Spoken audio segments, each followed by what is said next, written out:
Don't forget, we have 2 milestones left, one at 2.5k and then a hidden one at 3k. The 2.5k one is indeed Gaiden all sub-stories. You'll get to see Gaiden today. You'll get to see how fun that is. So, it's also funny because Gaiden any percent is like an hour 15 minutes and Gaiden all sub-stories is 3.5 hours. It only adds 2 hours onto the actual runtime. It's wild. That's why I'm offering it as like a reward despite having everything else, is because it's short, it's quick, and if we meet it, I'll do it this week. So there you go. Anyway, Yakuza 6. Love this game. Thank you for the generous donation to charity. Rusted, thank you very much for the generous donation to charity. Thank you very, very much. Hey, 3, 2, 1. Game doesn't have.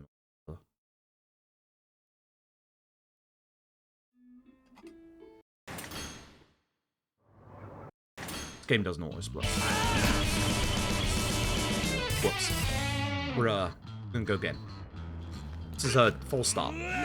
It's a false start. 2-yard penalty. Back to the title screen. There we go. I think that's how we do it. Natsumit, thank you for the tier 1 sub, and Endergrim, thank you very much for the generous donation as well. That puts us at 2.270. Thank you all very, very much for the generous donations to charity. Getting very close to the Gaiden all sub stories one. Yeah, if we do meet Gaiden all sub stories, I will do it this week. Like, genuinely, I will do it this week. Don't forget, we are going to do Infinite Wealth. Infinite Wealth is going to be the stream after this one. Hopefully tomorrow. Like, genuinely, hopefully tomorrow. If it isn't tomorrow, it will be, thingy. My load remover turned itself off? Because I am not seeing it stop. Load remover might turn itself off. I need to fix that. It keeps happening.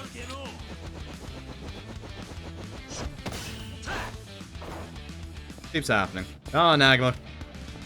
Oh, Nagma. Good lad. I want to go down this way specifically so that we can have him in this corridor. And then that way he can't dodge, hopefully, this one.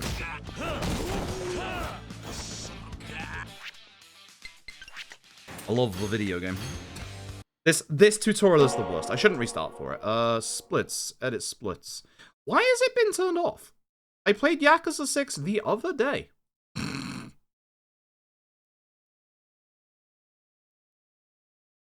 I played this the other day. Why did my... Oh, man. If that's a thing where I'm going to have to restart the load remover for every run I do, that's going to be a pain in the backside. PC, please remember that I turned on the load remover. Thank you.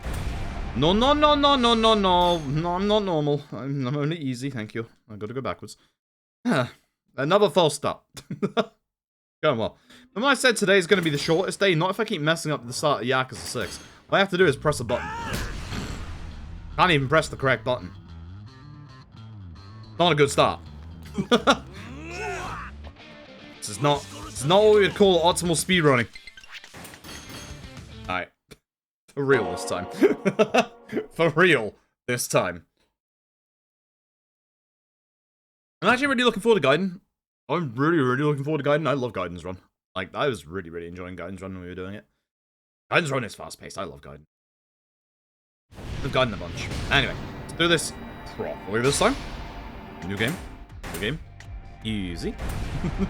3, 2, 1, go. And it's working this time. I don't know why that turned off. That's really weird. That's really bizarre. I have no idea why that turned off. Because again, I've literally done it this week. I've done this game this week. The load remover should have been activated. I don't know, man. I don't know. Eye split's a weird thing. Hey, I hope you're doing well. Hey, Messi. Yeah, no, Gaiden is great. I like Gaiden. I really like Gaiden Speedrun as well. Gaiden Speedrun is, like, super fast. The kind of thing that I wanted from Gaiden. It's on that side, I don't like this. I don't want to hit these bikes.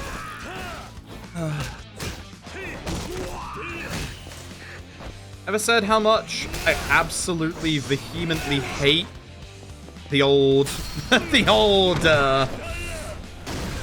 thing there.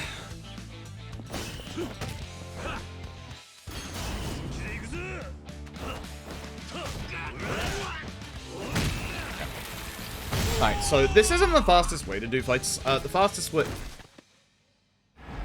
Nagamo's not having a good day. The fastest way to do fights is actually with mouse scroll wheel, but I still don't have a good grasp of it, so I'm just doing fights the old-fashioned way. So, that's the run of it. Gaiden's run is very fast-paced. I really like it. You'll see it after. You'll see it after this. The turn order today is going to be 6 into Gaiden into LAD. I was going to do LAD into Gaiden, but I thought I want to like keep both of the action games together. And also, Gaiden technically stops before the end of LAD. So, you know, doing it in, you know, like, story order. Even though Gaiden was post-LAD, don't worry about it. The video game itself wasn't post-LAD, that's the important part. Listen, that's how I'm justifying it. I just want to do Gaiden, alright? Quick we get through Yak 6, quick I get to Gaiden. That's the important part. Also, the quicker we get through Gaiden, the quicker we get to good old LAD, which is probably going to give us some problems.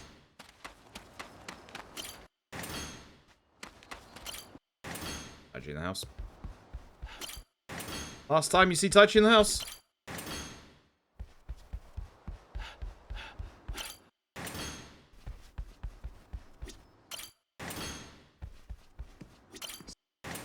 Cool. Not too bad. And so if you want to play 8, be very bad at the combat. It's fine. You'll get used to it.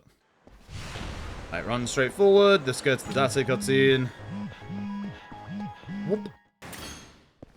Down the back of Serena, we're going to grab a drink real quick. We're going to grab a drink called the Green Dakara. This is a stamina drink.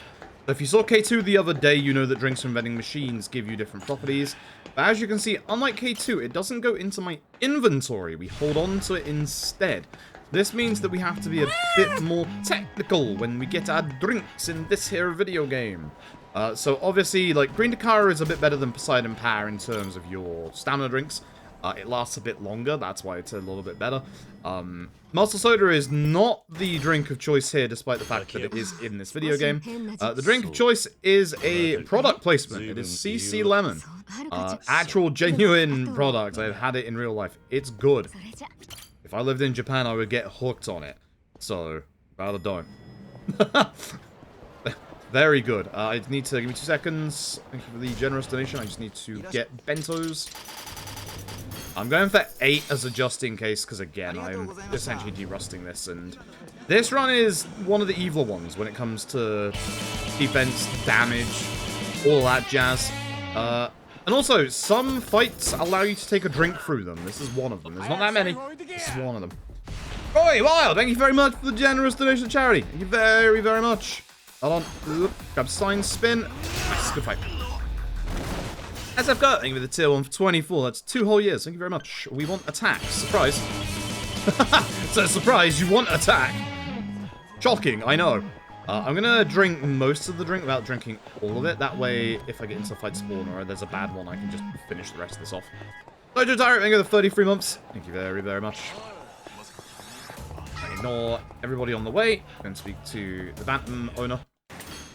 So, we're asking about Akiyama and Haruka. We don't know where either of them are. We've been in jail for 3 years since the events of Yakuza 5. I also am in jail for the events of Yakuza 5. To be fair, that run yesterday was very good. I'm stunned at how good that run yesterday was. Like, the 5-1 could have been better, yes, but I'm still happy with it. Like, I'm still very happy with it. I knew I was going up against a nasty finale. I went back and looked, and yeah, I was right about that finale, you know. I was right about that finale, you know. It's the nice thing about Yakuza 6 is you can actually move at the start of fights before the fight actually starts. So, before these guys hit me, I'm going to run to the left, grab this sign, hope that I don't bounce against the wall, because that does happen here. Turn and hope that everyone gets together. Guo can actually move backwards, and he's a pain in the backside. Apparently not this time. So, we're going to go back to Sky Finance. We have just enough stamina to make it to the taxi, provided we don't do bad movement. That fight spawn's actually a very good one. That fight spawn will see me, and then if there's a fight spawn over here, which there shouldn't be, then they won't aggro onto me, which is good. They can spawn in that car park to the right, so you'd have to be a bit careful. I'm about to run out. That's exactly what I mean by you need to do good movement. This one is very tight. One is very, very tight. If you do good movement, you won't run out of breath like that. Hey. Let's take care of the Saya Triad. The Saya Triad are a group that have moved into Kamurocho after Little Asia got set on fire. Little Asia. Ah, it's a shame, Liao. If you're lucky, everyone will walk together. You just take care of them with 2 bin swipes. If not...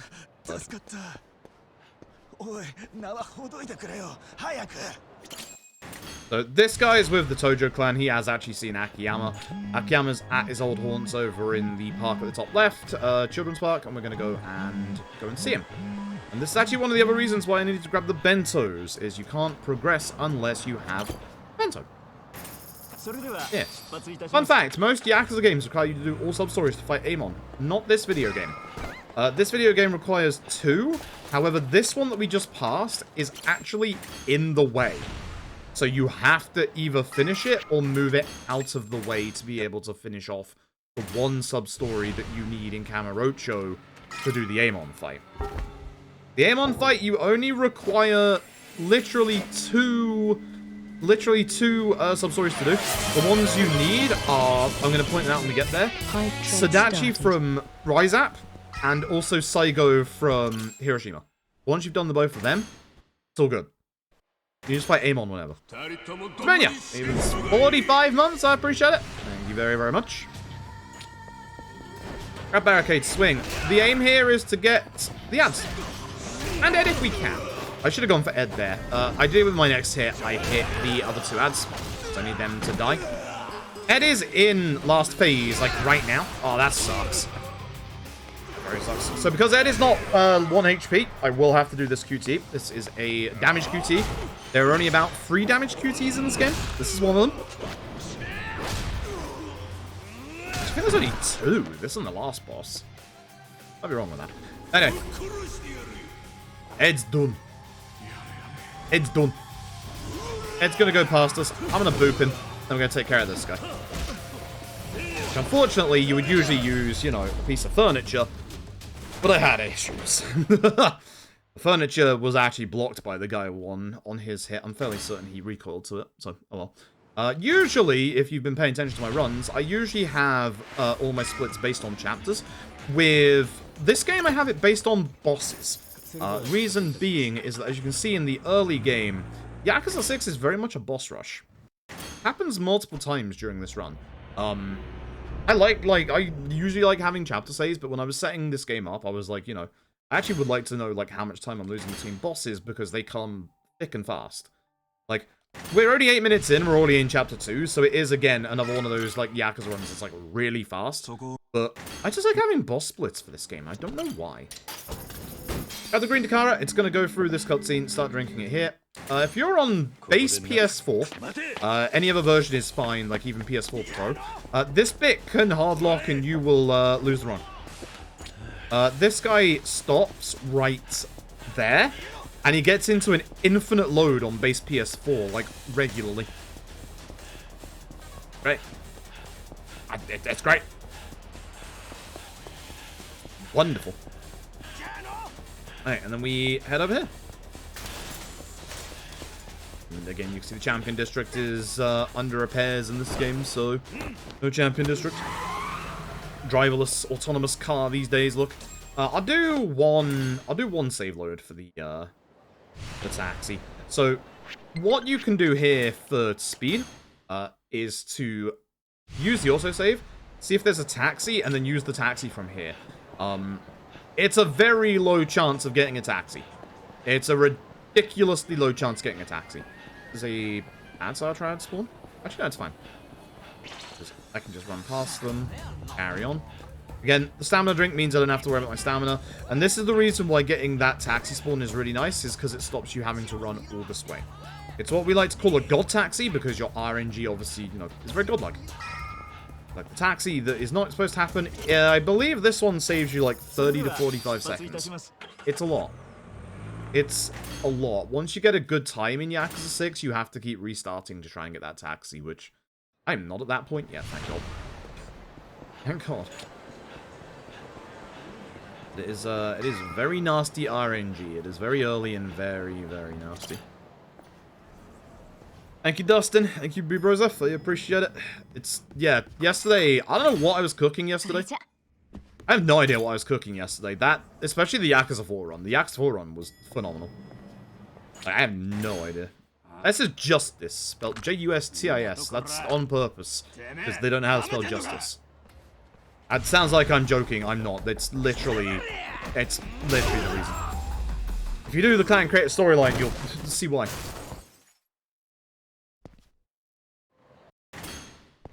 So we do have to turn backwards here. We've got to go and get the introduction to Troubler. Troubler is a bunch of side missions that you can do in currently Kamurocho and then later on our second city on Amici. We're not obviously going to do any of those, but they're fun little activities you can do. Sometimes you have to put a fire out with a fire extinguisher. Sometimes you have to find a bomb and stop that, etc., etc. They're kind of cool. Kind of cool. I like them. Okay. So we're going to go to Toto Hospital. We're going to grab a CC Lemon from the blue vending machine on the left. One thing the later Yakuza games do, which is much better than this game, they give you more than 2 colors for the vending machines. In this game, you only have red or blue, and even, like, you know, similar red ones and similar blue ones can have completely different stuff in them. It's dumb. It is what it is. It's what it is. At this point, our next boss fight. The unfortunate Akiyama. The unfortunate Akiyama because he's the one that has to stop us. It should be 116 dash? Yeah.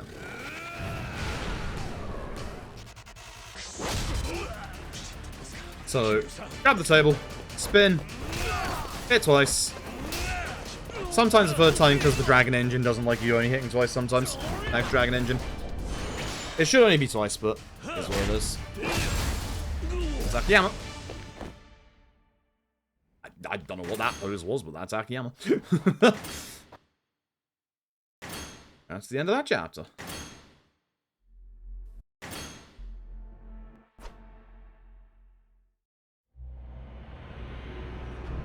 I'm beating up on Akiyama. It's unfortunate. Akiyama, even as he says, is just unfair. He's the only person that can actually stop us. 116 in our attack. And dash attack. Dash attack is obscenely busted. Dash attack is very, very obscenely busted. I don't know why. It just is. It's very, very strong. It is your running kick. It is wildly busted in this game. You'll see how strong it is coming up very, very soon when we go play baseball. Oh, yesterday was the end of baseball day? Sorry, chat. It's not. Anyway, fighting Nagamo in the exact same spot that we fought Nagamo in earlier. But this time it's the daytime. So, I'm going to run to the left, grab a bike, and then I'm going to try and push Nagamo towards the wall so that he doesn't fly away. If he flies away, that can cause us to miss hits. Should have seen that coming. I can EX with this bike, right? One missed hit is kinda rough. That's why you don't want to knock him away too far. I think I want the bin. After that miss, I think I want the bin. We don't want that baseball bat. Baseball bat bad. Oh, never mind then.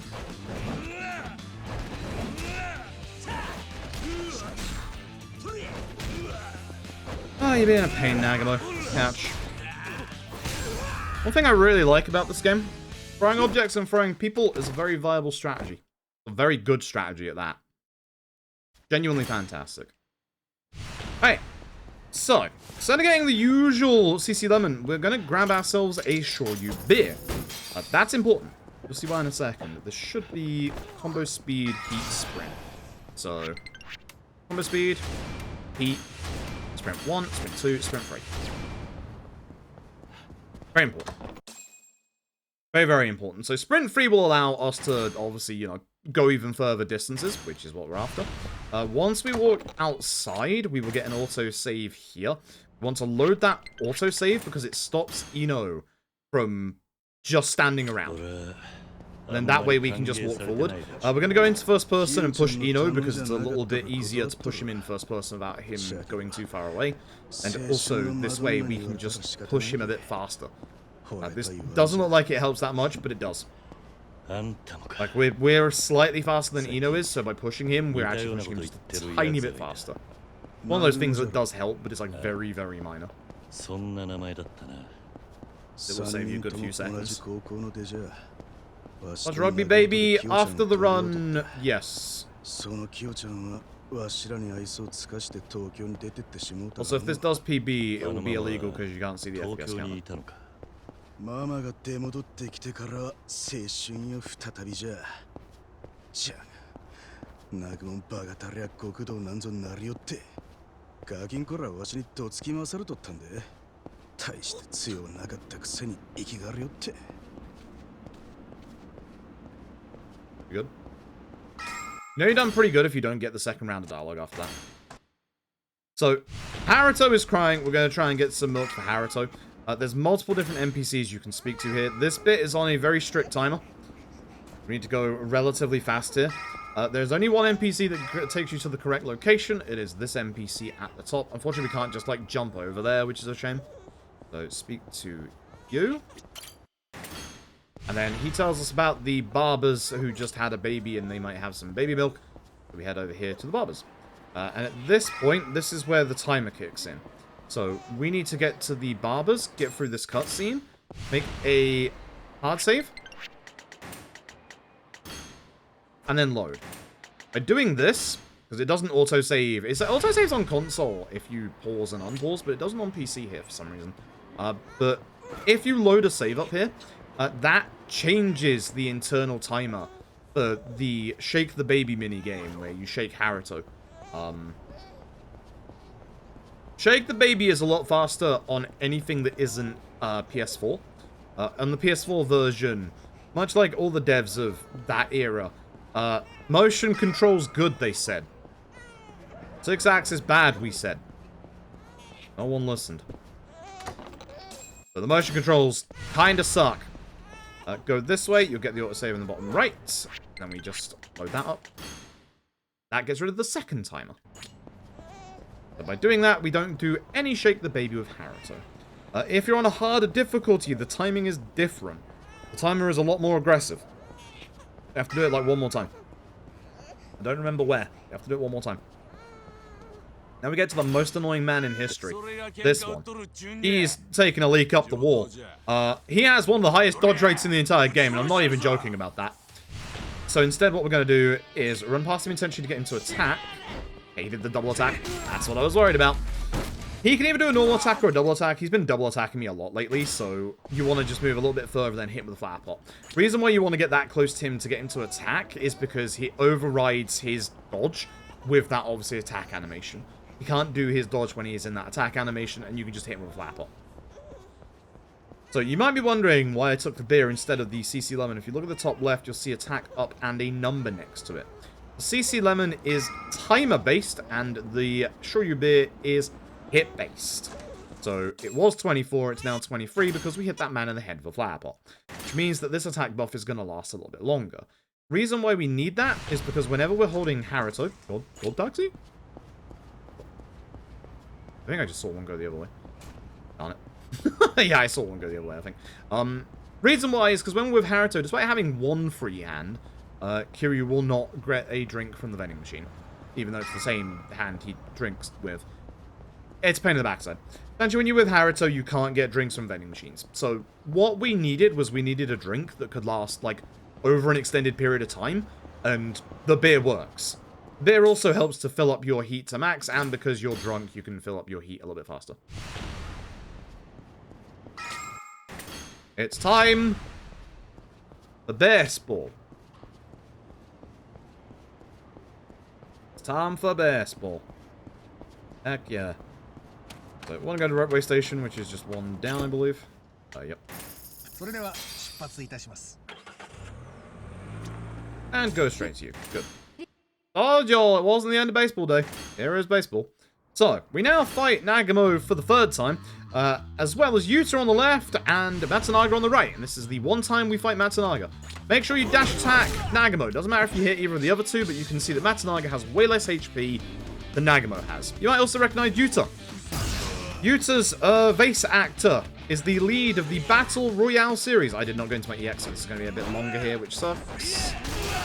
Those two go down in one hit. Nagamo, I'm going to have to do this now. I'm going to kill, I don't think. Good, okay. That wasn't good because I needed to use my EX for the extra damage that I would have got with the trash can. That was not good at all, but still fine. Yeah, Yuta's face actor is the same actor who is the lead of the Battle Royale live-action movies. Also, funnily enough, Yuta's voice actor, or who is the same as his face actor, is the same voice actor of a certain Rikia, Yakuza 3. Nagamo's, you've already heard this week as well, in a certain Yakuza 3. Nagamo's face actor, who has not done good stuff in real life, he is the also voice actor for Kanda. So they're both from Yakuza 3. Fancy that. It's also really weird, because, like, they started face scanning for Kenzan, but they didn't face scan for Yakuza 3. For either, like, Kanda's role or Ricky's role. Pretty weird. I gotta find Nagamo. There's a whole bunch of NPCs you can talk to. None of them are the correct answer. Just want to run forward. Then we go to the top of the hill. But on the way, we're gonna grab something important. What we're going to do is we're going to head to the right here, and we're going to go up a little set of stairs. Going to get us a safe key. Going to turn around. Ignore the grenade on the floor. We're going to open this safe, which gets us the Bloody Binding. The Bloody Binding is an attack accessory that's going to increase our attack at the cost of our defense. And then I'm also going to go to this blue vending machine, because I'm a little lower on my hits than I would like, and get a CC lemon. Just going to fully chug. A bit early, but fine. Not item stats, it's in stats in this game, idiot. Equip that now. If I was on the mouse wheel strats, it would be fine to not equip that just yet, but we do need that for non-mouse wheel strats. So. And good today. My mid-game in Yakuza 6 is very, very good, so I'm going to lose all my time like when I get to the mid-game. Always happens. Masazoi! Masazoi sucks. In any Masazoi fight, take care of Masazoi first.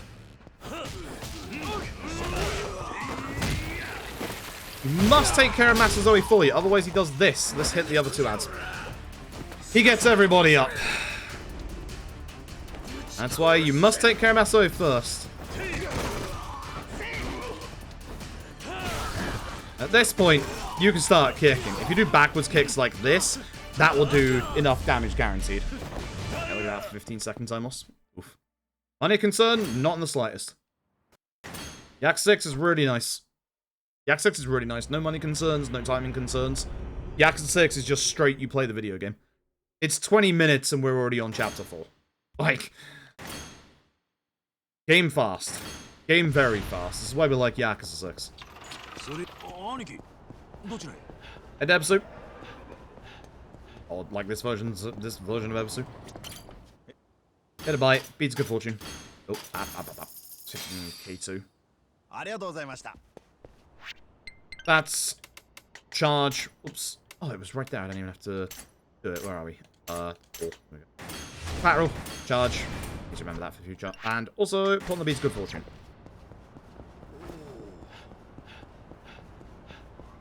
Head over here. Grab a beer.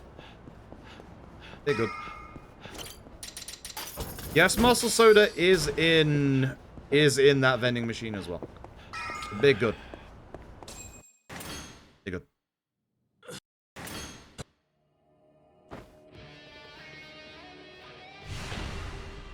So, here we want to grab the plant from the corner. This plant kind of sucks, because you can easily break it on the wall with the wrong angle. If that happens, just use either the chair here or the table. Table preferably, because table has a bigger reach. Okay, dash attack is decent. That's unfortunate. That's going to lose me time. Plant is good. Plant is very good, but you need the right angle to swing it at, and that was not the right angle. 12 hits isn't going to be enough, so I'm going to have to get a fresh beer, unfortunately. Is going to make me drunk. Actually, I'm going to muscle soda up. I'm going to muscle soda up. I shouldn't muscle soda up, but I am. I'm going the wrong way, because I'm thinking of the wrong part. Never mind. Muscle soda, as you can see, only gives you 8 attack, by the way. Muscle soda in this game is not the muscle soda that you are expecting from K2. I just saw a god taxi go by. Upset. Not that it would matter in this bit, because, like, for this bit, you want to go back to the normal taxi anyway. You don't want to go, like, the other way, because you have to run all the way back, whereas here, you just get to this taxi and just taxi. God, taxi doesn't help you out in this part.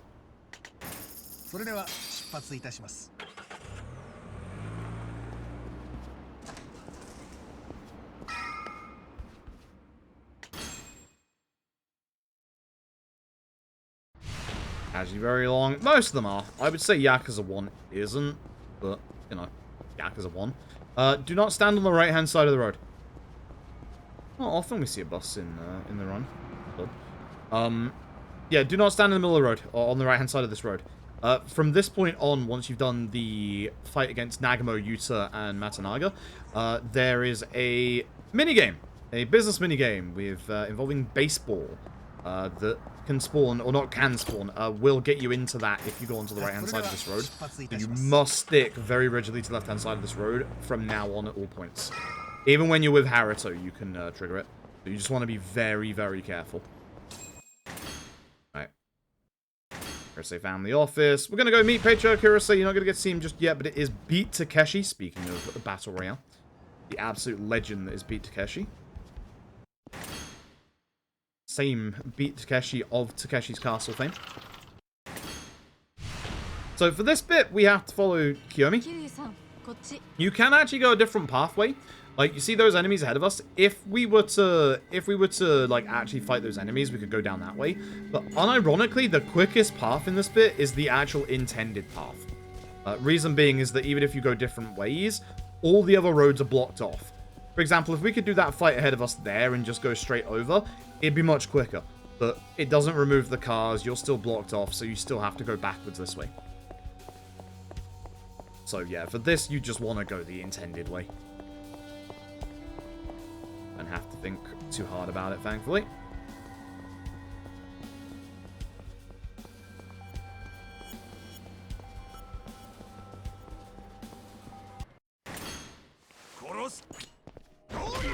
Thanks. Grab bin spin. Really hitting more than this. Oh. That guy slowed me down because he hit me. If he didn't slow me down, I would have hit all of them with that bin hit. Oh. Here's what it is. Here's what it is. Let me just head to the shrine. This free damage is not going to be enough for the next fight, so we will have to pick up a fresh beer at some point. Which I know exactly when I'll do that. A couple of bits like this where we're not allowed to, you know, break off from the normal path and go here first. Can happen again later on.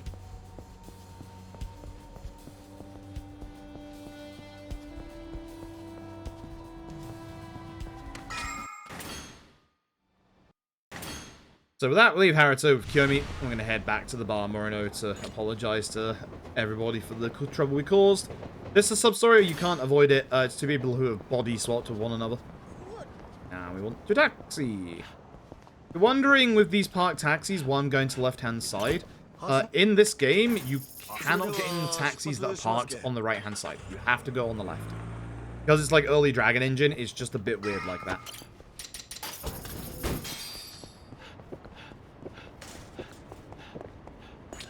Talk a bit.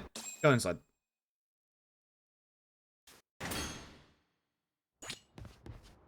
Here we find Matsunaga making a model boat of the Yamato.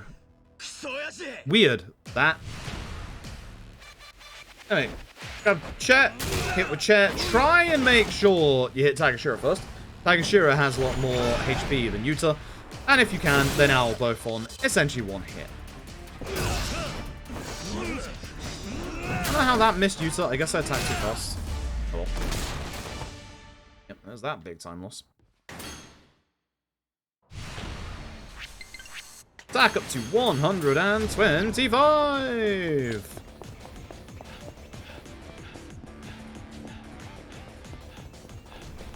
That fight's won't go in a good way. So, as long as you have a good amount of hits left over, you can still do this fight really fast. Again, it's a Masazoi fight, so you know the drill. Masazoi first. Do not want him... We definitely don't want him summoning these reinforcements back. So, grab bike, spin.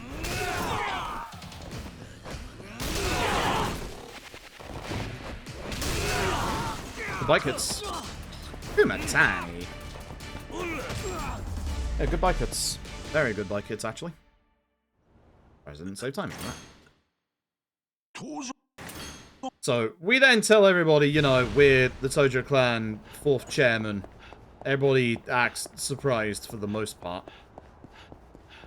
We're gonna head this way. We're gonna run past an old friend. Not the last time you saw him after yesterday. It is good old Saigo. Saigo is just... Oops. Saigo is just in the way.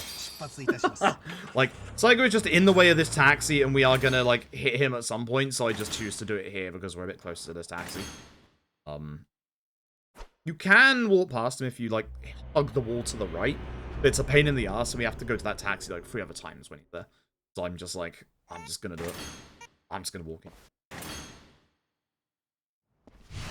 So this is where we first originally conceived the notion of using attack-based drinks rather than timing-based drinks, because we need a drink that's going to last here through the next minigame.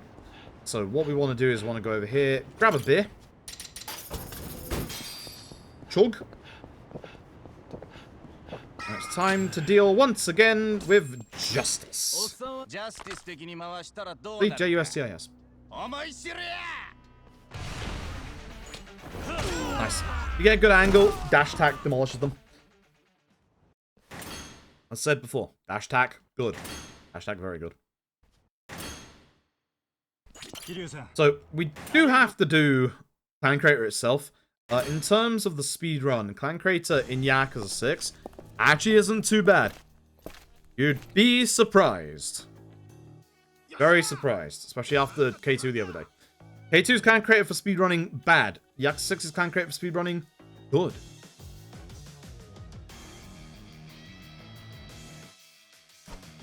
So, we're going to start the fight. Bring this guy out here. And now, this guy's whole job is to interact with this guy. We want this guy away from the main boss at the back. So that we can send Joe, who has a skill, off after the main boss. Getting close by this point.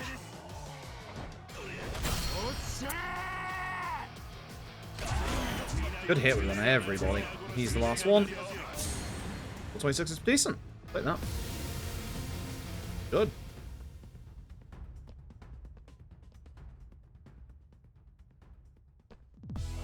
Yeah, X6's Clan Creator is very, very consistent because it's a point attack one rather than a point defense one.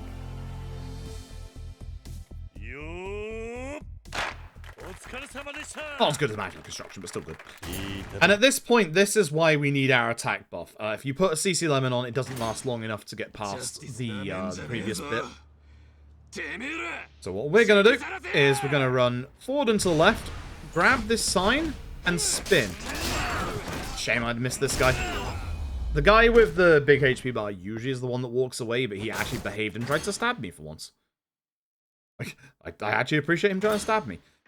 You might recognize a couple of NJPW and future non-NJPW wrestlers there, including Akada the Rainmaker, Yano Toru, etc. They are in this game. You get to fight them.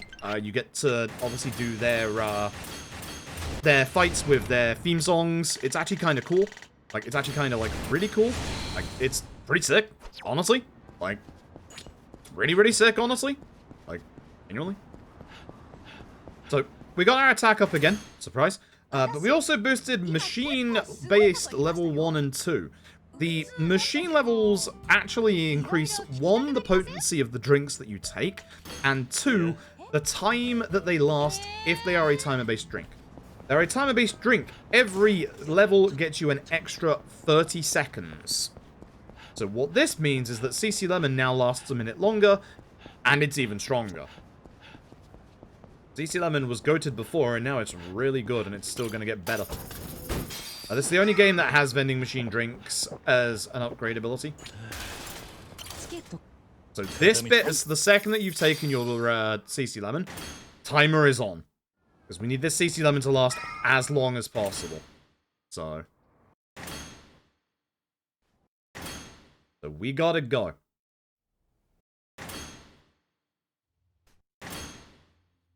we'll finally here get to see Beat Takeshi. Funny Grandpa. There he is. Definitely playing the role of funny grandpa in a serious gangster drama story. Head to the right. Ugh. Grab the plant. Spin.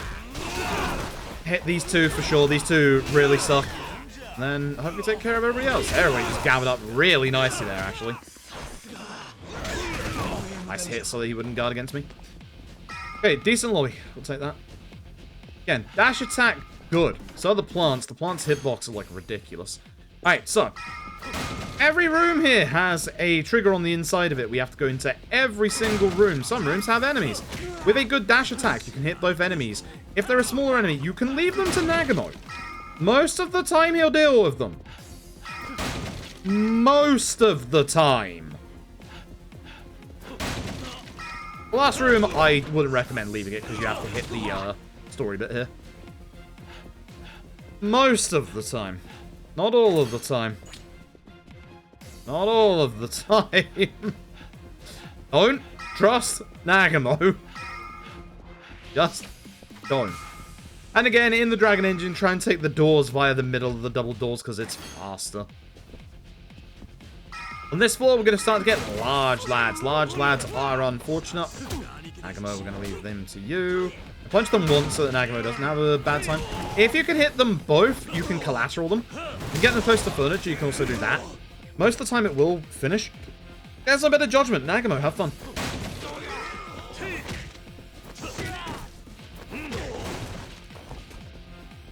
You did deal with him. Good. It is very brave to leave it to Nagamo. Especially here. Because I need this. I need him to die so I can hit the story trigger. Again, I got very lucky there. Ugh. I did not do good damage there. That was not good. Really bad.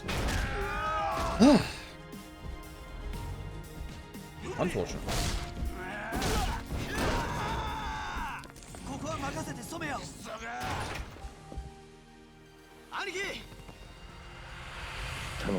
Yeah. We're doing the RGT thing. Everyone gets left behind. We go forward.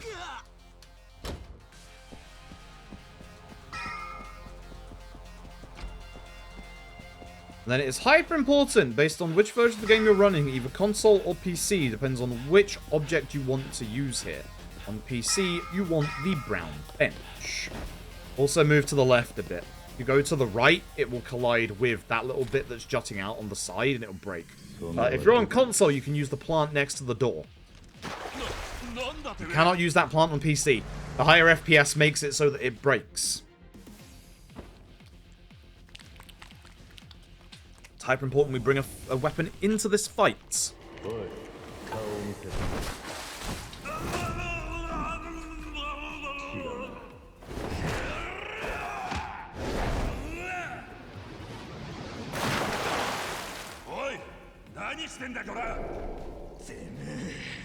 There's this guy in front of us. This guy in front of us kind of sucks. So having a bench, we can get him down to low HP in one hit.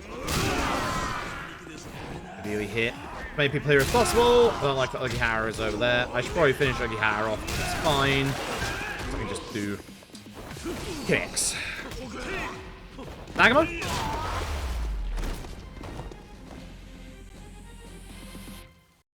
He decided to go in the hot tub. Cool. Not helpful, but cool, I guess. So we're going to chase after Somia. So yeah, ideally you have your attack buff last until the start of this fight. There's a good couple of enemies in this fight that are really aggressive and really nasty to deal with. But if we have our attack buff on, which as you can see does tick down during the cutscenes, we can actually, hopefully, take them all out in one plant swing. That guy we would like to take him down as well. He's usually pretty aggressive towards us after the first couple of seconds of this fight. But these three are the ones you want first. Good, I got him. That was good bowling. Oh, very good hit. Very, very good hit. Nice dodge. Oh, respect. That was a good dodge. Let's do that. It's fine. Not the best set piece, but it's still working out okay.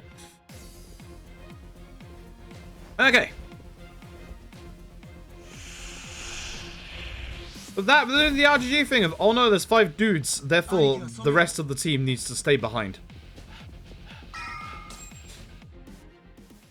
Listen, 3 of them couldn't take 1 guy. It's fine. Alright, Somia. So again, if you're on mouse wheel, this is a lot easier. You grab Somia and you just demolish him on mouse wheel. For the older strat that I am using, it's also relatively simple actually. We want to go into our EX as soon as we can. Don't move and spam lights. You will use both of the sofas. And then we go and grab a big piece of furniture. Either the plant, let's see. Give him half a second here because Somia does have iframes on every single Somia fight. Every time he goes into the next phase, he has iframes. So go to his right, you can push him towards the left. Good. I didn't mean to do that move, but it worked out, surprisingly. That's a gold. That's actually a legit gold. Huh. I don't think I played that well, if I'm honest. If I'm being really honest, I don't think I played that well at all. Cool. Cool. Not complaining in this house, that's for sure. Alright. Up the sec. Time to go to Kamurocho. We unload all of you, thank you. Yeah, time to go to Kamurocho. I think the taxi on the bottom is quicker, but if you go up here, there is a chance of a gold taxi. This road has cars that go by, obviously. And we just get to the taxi up here anyway. Oh, gold taxi. It's a shame. So, when we get back home, we'll get a cutscene from Joe. And he's going to be... Wouldn't it be ironic if the both of us went to Kamurocho and you did Kind Crater in Kamurocho? Go away, Joe. Thanks. So this should be 145 attack. And then heat actions 2 if we can. Sometimes you won't have enough for heat actions 2. That's fine if you don't. You can get it in a little bit. You should have enough. That fight's spawned bad. I should have despawned it. It's gonna be tight. How did that not aggro onto me? Wow. They're gone now. The nice thing is with our vending machine drink upgrades, this CC Lemon's gonna last the entire chapter. So we just carry on. Like, you can just drink it here, and you can just have it for the entire chapter. Not a long chapter if you go fast. Which, I mean, I think that's the dumbest speedrun phrase I've ever said in my life, but here we are. Oh, for those wondering as well, sent tickets to SRC this morning. Both Gaiden and Infinite Wealth are now connected to the Yakuza speedrun series on SRC. So it'll be a lot easier to find the pages for both of those games if you want to run them. Anyway, here comes the stupidly hot one. God, look at that, man. God, look at him. Not the last time you'll be looking at him tonight, let me tell you. Not the last time I'll be looking at him tonight. So ideally in this bit, I actually get into a fight. I know that sounds weird. I want this fight to actually start. The nice thing here is that they're quite far up the road. So it will not give me a certain problem. If they're a bit closer to the actual start, you have to be a bit careful and go fast here. But the reason why we want to be in a fight is because now we can grab weapons. So what we're going to do is go to the other side of this car and be very careful about this because it's quite tight with the actual road. And then you go. Take the bike and you can take it into the fight. That makes the start of this fight a lot nicer because you can just spin. If you've somehow hit the trigger for this fight, or you haven't got a bike, there are bikes over there. There's a lot of them. And when you're done with the bike, grab a person, swing. Throwing people... That was in my way. Throwing people in this game is a legit viable strategy, especially in the speedrun. Good fight. Very good fight, actually. Agamo and Yuta actually did work. But yeah, no, throwing people in this game is a very legit and very viable strategy. Like, normally it's only, like, got its, like, minor applications. In this game, throwing people and throwing objects does a lot of damage. One of the things I actually like about 6. Like, it's one of those, like, unique things that some of the other games just don't do. But I like it. I like it a lot. Hey, Big No, I hope you're doing well. Post Jungi. I mean, technically, this is the real Jungi. Wanna go on semantics. EX 1, 2, 3. Hit him twice. 1, 2, 3. Do it again. GG fight over. Now, the Dragon Engine is a little weird at times, and sometimes doesn't put a boss into their EX mode, which if it doesn't, just hit them again. Sometimes, for some reason, I don't know why this happens. If you're in your EX mode, for some reason, the game... Nice goal. It's happening again. It is happening again. For some reason in this game, your attacks in your EX mode do not send the enemy into their final phase. I don't know why. It works perfectly fine on console, but it doesn't on PS4, I should say. But it doesn't work fine on any other version of Yakuza 6 after the PS4 version. It's one of those things. Can't give you a good explanation. It just is. Yakuza 6 is weird. I like Yakuza. I like Yakuza 6 a lot. Pink Street. The nice thing about this run as well, especially for Yakuza 6, the taxi list is one of the easiest to learn. Much like the OG games and free, where there's only like 3 options. I say that with the knowledge that, you know, Sotenbori has like 5 options in OG2, so haha, I'm lying. The actual taxi list is nice and easy to learn. There's not that much in terms of like taxis that you need to take in this game, and most of the time it's either the ones at the very top of the list or the very bottom of the list. There is no taxi that requires the middle of the list in Kamurocho. It is literally either West Shichifuku. Either West Shichifuku. Okay, if there's a fight spawn here, get rid of it with this vending machine. Fun fact, if you're on PS4, you actually gain an advantage here. That fight spawn on PS4 doesn't spawn in. It's on the minimap, and it's there, but it's not physically there. So what you can do... I've actually glitched my sound out. This happens with Dragon Engine games sometimes. I had no idea. There we go, it's come back now after that cutscene. So, essentially, if you skip cutscenes at the right frame, if there's another point of music in the background, like the singer in K2, or one of the background tracks in Judgment, you can get that track stuck in the background. Or in the case of that one, lose all the audio.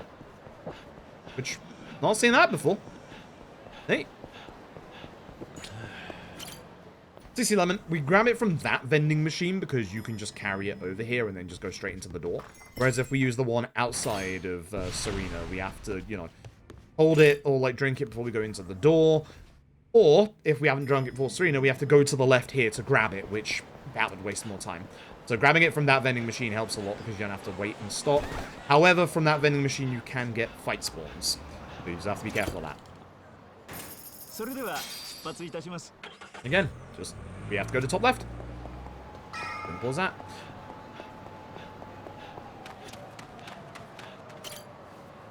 It's as simple as that. It's nice and easy. It's genuinely nice and easy. Like, the taxi list in this game is pretty good. By having, like, you know, 9 different options. You just use 3 of them. It's great. We're here to try and find Akiyama. Instead, here comes the Star Triad. Don't know how we can't stop them following from us every time. Just... He's very bad at noticing people are stalking him. Well, up until the next bit. Run over here, grab big steel plate, swing. GG. A Beyblade today. We'll see if we get a Beyblade at some point. Also, yes, if this does PB, it's illegitimate PB because you can't see my FPS counter. Which will be the same with LAD, and if that happens in LAD, I'm going to be mad. Very mad.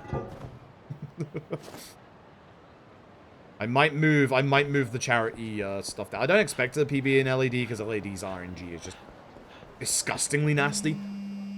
But I've been so close to an LAD PB for such a long time. But the PC runs, especially Dragon Engine, we need the FPS counter visible as a prerequisite for obviously having a run verified. There are shenanigans that happen, especially with Dragon Engine games, above 60 FPS. Yakuza 4 and 5 are fine without the FPS counter, because Yakuza 4 and 5 are locked 60 with their PC ports. Yeah, fun fact. Fun fact. 4 and 5, we don't require the FPS counter. If someone has hacked the game to be above 60, it's very obvious. So you don't actually need the FPS counter for the PC versions of 3, 4, and 5. sounds a little weird, but that is how it works. We've seen the game running above 60 FPS on PC. It makes things wild. And not good. Kind of detrimental, actually. But it also pushes load times to be a lot quicker, and it's very, very obvious when that happens. So if someone does mess with the FPS of the PC versions of 345, we know.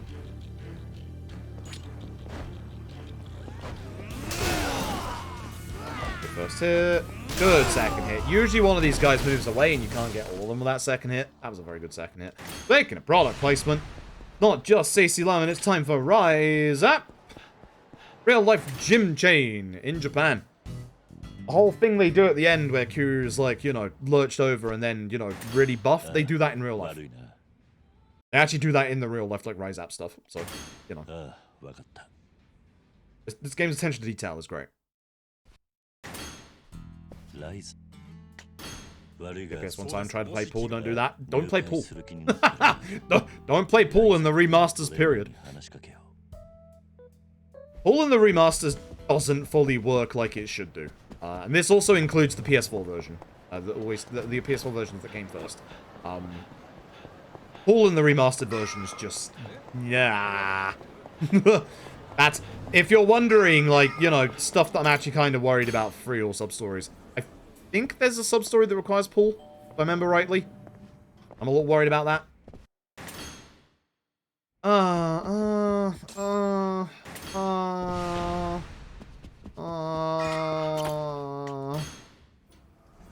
The golf sub-story. Oh, gotta get good at Yakuza free golf. Aww. Now realizing how bad of a thing offering free all sub-stories is.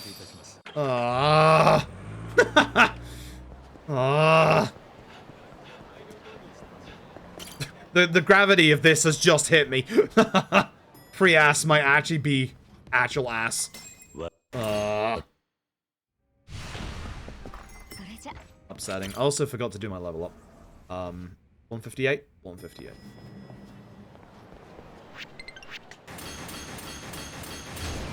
Wait, I don't even have enough, I don't have enough experience after the fight. Wow. Sonya not playing free again. Yeah, I am. I am. The master keyboard doesn't feel too bad. I'll try that. I'll actually try that. Yeah, CC Lemon. What are you doing? Get the CC Lemon. Get the CC Lemon, my dude. Take it through the cutscene. Set up Akiyama glitch, my dude. What are you doing? What are you doing? Alright, so this bit is really slow because we have to follow Akiyama. So instead what we're going to do is we're going to take Akiyama and remove him from existence. So what I'm going to do is I'm going to get around to here, drink the rest of my CC Lemon because we need it to last as long as possible. Make a hard save. Load the video game. Now, I want you with all these save loads in the bottom left to take a look and see that Akiyama is at the back. I want you to take a look. We're going to load again. Once again, access the HUD here. I want you to keep an eye on that mini-map at the bottom left and tell me if you see something wrong. I can't fully explain why this works, by the way. So, notice anything wrong. If the answer was, oh my god, there's two Akiyamas, you'd be correct. We load one more time, at which point, as you'll see, there's two Akiyamas. But now, cutscene loads. Where's Akiyama? Akiyama is actually outside. Means that I don't have to wait for Akiyama in this entire bit. Means I can just walk a lot faster. The cutscene still acts like he's here. That's bad. I don't want to walk into those. So, the nice thing is, all I've done is told the game that Akiyama is outside. And because of that, I can walk faster. As you will see in a second, you are about to see Spooky Ghost opening this door that was supposed to be Akiyama, but he isn't here. You might be wondering where Akiyama is. Hold that thought. Hold that thought for like 45 seconds. Hey, Maddie, hope you're doing well. I removed my bro from existence. You mean like RGG did? They did it first. They did it first. So yeah. At this point, again, as I said, Akiyama is technically outside. But what if I told you Akiyama has been with us the entire time? You might be wondering, if I got rid of Akiyama, where's Akiyama? He is, in fact, on my head. That's where Akiyama is. So yeah, all that does is allow us to go, like, a lot faster through this bit. Oh, the chef can be really aggressive if he wants to be. Akiyama, that actually doesn't help. That actually doesn't help. Also, for some reason, this allows me to run in this bit. You're not supposed to be able to run in this room, but for some reason, doing that also allows me to run in that room. I don't know why. Weird. See, he's still here. He's right there. See? No glitch. He's there. It's fine. He was here the entire time. Akiyama in the room with us right now. He was always in the room with us. We just couldn't see him. He was on my head. But yeah, the reason why that works is because it makes the game think that Akiyama is outside, but he is still here the entire time. And that's why he jumps on our head, is because that's where the like the 0-0 is for us from that cutscene. So it puts Akiyama there. Also, go into your EX mode. You must EX mode, not the chair. Picking up the chair. I keep going too far in the room. You want to be in your EX mode, otherwise this table breaks. That sounds weird. It's a thing you have to just do. Trust. If you can take the table, you can just get rid of him in one hit. It's really nice. Make sure you turn off your EX, because we want to build it back up. So even though Akiyama's back with us, please ignore the floating rope ladder. Don't worry about it. Akiyama. Doing Akiyama things. Don't worry. Don't worry. It's fine.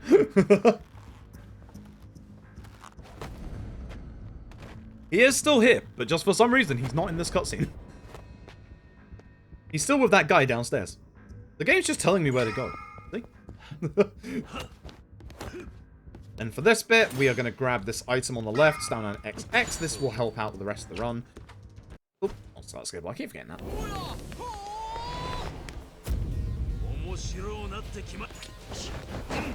Grab this guy, swing, try and take care of Zong. Zong is the most annoying enemy in here. You'll see one guy at the back here will usually not actually be active. This happens in a couple of fights. It's not like a glitch or anything. It just happens with the Dragon Engine. A good couple of enemies just don't activate their AI. User? Thanks. Could have done with you being, you know, it faster. Kind of trying to speedrun here, my dude. There we go. Next boss time. This is Ed. Chilling in his office. We need to give Ed brand new fear. And that fear is chairs. So unfortunately for Ed, I am still very much popped up on that CC Lemon. And I have some chairs. Makes the Ed fight very easy. Yeah, every time we fight Ed from this point on, we just use chairs. This is why we give Ed a fear of chairs. Give him a second because he does have iframes. Now this is the weird thing. Back on base console, you hit him once here, he goes into his next phase. On PC, it doesn't work like that. So you have to use the heat attack. Don't know why, it's just one of those rules. It's just one of those rules of it has to go like this. You pick it up very quickly.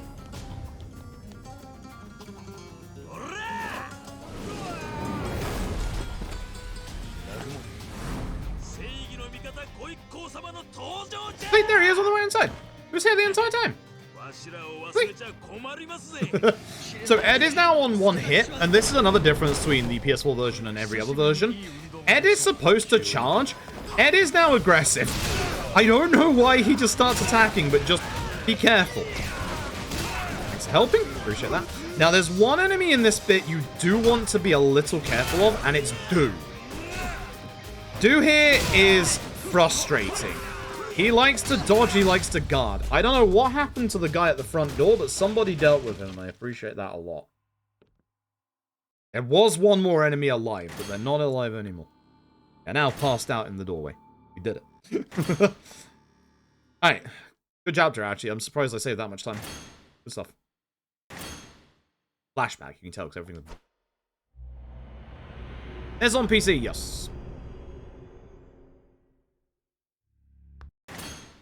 Normally I'd say you can look at the FPS counter, but you can't look at the FPS counter. No. The FPS counter is hidden, which means if this is actually a PB, then it's illegal. Illegal PC. Okay, this should be attack 166, vending machine 4. We want to make sure we get the vending machine now before we go and do... Before we go and do the next drink.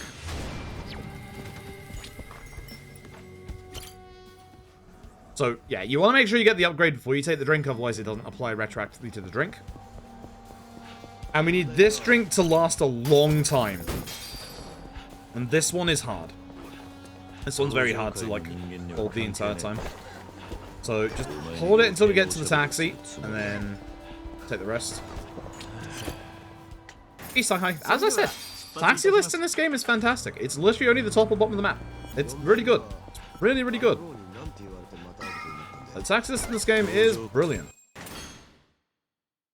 It won't be world record. I'm like multiple minutes behind anyway. Plus, I'm not using mouse wheel strats.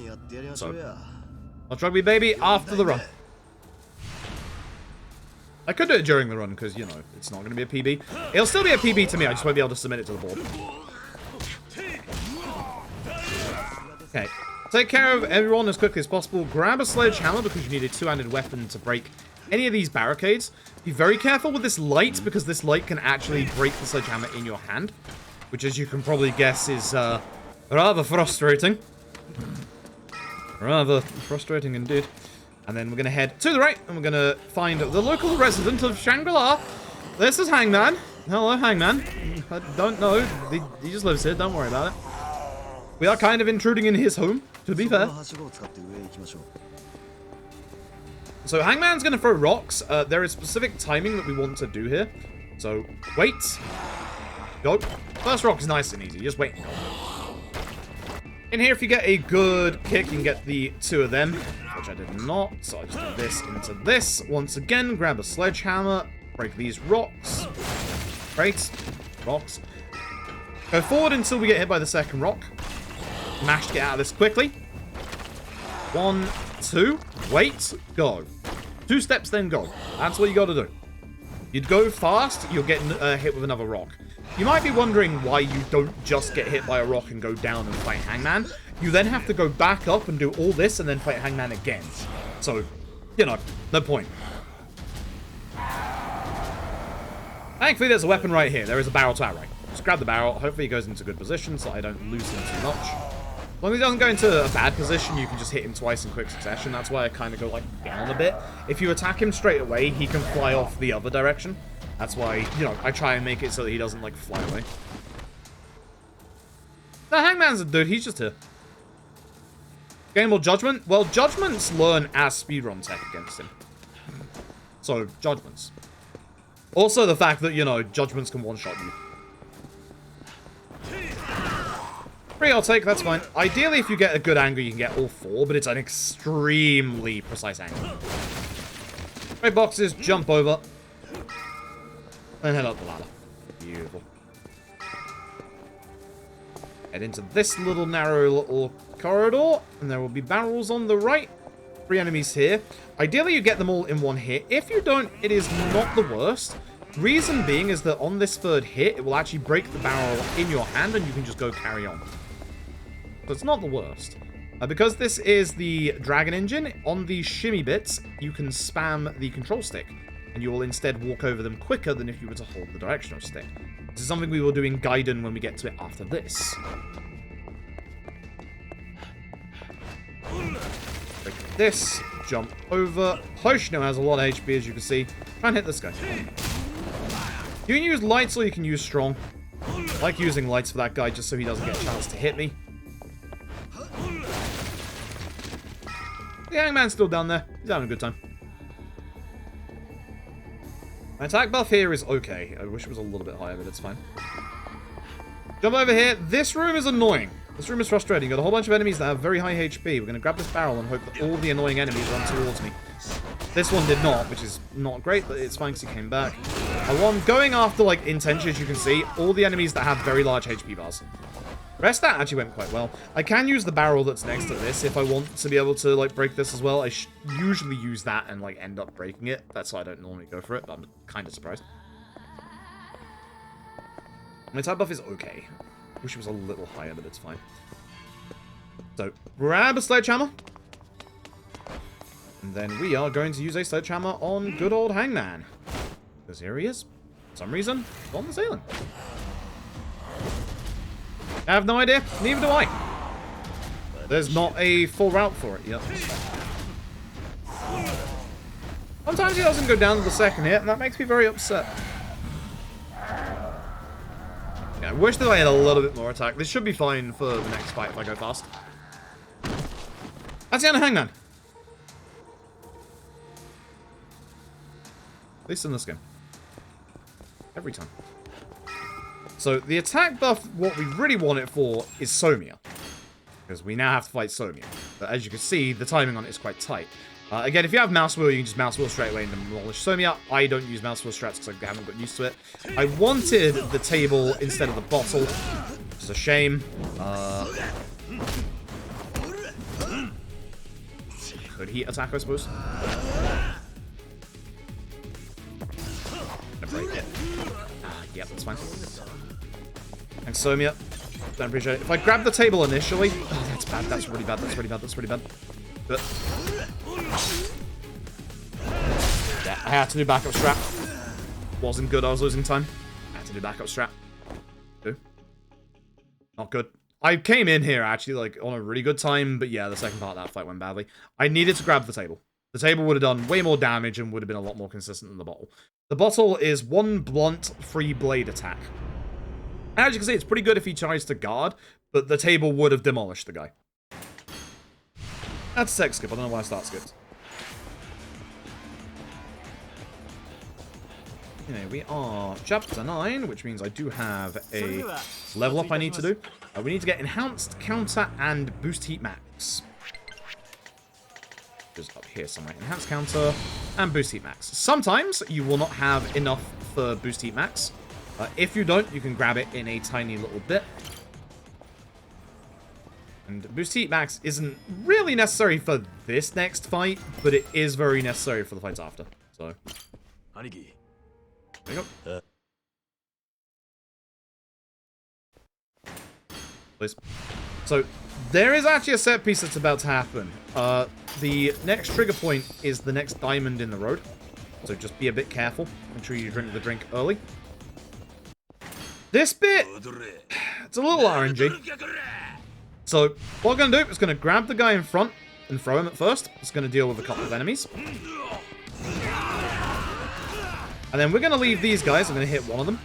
There's a lot of life, actually. To Nagamo and Yuta. Hopefully. Hopefully. I think I made a mess of that.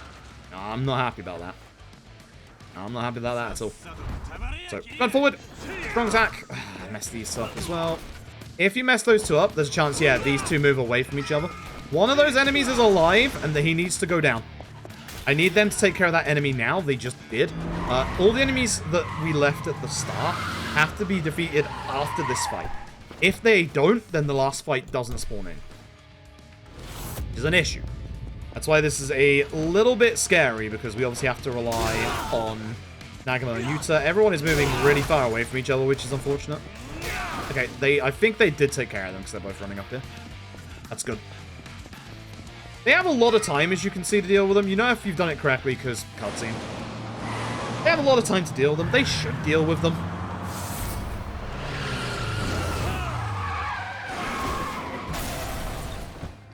So yeah, weird thing about Yakuza 6, because it's the first game in the Dragon Engine, weapons react differently. Most weapons only have 3 durability. There is one weapon that has 6, and it's the benches. They have 3 normal durability, and then they have another 3 durability when the bench breaks. I'll leave those two to Then I was going to say, Yuta's actually going after the guy. Yeah, his AI broke. No, he's not. Thanks, Yuta! Muto here. Here's one NPC. There's a lot of them like this in the Dragon Engine, where their AI doesn't start for some reason. Like, you actually have to, like, get close to them for them to, like, actually, like, run towards you or attack. It's really weird. Happens in all the action Dragon Engine games. There's at least one in every game. Some games like 6 and K2 have more than one, but, yep, it's weird. It's just weird. Alright, now we get plot backstory.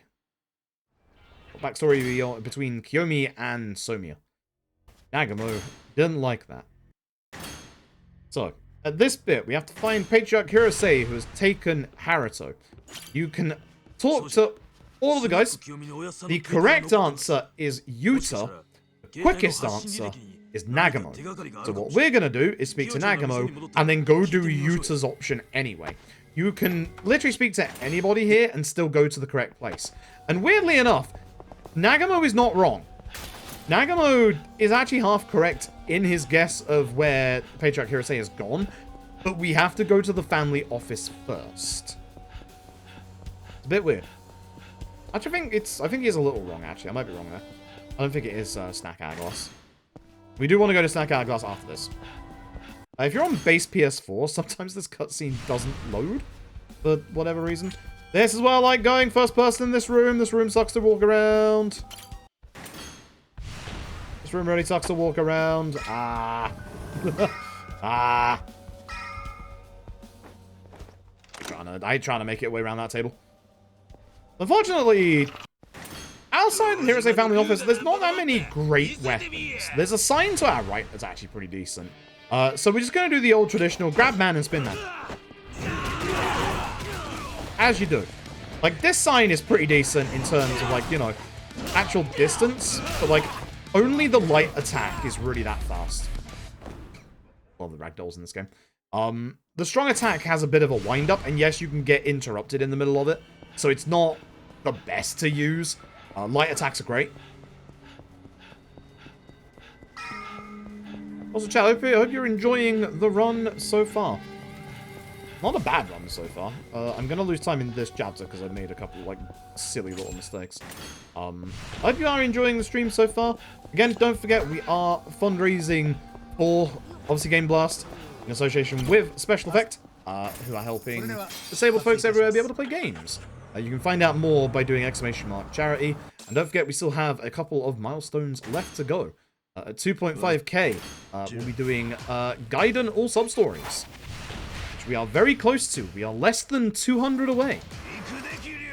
Which you will see Gaiden any percent today, so hopefully that will make you excited. I should have been in my... Actually, no, EX is bad in this fight because it can stop you from going to the next phase. Fun fact about Koshimi's second phase, he doesn't have invulnerability frames. Tee-hee. Means spin the bike and win the fight. Tee-hee. Tee-hee. 6 fun to watch? I love 6. I love doing 6. Like, I really like 6's run. It's a very, very fast-paced run. We're like an hour and 10 minutes into the run, and we've beaten like 15 bosses. Like, 6, like, I don't like it when people complain about 6 and say that 6 is unfinished. Like, sure, there's elements that, like, should have been finished, like, you know, the top part of the map and obviously, you know, Champion District. But, like, in terms of, like, bosses, in terms of set pieces and stuff like that, you actually get a lot more in 6 than you do most RGG games. I do not like it when people say that 6 is unfinished.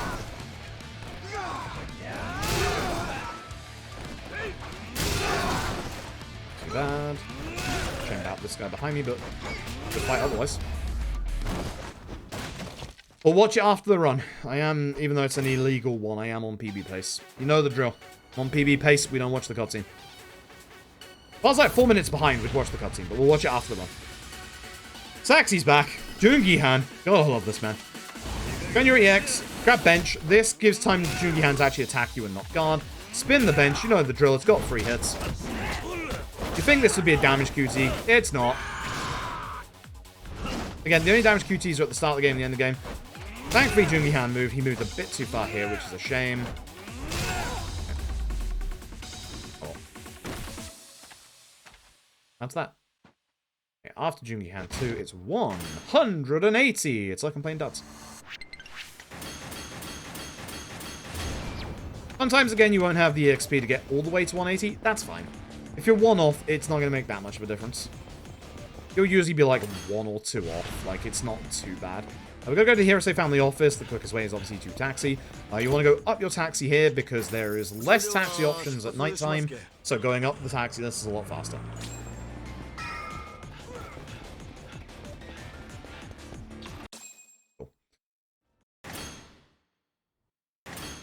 At this point, we've got to run to the docks. Usually we would go the other way for a chance of a gold taxi, but going this way is quicker when you spawn here. Because you get spawned like a little way down the street. There is fight spawn, don't worry about it. For some reason, Nagamo's dialogue gets rid of the fight spawn. It de-aggroes them. I don't know why. Be careful not to go too fast here, because the next trigger is right there. So if you're going direct movement, you can actually hit the trigger before you finish drinking the CC Lemon. And that's bad. That's very bad. Going forward, we got a big fight coming up. Hello, nurse! Hello, charity donation that is amazing. Thank you very much. Oh, thank you so very much. Thank you very, very much for the generous donation. That puts us... Beyblade! And a Beyblade! Hello, nurse! You did this! You gave us a Beyblade! There he goes! Goodbye forever. Hello, nurse. Thank you very much for the generous donation. That puts us, and me on the floor, at less than 100 left. Oh, I Beybladed. At less than 100 until we get to Gaiden all sub-stories. We got a charity Beyblade. I'm so happy. Oh, we got a Beyblade. I'm so happy. The PC version of Yakuza 6 makes the enemy ragdolls do what we like to call a Beyblade. They spin.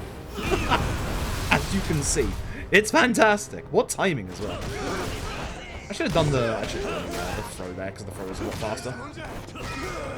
These guys are actually dealing with their enemies really quickly, and I'm not. Ow. Yeah, thank you. Thank you so very, very much. I appreciate it. Yeah, that means we are 80 away from Gaiden all sub-stories. If you're wondering what Gaiden as a run is like, stay tuned. We're doing Gaiden after this. For this fight, grab furniture. That's not furniture. Grab furniture and spin. Again, it does work. Throwing people does work. It's a viable strategy in this video game. Ideally, I did want something that has a wide swing to it, not a wide man. But the wide man would have been a wide swing as well, to be fair. More large objects. That's what you want. So in this fight, we want to end this phase really quickly. That guy's going to be annoying and throw explosive barrels at us the entire time. Those explosive barrels are going to hit us and just do a lot of damage. So ideally, I would just use furniture and get rid of as many enemies as quickly as possible. Everyone's kind of spread. This is not going to go well. I don't like that. This is bad. I'm not playing well. Oh, he jumped down already. Okay, that's really good. He's the last one that needs to, like, jump down. He's, like, really frustrating to deal with. Yep. So the earlier he jumps down, the better. I'm not playing too great in this set piece. If he could have been not in the way, that would have ended the fight.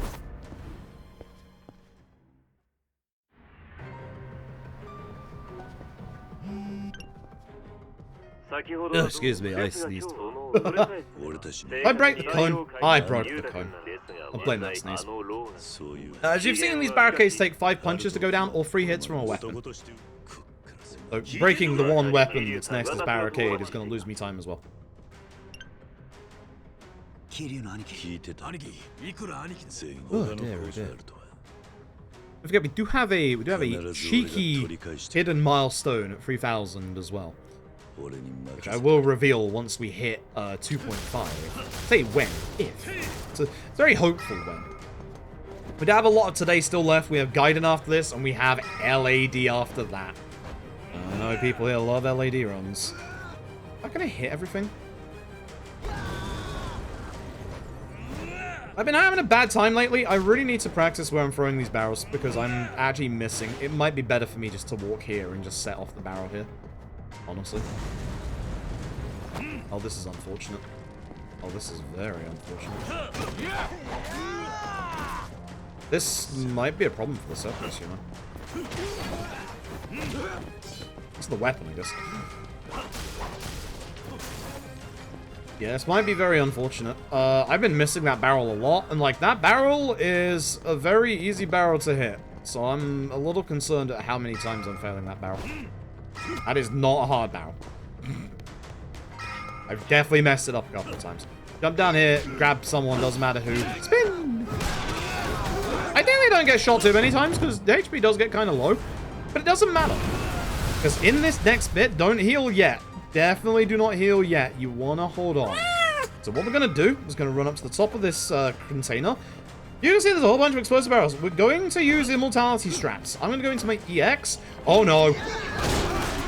I'm going to die. It didn't blow up the main barrel. Oh, no. This is a problem. Dan John, thank you for the generous donation to charity. Thank you very much. This is actually genuinely bad. Yeah, this set piece bad. Runs not gonna PB anymore.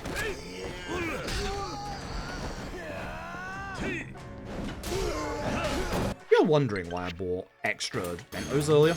This would be why. Yep, this is bad. All my time is just going to disappear. I'm not going to have my attack buff for... I'm not even going to have it for this guy. Yikes. Pretty bad. If you do this properly, your attack buff lasts for the entire set piece. This guy sucks. I really need to get this guy with the last of my attack if possible. Oh, just went away. And kaboom! Nice thing is, because that was the last hit, the barrel will explode and I don't have to get rid of it. Yeah, look where my gold is and look how much time I'm about to lose. Ooh, this was a bad set piece. Ooh, this was a very bad set piece. That is unfortunate. It's very unfortunate. Well, it is what it is. I haven't had this set piece go this wrong in a long time, but my barrels were bad. Also, I was hitting R2 to go into my EX phase. Didn't let me do it. So I'm gonna have to do this the very, very, very old-fashioned way. Jungi-Han is gonna have a lot of HP. So instead, I'm gonna have to use the steel plates. Usually you don't want to use the steel plates, but I'm gonna have to. Fortunately, I also broke all of the other furniture, which is bad. Thankfully, this gets us our EX back. I just EX again straight away. Look at that time loss. Ah, look at that time loss. Oof. That's epic. 1, 2, 3, double punch. If you're wondering why this combo in particular, this combo in particular is the one that is least blocked out of all of your EX combos. 41 second time loss. Nice. Yeah, that did not go well. That did not go well in the slightest. Ouch. Hey, Becky Mission, hope you're doing well. Yeah, that did not go well in the slightest. Ooh, dear oh dear. Again, this wouldn't be like a legit PB anyway, so I'm not too upset about it. I am upset about opening my tips menu by accident. What happens if you hold left D-pad to skip cutscenes for too long? So we're going to head back to our apartment, and then we're going to head to Kamurocho. This is a nice quick... There's actually a nice quick chapter in general. Pretty much just one set piece. Like, it's kind of nice.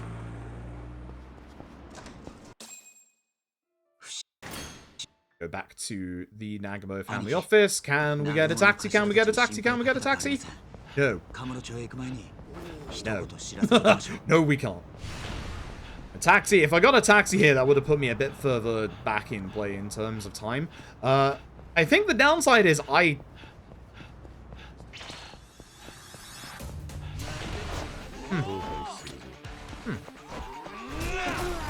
gonna be honest. I remember the last time these guys spawned here.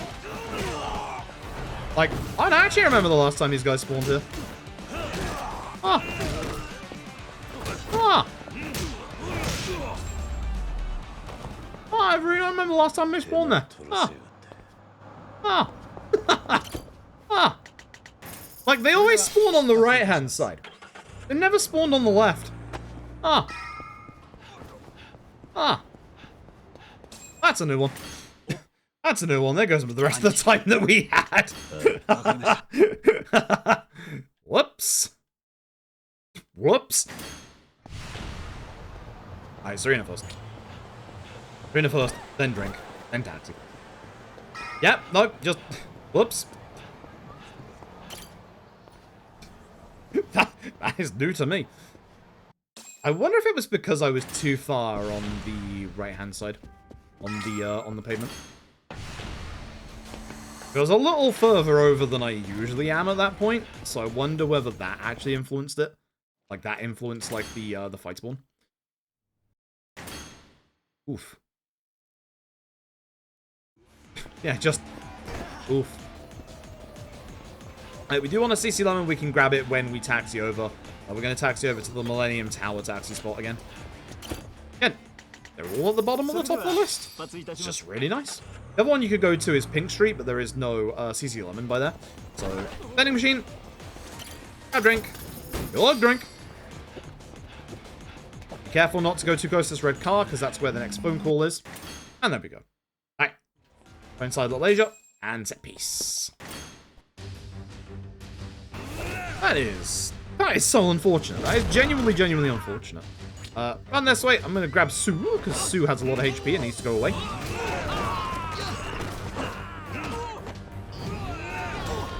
Shouldn't hit you on there, but that's fine. I don't think I one-tap for the last one anyway. 1, 2, 3. So most barricades take 5 physical hits. This one only takes 3. Look.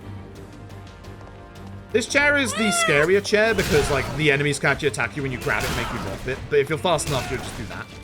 And we can grab this chair, go to the barricade, hit it, and drop it, and run. Thank you very much for the generous donation. Anonymous! Anonymous! Yo! Thank you very much for the generous donation. That hits us to 2.5k. That has unlocked a Like a Dragon Gaiden, the man who erased his name all sub-stories run. As I said, I will do that this week. Because, like, you're supposed to have gone down from that. That run is only 3.5 hours long. You weren't supposed to go down from that. Here's Ed. Here's Ed. I'm gonna use another chair. As you do. As you do. I'm just gonna use a chair. Just like before. Ed! He knows. Ed knows. My dude Ed. Thank you. Goodbye. Ooh, bad set piece as well. Ooh, last two chapters have not been kind. Oof. Thanks, Ed. Ah, I went the wrong way. I'm definitely losing time. Grab this chair. Strong attacks with two-handed objects, break barricades in one hit. Nice. Yeah, Anonymous, thank you so very, very much. I do have a hidden 3k goal. I will put that on after this, so you will know what it actually is.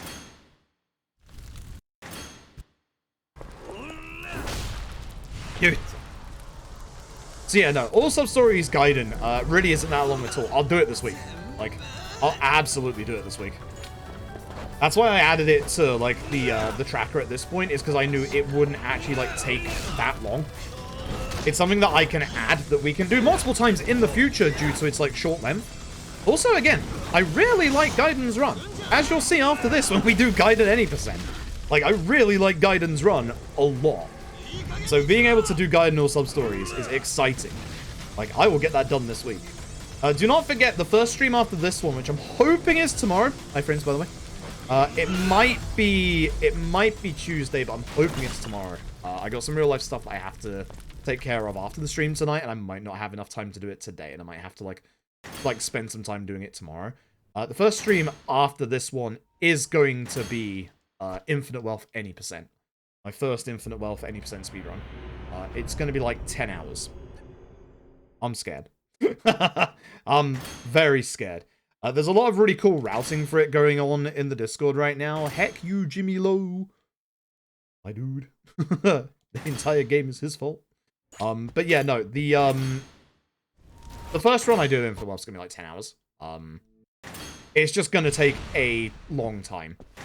That's why if I've got my real life stuff I need to finish off, then I'm going to have to hold off. Part of that is speaking to my accountants about my tax. It is tax season, folks.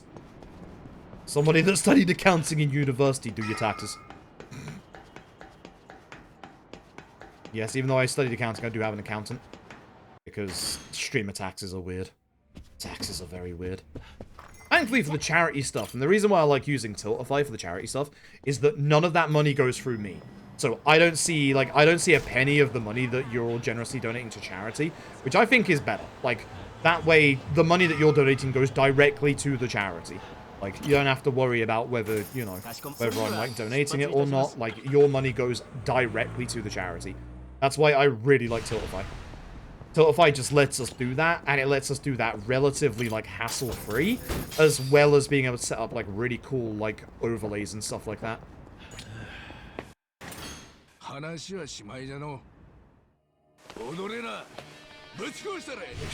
Wasn't gonna name names, but yeah. I don't think that, you know, like, again, what the heck, my dude? I don't think that people, like, you know, handling themselves are bad. I just like doing it where your money directly goes to charity. That way, you know, I don't see it. It's important. Like, you know, and you can feel safe and secure that the money you donate is going to the charity. It's not going to the British dude who at some point has to transfer it over. The British dude does have to do his taxes. I did not want to pick this up. Actually, yes, I did. How did I forget what I'm doing? You want to hit Ito as fast as possible? He is frustrating. Excuse you. Excuse you. Bang, bang. Guns are very strong in this game.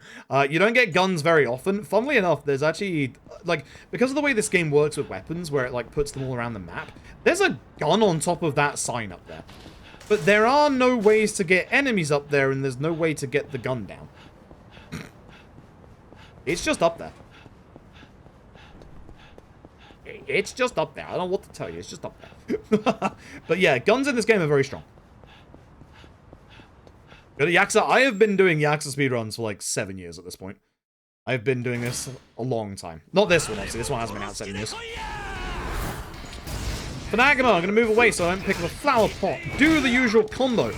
And if Nagano doesn't go to second phase, because sometimes he doesn't, I'll turn off my EX, hit him once to go second phase. Phase 2 Nagano, very, very easy.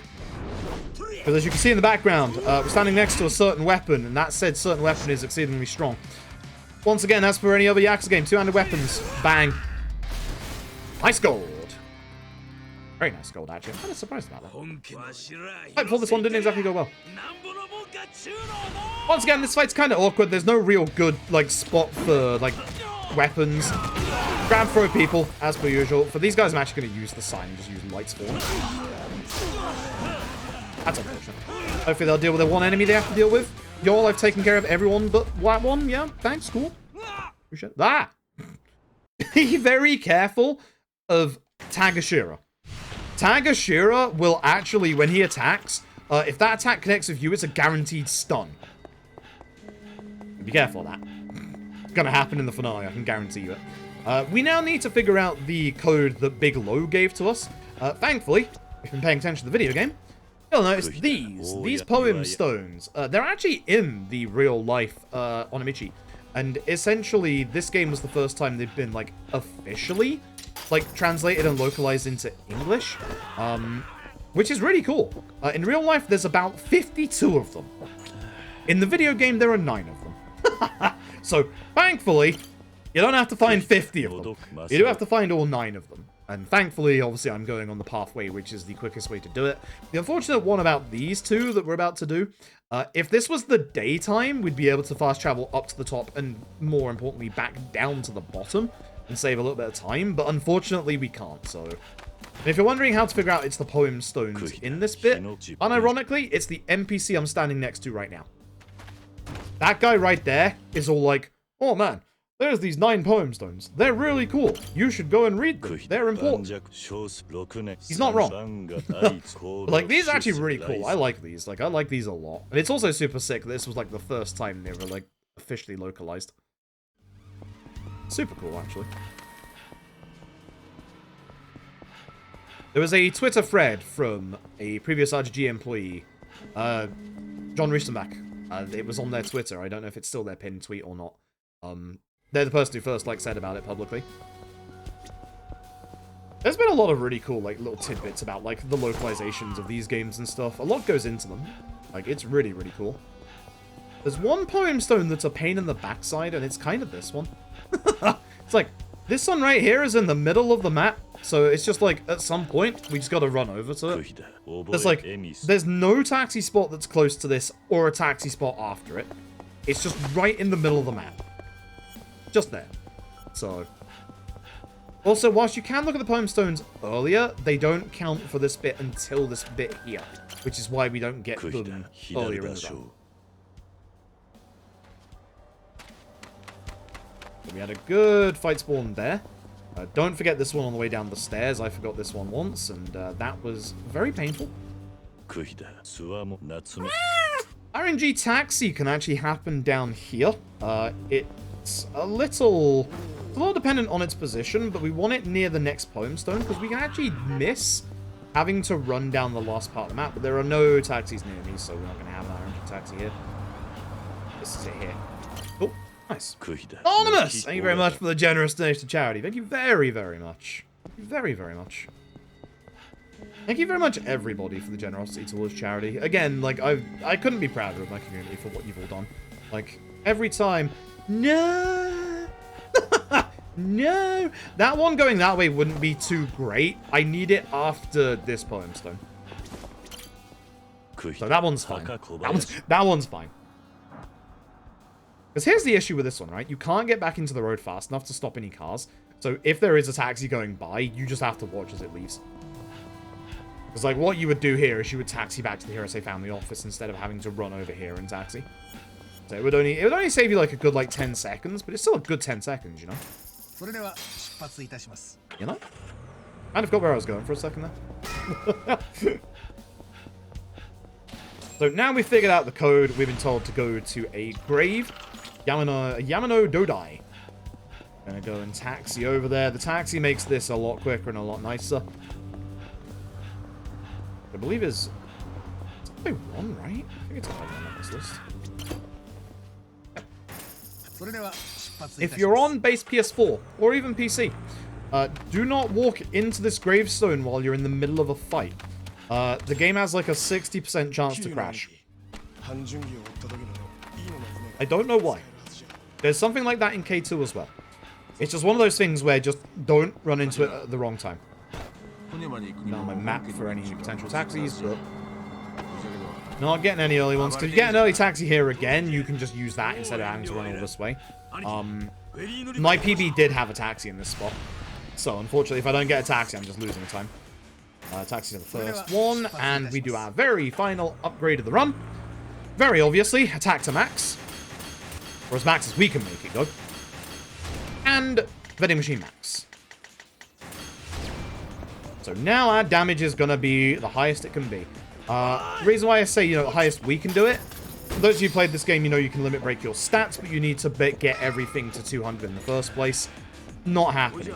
We've technically limit braked our attack because the Bloody Binding's extra damage goes to your attack anyway. So even if you haven't, like, already, like, you know, actually broken your, like, limits, any extra you get from gear, like the Bloody Binding, will still go towards limit breaking. I'm going to leave that one enemy and hope that Takashiro actually takes care of him. This bit just has a lot of enemies. You can either grab enemies and throw them. Barrel, good. Also, I've never hit Takamura because I don't like using, like, single hits on enemies. I'm prioritizing the enemies that are, like, the bigger pains in this fight.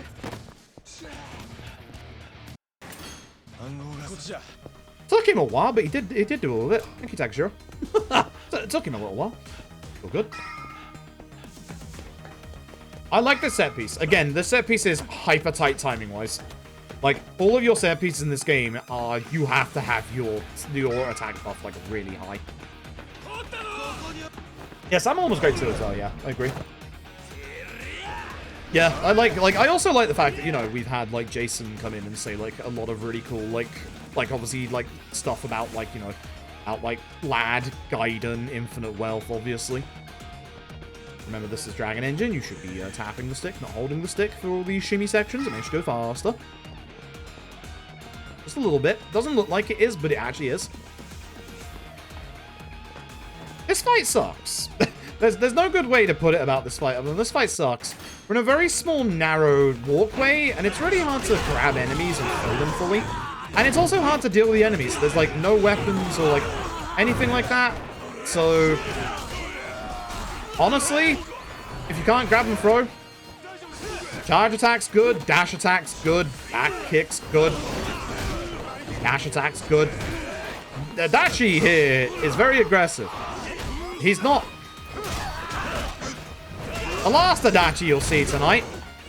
Thankfully, the last Adachi you'll see tonight is much nicer. He's on our team.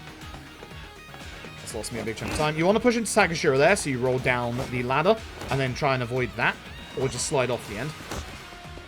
If you hit the corner lip there, you don't actually take damage. Fun fact, you actually take full damage in this game. If you fall from too high of an height, you actually take full damage. That's one of the places in the run where you will take full damage. If you, like, miss the lip of the top there. Grab Sakaguchi if you can. Whoa, ragdolls, please. At least hit Sakaguchi. He's, like, the really important one to deal with. Arrows here, good, obviously. Wow, I don't think he hit me. I think he hit the man. His animation wasn't finished. This is not going well.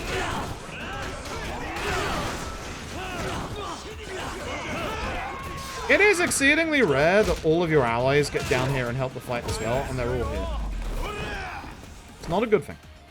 It means this fight is going very slowly. This fight's weird. We want to grab the barrel, but you want to be very, very careful not to hit those bags on the right of them. Those bags contain, like, flour/concrete. They stun you. Very important we hit the two people with the large HP bars, obviously. Good hit on that guy. Agno, you're not helping!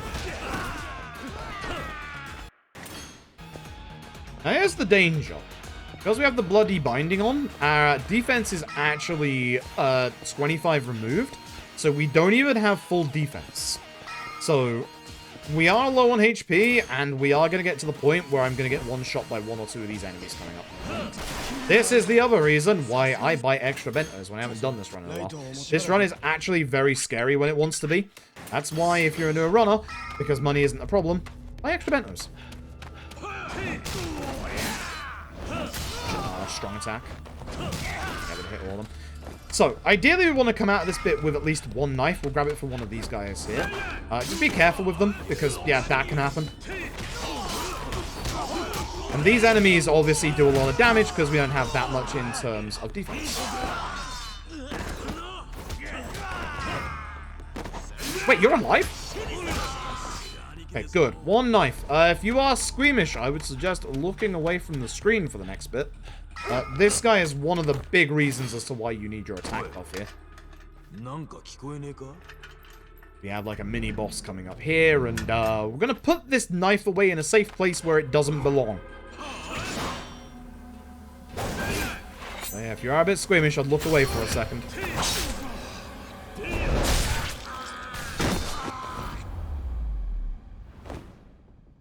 Dude. that don't belong there, dude. People of ill repute. Yeah, he is. Ugh. I don't think I'm getting the attack buff to Hirose, which sucks. It's going to make the Hirose fight slow. So ideally we could take a barrel with us into this next fight, but because there's a little bit of a drop here, the barrel will always break. Otherwise we take one of those and just go down.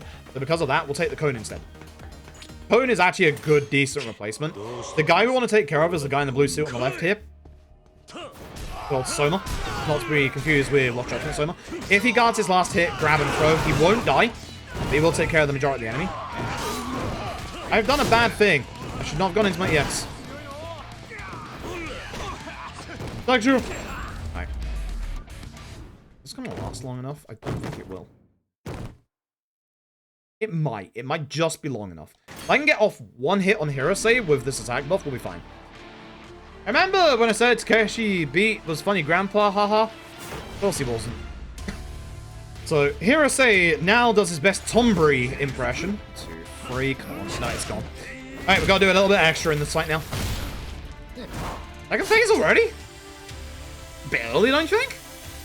Alright, it's fine. Also, there's something very funny about this. Take your EX off because you can't do any damage here because Hirose is just hiding here. We have to do all the QTs. If we do all the QTs, we'll also get a little bit of our heat back, which is good. When we get to the third one of these QTs, so the one after this one, I will show you the Ghost of Christmas Past. Pay attention to the middle of the screen. Ooh. So that's the coordinates that Hirose is supposed to spawn at, but he doesn't physically exist here. So he just is there. Like, You guarded that? That's upsetting. So I need to see one more QTE in this fight before we can end the fight. If I need Hirose, there it is. To do that QTE, and then I can end the fight. Which, thankfully, that gets our heat back. I'm going to try to do a dash attack anyway. Chips. Bad Hirose fight, unfortunately. Good. Yeah, 24-second time loss. That's a shame. That's a shame. We are up against it in this last set piece. Oh boy. That was not a good set piece. There's a boat. That's a very important boat. It's an exceedingly important boat. That's the Yamato Mark II, and if you know your maritime politics, oh boy. That is a boat that should not exist. But it does exist. And now these guys are in trouble. Here's a Whammy Jr. He's not very nice. Still with him in like 20 minutes. Let's Mark! Aim with the tier 1 for 24 months, the 2 years. Thank you very, very much. Thank you very, very much. Alright, we are now in the finale. This is a relatively large finale, actually, all things considered. I love the finale of this game. Like, I actually really love the finale of this game. I do think there is a set piece, like, weirdly missing. Like, I kind of am happy about, like, I love the Millennium Tower set piece. But, like, it feels like this should have been, like, a little bit extra when going to see Iwami Jr. Go here, grab CC Lemon, run past. There is actually a fight spawn. You can hear it right now. If you stay in that initial area, it will just get into a fight with you. See how you saw the red marker at the bottom of my screen? That was the fight spawn that had already locked onto me back in the area we were in. You just have to run very fast there. If you don't run fast there, it's a guaranteed fight. Like, even if you're, like, in the alleyway, it drags you backwards. You just have to be fast. Back after. It feels like there should have been, like, a couple of, like, you know, fights to get to that point. But I feel like they wanted the Millennium Tower to be their, like, last impressive set piece. And, like, honestly, it is. I like the Millennium Tower set piece. It just feels like there's just something missing in the middle. Like, there's something missing between the Millennium Tower and the last fight. Go bowling with the first hit. Try and grab the bike, not the plant pot. What you want to do is ideally have this bike and grab this bike. So look at the top left. You'll notice that I hit this bike once, which means this bike should be on 2 durability. Incorrect. For some reason, the bike in this bit is supposed to respawn, which it does, but if it's in your hands, it also just gets your durability. So if I still had the bike after this bit, it would then get healed again for the fight after this. It's really hard to keep the bike over all 3 phases of this fight, so we just go for a fresh bike here. Which is unfortunate, because I just hit a person towards the bike, and we all know how Dragon Engine shenanigans work. Yeah. Thanks, Horiguchi. We're gonna do this the old-fashioned way. Plant pot. I don't know who's walking over here, but you're dragging half the enemy along. And I'm not saying that's a bad thing, actually. As long as they deal with their 2 guys, yo. Whoa. Spark! Thank you for the very generous donation to charity. Thank you very, very much. So we're going to go back to Kamurocho. You can taxi the Kamurocho on the taxi list, but that doesn't move the story along. You have to go back to your apartment. Because of that, remember that the apartment taxi is now down by 1 spot on the taxi list.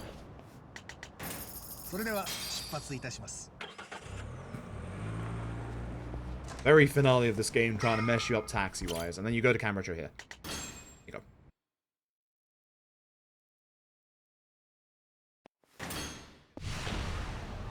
Yeah, Zero's finale is essentially what we're talking about in terms of, like, you know, there not being anything missing in the middle. Like, Akiyama. Akiyama. Ran out your RGG collection of Fist North Star on the PS5? I am so sorry.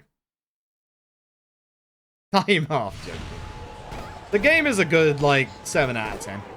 It's just not a good speedrun. It's not a good speedrun in the slightest. It's one of those games where, like, casually, I really, really like it, and I think it is now a much better speedrun than where it was, like, say, heck, even a year ago. Now that PS Cal has come in and, like, transformed a lot of it, and now that we have, you know, an NPC to get rid of the RNG grind at the start. Can't believe it took me 4 years to find that guy. But it's one of those where the speedrun still just accentuates all the problems with the game casually. So it's like, as much as I like playing it casually, speedrun-wise, it's not hot. It's not hot. I don't know how I missed that hit. Good job, boys. Alright, so ideally we need everybody to take care of the enemies on this top floor, which, that doesn't happen very often. So I'm going to take care of these 3 first, or at least those 2, and then hope everyone takes care of the rest. We're going to go downstairs and start taking care of these guys. A couple of enemies behind us, a couple of enemies in front of us. We want to take care of everybody on this bottom floor. For the larger enemies, you can see that I am picking them up and throwing them because I know that they're going to be an issue. They actually did take care of all the enemies. Good. That man just flew. That's bad. That felt very slow. Like, Zero is the example of a perfect finale. Like, you have both Kiryu and Majima's parts that both have, like, a giant load to them. I'm gonna let that guy get taken out by them, hopefully. Nice double. What? Good, they did. Like, Zero's finale is an absolute perfect example of what is, like, missing in this, where, you know, you have both Kiryu and Majima's side, and they both have a lengthy set piece end to it, whereas this you have the Millennium Tower, and then all of a sudden you're at the docks. Like, there's something missing in the middle. You speak to Nagamo, and you think there would be resistance in, like, letting, like, you know, Kiryu and Nagamo get to the docks, but it just goes there. Like, it feels like there's a fight or 2 missing.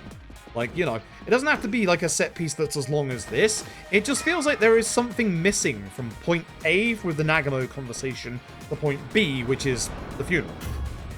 It's weird. Speaking of weird, take that. Enjoy. Richie? Oh, whew, I'm glad that missed. That's always tight time now. So ideally, we take care of all these enemies.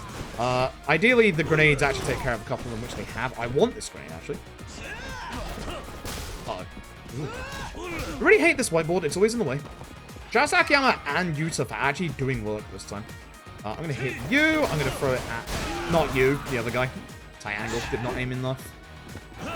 Because Yamaura is a pain in the backside. Either use a chair or just use a strong attack. Ideally, I don't want any weapons in my hand when going into the next room. That's why I used the charge strong there. What's the unlock? What unlock? What are we doing? I'm not giving you my bank account number. Anyway, because I don't have a weapon. The important thing is I can get a weapon. There are 2 weapons in this room. Chair and table. Go table. So move forward a little bit, grab table, spin. Table, good. Table has reach. Reach and damage. The chairs have damage, but they don't have reach.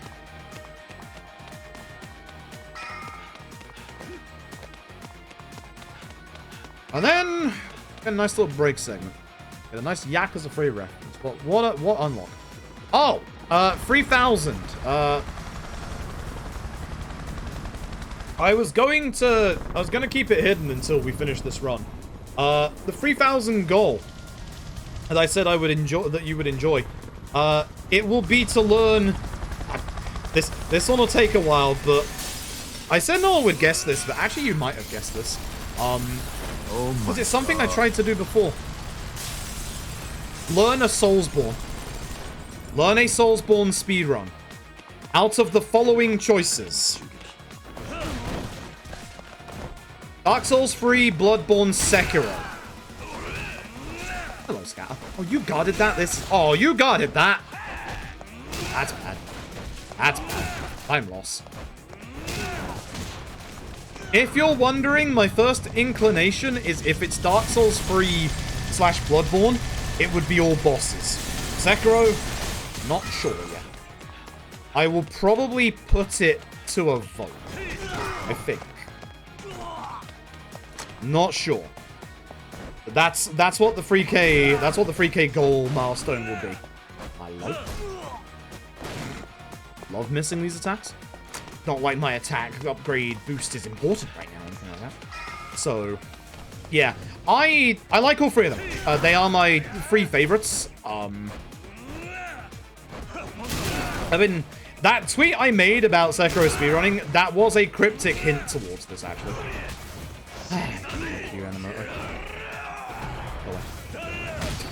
It's so awkward when you just sat here, not that much like furniture around, and the guy just in a really slow combo, because it's like, if I charge, he's going to knock me out my combo, I'm going to get my charge off.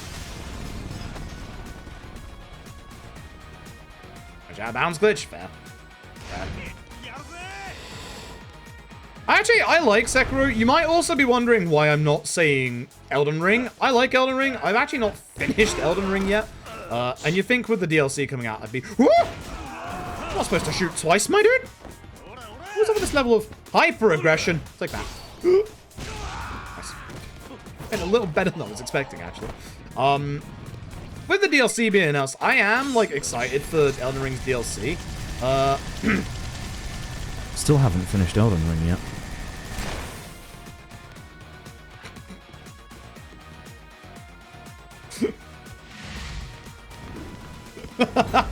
Yeah, I like Elden Ring. I just... For me, if I'm gonna do, like, Elden Ring, I'd do a shorter speedrun of the categories. Hey! And, like, I don't know. I kind of want to do, like, a bit of a longer one. I wasn't supposed to do that. If you have HP, it's slower to do this QT. So yeah, the 3000 one will be either Dark Souls 3, Bloodborne, or Sekiro. I'm not sure which. I actually quite like the shorter Sekiro runs. And I do need to do shorter speedruns. So that does have... Sekiro does have that going for it. Good stuff, actually. So we're going to use invulnerability strats again. Just going to run through this, you know. I don't need HP. You need HP? I don't need HP. I don't need HP. So... Elden Ring is long. I like that. Like, the reason why I'm looking at, like, Dark Souls 3, Bloodborne, Sekiro is because, like, even though I'm not, like, even though I wouldn't be good at the games, I'd still get, like, sub 3 hours in them. Which is ideal for essentially what I would want.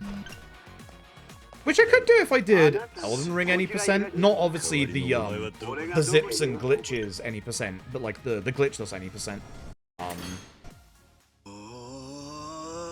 I don't know. We'll see. We'll see. We do need to hit 3000 first, of course. I will put that on the tracker as soon as we're done with Yakuza 6. We jump into Gaiden, which I'm excited for. I love Gaiden. Gaiden's great. I need a bit more heat. Usually I wouldn't hit Somia twice, but I need a bit more heat here. A little lacking. That'll do. So this is the Somia glitch, or well, it's not the glitch, but it's essentially a strat where I don't want the store because it pushes it away. Should be fine. There's a weird interaction that can happen in this fight. It requires you to be in your extreme heat mode, which I am, and it requires you to fail this QTE. Weirdly. For some reason, this does just not work sometimes, for whatever reason. If it works, you'll know. Because instead of the entire QT going off, I hit. Sonia? Just do this. Just do this.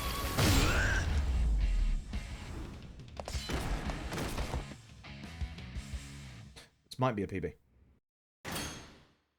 Might be a PB. We're very close to PB, please. Which it would be an illegal PB because you can't see the FPS counter.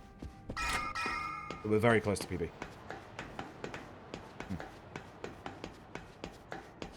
Yesterday's luck is carrying on. I don't know how. I've been playing really badly for like the last 45 minutes of this run, but hey.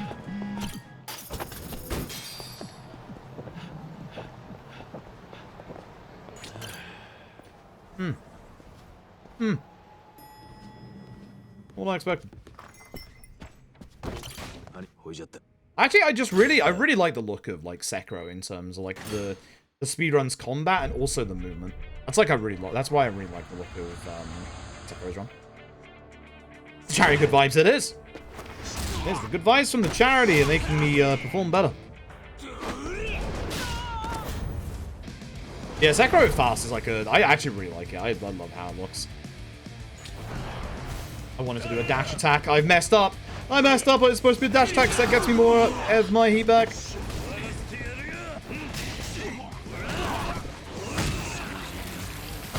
That's phase 1.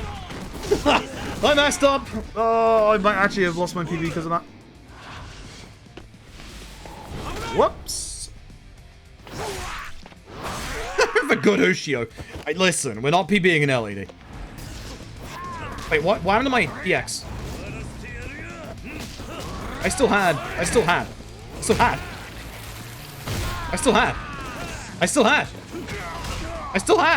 Okay, we're still PB. I still had! That's all I got. I still had!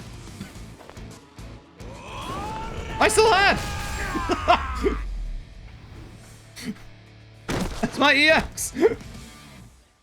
Still had. So here's the thing. Iwami's fight goes the same way every single time. It's funny. This fight is so simple. This fight is so very, very simple. It's always, like, obviously mouse wheel strat different, but it's always been this strat in terms of the old way to deal with Whammy. It's always been this way. You think this would be a hard fight? It's not. I will agree with, like, what everyone says about this being kind of, like, the most disappointing, like, final boss in any RPG game. He just has no HP. Like, he just has nothing. He has little baby Iwami. He gets kicked, and then I go to my EX, and I hit him. And that's phase 2. That's fight over. But this is the damage QC I was talking about earlier. Like, I think Iwami is a good villain, but, like, yeah, this fight is laughably easy. Like, who? GG. That's an illegitimate PB, but that's another PB right there. Keeps happening. Keeps happening. Sleep tight, little baby. Right? Prime Game Mega the Prime Game for 13 months. That's another PB. That's 3 in a row. Gaiden's next.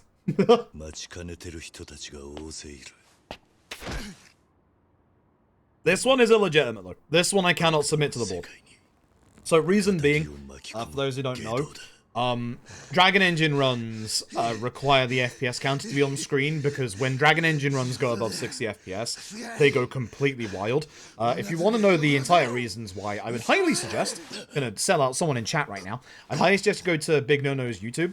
They put together a very comprehensive YouTube video on the Kiwami 2 differences between 60 FPS and 120, and those differences are just similar for every single Dragon Engine run. Long story short, load time shorter, QTE is faster for some reason, like certain bosses. It's weird. There's a lot of things that get like really messed up because of like being above 60 FPS. Plus, we have 60 FPS as a lock because the Dragon Engine is very resource intense, which we've obviously seen a lot with Infinite Wealth because of the the beach and stuff like that. So we have the 60 FPS lock because it's a lot easier for people to hit 60 FPS in this engine compared to the old engine. I think if we knew about the old engine beforehand, I think we would have locked that to 60 as well, but we can't legacy 7 years of runs. That's the issue. It's too late at that point. Plus, it is a lot easier to get higher FPS in the older engine, which is nice. The Dragon Engine is just scary. Anyway, you'll know what cutscene's coming. I need to go fill up my water bottle real quick before we do Gaiden. I'm gonna give you a rugby, baby. Hold on. Enjoy Upsy Daisy. I'll be back in like 2 minutes.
그놈은 건들지 마라.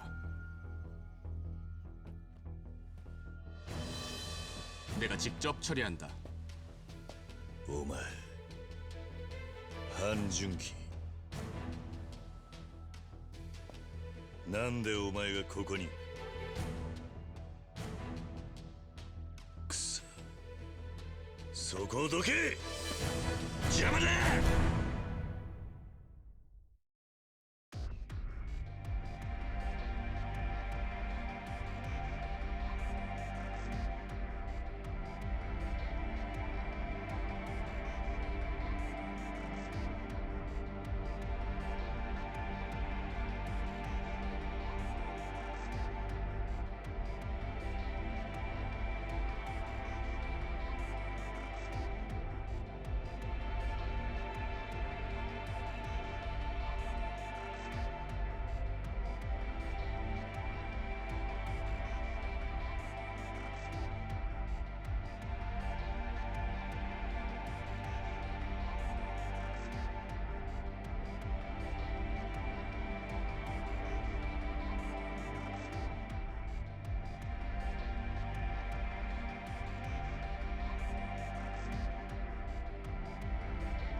Sorry about that.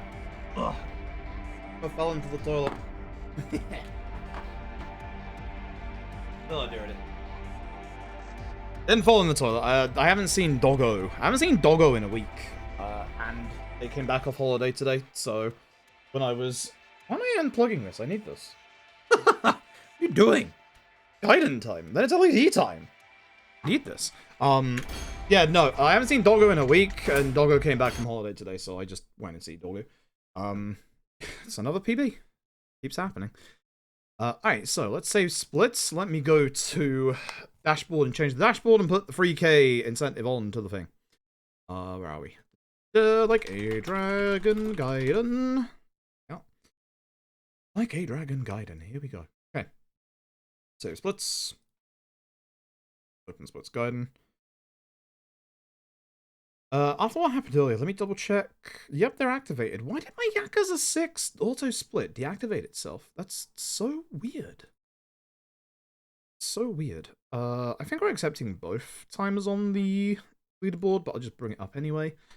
And do the thing where we put on the last milestone. Oh, baby. Password, sign in. Oh, baby. This one scares me. If I'm being honest. This one scares me. Where are we? Milestone. Activate. Boom. Alright, it should turn up in a second. There it is. I like how that just updates in real time as well. The Tiltify's platform is like actually really cool for this kind of stuff. But yep, as you can see, we are now on the 3K goal. Which, as said, is going to be to learn a Soulsborne of either Dark Souls 3, Sekiro, or Bloodborne. It's all terrifying. It's all terrifying. Oh no. Anonymous! Thank you very much for the generous donation to charity. Oh no. Oh no, it's happening, isn't it? Oh no. Alright. Little Gaiden. We haven't done a Gaiden run since the 25th of January, a month ago today, actually. I do need my Gaiden notes because there's a couple of things in the early game that we changed that I don't remember. I don't remember. Where is my Gaiden notes? Gaiden... I've got Gaiden notes, Gaiden free gear route, or Gaiden newest route. Well, I hope it's Gaiden newest route. Looking at the dates of these, correct. Yep, this all looks good. Talks about me taking a shovel to Nishtani.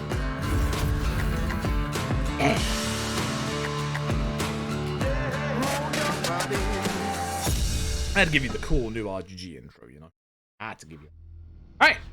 Like a Dragon Gaiden, the man who erased his name. I like this run. I like this run a lot. This run is super cool. Let's get going. Considering, you know, I'm a little late to this because I had to go see Doggo. Let's go. We do it on beginner. It's a little weird. Because this is what would be simple in previous games. But standard is what would be normal in previous games. And professional is not full legend, but it's kind of there. It's weird. I wish there was a legend, but yeah, it is what it is. Alright. Don't auto save. Alright. I don't know if this has auto split or not. Start. 3, 2, 1, go. It does. Neat. Good for this game. Thank you for the luck, Panda. Panda, I don't know if you saw OP Pie today hit both the Majima crash and the Ryuji crash. OP Pie suddenly is not a fan of Dead Souls. Understandable. OP Pie has finally joined us in understanding what the heck is wrong with good old Yakuza Dead Souls. So we turn off the action assist. I'm surprised that first one missed, but hey.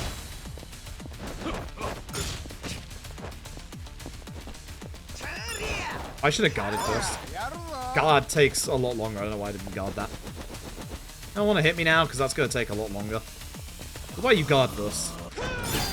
Thank you. Alright, at this point, we want to do the spider wire. If I can do it against this guy, it's good because he takes normally 2 hits to go down unless he's on the floor, at which point he only takes the 1. Shame Hiyama was guarding because that would have taken a little bit more time. Yeah, you want a sub 50 second tutorial there, so we're already like 10 seconds.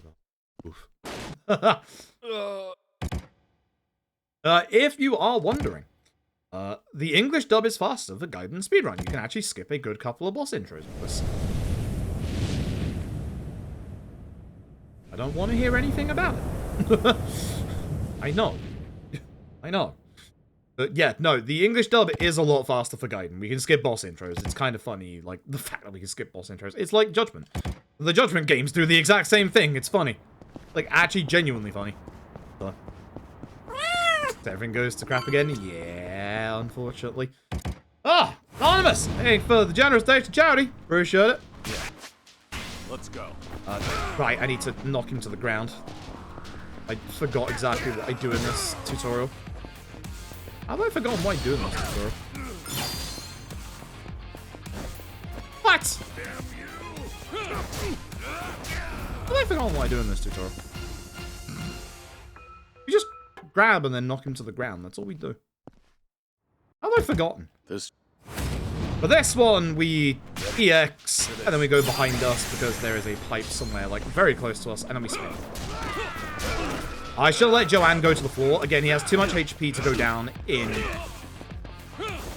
one hit. So if you let him go down to the floor, then you can just get the pipe hit off, and then he goes down in one hit. I saw an opportunity to get, like, the other two and try to go for it. I'm also holding left to skip cutscenes. Thank you, Yakuza6. Hey, who's this guy? This guy. I feel like we saw him yesterday. Weird. Very weird.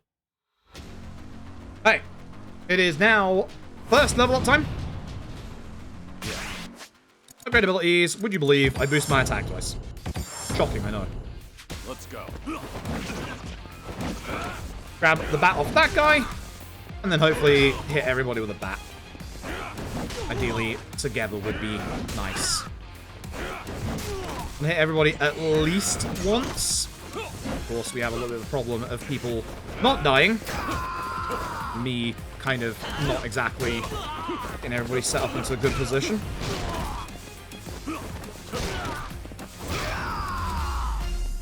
Bad. Very bad.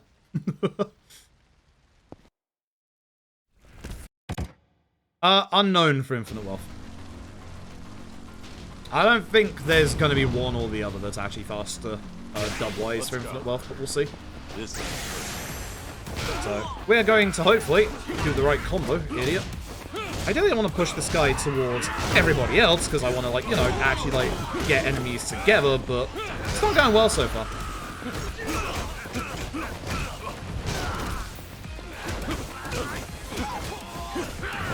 Ideally, I want this guy's baseball bat.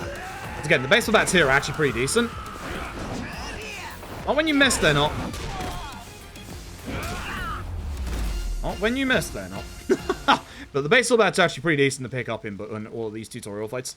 You have a bit of a slow swing to it, but if you actually, like, obviously connect, you do a lot of damage. Baseball bat's good in Gaiden. Baseball bat's very good in Gaiden. I need to remember the rest of this run at this point. Do I? Oh. Alright, the nice thing about this bit, all of the enemy spawns in this bit are really aggressive, and you will likely get into a fight with one of the enemies. But the nice thing about this is that you actually have a whole bunch of area triggers. So we don't really care. Like, these guys on the right, those guys on the left. Oh man. That don't matter. One of these, like, in the next 5 minutes, my head will remember, hey, hold up to skip the cutscenes. Won't yet. Some point in the next 5 minutes. Again, if there's a fight spawn ahead of us here, it's a bit more to the left than it usually is here. Even if there's a fight spawn here, this is an area trigger. Everything here is area triggers. It's really nice. You don't have to worry about fight spawns at all. But getting objects and stuff, with the wire, just go first person. For some reason, going first person makes it happen a lot more consistently. I wish I understood why, but it just does. Let me demonstrate. I'd like the stamina off the top of the sign. I actually do it a little bit faster, I feel, as well. I might be wrong on that. I'm going to go in here, and I'm going to buy the most essential of any equipment piece. Underwear. Which I'm going to immediately equip, because it gives us a little bit of extra attack. Plus 90. That is actually going to help a lot for this next fight. Like, that extra attack actually helps you take care of these enemies in hopefully 2 swings. So, grab bench. Yep, this is a bench. Grab bench. Swing. And the guy that we grabbed obviously was behind.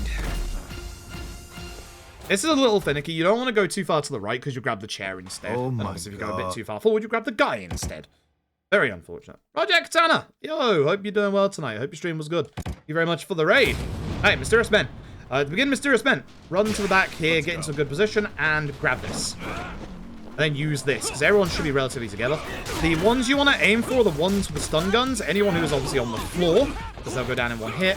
And the guy with the wooden sword. The guy with the wooden sword needs to go down, because if anyone's alive after this, the wooden sword actually deals with them. Unless, of course, this guy's like on 2 hits, which point you just do that.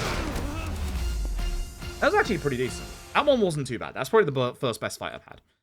And now, it's time for the first fight against Tsuruno. Figured as much. That's the Dragon of Dojima for you. Now, thankfully, I am full on my heat, so I know exactly what to do. Go into heat. If you're full on heat, go into heat, start hitting attacks. This will push Tsuruno down to the next phase of the fight very quickly. Grab a weapon, ideally the pipe, not the baseball bat, because the baseball bat is slower. So I now have to dodge this. Yeah. You want the pipe. You definitely want the pipe more than the baseball bat, because the pipe just, you know, it goes like this faster. Pipe is much better. Don't go for the baseball bat. Never go for the baseball bat. Go for the pipe. If you go for the pipe, you can get him down to 1 HP before his like EX move there, and then he just goes down. Jishido, round 1. Let's see what you're made of. Made of person, thank you. Yeah, let's go. For this, grab coin. He has a certain pattern where after he attacks once, he'll attack on your 3rd attack, but because that was a bit early, I got to wait. Bad job here. 2, 3. I could have got the attack off. I keep forgetting I can get the attack off here. I don't want to use my EX, still going to use it in the next fight, so I'm just losing time. That's what happens when I haven't done Gaiden in a while. Is what it all is. Daytona USA 2, yes. I'm so glad they actually have Model 3 emulation in these games now. That's gonna open up a lot of doors for future arcade stuff in these games. So, we first want to go to Legend style. I'm just gonna hit him twice with charge attacks. One of you. One of you. I didn't do the other one? Okay, that's good. And then I'm just gonna do my EX stuff to begin. You're starting with that? Okay. Probably I didn't want to hit cone, but... Fortunately, it is happening. Dodge, and then 1, 2, 3. But because I hit him again after the guard break, I know I can just keep cycling him in his attacks. He will always attack you after your 3rd cone hit. Which, it's kind of weird to think about it that way, but yeah, his attack speed, or when his aggression starts, is literally after the 3rd one. So, as long as you know that, you can just keep hitting Shishido with the coin. It's wild, but it's kind of nice. Do we want you anymore? No, we don't. We want you instead. I just had the very old rat in my head for a second there. We want this tower and a plus. I don't know why I'm going back in first person. I don't want to go back in first person. But we want that tower and a plus. Again, you go first person, it makes it a lot easier to grab items. Again, there's a whole bunch of enemies that are just going to be all in the way. There's a guaranteed fight spawn ahead of us here. Doesn't matter. It's all area triggers. This chapter is great. Like, despite the fact it's giant fight spawns, you don't have to worry. At all. You just run. That's the best part about this. It's just like that. Perhaps skip and carry can pull just lose? No, you skip it. As you said, you skip it. Why would you not just skip it? It's the Dragon engine. You can skip minigames. Like, why would you not just skip it? Anyway, the Popo. Top answer. Do not do the second answer. Second answer is the wrong answer. It's there. It's the top answer. Then I need to do the correct purchase here, which is 5 Taraners. Bento. 10 sake. Bento important. Bento is very important. That's the one thing you must not forget. 10 sake. Here we go. Hopefully launch you. I was hoping more enemies would be around each other here, but they're not. Fortunately, I want that guy to stop hitting me because he was actually interrupting my attacks. 3. Charge into attack. Shame. I had a bad angle at the start of that. That wasn't great.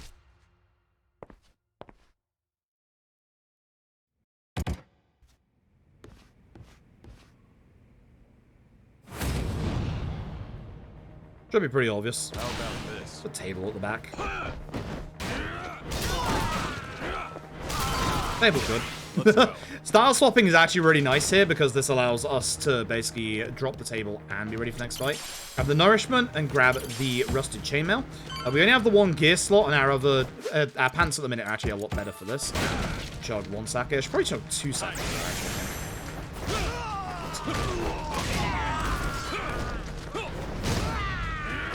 Angling on my part. So you want to go over here because there's 2 agents that just will not like aggro at the start of the fight. Wanted his weapon, thanks. If you can get one of the police batons, you can just start hitting enemies here. So one really good way, if you don't have heat, of building up and generating heat, is to just break barricades. So there's the 2 barricades after this fight that we can break. Mr. Legendary Yakuza? Yeah, home actually, bye. So we have the umbrella dude. We change to good old agent. EX up, and then hope we launch the guy. If you launch the guy, you can just take care of him like this. Make sure before it ends, you change so you can keep him juggled. So Gaiden does have juggle tech, which is really nice. Gaiden has very good juggle tech. You can see I got half of my like heat back from that. I'll take a towner for 2 towners actually. And exactly to replenish the other one I missed.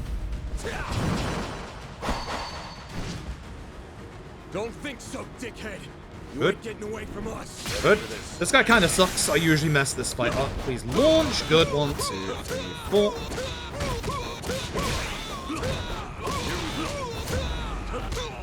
Nice.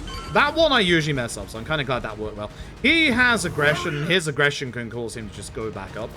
You'd think we would use the table in this part. We tried using the table, but the table actually breaks on the way out. That's very unfortunate. All of the batons broke. Ooh, that's not good, because I need them for the next fight. Oh, I would have loved to see that crush you just now. Yeah, that's not good. We're going to have to do this the slow old-fashioned way.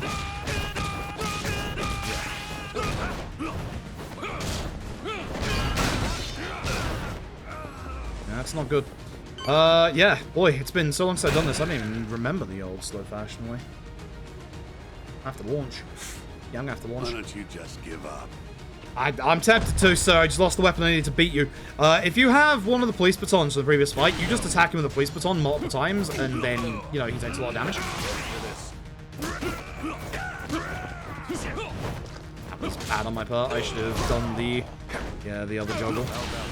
Oh, he was gonna hit me.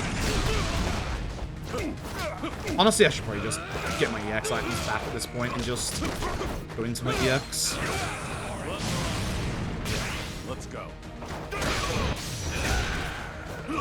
I break the thing as well. Oh, I could have used that actually, the katana. That was the old-fashioned way. I remember now. These are my EX. Yeah, this ain't going well. I'm gonna lose a lot of time in this chapter. Gaiden's first chapter is very rough to run. Like, it can go very horribly wrong. Please, thank you. It can go very, very horribly wrong. Fine by me. Bring it on. Why wouldn't your speedrun count since you play on easy? What category do you think we play? Have you even looked at SRC, the categories? Because it really sounds like you haven't. And you really should.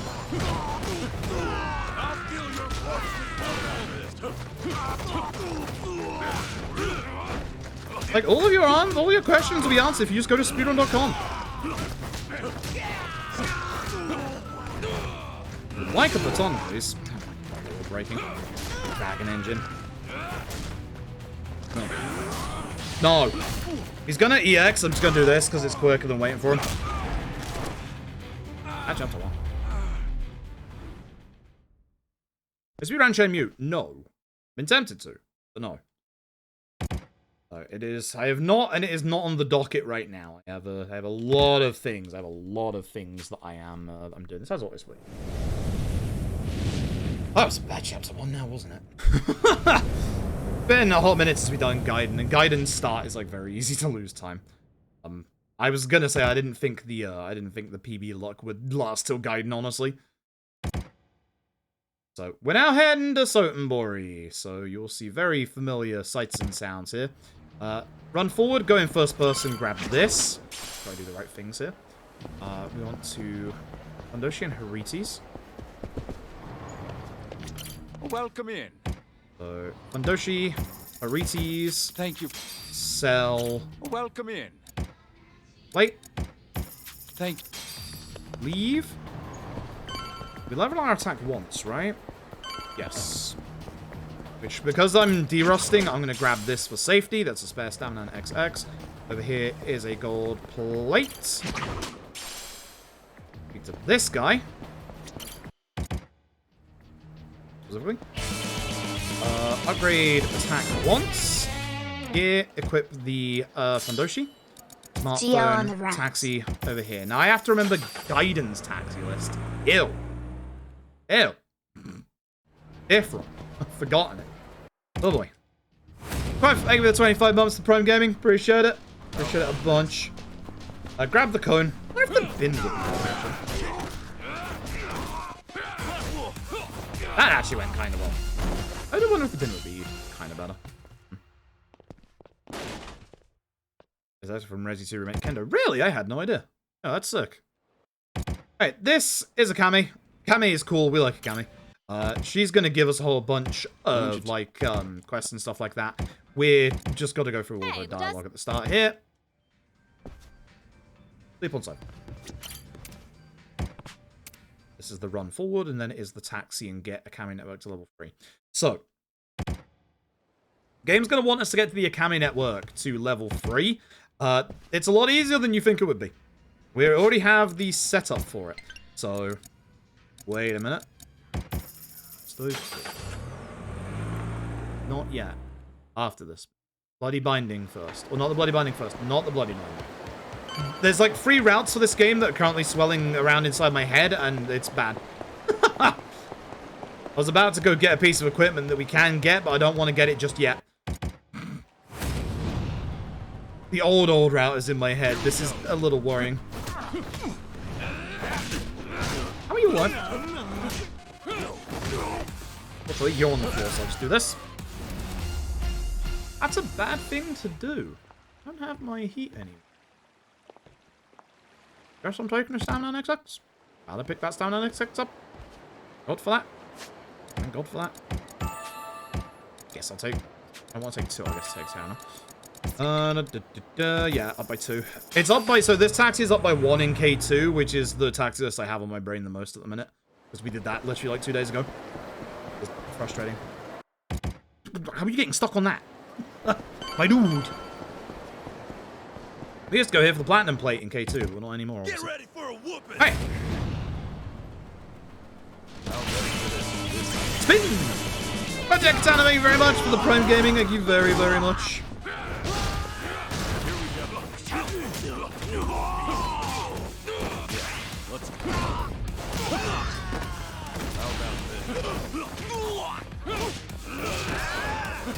Nice dodge. Now we do the Akami Network to level 3. I knew I had got my turn order mixed up. So. Basically, at 2 different points in this run, we're going to have to do the Akami Network a little bit. This is the first time. I almost said third. What we're going to do is going to smartphone up by 3. That's why I said third. We just need to get level 3. This is super simple. What we do is we speak to this guy. And because we have the bento that we picked up earlier, that's 400 points. Go back over here, speak to this guy. Give him one of our sake. And that's 450. And that's level 3. It's that simple. It is very much that simple.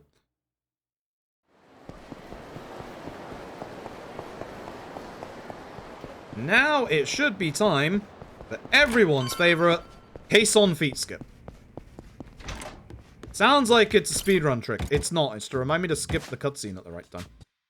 So, we have to go to the cabaret club. We got to go and see specifically, like, any of the cabaret girls. But one of the 2 cabaret girls. And the quickest one to pick, unironically enough, is Caisson. The good VTuber Caisson. So what we're going to do is going to go into Club Heavenly. Speak to this guy. Yeah. Yeah. Pick Caisson. Wait to see Caisson's feet. Then skip.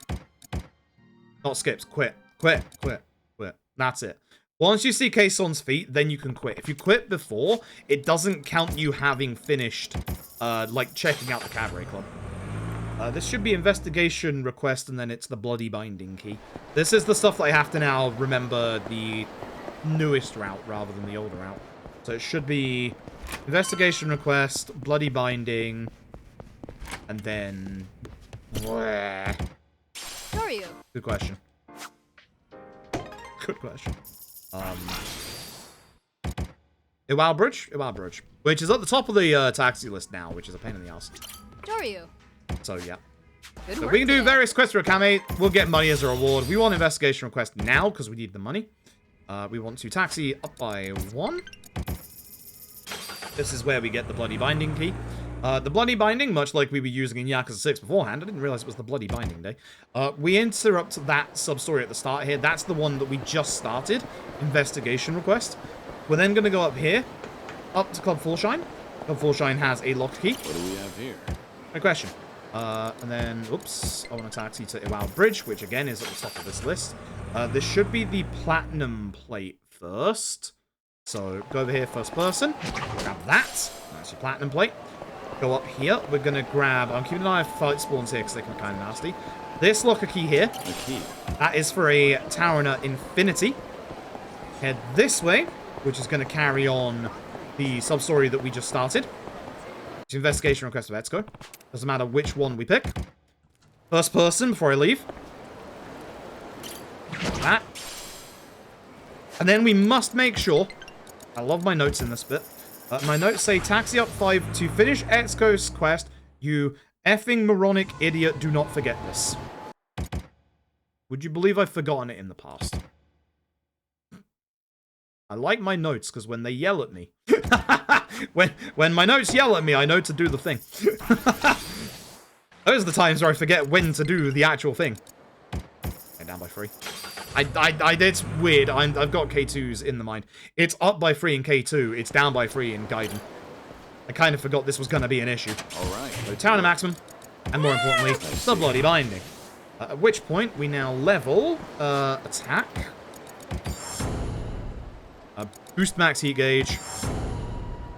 And I think I should equip the bloody binding, but I don't remember. And then I need to get the platinum plate. So there's a really precise angle for this. If you go into this corner with the door... I had it and I missed it. You go into the corner with the door, you can grab that plate, as you can see, without triggering the cutscene. Now I'm going to have to run back in there once all this is done. Anonymous! Thank you very much for the generous donation to charity. Thank you very, very much. So, hold summon Hornets. Summoned enough. Grab the sign.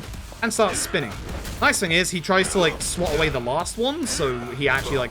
I should have had the bloody binding on, so I'm doing less damage. It also drops our defense by 970. Remember when I said there are certain Yakuza runs that are kind of scary for, like, defense?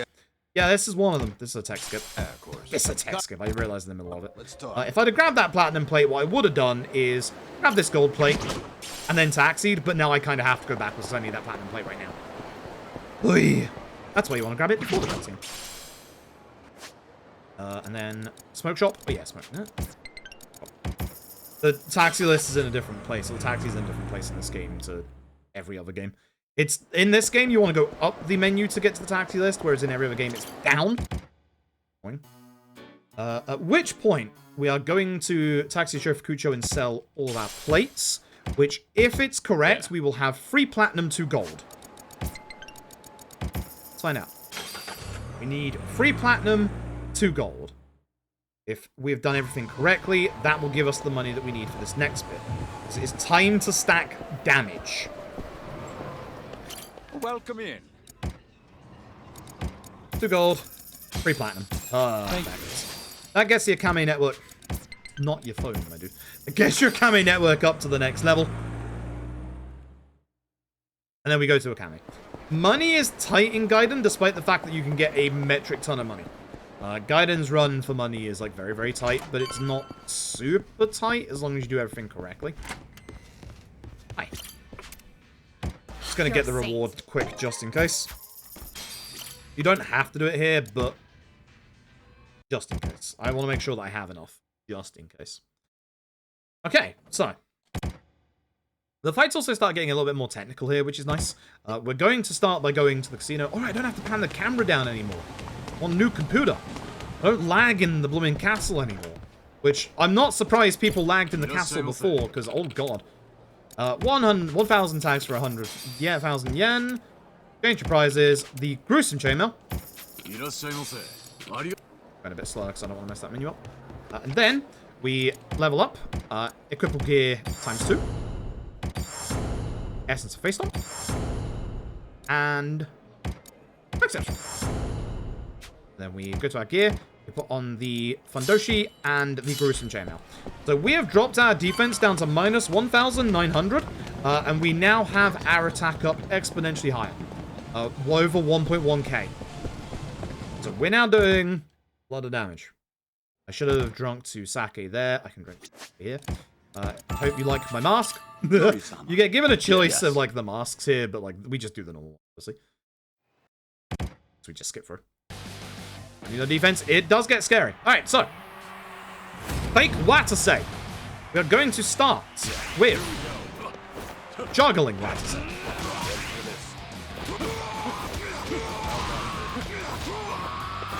Next up, that's fine. He's gonna go into his EX phase, please. I'm gonna do this. I do this attack specifically. That's what 6 HP. It's gone. We're doing a lot of damage at this point. Doing a heck of a lot of damage. Okay, I need to try and get my EX back.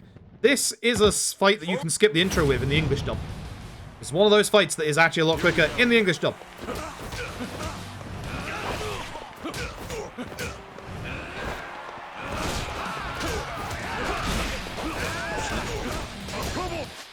I will take Tower Plus, because I obviously want to do this.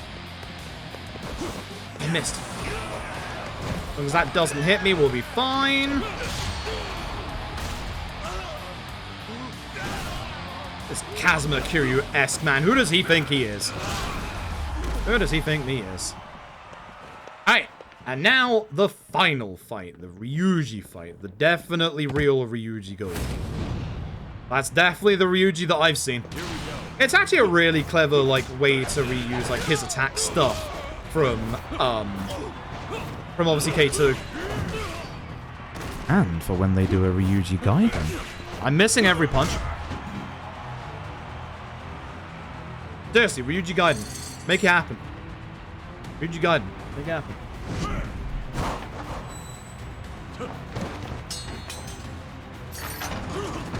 It'd be a funny sub-story if a Ryuji Gaiden happened, and you had Ryuji meet up with this fake Ryuji. Hey, Tiger Fight. Tiger Fight's actually not too bad. It's a lot nicer than the K2 Tiger Fight. It's a lot easier to actually hit both the tigers with the sword. It's a repeat of the K2 fight. It is kind of funny. So what we're going to do is we're going to hit both the tigers hopefully together. So we're going to run to the side, to either side of them, and then start stabbing. If you don't get them together, that's fine. Just watch out for the second one's attack. When they're actually gone, keep stabbing, because you'll still build up your EX.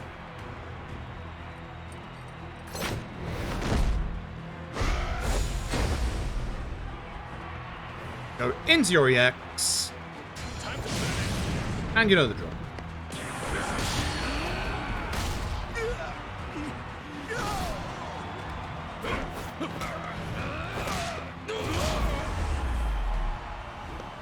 GG.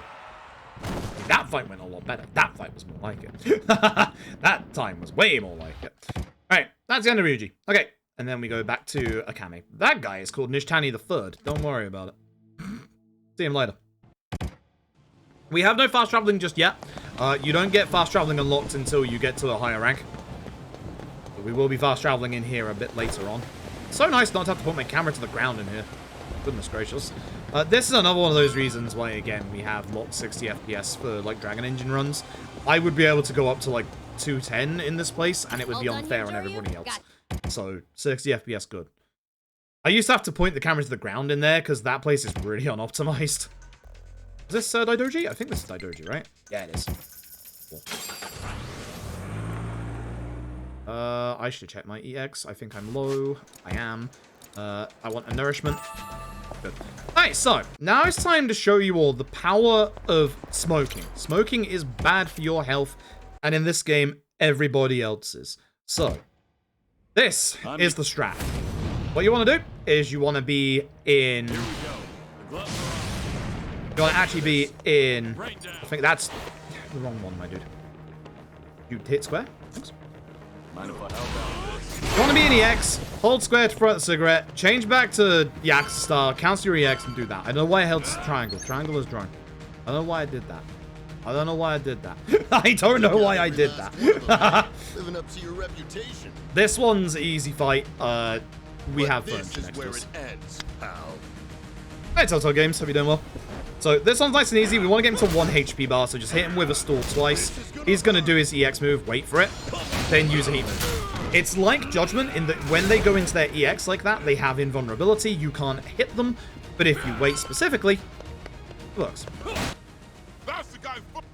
Alright, for these guys, grab table. Unsurprisingly, grab table. Let's go. This changes us back to Agent Stuff. It's good for going through that door. Okay. We want to do the EX juggle in this fight. This one's a little trickier. I have to concentrate for 2 seconds. Thank you for the generous donation, charity. I'll check that in 2 seconds. You have to just concentrate on this fight. So, launch Yao. Or start until he gets to half HP. Grab a piece of furniture, doesn't matter which one, and wait for him to go EX, and then do that. And he's almost gone. Normal attacks should do the job. If he gets up on time, which he didn't. Oh, no. That's too slow in moving out the way. There's a lot wrong, my friend. The nice thing is, if you can hit the furniture, you can build up your heat as well. I'm going to build up a little bit more, because that way I don't have to use any of my heat items. I'd like to keep as many of those for later as possible. Punch door. Back to Yakuza. EX. You know the drill. Get the cigarette out. Change. Come out your EX. That builds up all your heat and takes care of all the enemies. That's why you want to come out of your EX, is because it builds up your heat again. You don't have to worry about using items and stuff like that. If in Yakuza we're going, honestly, like the whole Yakuza road trip to see like all the places in the series just sounds really good. You're gonna have to add Hawaii in there now. You have a legit excuse to just now go to Hawaii. Yeah, same as the other guy downstairs. Just hit him with the table at the right time. We're gonna head upstairs.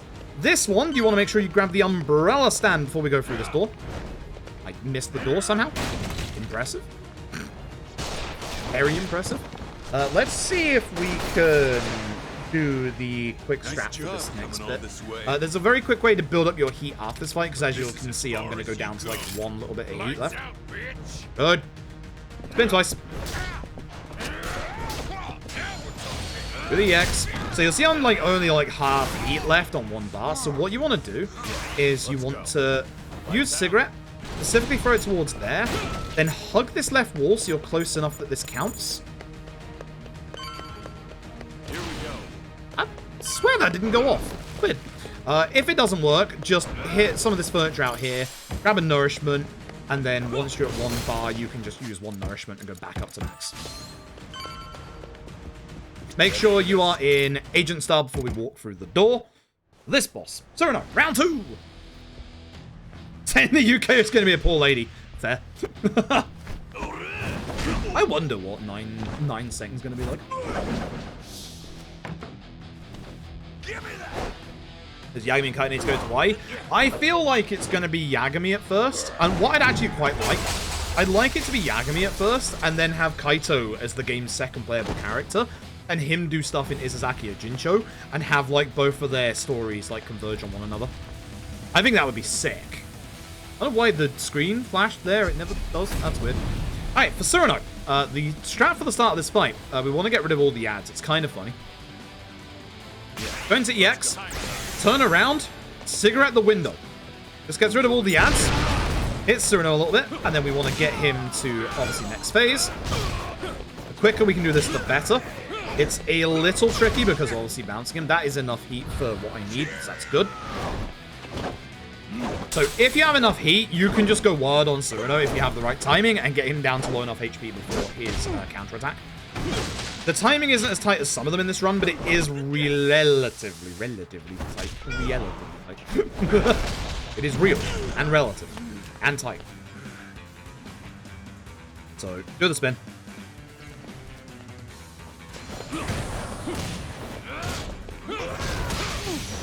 See? High timing. If you have enough heat, easy peasy. Easy peasy. Not too bad. Well, that's that set piece over. Okay, so this bit we cannot unfortunately skip. The cutscene is going to take up the entirety of the bridge. We're going to run forward in first person because if the enemies are in a good spot, which they're not, because they're going to be looking at me. Let's see if I can get it. No. If they weren't looking at me, that bit on the right has a locker key. Because I can't get it now, we do have another opportunity to get it later. We must get it later. Pocket Circuit! Unfortunately, you don't get to do Pocket Circuit. We do have to get introduced to it. You do get a little bit of its theme, but unfortunately, no time for Pocket Circuit in a speedrun, I'm afraid. Also, weirdly, this is the one place you can't fast travel when inside of a building. But yeah, with that done, now we can go back to Akiyama.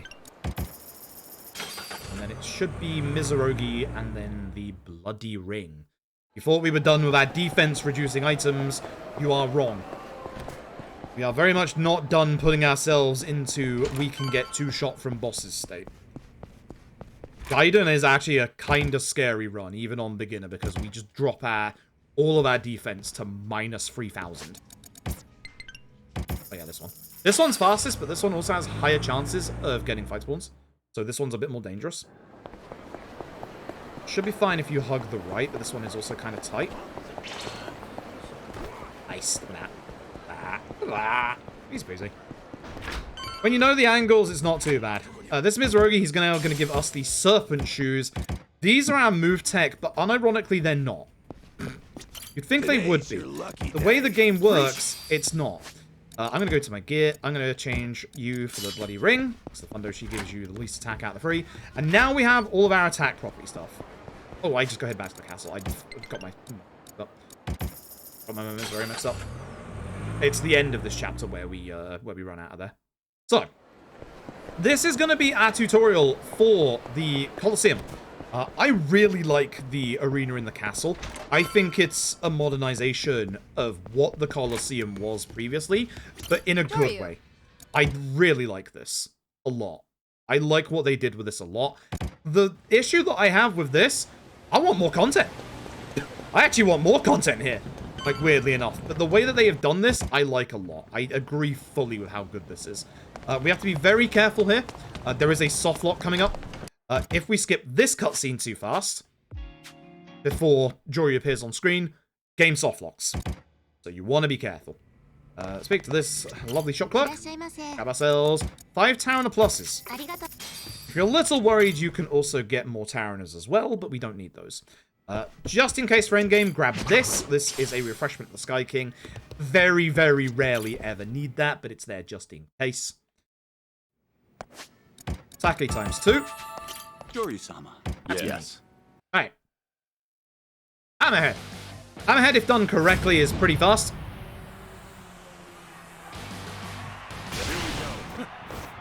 Start with the Yakuza triple. I didn't get my quick step off, so it's not going to be very fast anymore.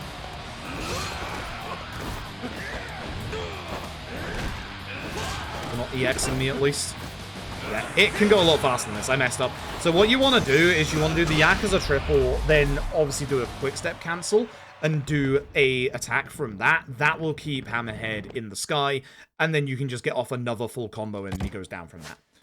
So, at this point, we get given Silver Tiger. We must make it to gold, and it's going to tutorialize us on the Hell Team Rumbles. Yeah. So we're going to get Hammerhead, and we're going to have to make a team of warriors.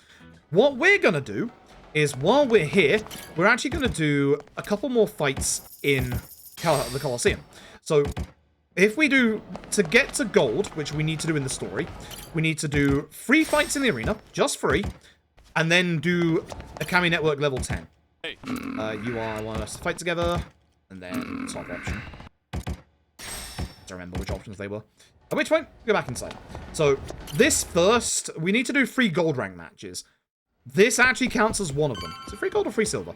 We need to do 3 specific matches. This counts as one of them. Yeah. Jory, you ready for this? This actually counts as one of them. It's really nice. What's this? You know the drill. Run forward. Use cigarette. Cancel out. EX back. This one can be a little tricky because obviously it doesn't kill everybody and push them all over the place.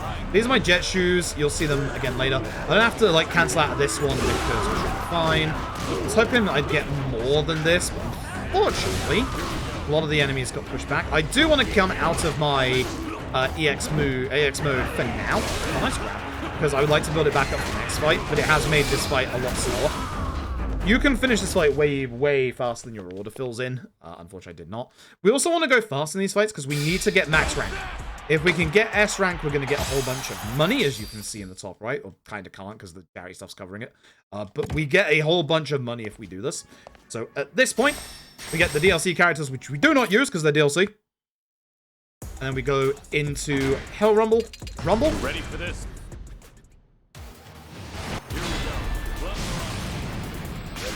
Know the drill. Cigarette out. Mind if how about this? Shame. I did the wrong combo on him anyway, but it's fine. I should have just cigaretted again, I think. But here's the thing. When you're in this style, your jet shoes actually do a lot of damage. If I was actually close, that would have been better. To the point where you can just get them down to 1 HP and then just deal with them. Just done my strong attack. I just have my Hoshino again. Yeah, no, same. Yeah, same. After this, Speed Rumble. Because as you can probably guess, the Speed Rumble is pretty fast. What's this? Who would have guessed the thing called Speed Rumble is the thing that the speedrunners do? Enjoy. How about this? It's alive. More than I would like to see, sadly.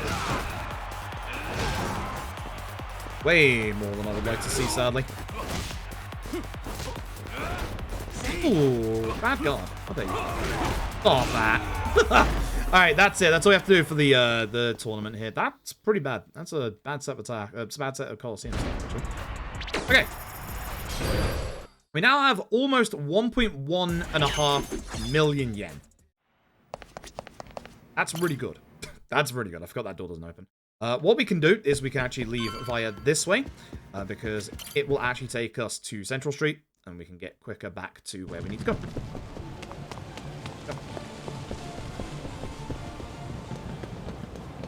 We just need to go back to Sotenbori at this point, and then go to Mizurugi. We are close to being able to get Boost Heat Max, but we can't get it until just yet. We need to do 1 or 2 extra taxis. I think it's 2. By doing those 2 extra taxis, it will give us enough upgrades for the Akiyama network. Will give us points that we need to get our next max heat. Yeah, at this point, we're going to go tell Mizurugi that we won.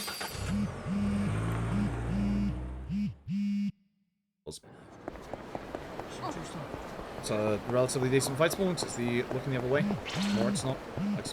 Mr. Try and Hit Me's now all contact us. It doesn't matter. Mr. Try and Hit Me. They're decent for money and like getting money in the game, but yeah, we don't. For this one, do not taxi. You cannot taxi until you've seen a cutscene.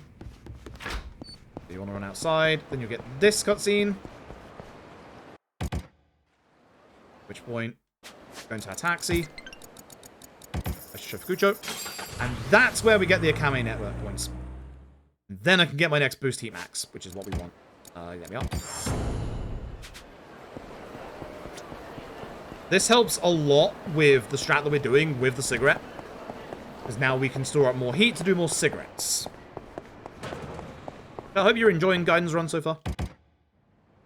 Hoping you're enjoying Gaiden's run so far. I'd like to once again remind and thank you all for the generosity during, obviously, the last few days with the charity fundraising. You've made a grave mistake. I'm going to change to Agent, and because I'm going to take a second, I'm going to use the cigarette behind me instead. Mind if I smoke this? I should have, yeah, done the thing there. I have to do it now. Smoking. How about this? But the problem here is both Hanawa and Yoshimura. Yoshimura loves to run away. He's a pain in the backside. With this, both of them are going to go to their next phase. I'm going to hit Yoshimura with a heat attack because Yoshimura is a pain in the backside, and try and go after Hanawa.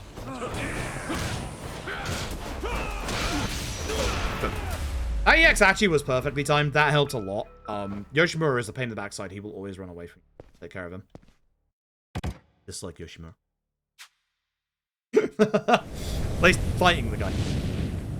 Hey, so at this point, this is where we need to get the Akame network, or we have to get our ranking in the castle to gold. This is a bit that players don't like for some reason. It doesn't take that long. Although, obviously, we know what we're doing, so it doesn't take us that long. If you just engage... What happened with the table? If you just engage with the side content, it really doesn't take long.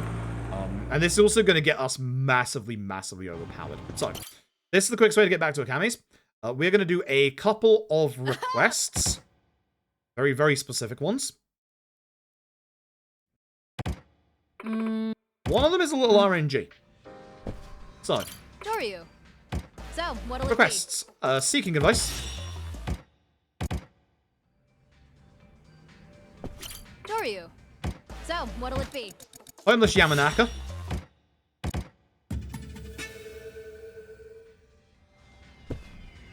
Doryu. So, what'll it be? Strongest store convenience clerk. The strongest convenience store clerk. And, of course, everybody's favorite, So, the Golden Samurai.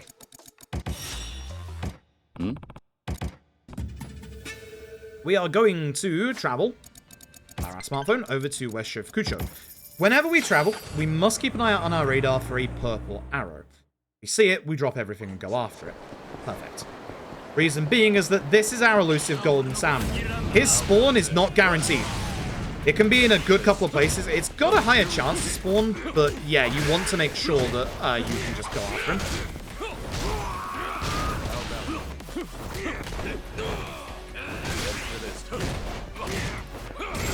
Good. For doing the Golden Samurai, we get ourselves a whole bunch of money. Good bunch of points as well. 8,000 points and 500,000 yen. That's why he is really good. If you're around the corner, it's quicker to actually taxi back because of loadless. And then we carry on. So we'll carry on doing the strongest convenience store clerk, which is right here. So for phase 1 of this fight, the old guy who's really strong, you can just use a full Yakuza combo. Which also gets your heat back at the top left. That was the star potato. Now for the actual thing. At which point, we just use the usual. The juggle into, obviously, demolish. Okay? Nice, no juggle. Sometimes you don't juggle, which is upsetting. Very upsetting. Let's go do this. Let's go do this. I'll pick the bin up. I'm going to use the bin. Alright, after this, we can now do Boost Attack 1. So usually the place where we get the samurai in this run is actually the park in the bottom left. Funnily enough, that's obviously where we're going next. Obviously, Boost Attack once. Up by 4 because Castle's at the bottom now. Usually what we do is we either have the samurai before this next fight or after this next fight, because this fight also like refreshes the map. But thankfully, because he's already gone, we don't have to worry about that. Yeah. This fight's nice and easy, but be a little careful because you actually like teleport a little bit here, so you can teleport away from this guy and then you won't be able to hit him. Just be careful. So if we start to get the Golden Samurai, we'd still be keeping an eye out, but we don't need to. So now we can just go straight to Shofukucho. My menuing is bad because I haven't done this in a while. Action sword high moveset, pretty much. Pretty much, he's not too hard. This is the reason why we do Ebisu earlier, is because now a fight spawns in the way. We actually at one point used to do that fight, but we don't. We're gonna do the chat, or the Chot DDT storyline. The AI storyline. Oh, baby. Wow, bridge. Now, earlier, we weren't able to get the coin locker key, so we have to get it now. You can see where it is. It is this one right here. If you go first person, you can grab it a bit earlier, and then we can just skip to the right and grab it. So yeah, like earlier, if we weren't able to get it earlier, it's not too much time lost to get it now, but if you can get it on the way through earlier, it's just a bit nicer. And fight spawn here, it should be fine because it's going in the correct direction. Here's our next fight, which we're just going to agent it up. We don't need to be fancy in this fight. Fight off this one's very easy. Hopefully juggle. Sometimes he doesn't juggle, as you can see. Nice hit there, Joryu. We'll still have at least one bar left over, which is good. Cool. Fisherman is where we need to go next. You can, if you're lucky, if you're very lucky, and the last time you get the Golden Samurai is right here, you can finish the Golden Samurai exceedingly quickly by knocking him into the river. And I'm not joking about that. If you can get into the top of these stairs, you can just push him into the river. And obviously it ends very quickly. For this guy, just do the usual, just punch him. You've got so much attack at this point. Man dies. You can even do 2 quick step strikes. And it should be a bit faster, actually. With that, that should be level 10. You'll know if I get a text. Perfect. There we go. All right. So now we know you need to go see a Kame to go get the gold rank. But we get a second really good reward for having done, obviously, up to gold as well. We're going to get another cool 500,000. We also have to do a Kame's, like, sprinkling stuff. But more importantly, we also access fast travel at the castle, which is pretty good. I mean, doesn't matter which option we today pick I'd rather here. relax and take it easy. Are you? Doesn't matter which option we pick. We And just go just through tell this. me. A little question won't kill you, right? Apparently, it will.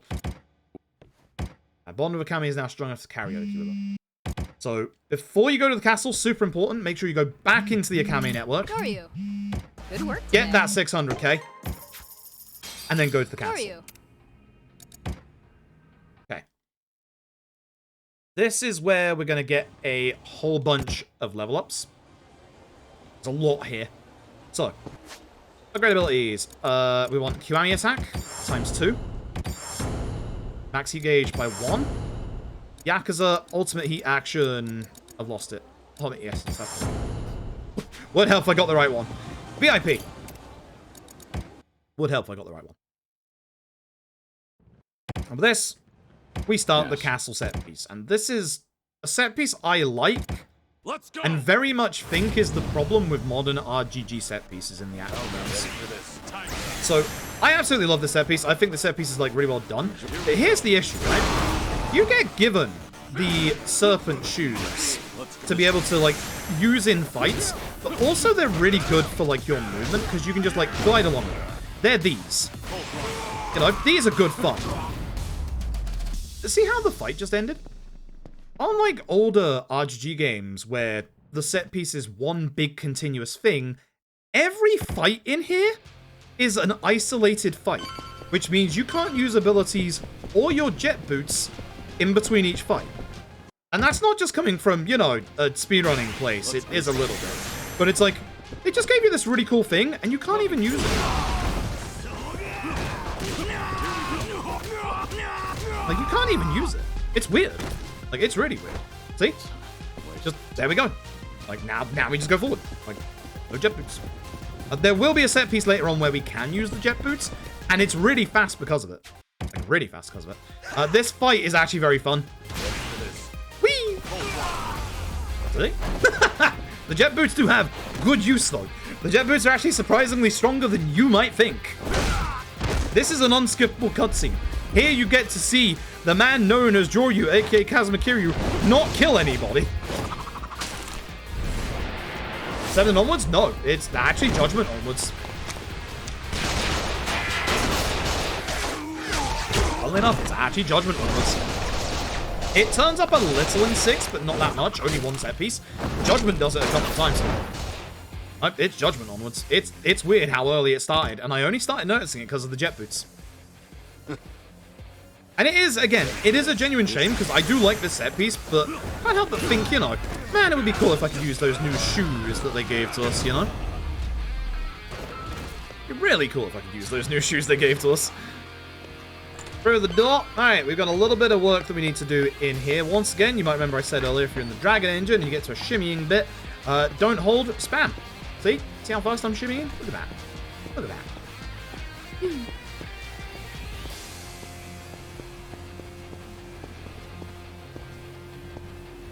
Careful in this next fight if you're in Yakuza, because we obviously don't want to, like, break these barrels, and you will if you use jet boots. Ideally hit both of them together 2 times, 3 times, whatever, but yeah, ideally it's twice. I kind of moved them away from each other there, that was my mistake. Yeah, it happens a lot in Lost Judgment, which is a shame, because again, Lost Judgment's like set pieces have some like... There seems to be a lot more like in-between fight dialogue in Lost Judgment. And it's like... A lot of it is a bit superfluous. Like, it's kind of just like, you know... This is a really cool set piece, but can we get on with it? You know? Walk to go down here so you don't roll off. We have this fight. Again, any big fight just requires the use of the cigarettes. We are, of course, going to use our jet boots, go backwards, go into our EX, and throw cigarette. Lights, here we go. Yeah, what's this? Try and take care of everybody else.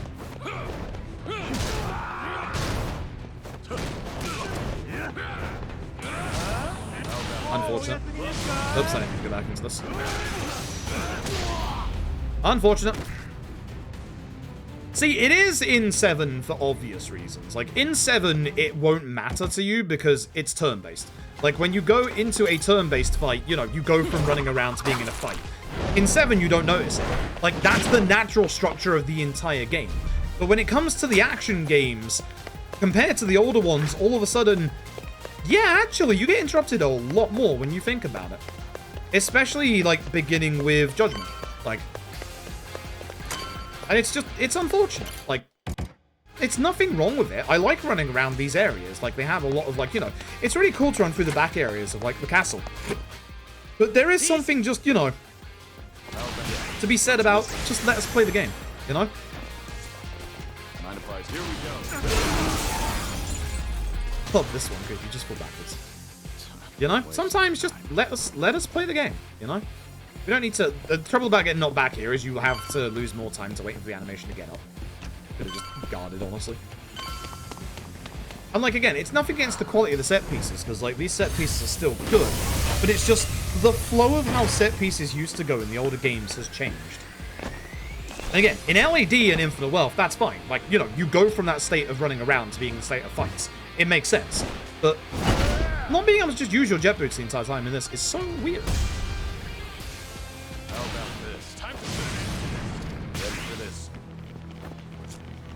Lights, here we go. Wait for each other, so we're gonna, yeah, miss a couple of them. Actually, no, it got everyone, which I wanted. Good. This guy doesn't die to like a full cigarette. He's also a large enemy, so he doesn't get knocked down when we do this combo, which is really nice. Make sure you quick step cancel. Oh boy. So, you might be wondering, how strong am I, right? By the way, flashing light epilepsy warning for any time this man is on screen. He is going to be using flashbangs. I'm going to be using my ultimate essence attack. This fight's over. I'm not kidding.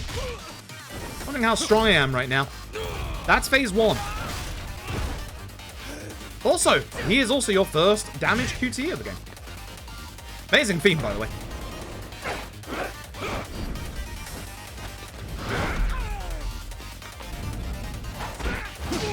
It's really cheeky because you haven't had damage QT or a QT in a fight at all up until this point. And then if you look at the way the camera pans backwards after the scene here, it looks like the usual, you know, you go back into control as like Kiryu. This right here. But then all of a sudden, surprise! QT. So flashbang warning. You don't like bright white lights flashing on the screen all of a sudden. Coming up now. If I do this right, it will happen during the heat action. See? Science warning as well, actually. Kind of forgot about that. Seems like in crazy power. It is. It comes at a giant cost. Our defense right now is minus 2,000, is minus 2,000 or like 1,200, I think. The downside to that, this Shiny can kill me in 2 hits. That's the downside. So whilst we're doing a lot of damage, so do all of our enemies. Is this where I have to go to a Kame first? There's one chapter I have to go to a Kame first. I don't remember if it's this one. It is. It is. Yep. Yeah, it is. See this tiny second. I don't. Glass cannons are fun. Like, you can glass cannon so easily in this game just due to the equipment that we've got. It's wild. Yeah, we have to start with doing Mizurugi stuff. We're also done with any upgrades at this point. We don't need, like, anything else after this. We're all strong enough now to just end the game. As you could probably guess from, you know, demolishing Nishtani.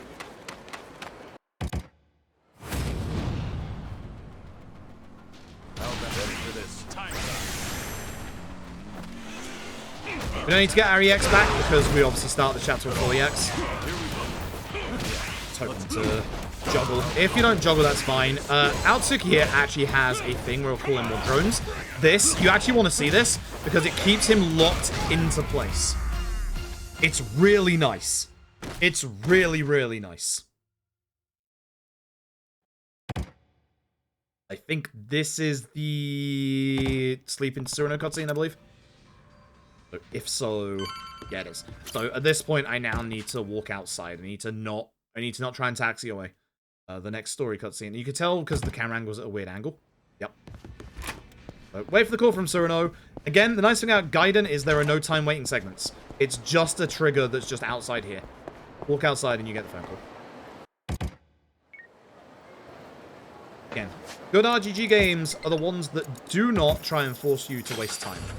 We got those locker keys earlier that we have not opened yet. This is the last time we get the chance to, so you must do it now. Oh, oops. There's our Flora and a maximum that I was talking about. And there's Cyril. That's why we want to get it earlier in the run, obviously. But if you didn't manage to get it, like, before Pocket Circuit, that's the last time you can open up that lockers. So that's the reason why we want it at that point. It's time for the debauchery. We're going to be heading through the entirety of Sotenbori with a couple of activities to do. Also, guys to throw cigarettes at, as you do. Yeah, what's this? Put my EX back up. I like aiming a bit left here because... Oh, Shishido. That actually helped. So Shishido pushed me forward there. There was a chance my cigarette was actually going to, like, miss everybody because of that. I'm stunned it didn't. Shishido actually was a bro. Which is weird, because in this run, Shishido is not a bro. Watch out for Shishido. He likes to mess you up in your positioning, and also stun you in fights. So, Golf Center. So, if you get above 500 score, you get 300,000 yen, which, again, let's go. For 300,000 yen, we can actually get that a lot quicker by just playing the video game. So, we're not doing it. So, Shishido wins this round. It's the only round he wins. So, here's the thing about this part. Every fight spawn is in a fixed location, which means we're going to do things in a certain order to make it so that we don't have to do too many fights. We only have to do one more fight, and it's this big giant group that's currently to our right next to the Wild Jackson. First, we're going to head this way. Because we have to go and do every, like, objective in the town. And they're all over here, unfortunately. That group of enemies down there we don't have to deal with. Once we're done with all of our, like, side stuff, the game will just despawn all other enemies. But, unfortunately, we have to go this way. If we were to go along the top route, there are fight spawns up that way, so that's the reason why we go this way specifically. All sub-stories and, like, obviously fights related to stuff are despawned off the map. So the fight spawn that was in front of Ebisu earlier is no longer here. Now we go do this fight down here. We have to go backwards for the karaoke and pool.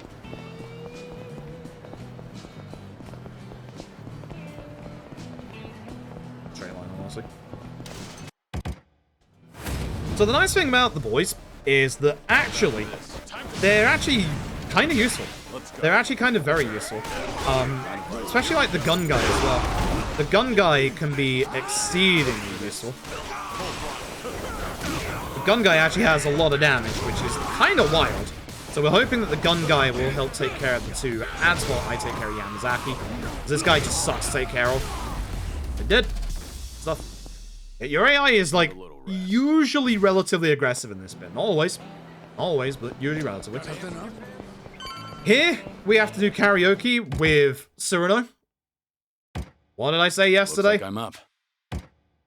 What's the one consistently skippable minigame in the series? Karaoke. Great song. And returning to the Dragon Engine for the first time, Billiards, which I'm glad it's not in the run for RNG's sake, but I do kind of wish it was in the run. I love Billiards. Glad it's back. Yep, once again, we just went out the video game. With that, we've done all of the activities with the boys, which means that all the other fight spawns disappear off the map. And we're going to call it a night. We can just get to Akami's by going this way. You cannot fast travel in this bit. Like, obviously, if I could fast travel, I'd have been fast traveling. There's no taxi that can hold, apparently, the 6 of us. Just take me, Shishido, and Suruno. Just ditch the other 2. But that's the end of that. Okay. Back to the Grand. Because now this Grand is being attacked, which is a direct cause of, like, what we did. Stupid. Even Kiryu's just like, that's stupid. That's stupid. This is a nice, easy fight. I'm going to turn around. I'm going to go grab this cone. Jet a little bit, I missed, and hope that guy actually walks with the other guy. He didn't this time. If they walk together, you kill them both in one. We're very strong at this point. Now the fight in the Grand, which has, would you believe it, a bunch of enemies. But again, thankfully, we have exploding cigarettes. So we do want to get our EX back from this fight. So throw, cancel, go back, and then turn it on and try and take care of everybody. Just dodge, that sucks. When they go down to the ground, just go after the other enemies. I should have done the job on there.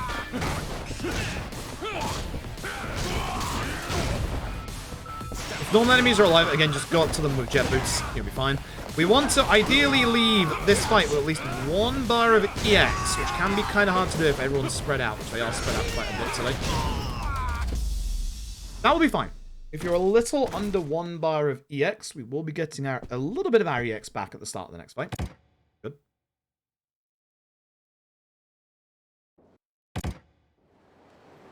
Oh, it's the castle. Yeah. Actually, we won't be getting a little bit of EX back, so I keep forgetting the castle fight. I keep thinking it's the golf center fight next, but no, it's the castle fight first. Look at that guy. Alright. Yeah. If I have enough to EX.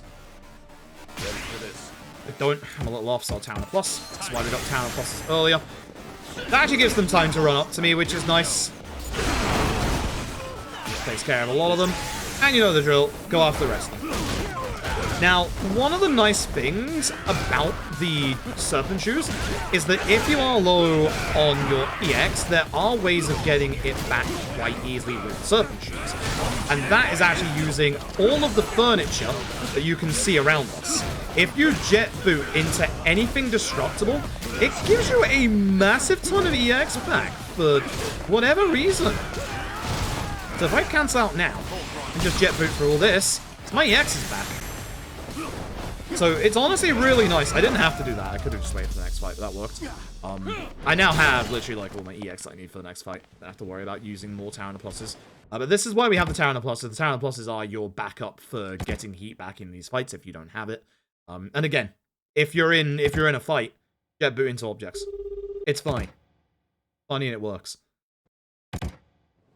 At which point, we can do fast travel. Fine enough, if you run into Boutique, which you can get more Tower of Pluses if you need, go to the helipad. When we got gold, we got fast travel. Easy peasy. Have the fear of clowns. I apologize. This is Brody quest. Let's time. Daniel Brody, would you believe I'm about to do this?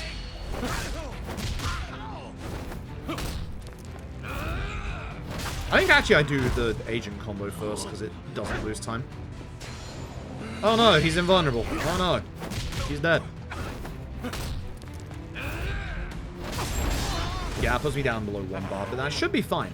So what I'm actually going to hope for here, this is very weird because we don't usually hope for this. I'm going to hope for a fight spawn. If I get a fight spawn, as you can probably guess, we can use the Serpent Shoes in it. Now, the Serpent Shoes actually aren't as fast as you would think they are. They're a little bit faster than normal running, but not too much. But if I can get into a fight spawn, I can go through objects. I can go through objects. EX back.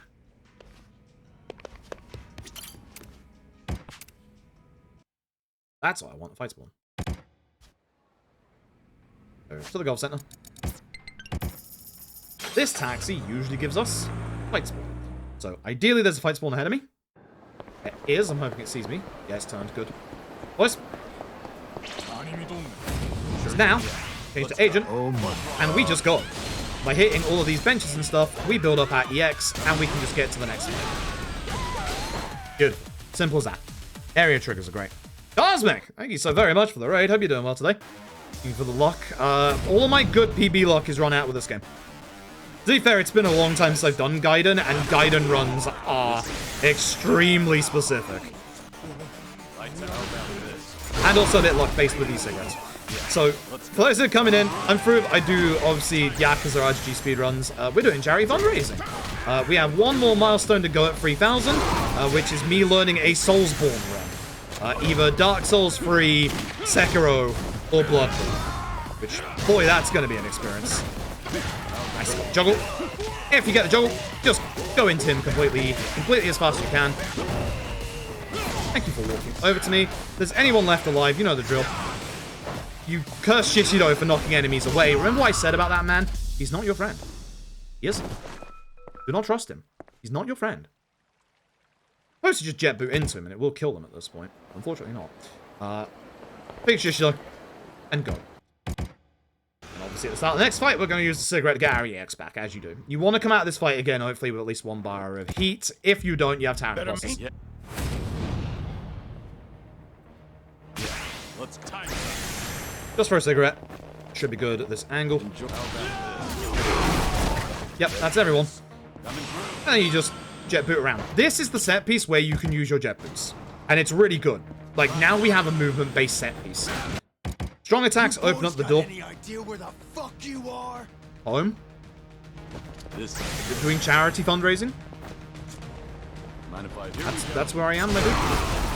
Every time. So, we're going to jet forward.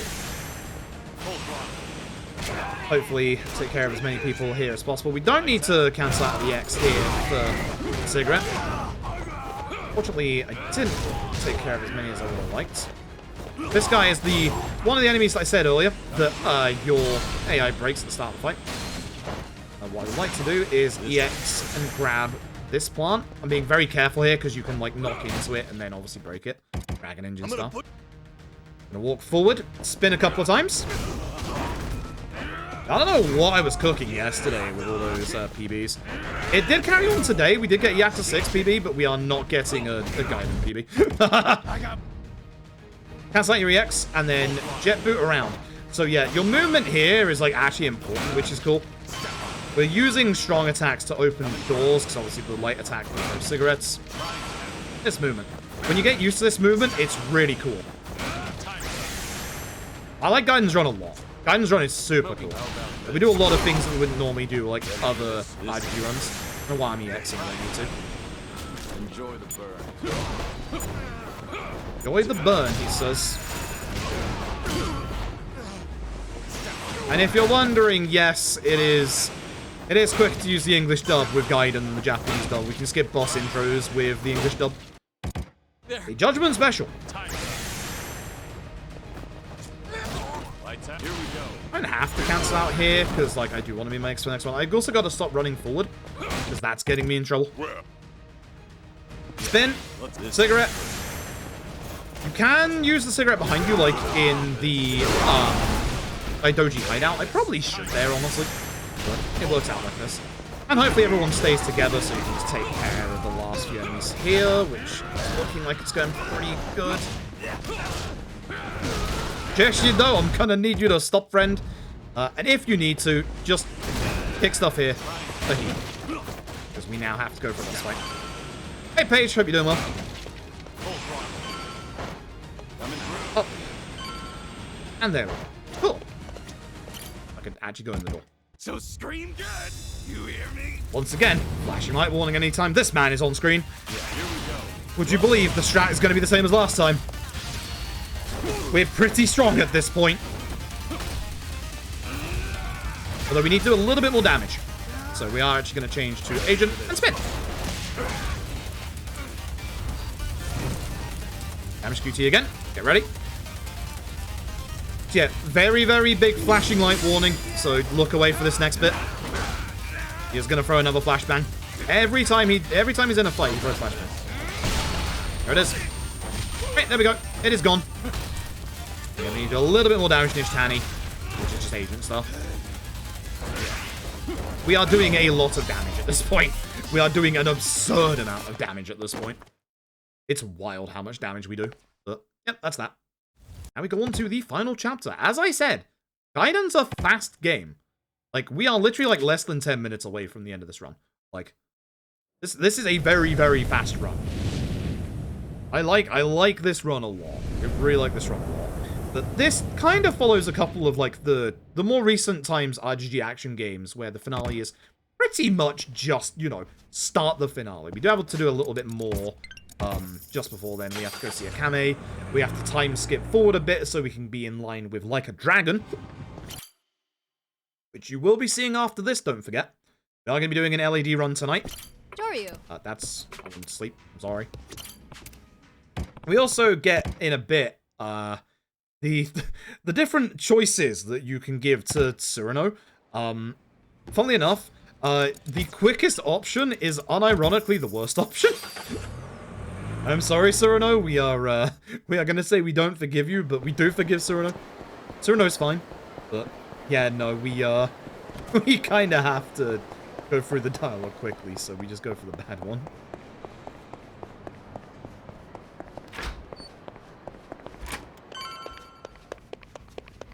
First game in the series? Nope. That's still Kaito. Kaito's still faster. Yeah, this puts us now into Chapter 12 territory of Yakuza Like a Dragon. See, there's the Omi HQ, and there's Ichi and the gang waltzing inside.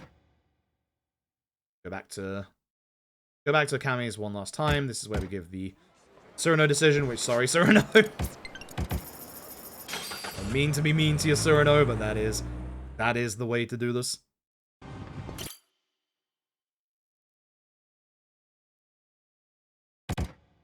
Sorry, Cyrano. And then we get given our point of no return, which is when we use the bed. Now we are in the end game. Now in the finale. Now we get to see Watase. I love Watase. So, here's the thing for the start of this bit. I think it was Panda found out that this bit is tied to the HP values of either Shishido or Nishtani. So you want to get one of them to remove 1 HP bar. Again, because Nishtani's here, watch out, flashing lights in a second. By doing this to Shishido, it keeps Nishtani not busy, so he will hopefully throw the flashbang. That's what you're waiting on before you can carry this bit on. I want this shovel. I want the shovel. Not for them. Nishtani. If you can grab the shovel first, we can go and use the shovel on him up here. It looks like he's having a bad day. About to make it worse. If you don't get the shovel from down here, there is a shovel up here. Shovel or a pickaxe, it's to the right. Nishtani likes to evade your attacks, so just be aware of this. You don't have to take care of the ants, it's just Nishtani. Did you break my shovel? Madu! Come here. You don't want to see this. If that hits me, I die, by the way. So, you know, I'm kind of trying not to die right now. See how much damage that does? I don't know what I said about my HP with this equipment. This gets dangerous. It gets very dangerous.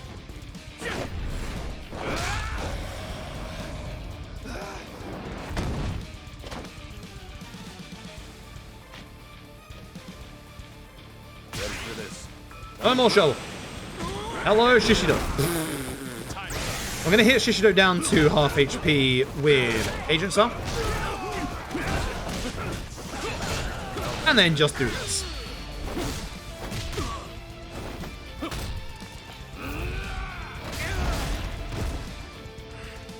And then demolish everybody else.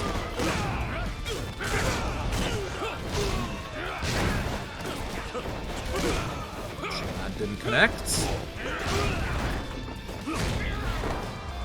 Take my EX off because I would like to have a little bit of EX, but thanks, Cyrano, for the next fight. I also want to actually heal because I'm a little bit worried at this point.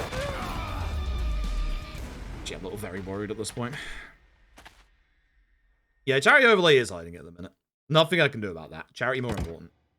That's why if this was going to be a PB, it would be an illegitimate PB. Like Yakuza 6. Anyway.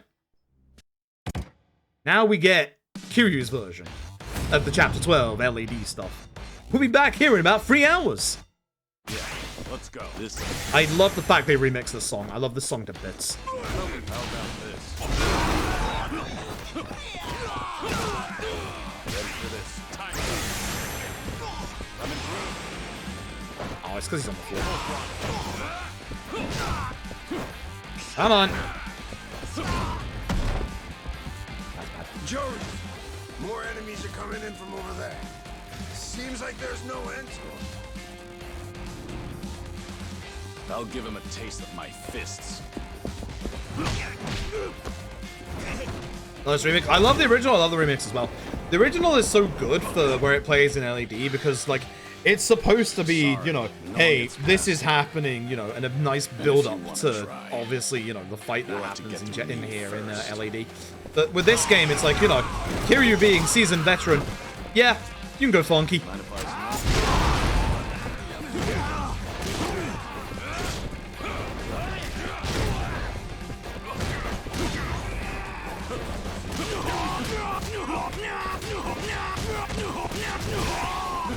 And the Fire VX leftover, baby. Good. Very good. That means I don't have to waste time in my inventory. Hey, it's our boy, it's our Richie man. You'll see him in 3 hours. Well, actually, you'll see him in like 20 minutes, but you'll see that scene in like 3 hours. I know, Shen, it's quicker for the speedrun.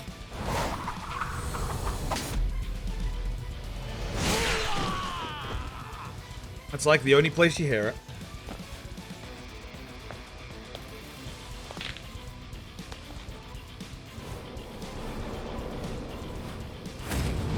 Alright, so start this off by zoom in. Zoom in left. Use cigarette. Hopefully hit a bunch of people, although this is like the greatest of spots. Spot, I'm going to do one more and it should be good, and then I'll take care of this guy next to me. Never mind, he did. At this point, I'd like to take care of most of the enemies. Thankfully, we have the boys with us.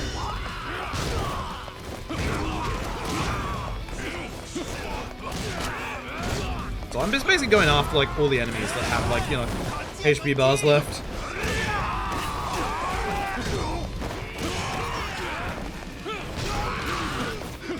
This has gone badly because I should be coming out of this fight before my EX runs out. I didn't get my quick step strike off. That's upsetting. Yeah. Thank you, Daigo. Appreciate you. Thank you for doing something and nobody else did. Anyway, Shishido time. Final boss. This is, funny.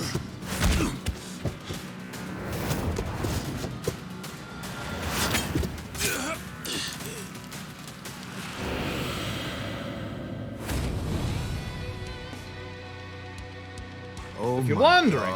Oh, hey, if you're wondering, Argic, welcome. Thank you for the raid, just in time for the final boss.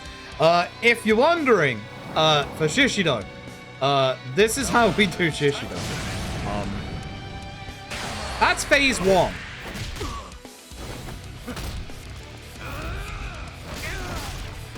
Teehee.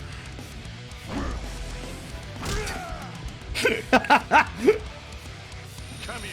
Guess what we're gonna do phase 2. You'll never guess. Yo, thank you for the happy game blasting. Appreciate it.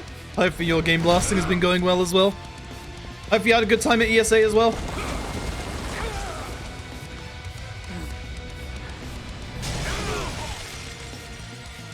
Yeah, I'm doing pretty good. Hope you're doing pretty good. Runs have actually been going really well, apart from this one. But Gaiden is, Gaiden's finicky. Gaiden you need to be, like, very on the ball for, which... I haven't done this run in a month, so I'm not surprised. But yesterday's Yakuza 4 was on world record pace for, like, 95% of the run, which is kind of wild. But anyway. And when we bought those town maximums, I wonder why.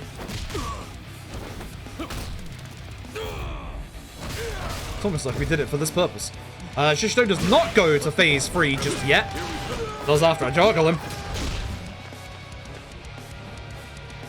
5 copies of Sonic, 3 and Sonic Knuckles, the reiterating shuffle between each other. Oh wow.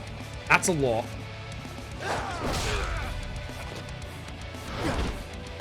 That is a heck of a lot. As I said, we are exceedingly overpowered at this point. Like, actually, way overpowered at this point. It seems like it is easy. Shishido can literally two-shot me, so not as easy as it would seem.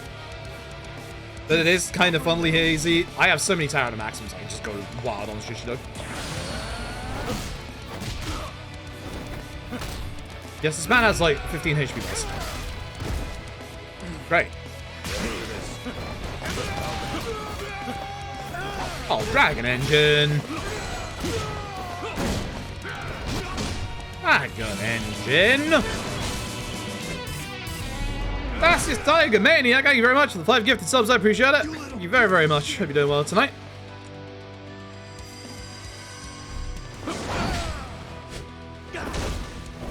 Dude, you have more? No. Shishido has more. Also, this is one of the greatest transitions between phases that RGG have ever done. Like, in terms, like, you know, visuals, but also in terms of, like, the music cue.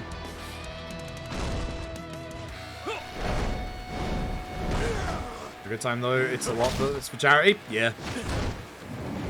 Like, just listen.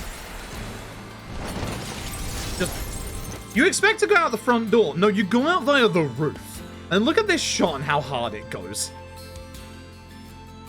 It's so good. It's so, so good. Your legend ends here. Yeah, wrong. Here we go. I'm just gonna do this. Don't try and dodge Shishido's, mortal. It goes across the entirety of the arena. Ask me how I know. I do need to ask me how I know. Thanks, Shishido. GG. 9 AM? Fair enough. I will be going for another, at least 4 hours. So if you get a chance on a lunch break, you might be able to catch the end of LED. I think this is always triangle, I might be wrong. Also, I don't remember if the auto split at the end works. If that got fixed. On my end, at least. Yo, I saved 10 seconds, let's go! GG. I love this game. Love this game to bits. It's short, it's sweet, it knows what it wants to do. I love this game. I do think it has its problems, obviously. I think all RGG games have their problems, but like, man, I love this game. Good run as well. It's a fun run. A fantastically fun run. Love this run. It's also nice to have a run that's like, you know, less than an hour and a half. On a good day, it's like, you know, 120. But, oh, it's so nice to have a run that's like actually fast. Instead of like, you know, oh, I don't know, 10-hour long-term based RPGs. Hello, Infinite Wealth. The fuck are you assholes looking at? Yo! The Omi Alliance disbands as of today. For all your kicking and screaming, Spoilers for LED. Whoa, whoa, you whoa, couldn't whoa. stop the boss. Whoa, whoa, whoa. We won. 3K stretch goal? Yes, we're getting very close to it. We're just over 200 towards it. I don't know if I'm going to poll it or not, but yeah. The stretch goal would be one of Dark Souls 3, Bloodborne, or Sekiro. Depending on what I feel. I have tried to do Dead Souls... Dead Souls? Oh no. I've tried to do Dark Souls 3 and Bloodborne all bosses in the past. Not trying to do Sekiro. We'll see. We'll see. Come on, get in. I'll give you guys a I lift. really like I the brought look you of... another change of clothes, Watase-san. I really like the look of Thoughtful as ever. Thanks Sekiro's for run. that. So it might be course. Sekiro's run. I think you'll fit. Also, I don't know if I missed the alert. Might be a little Jacob, tight, thank you very, very, very much for the generous donation earlier. Thank you very much. You're still here. I think it happened. I think I got busy focusing on fights. My apologies. Speaking of, Anonymous, thank you very much for the generous donation to charity. I appreciate it. Well, got some guts, don't you? I don't like Yoshimura. Trying to pull a fast one in a Daidoji. We wouldn't do that. Pretty No, sir. slick for a two-bit thug. No, sir. Personally, I'd end you right here and be done with it. But you'll make a fine agent, so you can keep your life. I definitely wouldn't. Sekiro might be the highest free though. I have that feeling as well. Although, I do like the fact that Sekiro is like, you know, is it sure a run is only 30 minutes? Well, like 30 minutes if you're a good runner. Very specifically, if you're a good runner. You're gonna be on a damn short leash till the day you die. But don't worry. Nishitani will be there too, so you won't be lonely. No. Hey, Ali. Thank you. I appreciate it. I appreciate it a bunch. Thank you very, very much. I appreciate it. Like, I haven't been able to do, like, charity fundraising properly for about half a year at most. No, a bit more than half a year, like 9 months or so. Every time, like, even the Gameblast stuff last year, like, even then, oh, it was a terrible time. My dog passed away in the middle of, in fundraising, which means it's actually been, like, a year since my dog passed away. And then, obviously, when I was doing the charity fundraising, in July for Pride Month, that's when Grandma started getting worse, and then obviously when I wanted to do our usual October charity fundraising, just after Grandma had passed from cancer. I don't want to swear during charity streams, but F-word cancer. So, yeah, the charity streams last year were just awful. Like, everything I tried to do charity stream-wise last year just fell apart. So it's been very, very nice this year to just go back to charity streaming and just have my community responding kind. Like, genuinely. Like, actually get behind, obviously, the cause of special effect, helping disabled folks everywhere. Like, obviously play video games. We all love video games. Yeah, heck cancer. Terrible disease. Awful disease. LAD time. It's LAD time. I do need to fill up my water. I do want to go use the bathroom real quick. Because LAD is a 4-hour run and it doesn't have a break segment in it. So I need to go prepare for that. Before we do that, who wants to cry? Who wants to cry? I'm gonna leave you with a cutscene. I'm gonna leave you with a cutscene. Who wants to cry? This one? Who wants to cry? Alright. I'm doing it. Bye. あなたのお墓です。我々の隠しカメラが撮影していました。桐生一馬の大事な子供たちを監視するために。その日はあなたの命日でした。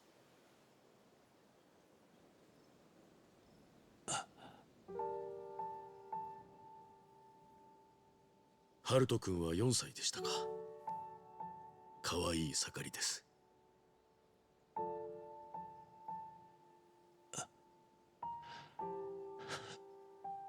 カメラが遠いのは我々の監視がバレないためなのであしからず。最後にお参りしている2人は太一君と綾子さんです。ところがこの後レンズが反射してしまったのか、綾子さんがカメラに気づいてしまいます。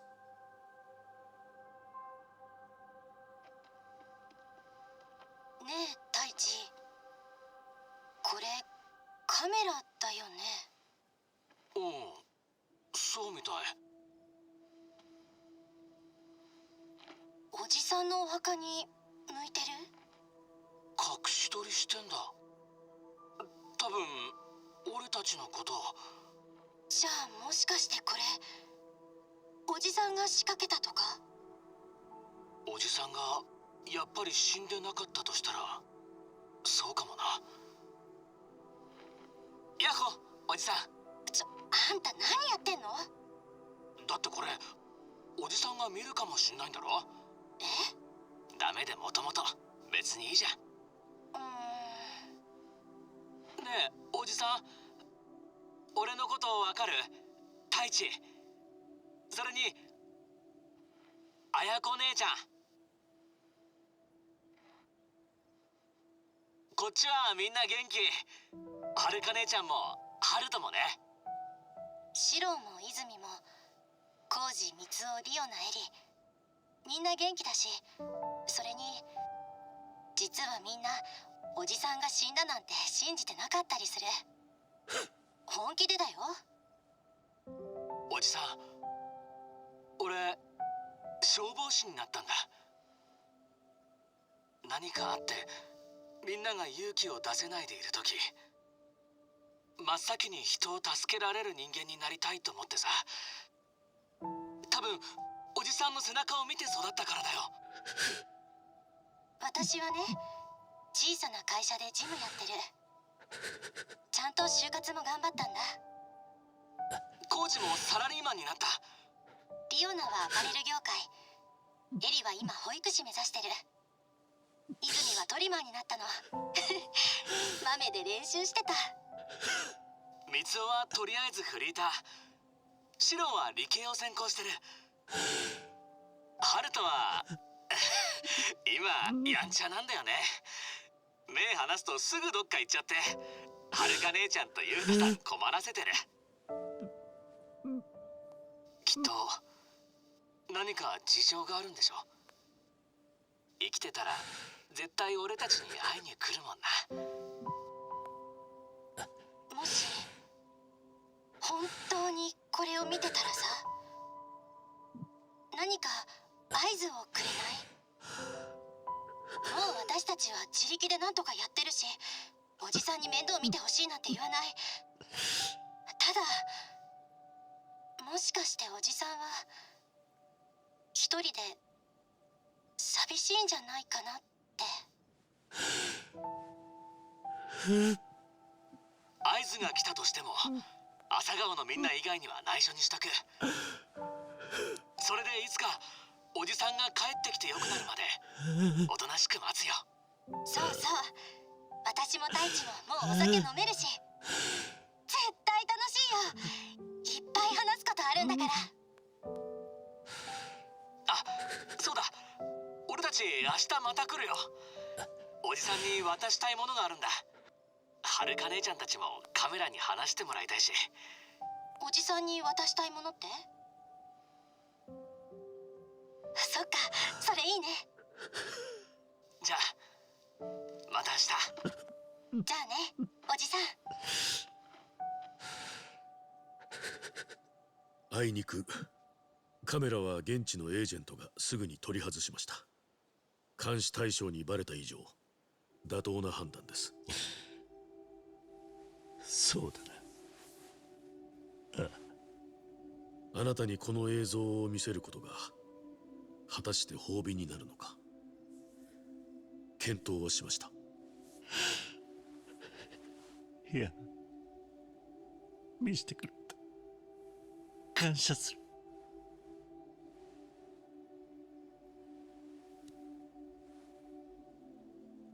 太一君はさっきあなたに渡したいものがあると言っていましたね。隠しカメラを回収した翌日、その場所へ朝顔の子供たちがやってきて絵の入った筒を置いていきました。ですが死んだはずの桐生一馬が絵を持ち帰ったと思われるわけにはいきません。そこで現地のエージェントは中の絵を撮影だけして元に戻しておきました。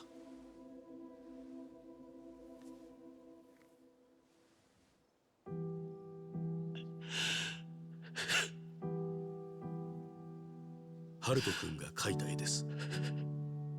真ん中にいるのがあなたでしょうか。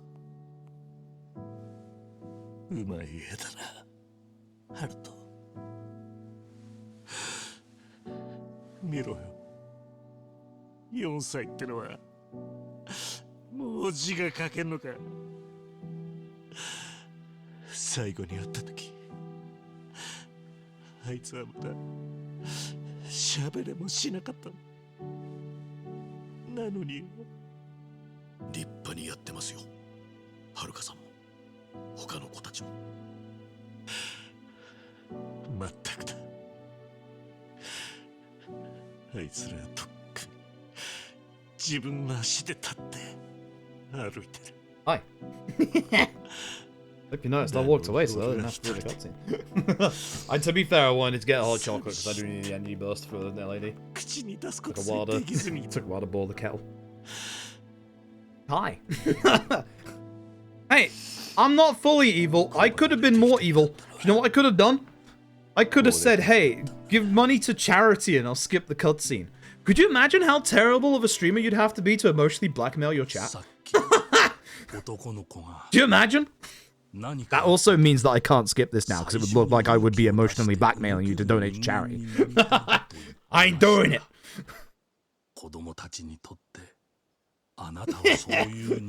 Imagine how scummy that would be. Also, Anonymous, if I didn't say thank you for the $10 towards charity. Thank you very much. But yeah, no, I did. I like that. Found me. It's not wrong. Listen, in my defense, you can see this is steaming right now. You can see that this is fresh. That's where I was the entire time, I promise. Yeah, where Cat says focus. Yeah, no, that's because of my fat backside. Hold on. Let me show you it again. Now you can see there is steam literally rising from this cup. Like, I was legitimately away waiting for the counter ball.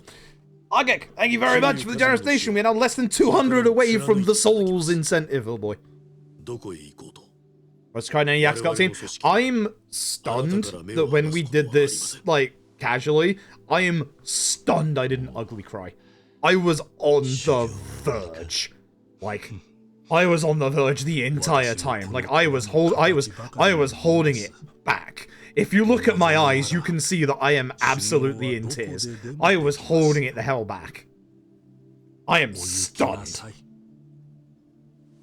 I genuinely should have been ugly crying during this scene. I think this is one of RGG's best endings. By far. Like, one of their most heartbreaking, but one of their best. 最初の目的地はハワイですか? Yeah. Yo, Melgrips, thank you very much for the generous donation to charity. Thank you very, very much. Yes, hello, Cosmic. Hope you're doing well. Dip out a second, sort laundry. So you're not like me who does laundry at 5 in the morning. Nobody holding up the laundry if it's 5 in the morning. Yeah, no, I hate crying on stream, especially because, like, the last time I think I, like, properly, like, ugly cried on stream was Zero. Like, you know. But when I streamed Zero back in the day, I didn't use a webcam. And now these days, I use a webcam. I'm like, I knew the entire time I was on camera, it's like, don't break, don't break, don't break, don't break. And, like, the entire time I'm here, it's just like, I hate this, I hate this. Electricity that way. We're supposed to get, like, money off on our bills if we use, like, the electrics, like, you know, the time of day where people don't use them. I stream in the middle of the night.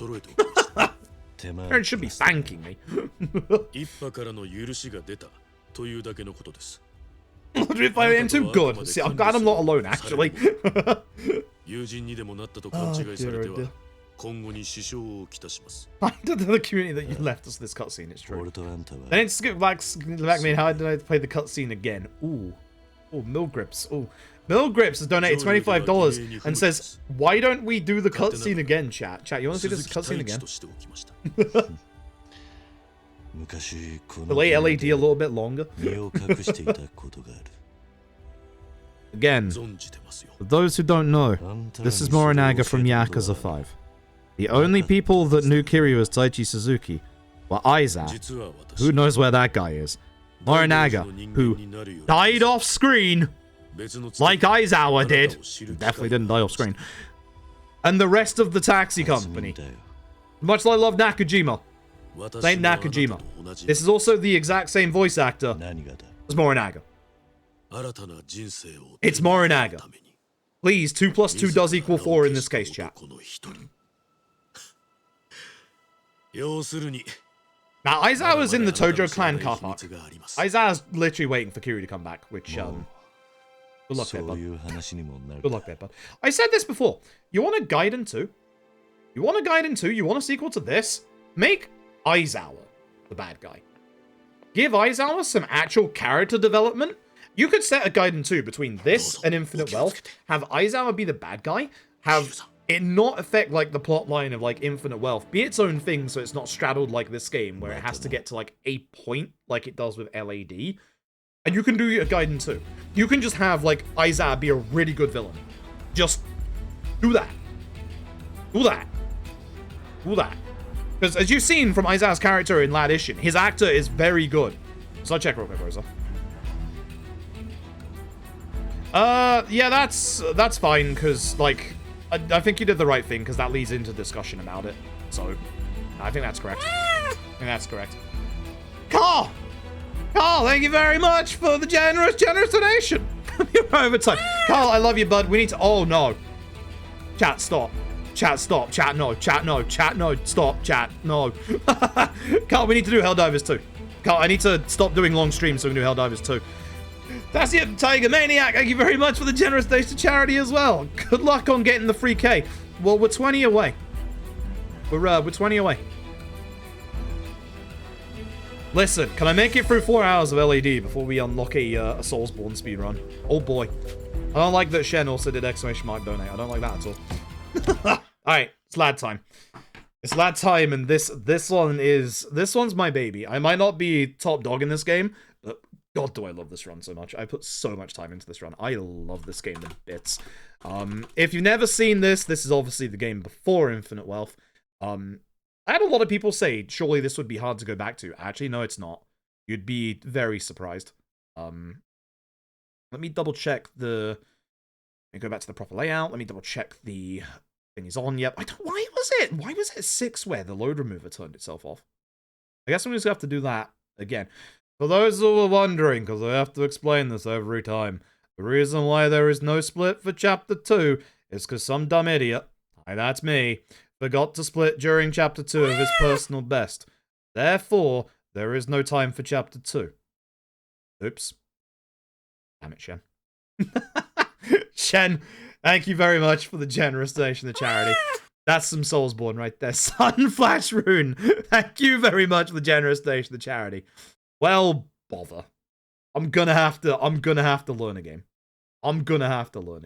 Oh boy. Oh boy. I don't have Elden Ring in that lineup, but I could potentially consider it. I don't think I want to do Elden Ring's run. I want to do a shorter run. I don't know if I want to do any percent for the Soulsborne or all bosses. I must admit, all bosses has always like tickled my fancy a bit more. We'll see. If it's Sekiro, it'll probably be one of the shorter runs. I'll decide at some point, or I'll give a poll out. The trouble is, if I do a poll with Elden Ring on it, Elden Ring wins. Like, it's the same as the GDQ run that Mitch Chris did. I really wanted Sekiro to win, because, like, Sekiro, like, any percent, I think is a bit more exciting than Elden Ring any percent. I'm not, again, this is not me saying Elden Ring any percent is bad, please don't construe it like that. But in terms of, like, which one I like watching more personally, I feel like Sekiro 80% is, like, you know, cooler to watch than Elden Ring 80%. I think Elden Ring with their longer categories and, like, glitchless, I actually think is really, really cool. But for the pure 80% of the race that was at GDQ, I really like Sekiro more. And I'm actually really upset that Sekiro lost. But it's like, you know, if you have a vote between Elden Ring and Sekiro, it's gonna be Elden Ring. Like, everyone's gonna vote Elden Ring. So, I kind of don't want to do Elden Ring. We can just carry on with this, because I got time to drink my hot chocolate. That's gonna scald my tongue. Folks, before we get going with the last game of the Speedrun Marathon, apart from our bonus day, which should hopefully be tomorrow, it might be Tuesday. I don't 100% know. I've got some real life stuff that I have to do, so I don't 100% know whether or not. Where are my notes for this, just in case? Because I might need... Oh, I need the shop, don't I? Where are my notes? I ain't starting this until I get my notes out. That's my Infinite Wealth notes. Need those tomorrow. Add it. Yeah, that's it. That's the shop. Thank you all very much. Thank you all so very much. I was worried coming into this charity fundraising, because we obviously hadn't done charity fundraising for a good, like, over half a year.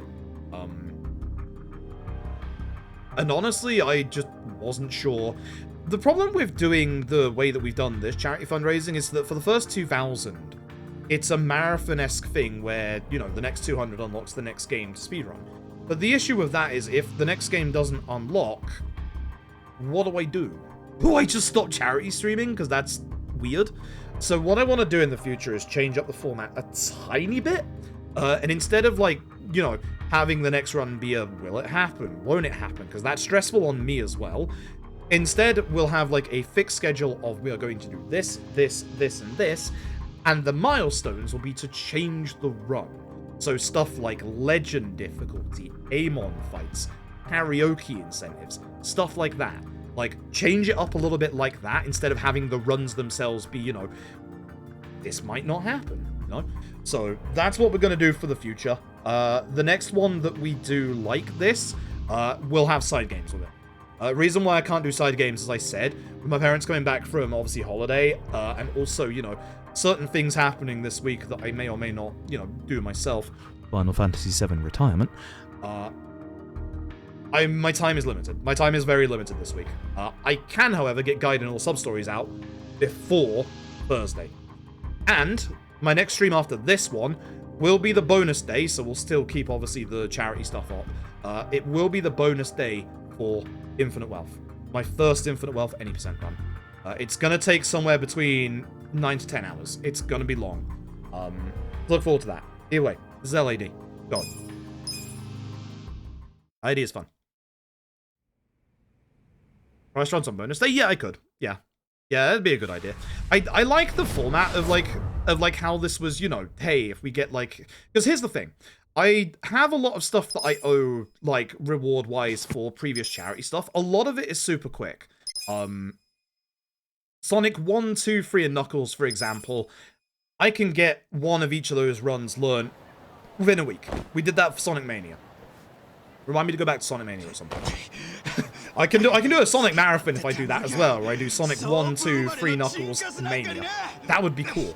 It's not quite a Sonic 8, but it is a Sonic 4. 5? Yes. So, yeah, no, if I get those learned, I can do, like, a cool little marathon on a weekend like that, which would be good. It would also give us a lot more shorter runs. Dead Rising 2 off the record, all bosses I wrote the notes for last August, and then my grandma went into hospital, like, almost went into hospital because of, obviously, cancer, and then obviously had to have the home care, which delayed me doing that. It's now February. My notes have been ready since August. I've been ready to do that run since August. And no excuse not to have done that run at this point. I have a couple of longer stuff now. We have Yakuza 3 all sub-stories. That's going to take a while. That's probably going to debut if I had to put a date on it. I will probably aim Yakuza 3 all sub-stories for the 18th of August. Very specific date because that's my birthday. I'm going to make it a birthday of not fun.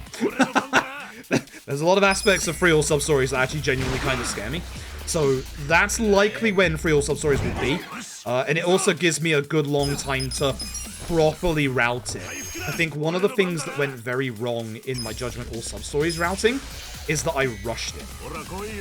I said for a while I need to reroute Judgment all sub-stories, and I think I rushed it way too fast. So that, if we delay like free all sub-stories for a while, will be fine. And the other long run. I think I haven't forgotten about it. I owe a Persona 5 Royal speedrun. The reason why Persona 5 Royal speedrun, I wanted to do it pre-GDQ, but again, I ran out of time because I went to GDQ. If I didn't go to GDQ, I would have done it during GDQ. Actually, no, I wouldn't, because I take GDQ week off. I like watching speedruns on GDQ. I don't like speedrunning when GDQ is on. But essentially, I was in the middle of it, but the thing is with Persona 5 Royal, the notes just got updated, which is good, so all the new stuff is now in there. And 2, Persona 5 Royal has a couple of outer bounds that are actually really tricky at first, so I need to get used to those, because they save a lot of time. They save an absurd amount of time for a run that is still 12 hours long. So, I need to get back on with that. And I do owe as well at some point, speaking of quick runs, the 2 Yakuza meme runs that we're gonna do, which will allow me to make hopefully YouTube videos. That'd be good. And then there's one other thing that I owe, which is Grand Theft Auto. I owe a Grand Theft Auto run. It will likely be Vice City. It won't be the quick any percent that's like 10 minutes long. It'll be like any percent no SSU. So, like, a decent, like, hour and a half run if you're good at the run. So, yeah. So, I'm obviously going to be a little busy at first. This next month is kind of nice. I do still owe Final Fantasy VII Remake as well, but that's channel point reward, not charity. So, it's a little lower down on the list than everything else. But once we're done with Final Fantasy VII Retirement, we got a month until Dragon's Dogma 2. So we have a lot of free time for me to finally get going with charity reward stuff. And the next time we do charity stuff is probably going to be July for Pride Month. So we have a good couple of months for me to work on. I don't like how this is going well already. If this run PBs, it's illegal because the FPS counter isn't on screen. It gives us a good couple of months to work on, like, all the charity rewards. I want to essentially only be down to, like, 1 or 2 charity runs left by the time we do our next set of charity fundraising. Because then we can start doing the other type of charity fundraising we do, where I offer, you know, more runs instead of just an unlock system for the marathon. Ugh. That's low damage. Don't like that. Really don't like that. Itchy, do me a favor and please stun. So again, because this is obviously for a marathon, I'm not going to reset for a good chapter 1. If you haven't seen my... That's bad. Yeah, okay, so let me explain. Watch the timer. Watch the timer and how long this takes to get out of this stun. If you're wondering why I keep resetting at the start of LAD runs when this man doesn't die, this is why. That just cost me 20 seconds. You are supposed to get out of this fight before 4:30. It is now 4:50.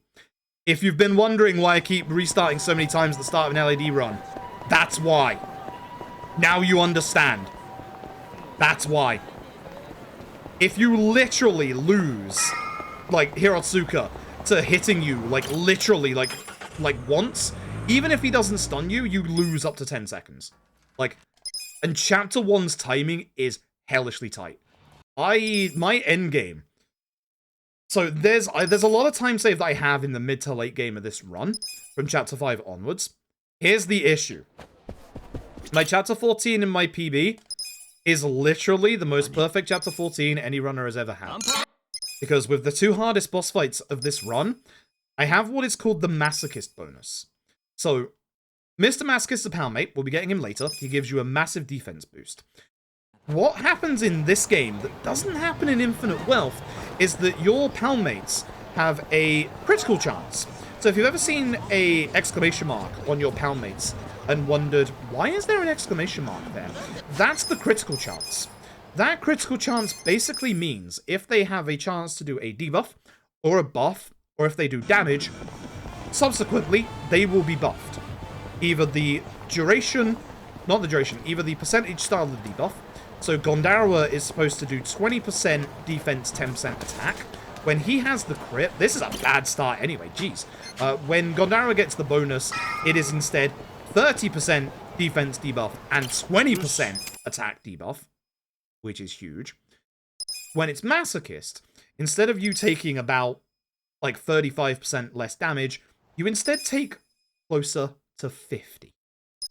Which means that for boss fights, in, say, Chapter 14, like Kiryu and Reiji, if you have the Masochist bonus, like my PB does, you don't have to worry about healing for 2 extra turns. That is 2 extra turns of pure damage, which in the endgame is a lot. And that's the reason why my PB is terrifying. This is the reason why I was pushing hard, not for world record. I just wanted a 1-second PB in this game before I went to GDQ. Because we were doing a lot of LAD and I knew obviously we'd be delayed coming back to this. And just, I don't want to run up against my PB's Chapter 14. It is one of the most disgusting and nastiest PBs I've ever had. Like, it's horrifying. The upside is I don't believe I got Trickster's top hat against Tendo. There's a lot of time saved there, but I have to get into Chapter 14. Have to get into Chapter 14 at a bare minimum 1 minute ahead. That's why my PB sucks at run against. And that's why I reset so early on in this run. I cannot come out of this chapter 30 seconds behind. It's too much. It's way too much. Ugh. This has been the worst Chapter 1. Literally the worst Chapter 1. At least this allows me to drink my hot chocolate.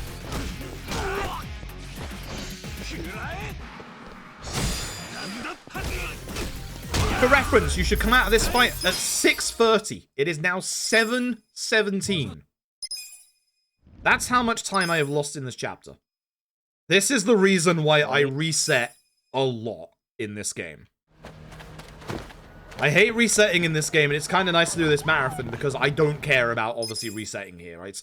We're showing off the run for, obviously, charity. That's what I really like about doing marathons like this. Like, it's nice to do an LED run where I don't have to think, wow, that guy looked at me funny, I'm gonna have to reset the run. Like, oh my god, there's a fight spawn in front of me, I'm gonna have to reset the run. Like... This is a horrific start. This is one of the worst I've had in a long time. This is great. It's stuff like this that I was worried about when we did LAD for GDQ. And also for RPG Limit Break. When you're doing it for a live marathon, you don't reset. You don't have control over anything. Really? Good, go away. Leave me alone. This is horrible. It's actually one of the worst starts I've ever had. For reference, you're supposed to be out of this fight at around 7:40. I'm losing time, and I'm not even out of the last fight of the chapter yet. I still have to run over to the blooming Akiyama.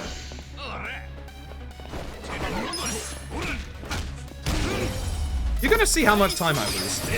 And now you're gonna fully understand why I do so many resets in this game. Because every single fight has had the worst RNG that you could have, bar the second and first fight. So now you will understand why I reset so many times in this run when I do this normally. This is a bad start. Which is actually kind of nice, because with a bad start, I don't care. Now I just get to show off the run. Now I just get to have fun.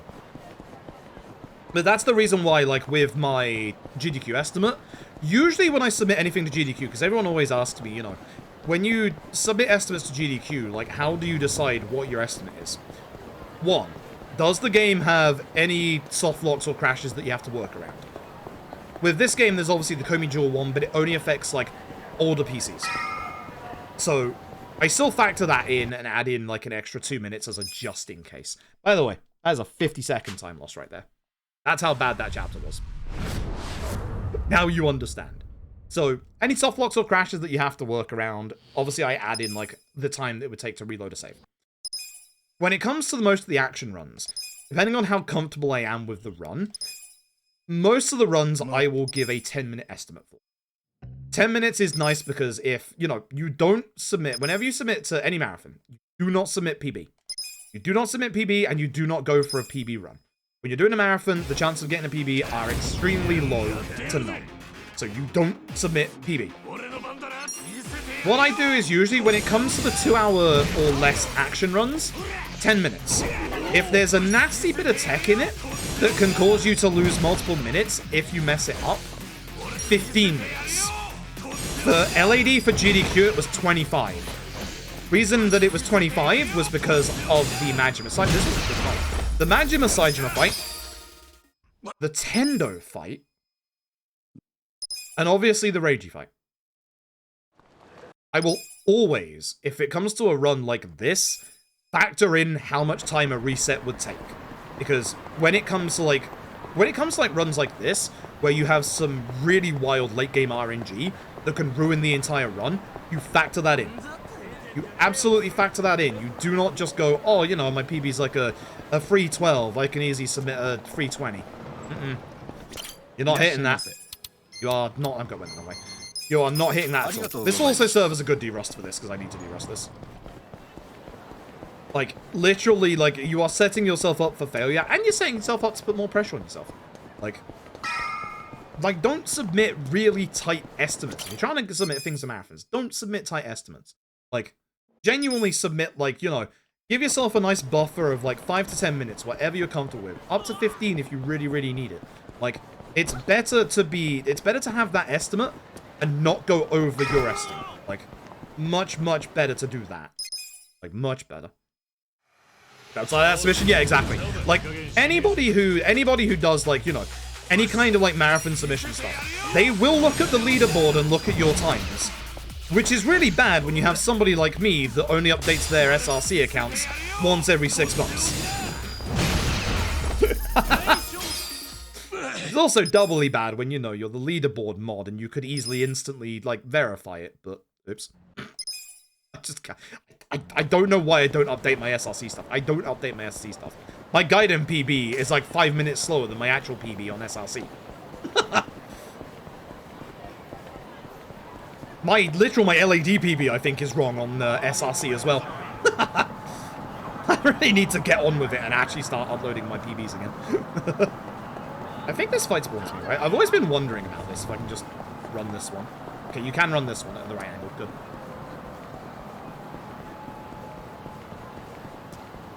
When you submit, you say something to the effect of my PB is I'm adding time for these reasons? No. No. For your run description, you don't have to focus on why you're adding extra time.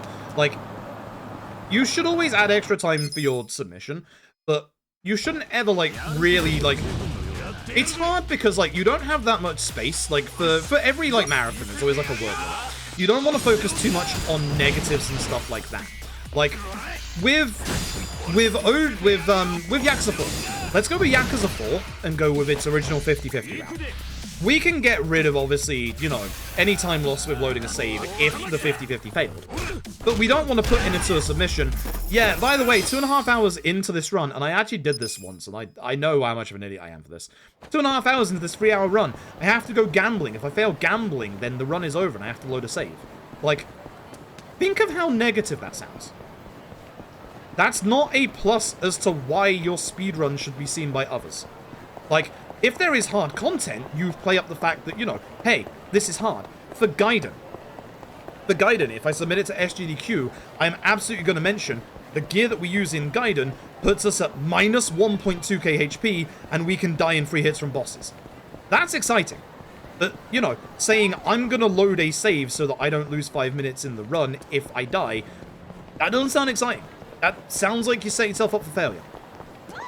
Like, it sounds just like, you know, you're expecting to die. Like, whereas for, like, runs like Gaiden, like you just saw, I lost time because I hadn't done the run in a while, but I didn't die, you know? You can easily take the, like, the safety method. You don't have to say why you're adding the time on. Like, you can absolutely play up the positive aspects of it. If it is a hard run, you can play that up and be all like, you know, this is a hard run. Like, people love to see hard speedruns. People genuinely love to see, like, hard execution, hard action runs, like, genuinely. Yeah, as Cosmic says, you're supposed to put on a good showcase. Like, you should never ever aim for, like, PBs, never aim for world record. Like, you might get lucky and you might stumble across strats that you're working on. And then, you know, you'll just accidentally get a PB or a world record. Like, congratulations, if it happens, it's on. When I did K2 for GDQ, I said at the time that it wasn't world record. I was wrong. It was. And this was after I taxied to the wrong place in the last 15 minutes of the run and lost like 20 seconds. And I still got world record at the time. Like, you don't aim for that. Like, if it happens, it happens. You pop off after it happens. Like, never try and aim for stuff like that. And also, yeah, no, I actually did get world record on that K2 run. At the time. Now it's not. Now it's been beaten by everybody, including me. It's just that, like, when you submit to a marathon, the way that I see any marathon submission is that, one, it's for charity. Like, you are submitting to run and represent, essentially, the marathon and charity. There are some marathons that don't do it for charity, but there are some marathons that do it for charity. For me, if I'm doing a run for, like, a marathon that's for charity, you're damn right I'm putting my everything into it. Like, I am not just representing, obviously, myself, but I'm representing both the marathon and especially the charity. Like, another reason why you want to put on a good run, obviously.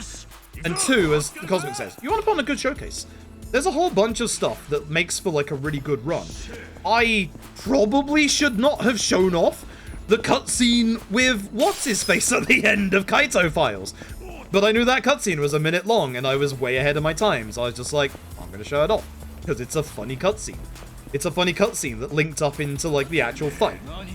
Like, I had a lot of, like, back for that because I knew, you know, I'm way ahead of my estimate at this point.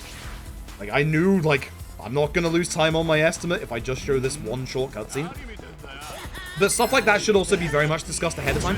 Like, again, one of the big things that worked for LAD was the summon showcase. Like, we can't do all the summons, like, cutscenes in this game in an actual run. Because, as you can see, it takes 20 minutes. But as you saw, we put in a incentive because the cutscenes in these games are phenomenal. Like, the cutscenes are, like, absolutely fantastic. But that shows to, like, you know, that shows that there's going to be an extra 20 minutes on the run. And they can see ahead of time when you submit the incentive, hey, this is a link to all the cutscenes. You can judge for yourself whether it's worth adding an extra 20 minutes into the marathon. 20 minutes might not sound like a lot to you, but it is a lot. You have to remember that, like, most marathons run for 24 hours for only 7 days. And this is the reason why I keep saying to people, Infinite Wealth is not going to happen. And, like, that's the thing that, like, a lot of people need to hear. Because I get a lot of people saying, you know, I can't wait for you to submit Infinite Wealth to GDQ. I'm not submitting Infinite Wealth to GDQ.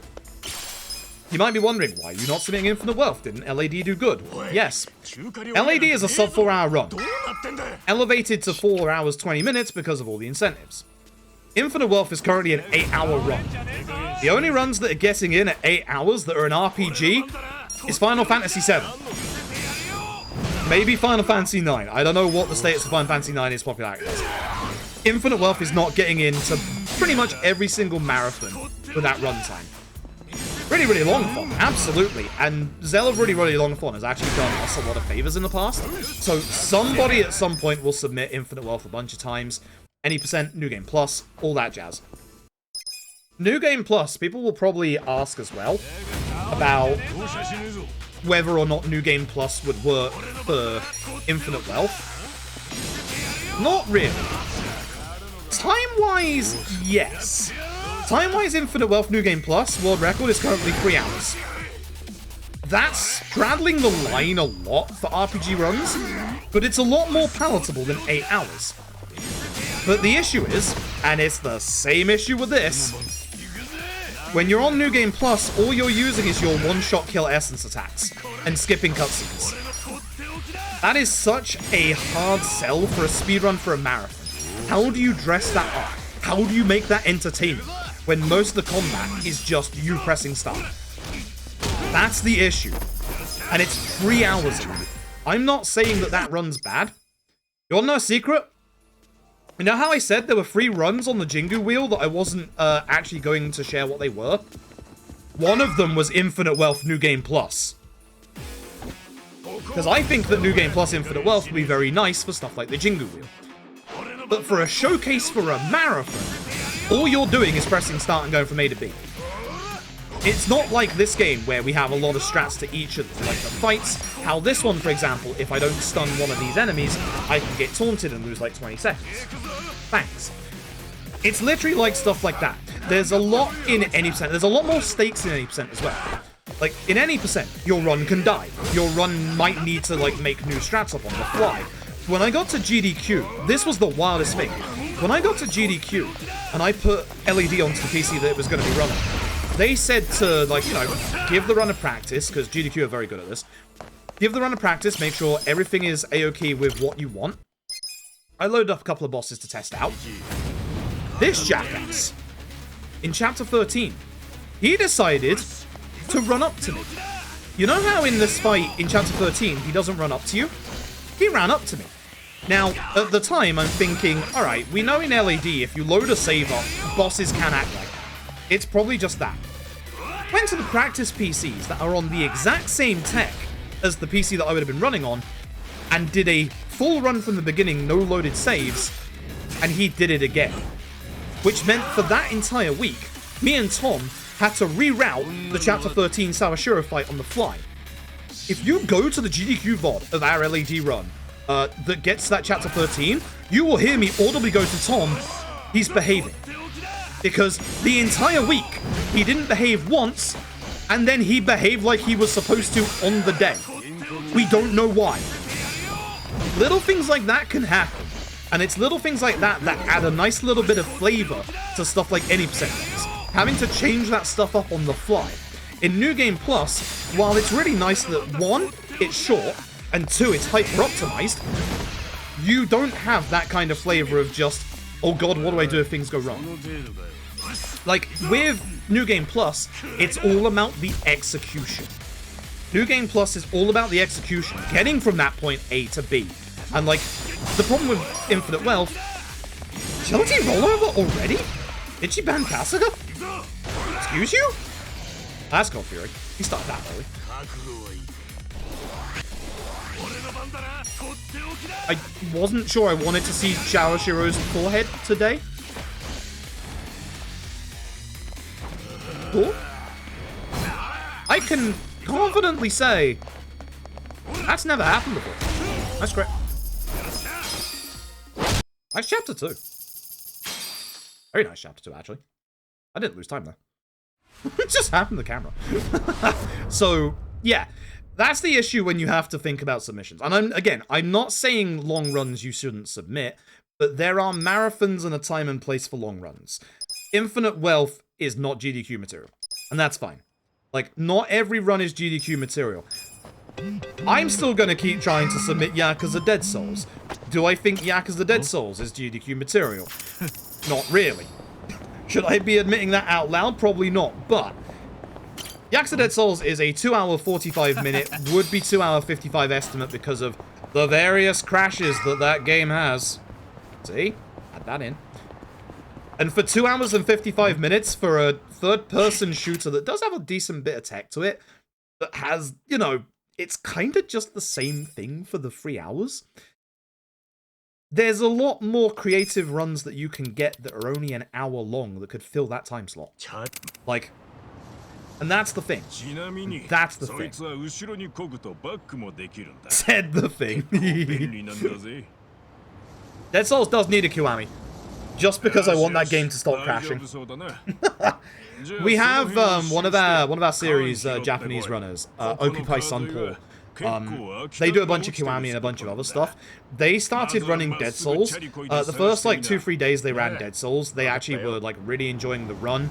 Like, said how much they like actually really liked it. Today they had both the Majima 2 crash and the Ryuji 3 crash. Their last words that I heard them say on stream, and I apologize for this because I'm charity fundraising, they said, "Fucking Dead Souls." Occupy now understands. Occupy Sunfall now understands. Ugh. We can bypass Dead Souls' crashes by loading a save halfway through the run. Like, we can actually bypass them. That's why we added the crash rule for Dead Souls as well. Dead Souls does have a crash rule. Dead Souls is more unstable than K2. K2's crash rule, you know where the crash happens. Dead Souls, you ain't got any idea where that's happening. There's like 4 places where Dead Souls can crash. Majima 2, Ryuji 3, Ryuji 4, and Hayashi. Hayashi's the worst.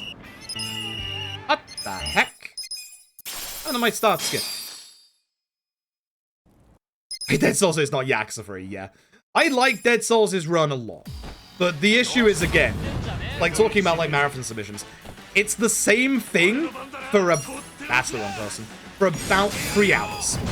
And it's just a hard set. Like, it's just a hard set. Like, and again, I'm not saying long runs aren't, you know, super cool. For that 3 hours, I would highly suggest, and I am a little bit biased in this one because I run it, Grand Blue Fantasy Relink. It is a brand new action RPG. It is done very well for itself. It's sold better than Infinite Wealth and Persona 3 Reload. Based on an exceptionally popular franchise, and has some really, really cool tech to it, and some really flashy fights. And, like, has actually, like, a good bit of, like, variety to it over that 3 hours. Whereas Yakuza Dead Souls is just 3 hours of, like, me or Panda moaning, "Oh, the game's gonna crash. Oh, I hate this. This is the worst." Please accept Panda with Dead Souls. please accept Panda with Dead Souls. Dead Souls would be more interesting if it was a race. Maybe, considering the sheer RNG of the run, actually. I stun again. Like, if you consider, oh, OP Pie understands all the RNG in the run now, by the way. OP Pie hates it. Like, the issue is with races. Races are good in certain situations, but races also for the audience, it depends on the game. Races are actually good for bigger stuff because most of the audience can understand what a Mario is. When we go and start talking about our super hard aluminium alloy, the audience might be a bit confused. Is the issue. Real hard sell, yeah. Well, the thing that me and Tap did is definitely not gonna work, because that was very biased from the very start, and also I was the one who made that bias. I was the one who put myself at the disadvantage. The issue with what me and Tap did is that there weren't that many RGG runs that actually like linked up time-wise. Don't do this to me. Thank you. Give me my money. So those who are wondering, for Hotfix, myself and Tap raced OG2. I was on OG2. Tap was on free. Mostly because those runs hadn't had much of a chance to get shown off at that time. For those of you who know, there's obviously a very big discrepancy here because free is going to win any day of the week. And free did win. And funnily enough, it was that run that made me decide I don't ever want to submit OG2 to a marathon. Because the stress of doing OG2 in that race was humongous. And I choked the ending again. So I don't want to submit OG2. I love OG2. I'm not saying that either run is bad. I love OG2's run. In a marathon setting as well, OG2 is scary. But the reason why we did that was that those two runs hadn't been seen before, and like they were, you know, relatively time-wise close. We weren't ever going to play up the fact that, you know, I was absolutely going to lose like 100% of the time. But, you know, we were having fun with it. I wasn't having fun at the end after I, like, choked, but we're having fun with it. The issue is there's not that many RGG runs that are close together in time.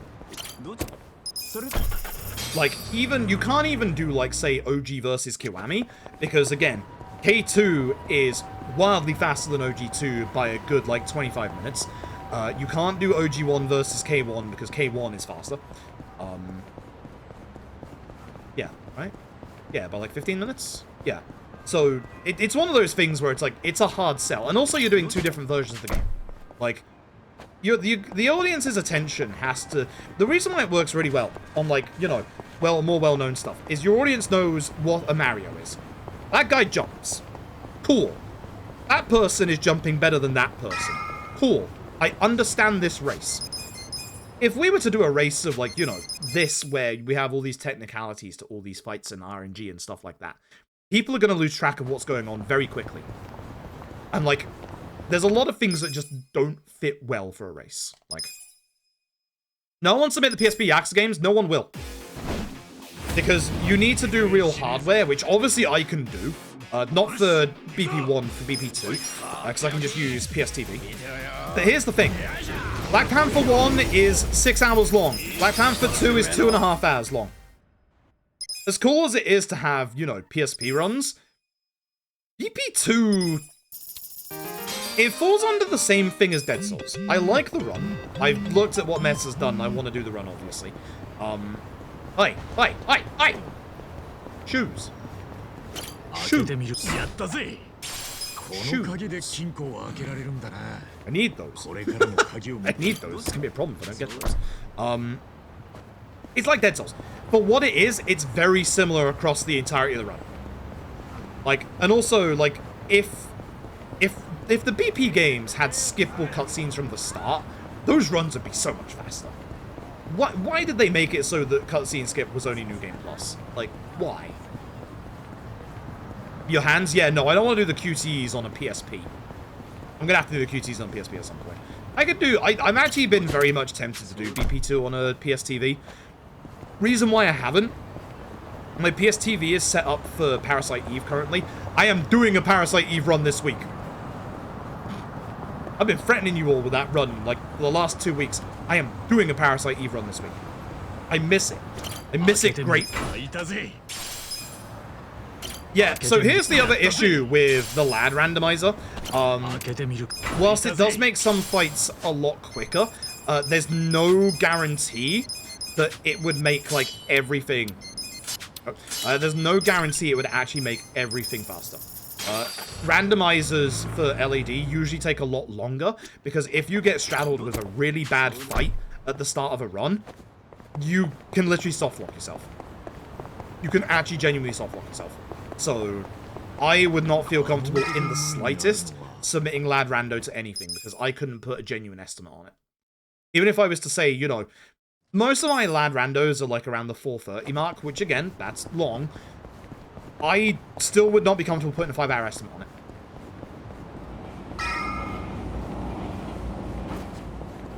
Plus, the issue with the lad rando, you just do the speedrun tech. Like, we get so strong that we just do what we do in the speedrun. Like, we're just repeating what we did in the speedrun, except, ooh, look at this funny enemy you've not seen before. You know? That's a bad grenade. That's a good grenade. I thought that guy at the front was going to take it on Ichiban's position. And yeah, as Cosmic says, Nintendo rando races do really well. You want to know what does perfectly as a rando and what almost feels built for randos? Pokemon. Love it or hate it, Pokemon randos, really good. Pokemon randos are fantastic. They fit the format perfectly. People love Pokemon. And, like, I was actually talking to Broseph before about, like, the actual community. The Pokemon community shaped themselves up really well the last couple of years. Every time the Pokemon community puts on a showcase like that, be it 360 Chrism, Shenanigans, etc., etc., they always have really good commentary, and they always have really good co-commentary as well. They are very, very, very up to date on, like, obviously what to do for marathon runs. They always put on a good show. It's why you will see mostly the same runners do stuff like that. It's because they are very, very good at it.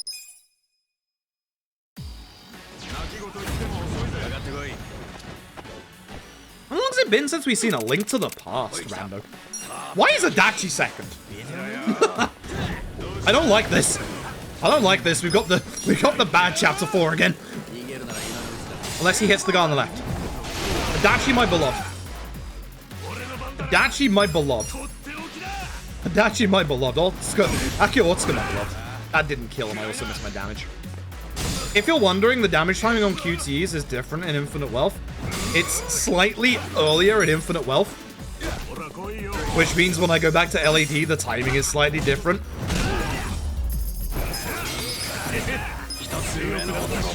Keep forgetting that. Cry every time put Link to the Past in. Fair. Fair. Skills, Itchy. Oh, that buster into Mega Swing.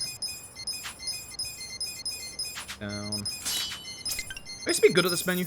I'm upset. And so that's why, like, a lot of people ask me, you know, are you going to submit stuff like, you know, Wealth? Are you going to submit Fist of the North Star? No.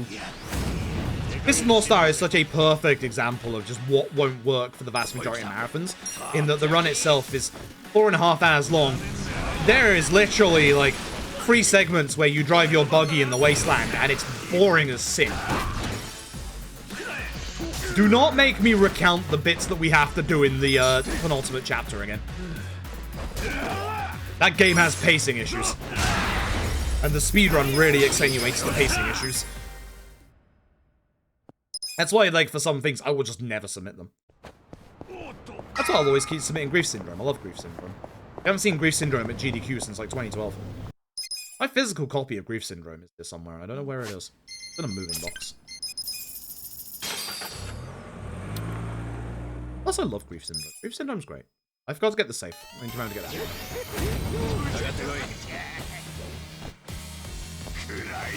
Itchy first? You first? Ew. Terrible. This guy is weak to fire. The only way I can avoid using Reckless here is if I get the burn debuff on this guy, which is a very low chance. It's like 20%. Might even be lower than that. I got the burn debuff. This means he's going to take 2 ticks of burn damage, which means I can use a physical attack with Adachi. He resists physical. 2 ticks of burn damage is enough to take him out. Odd Stone means I can carry on with the run. No more RNG problems. At least to carry on the run. Again, that was a factor in my estimate time for LAD for GDQ. Can I get the Odd Stone? I had, like, I'm not kidding you, I think my total safety saves for this run for GDQ, I think were 22 in total. Just in case. There's a lot. Follow 2, thank you for the Prime Gaming for 33 months, I appreciate it. There's the timing. Now I remember. But again, that's not saying long runs are bad. Again, if you want a long run in, it's better to be something very popular. The reason why, you know, a lot of people always complain, but the reason why, you know, you see 3 to 4 hour long Pokemon runs is because 3 to 4 hour Pokemon runs are good. They're good, they're entertaining, They do bring in the money. Shout out to that one Pokemon run, AGDQ 2022. They do bring in the money. They're pretty good. It's like, don't forget as well, chat, like, especially if it's like a more popular marathon, like say your GDQs or ESAs, like, they are running a charity marathon. Like, they will absolutely have stuff that they know from the past that does well. At the minute, Pokemon does well. Certain Final Fantasies do well. Like, again, it has to be certain Final Fantasies. I'm really glad 15, Kyo's got a chance to actually show off 15. Like, as that interview with Brutal Mellow, as Kyo said, just knock 3 hours off your speedrun. That's what we're trying to do with Infinite Wealth. For Infinite Wealth, we'd have to knock off 4 hours. Infinite Wealth would have to be somewhere near the time of this run, and it's not going to happen. Like, if the New Game Plus run is 3 hours, relatively optimized, this ain't getting anywhere near 4. Wild. Absolutely wild. That interview was the best. That interview was just phenomenal. This is an issue because I need to hit the guy here and here, and if I hit the guy in the middle like normal... But I had to change the order because I'd actually changed the order there. That's exactly what I'm talking about, you know? The fight still went as fast as it normally would, but I had to think fast of Adachi there, because like I've seen that before, but very rarely. I wish Infinite Wealth was the same. Yeah, 14's been in before. Like, and funnily enough, you might think to yourself, so here's the thing. 14 was in with the Deep Dungeon. You might think, you know, oh, the main category, like, would never get in. Unsynced Dungeons for ARR takes less than 2 hours. No joke. Like, unsynced dungeons, or even synced dungeons for the expansions, they're only going to take like an hour to an hour and a half. Like the whole thing about like MMO runs is, again, the whole, you know, man, this bad RNG as well, is the whole, you know, you are still selling it to an audience, you know, how audience friendly is the run? Like, how good is the runner at commentary and able to like explain what's going on? Because, like, a lot of MMO stuff is, like, very, like, complicated to a lot of people. I remember when I first started playing 14, I looked at the UI and I got scared for life. And then I realized you can turn off half the UI and it's fantastic. Like... So, yeah, there's... And again, it doesn't have to be pure speedruns. You can do showcases. Again, one of the things that I liked the most about, like, the online era, like, GDQs, was the fact that you had all of the really sick off-site rhythm showcase stuff. Like, the people that actually had, like, the cabinets and had the setup to show it off. That was the kind of unique thing that, you know, they did during the COVID era that they could do. Like, that kind of stuff is super cool. Is it technically a speedrun? No, but it is a skill showcase. And it, you know, takes time, you know? Don't want to fail it. And it's kind of the same for stuff like Lilac Wars, aka Star Fox 64, with like the 2000 score attack. You would think, oh, 2000 score attack, that's not a speedrun. Actually, yeah, it is. Yeah, it is. There's still strats that go into that, and it's a nice 30-minute showcase. So, doing every ultimate back-to-back, that would be cool. That would be really cool. Now, FF7 Remake was never 12 hours. FF7 Remake, I think the longest time was... Fuck, it was me, wasn't it? It was me. I just did a Gaiden taxi. Should have done this before Gaiden. Should have done this before Gaiden. No, the longest time for 7 Remake was 8 hours, and it was me. It was literally 2 days after the game had come out. I'm gonna say this story once, because I don't like saying this story, and especially not during charity fundraising. And it's been the reason why I haven't gone back to 7 Remake for a long time, and why I still have trepidation. I got Final Fantasy 7 Remake early. 2 weeks early. It came out right as the pandemic started, and because of that, my shipment got sent out very early.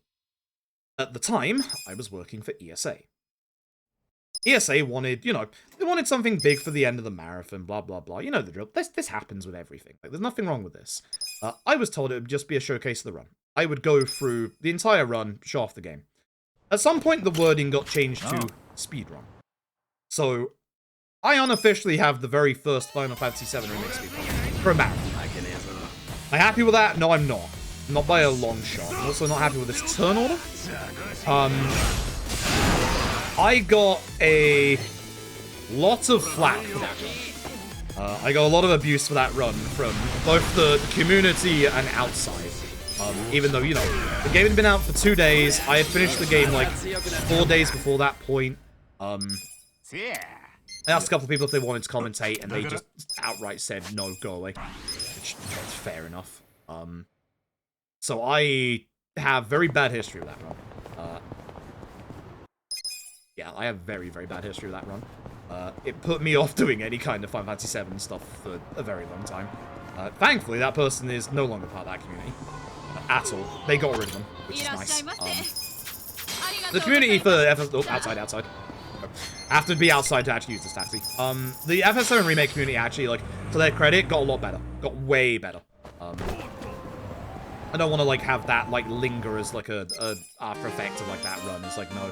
They got a lot better. They weeded out a lot of trash for a while after that, which was nice. But, yeah, no, I can test this. I've been wondering about doing this in this chapter because, here's the thing. The issue with trying to speak to the bartender in Chapter 4 is that Namba's hitbox is in the way. Namba's hitbox is not in the way here. Who? I think that's the play. I think bartender here.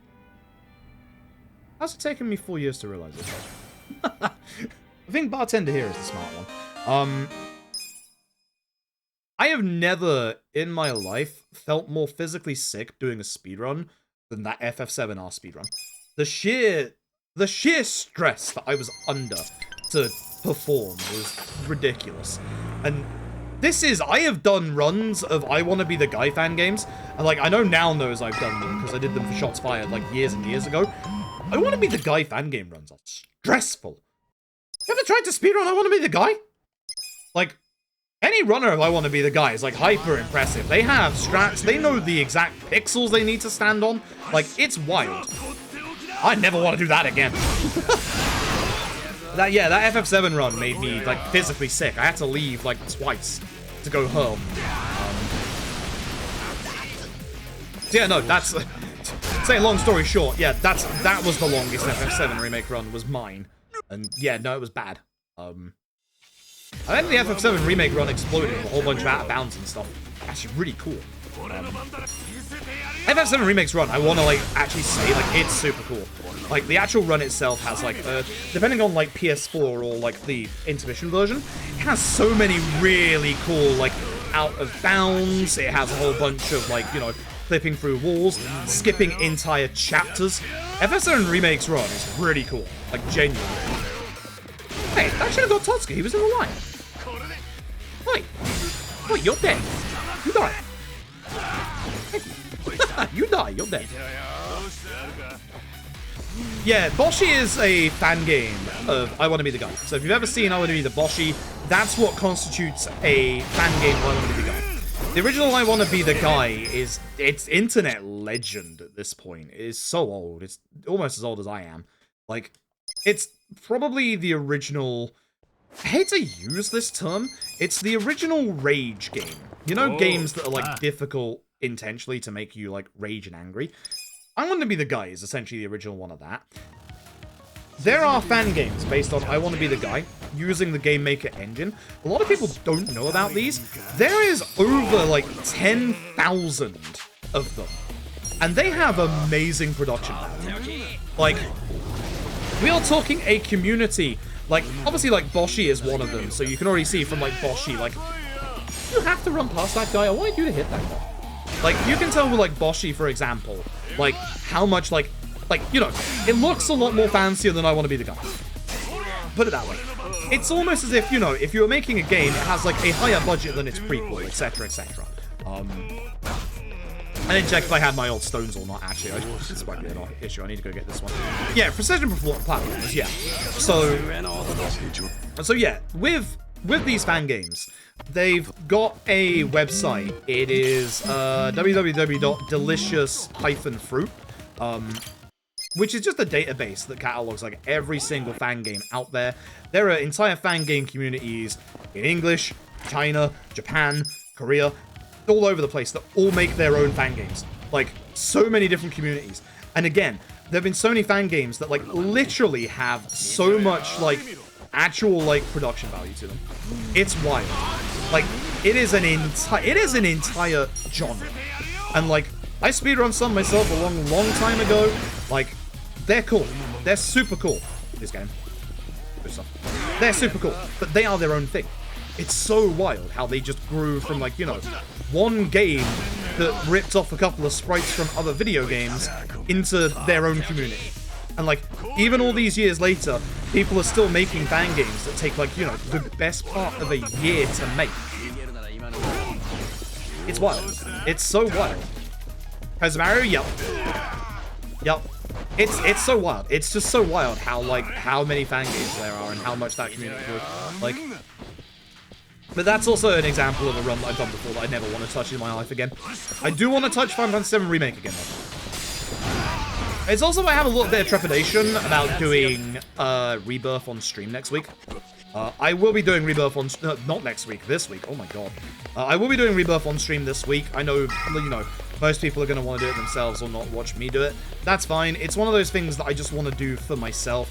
Normal service will resume after I'm done with it. I'm going to, like, you know, go through the game my usual way and get through it within a week.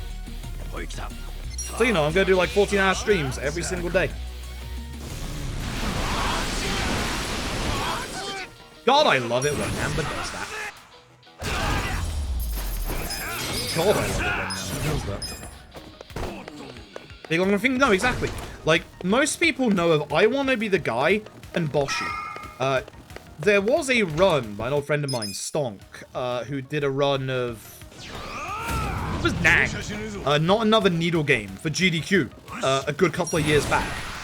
That's one of those fan games, again, that is well known in the fan game community, but not so well known outside of it, that has amazing production values. And that was from a few years ago, and it still looks good. Like, we're not just talking like production values in terms like, you know, the tile sets used, all the visuals. Because here's the thing with like I Want to Be the Guy fan games. Whilst the original I Want to Be the Guy has like, you know, a whole bunch of like, you know, asset borrowing, blah blah blah. You literally, with all of the newer fan games, literally you get people making their own assets, making their own music. Like, it's amazing how much creativity they have put into those fan games. There are fan games that are like labeled by difficulty. So, you know, there are some for newcomers. If you ever want to get into like more than just I Want to Be the Guy, I would make a suggestion. This is a very old fan game. Phenomenal. One of the first ones I ever played, and it was actually like a really good beginner one. I Wanna Be Bread. It's either I Want to Be Bread or I Want to Become Bread. Sounds a bit silly with its name. Trust me. It's fantastic. It is like a 20 difficulty fan game, which means it's on the lower side of things. It teaches you the basics. It teaches you like basic jumps into a bit more advanced stuff and doesn't go too hard. It gives you boss fights that are very memorable, like a loaf of bread, like jam, like, and it's all themed around becoming bread. I forgot what I was doing when Ichi goes first. If I still get Kikigata, this is wild. After I messed around my time, I have no idea how I got Kikigata out of that. I have to hit normally with a Dachi, which sucks because I need him standing there. Yeah, I'm going to be learning a Souls game speedrun. On a DS3, Sekiro, or Bloodborne. Maybe Elden Ring, but probably not Elden Ring. I have nothing against Elden Ring's run. I think Elden Ring is cool, but like, I want to do either all bosses DS3 Bloodborne, or maybe Shura Sekiro. I want to do one of the shorter ones, and like, the Elden Ring categories that I like the look of are the longer ones.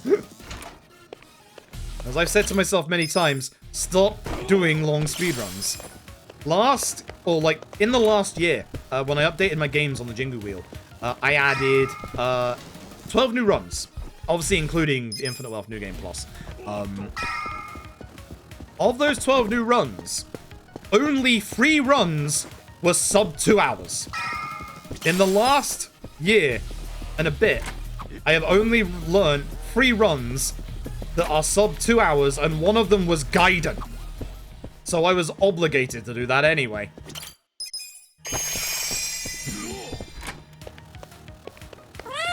2 more shorter runs, moron. Anonymous! Thank you very much for the generous donation to charity. Thank you very much. So I love it when we do like streams like this, where I just wax lyrical about whatever in terms of speedruns. Like, I've been doing speedrunning for a long time. I think I've been speedrunning for like 8, almost 9 years at this point. 8 years. We just had our 8-year anniversary, didn't we? No bonus. Please stun item. Good. And died before Adachi. That's the good stuff. That's the good stuff. I mean, I like long runs, but long runs take a toll on you. And I'm not gonna lie, chat. As much as it hurts to say, I'm starting to get a bit old. The old bowels aren't functioning as they used to. So, Man's alive. Man's dead. This is a very good start to this fight, and I'm annoyed because this is not a PB-based run. I like my long runs. I find long runs comfy. It's what I specialize in. It's a 4-hour run. We're here for the next 3 hours. But, like, bad. Wrong person. Bad. I still double perfect, though. At the very least, Ichi and Dachi can still do their thing. Their thing is literally starting a new tag team into an opportune attack. That's the most damage you can do to Cassian. You want Adachi taunted in this fight. Adachi taunt is great.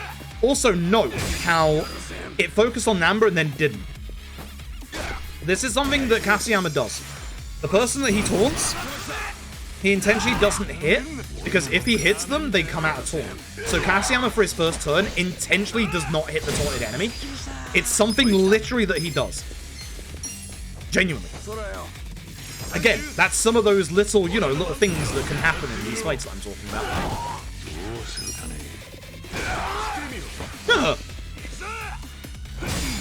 How dare. Like live speedruns, I might ask, because like I wanted to do live runs when it first came out. I might ask in the Discord if Brammel's got notes for their runs, because like they've been putting a lot into routing and learning the remake for Live Alive. There's one run I want to do at some point. I'm talking about runs that are long. There's one run that I want to do. Cosmic will know which one it is.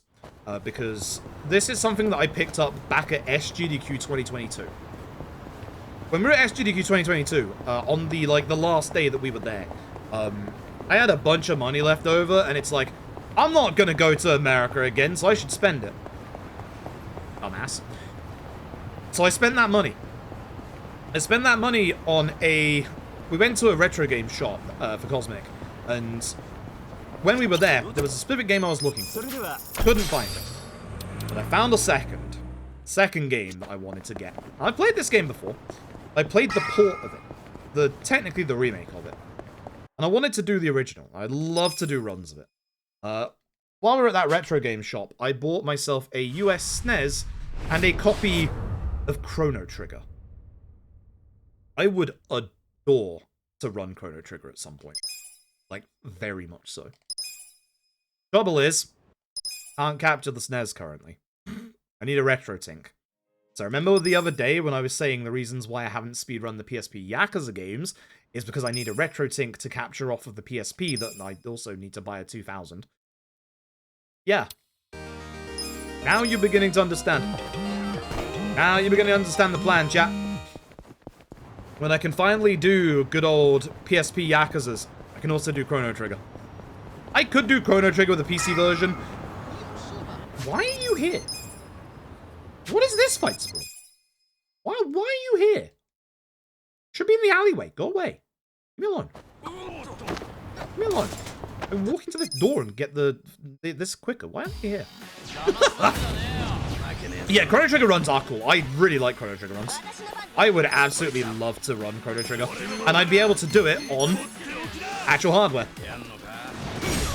The only version of Chrono Trigger that I've done is obviously the DS version, because that's the only version we've got over here in Europe.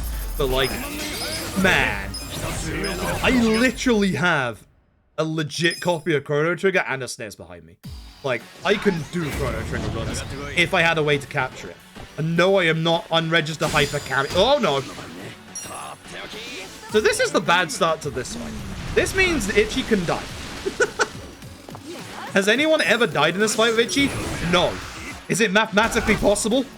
Yes. That's the scary part. At this point, I just need Ichi's turn. And obviously, he's going to go after Adachi.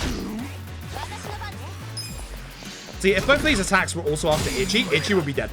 Even with good perfect guys. Which I'm not having in a minute.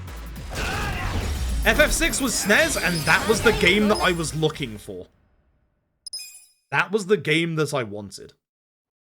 But finding a legit copy of FF6 is super hard at the minute.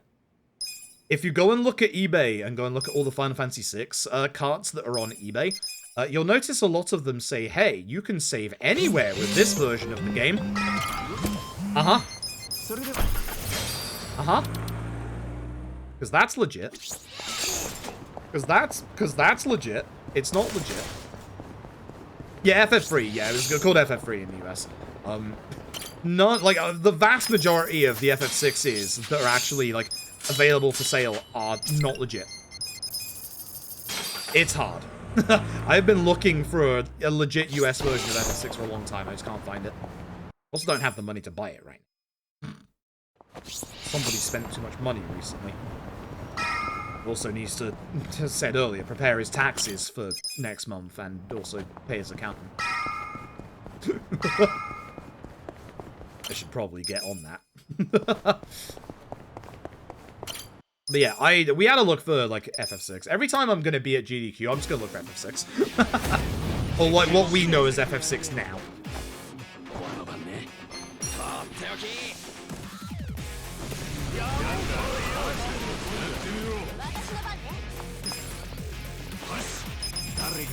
Bonus.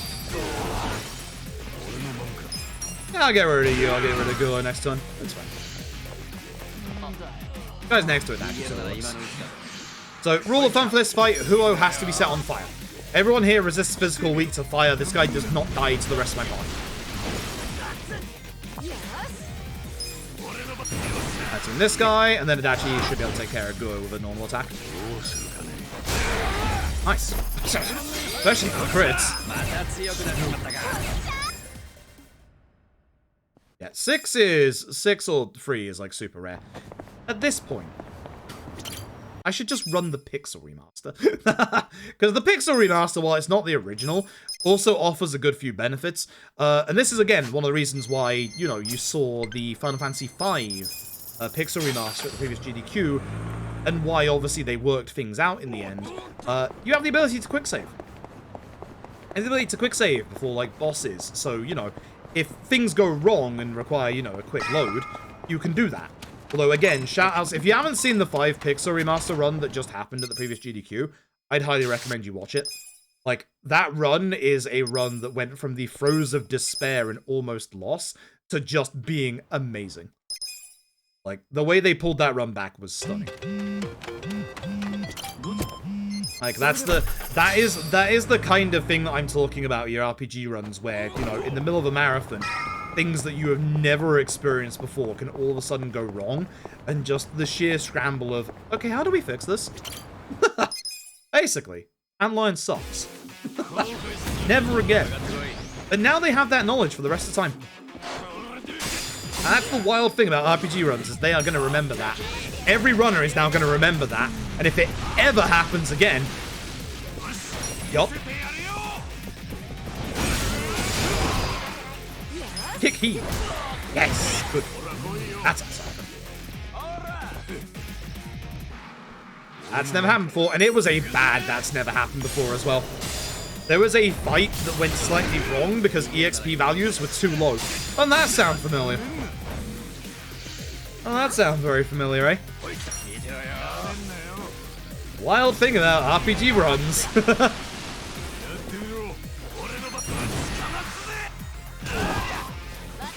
Wish he was dead. He is probably going to... Fear. Yes. Probably going to feed. How are you not dead? How did that not kill you? Genuine question. You should be dead. Please die. I hate this man with a passion. Huh. I absolutely hate this man with absolute passion. Thanks, Zeng. Thanks, Zeng.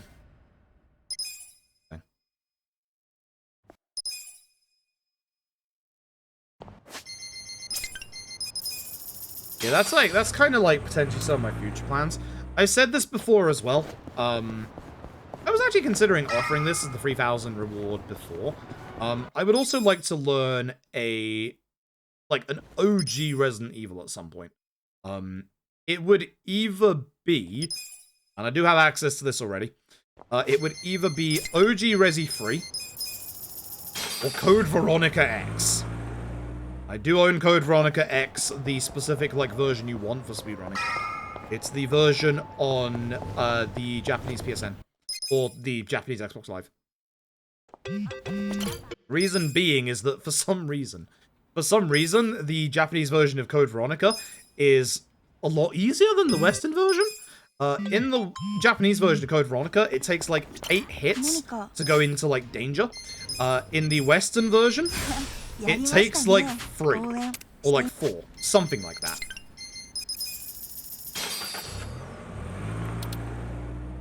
It is very long for a Resi, apparently. Obviously, if you don't go, the wrong way into, the wrong, places. Code Veronica's run has, apparently, if this is correct, 26 minutes of door opening animations.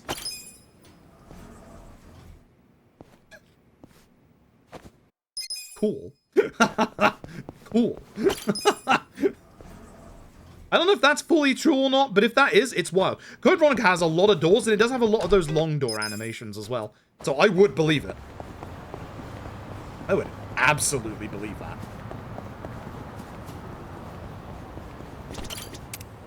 Free Kiwami drinks, Sengoku.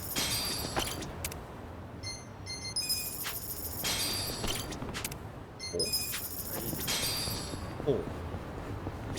Made a mistake the other day. It's 4. It's 4. Do not get the old route stuck in the head. It's 4. Because it's end of this chapter.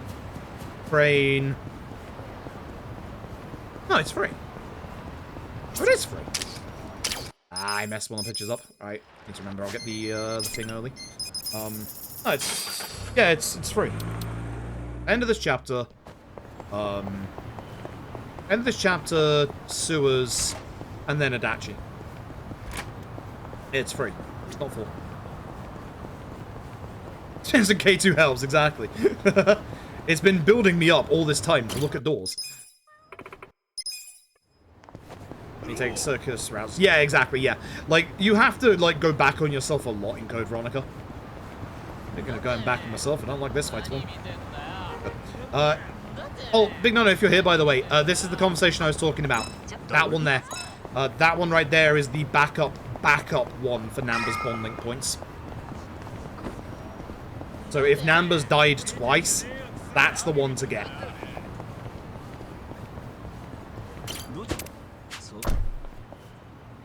Well, I should point that out while I was running through. Again, not like this is PBing today. This is not a good run. I do get show the run for charity, which is nice. I like this run. This run is chill and cozy. I find some of my best streams when we're speedrunning this game. I do this run so much that it's just very chill, laid back, and we just get to, again, apologies because charity streaming. Shoot the shit. Great. People come in and ask questions about the run and how the heck can you speedrun this game in 3 hours and yeah. Easy. When you know. Much like any speedrunning, it's when you know what to do, things get surprisingly fast.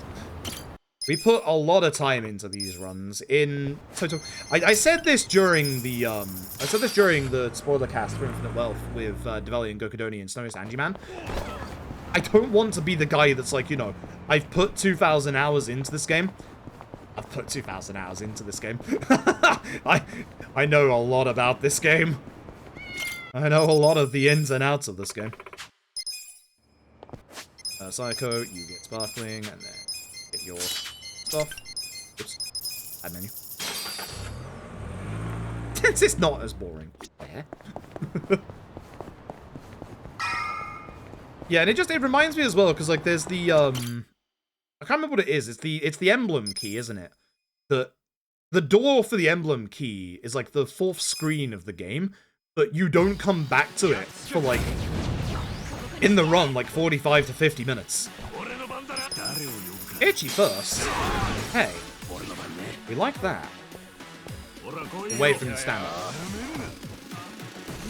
Itchy first is nice, even though Namba has the boxing shoes on. That should never happen. Like, Namba's agility is boosted right now. That's kind of wild. How has that happened, actually? If Itchy goes first here again, then something's wrong.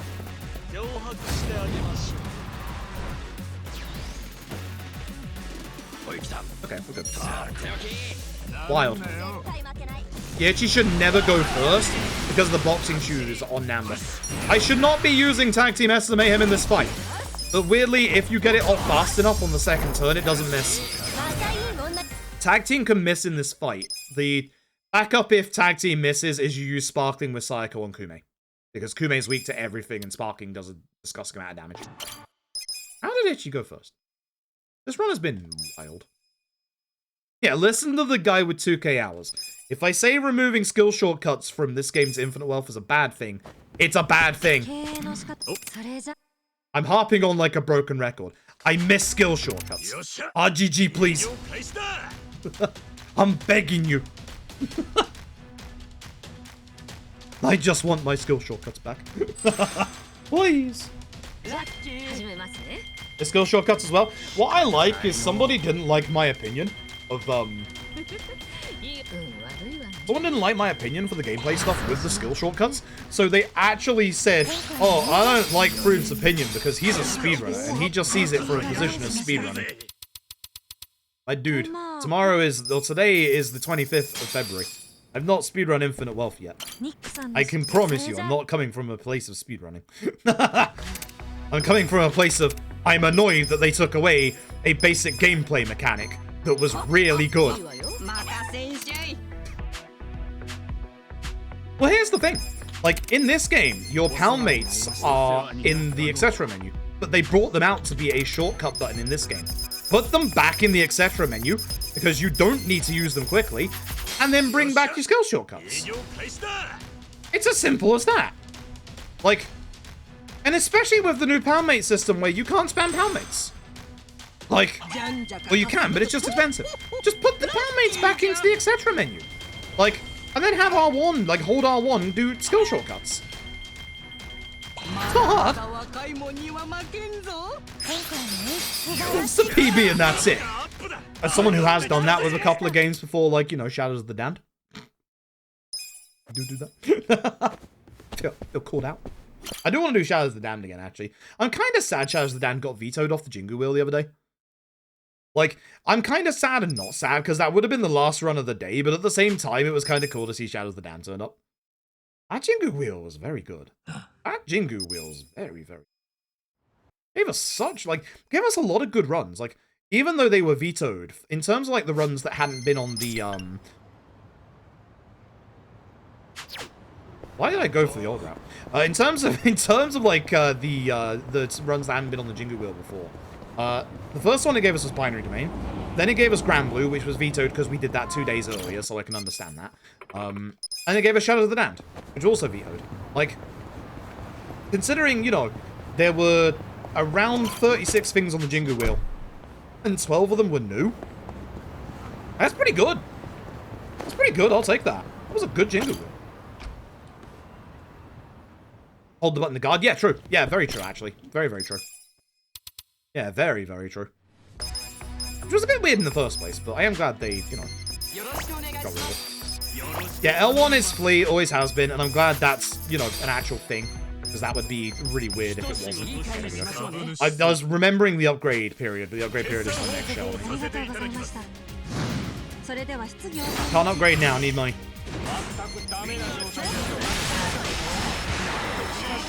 Wait for 24.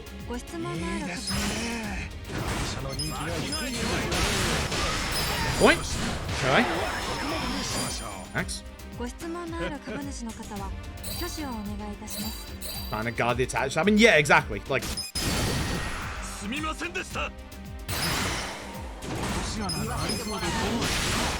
1 point off. I've never been 1 point off for that guy before. Wow. これにて定期株主総会を終了いたします。 Yeah, Alto is auto battle, which, fun fact, has a use in Infinite Wealth Speedrun. Those who don't know, there is a strat that we can do in Infinite Wealth, and it's bloody wild. You know how Itchy's ultimate tag team is locked until after you get Dragon's Resurgence, the chapter after? What if I told you you could do it in as early as, like, chapters 4 and 5?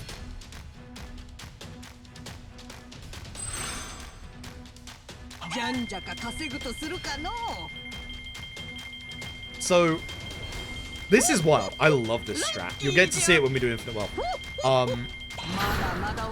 If you have obviously the Infinite on your allies, which is obviously by doing their bond link conversations, you can actually do the ultimate tag team. All they do is take away the button. But if you put the fight into auto fight, the game does it anyway. That's the strat against Wong To. This is a hell of a dirty secret. That was found by one of Panda's mods. It wasn't even found by us in the speedrun community. Because, like, we barely use auto battle. We don't use it in LAD. Like, there's very few, like, opportunities we actually use it. And just... yeah. It's a good strat. And here's the thing. If you can think about it. At that point of the run, having it that early, it does so much damage. It does 3/4 almost to his HP. It's that wild. It's that good. Will that let them move themselves? Yes. So you have a couple of categories you can pick from, like take the offense, defense, like heal, blah blah blah, conserve MP. You just put it on attack. And once all of the ads are gone from the fight, and it's just the boss, it uses it. Like, as long as you have your infinites, your infinity symbols, you can use it. On game, I love it. On game, it's great. There are a lot of the options you get for Shogi. That one is so interesting. I unlocked it. It's called Protect the Leader. Yeah, please don't patch RGG. If it gets patched, I think we will be going straight into, you know, down patching again. 2 for you, 2 for you. I'm going a bit slow. 1, 2, 3. 1, 2. And then make everyone happy. Everyone is happy. Good. Okay.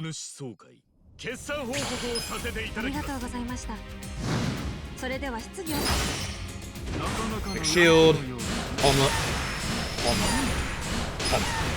This is to save points for the other two. Big shield. Weakness. That wasn't weakness, but it still works. Big shield. Weakness. This time. Omelet. that wasn't his weakness, my dude. Thank God I used the guy that has 180 persuasiveness. You were like, I'm glad you pressed for information. I'm very glad you pressed for information because that's actually going to legit become one of the like big points of the run. Like that's a very good strat. That is a very, very good strat. I don't know if we use it anywhere else, but yeah, no, that's a very good strat. It's absolutely wild. Yeah, RGG is still doing patches for Infinite Wealth. I don't think they would patch it out. I'd be stunned if they patched it out. Like, they would have to change how it works. So I don't think they would patch it. I really hope they don't. Like, here's the thing. By being able to use it, literally, like, it's not breaking the game. Like, you know, it's not, you know, taking us from chapter 6 to chapter 13 all of a sudden. Like, it's not breaking the game or crashing the game or anything. It's just literally, like, using your auto battle. Like, I don't think we should be punished for using the auto battle. Except that being patched if it added shield back in. Yeah, I mean, here's the thing. Like, we allow down patching in some of the Yakuza runs, like, with K2. K2? No, sorry, 6. When 6's PC port came out, at the very start, it didn't work for some people, like, they couldn't even launch the game. And for other people, it ran the game really well. Ran the game really well for me. Then as RGG were patching it, later iterations of Yakuza 6, for certain people, by me, their Onamichi started having micro stutters every like 10 seconds. So we obviously allowed down patching for Yakuza 6 because of that. My QTEs in the latest patch as well were slower. I couldn't like actually get the QTEs to react to my button presses. Heck knows why. On the new PC, I'm on latest patch, which I'm very happy about, because down patching Yakuza 6 doesn't make things fully better. With the early version of Yakuza 6, it randomly opens the tips menu. After certain cutscenes, it just can randomly open the tips menu. Thank you, Yakuza 6. Appreciate you to bits.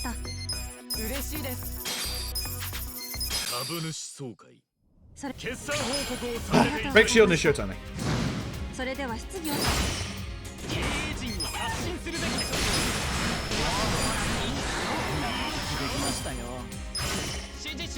Break shield. Near shield. Tome. Ready to wait 2 points. This should all be Tome. Oh. We're good. Didn't have to wait. What a video game, right? I'm still annoyed at the chicken races patch. I can understand why, but at the same time, it's like, Ishin's grind is already, like, really stupid, and it's not gonna stop people from just doing, you know, the bets and reloading in the first place. It's not gonna stop people from just doing it the other way anyway. Like, it's not economy breaking. You don't get extra money. Like, just the same thing.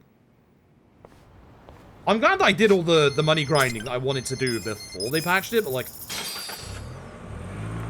that's disappointing. Like, that's just disappointing, honestly. One of those things that just wasn't hurting anything in regards to the game. Like, and Ishin's grind is already stupid as it is.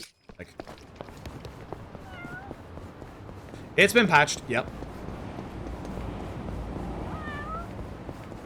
I feel wasted betting this chicken racing, really interesting.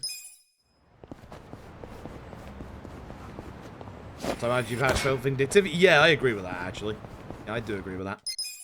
It's kind of like, it's so weird as well. Like, I said this a lot of times in regards to Lad Ishin. I feel like they did a couple of missteps with Lad Ishin.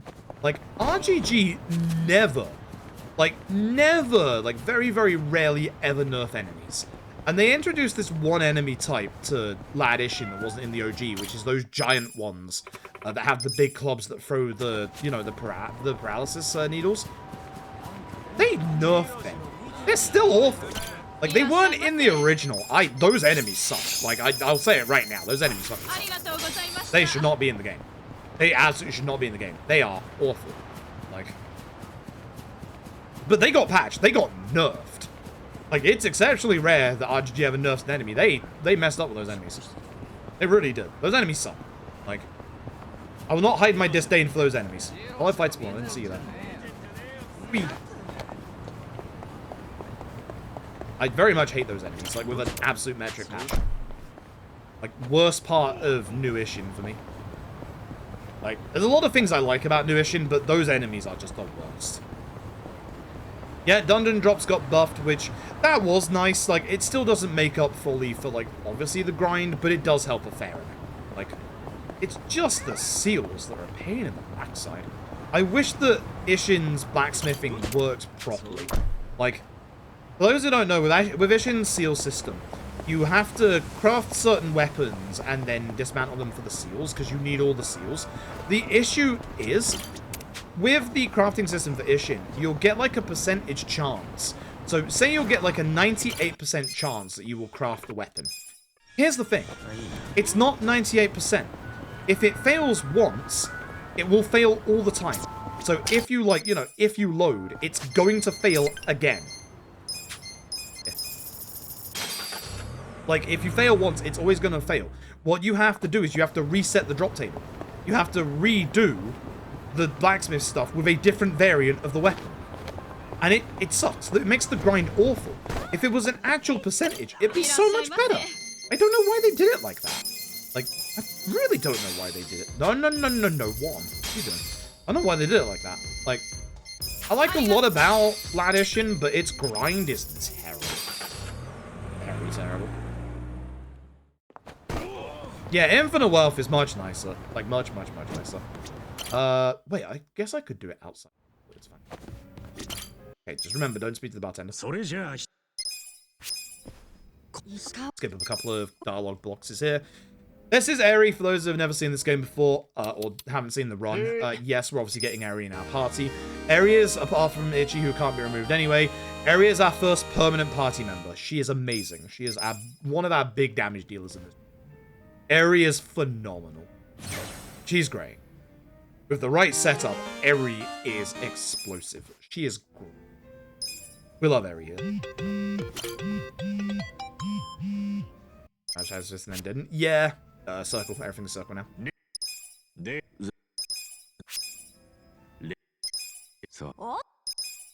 Also, yeah, this route is a little different to how it was in LAD a couple of years ago, if you've only ever seen, like, a run like a year or so ago.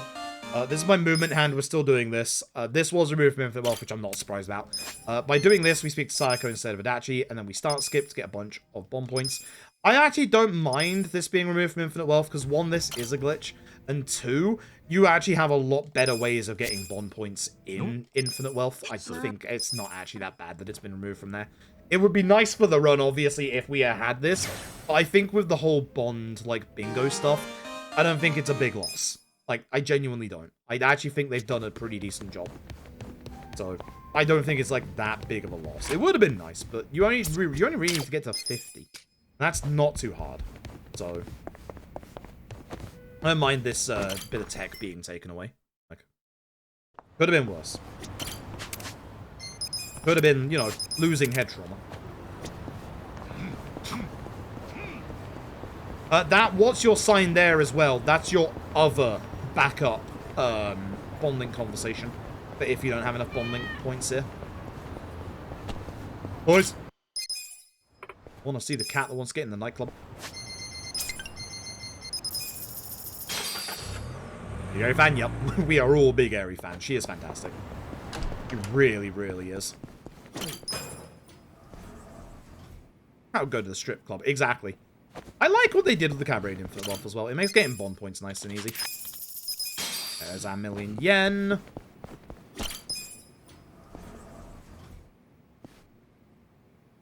Shopping segment? I think it's shopping time, right? Pretty common shopping time.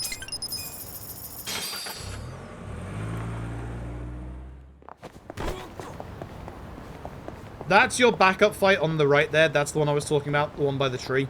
He gives odd stones. Again, if you're a newer runner, you can do that fight to get the odd stones. You need 3 odd stones at the end of the chapter. So, this is all very important. This is 10, 23, 18. These are all precise buys, by the way. 5, 17, 14. If you're down on money, you only need 20 metal wire, so you can buy less of those. Usually those are the ones I'll buy less on if I'm running into money issues, or I'm worried about my money. 3. Okay, and that's 14. 22 for these. I should know these off by heart at this point, but like we kept changing the purchase list like every couple of years. So at this point, my muscle memory for this is shot. I can't remember this at all. I can't remember which direction to go half the time. So like, I can't remember the big shot. I won't forget the cap statue. Wait, 2 missed pictures. This is the same, however. This has always been the same, or at least it's been the same for like the last 2 years. Again, very precise so that we don't have any excess in our menu for when we need to do healing later on. And also obviously saves the money. This run might not look it, considering I'm, you know, running around with like almost $1 million. This run has a surplus, or like it has like a buffer of 20 to 30k in total. So you do have to be a little bit careful. If you overspend, the run will die when you hit chapter 12.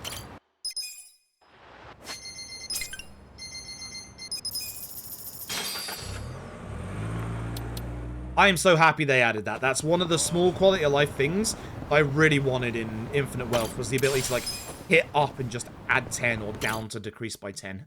And they did it. And they didn't even make a big song or dance about it. 1, 2, 10. While playing chat free, skip skirt and tactical helmet. I guess you could. But I still sell it. Because here's the thing, if you don't sell the tactical helmet, your optimization for the end game is going to be different. Different people are going to get different pieces of equipment, and then you're not going to be able to equip the magic equipment onto the right characters like Ichi and Sayako. So no, I would still sell the tactical helmet. I would still carry on the same way as the run. Where the fuck am I going?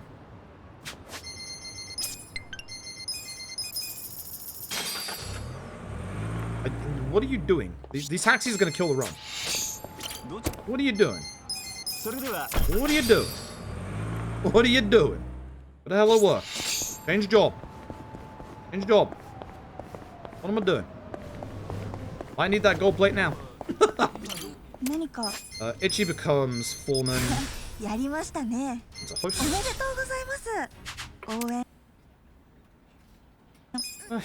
What am I doing? Now I go here.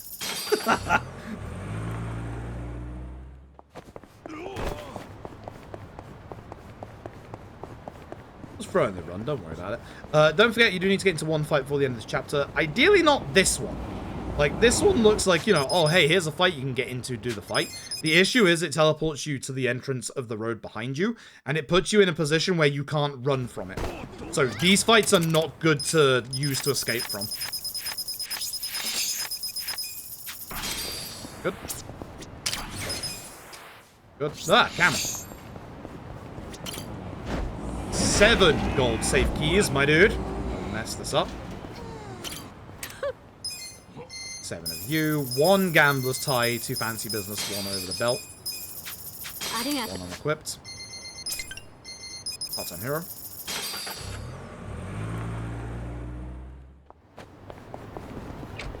I'll know a little bit later how my money situation is and how much that's messed me up. Yeah, that's the initial reason why I went onto SRC yesterday, was not to have someone falsely claim someone was cheating. It was literally so that I could ask SRC if they could put them onto the series page. Which thankfully they said yes to. Because I saw that they weren't added yet, and I was just like, you know what? Do it myself. Do it myself. So yeah, I asked SRC and they actually added them. It'll make it a lot easier for people to find them, which is good.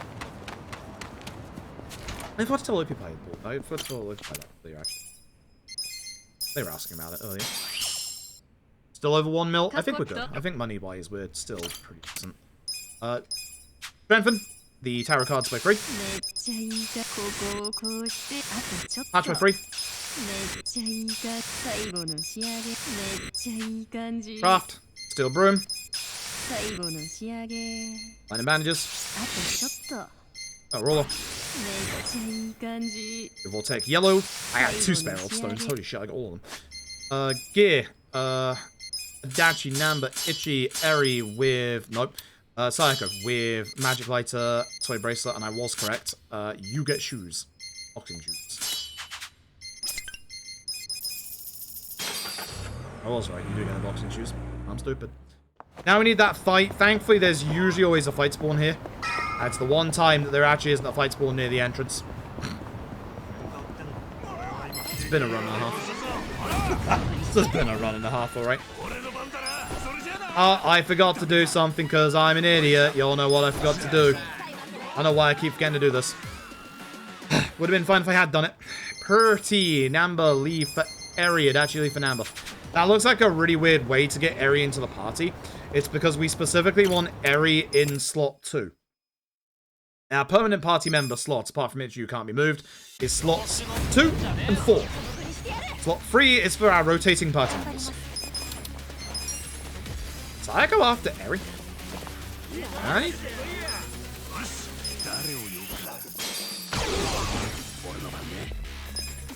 Hopefully this guy doesn't guard Eri. If he does, I have to wait another turn.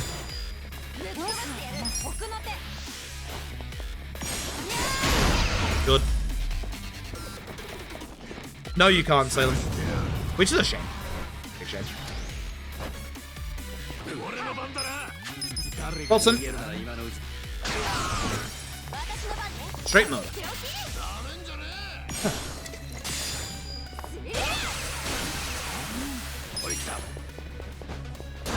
Yeah, if you go to Japan Confections in like the first chapter, there is a throwaway line that she's gone to tour the globe.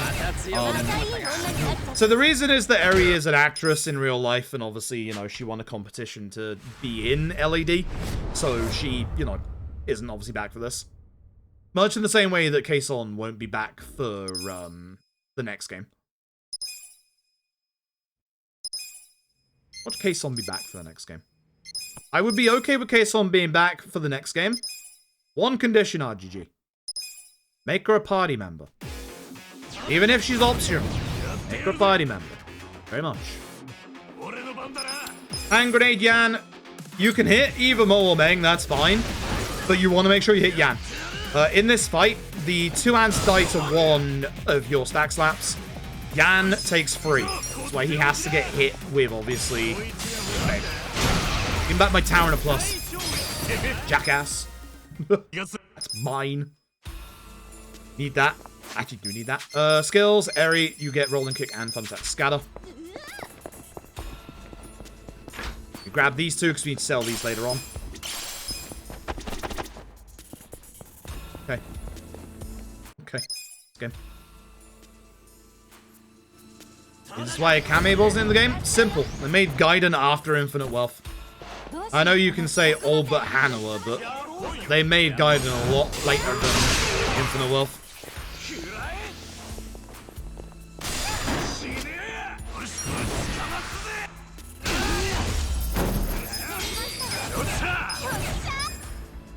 I think Akiyama would come back for a Gaiden 2.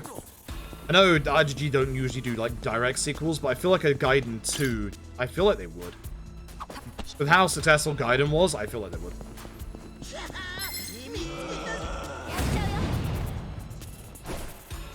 Alright, so this is the RNG chapter. The RNG is I need to escape from every single fight, which is really hard in some...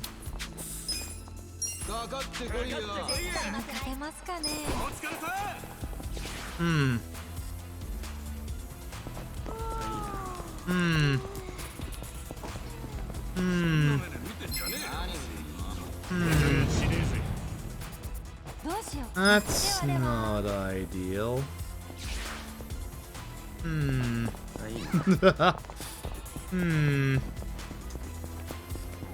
I've forgotten to purchase something. All my inventory is looking a little barren when we got to the Yan fight. I need Eri to be in the form of her life. I need Eri to be in the form of her life. Whoops. That'd explain why I have extra money. Whoops.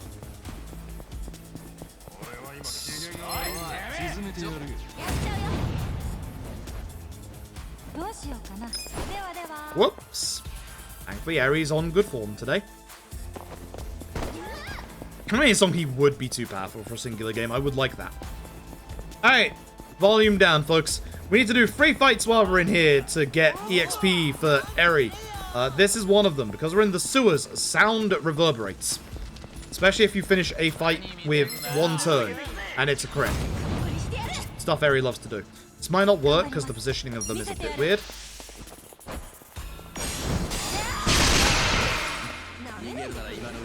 Guy's been a pain recently. Smoke bombs. Yep. I've got to buy my smoke bombs. So now I have to run away from every fight manually, which is going to be worse.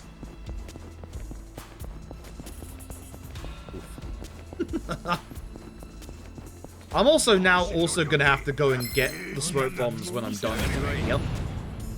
I can get them later, but I kind of... Actually, this is the... Wait, why am I... No. Thank God, I just messed up. This is not an escape fight. I have to kill everyone in this fight. Eri uses tag team. I don't... not tag team. Airstrike. I don't know why I did that.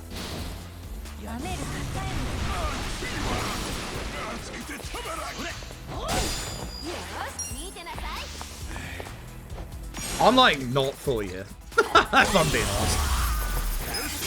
I think the tiredness is setting in. Ugh. And I forget the smoke bombs. How did I forget the smoke bombs?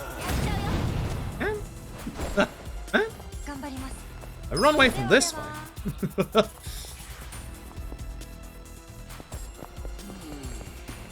Hey, we can escape from this last fight on the floor as well. It's really hard to do. What we need to do is get the attention of this fight early by walking into this wall. Then we can skip corners, hopefully. Good. That looks a lot easier than it is. That's actually very hard. Actually very, very hard to do.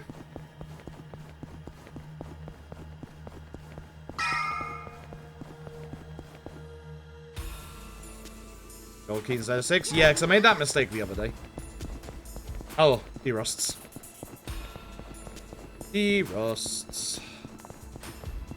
If you're far away enough from a fight spawn, it won't get into the fight with you, like this spawn right here. I can still get through this entire set piece with no smoke bombs. Like, it's still fine. But do I need my smoke bombs first? It's not this chapter, actually. Let's find out.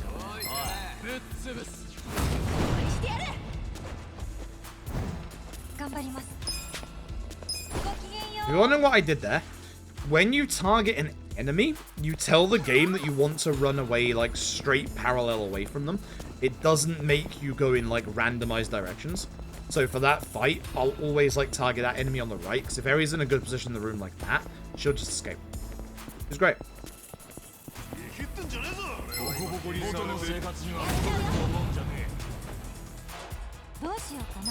Hurt my rest. Hey, I still have an infinite wealth run to do. Not tonight. That's for sure. If I was to do it tonight, I'd be awake for like 24 hours. Rather not. Again, I got stuff I need to do IRL. The depths of the middle of the night. Speaking of, it's already midnight.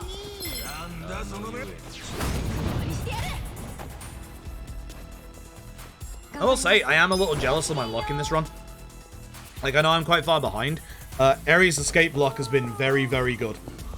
Ares' escape block has been fantastically.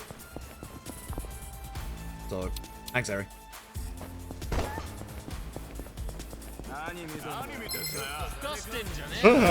Excuse me.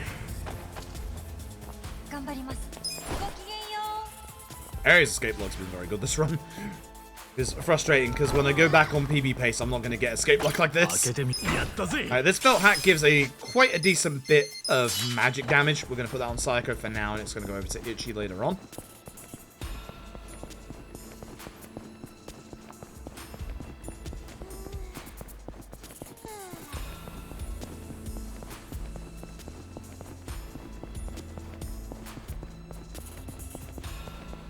There.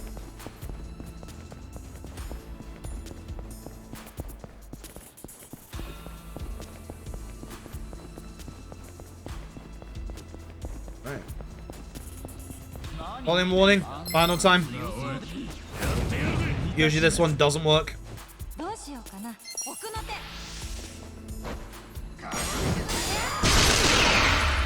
What this time? That'll woke me up.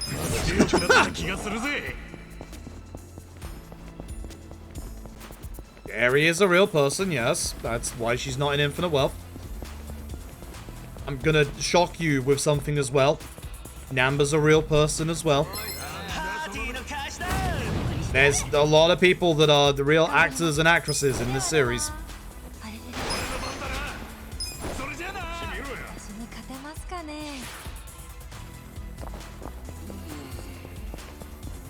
Did you like space modeling people off of, like, you know, characters off of people?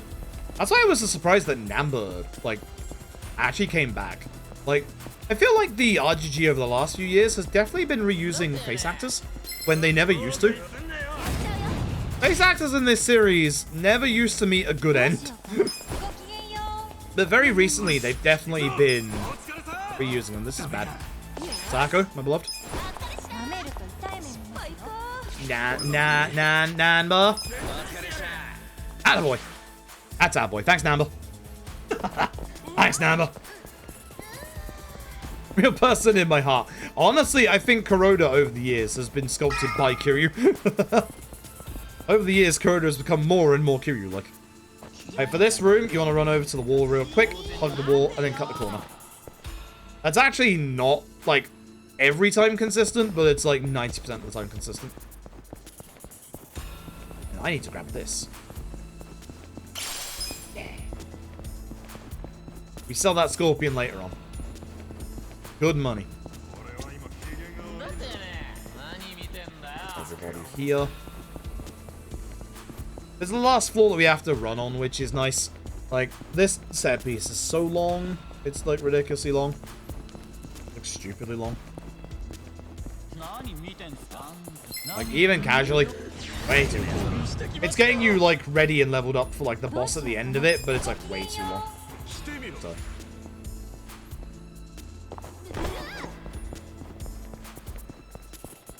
I had to face acting never saw again. People in Japan are apparently not happy with that plotline. So,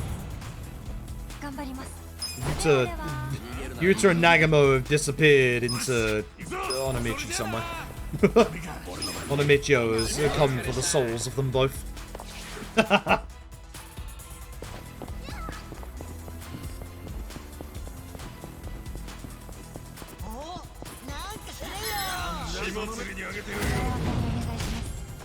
Excuse me. My dude needs to stop yawning. Alright, we got through here relatively good, considering no smoke bombs, to be honest. I'm not surprised about that.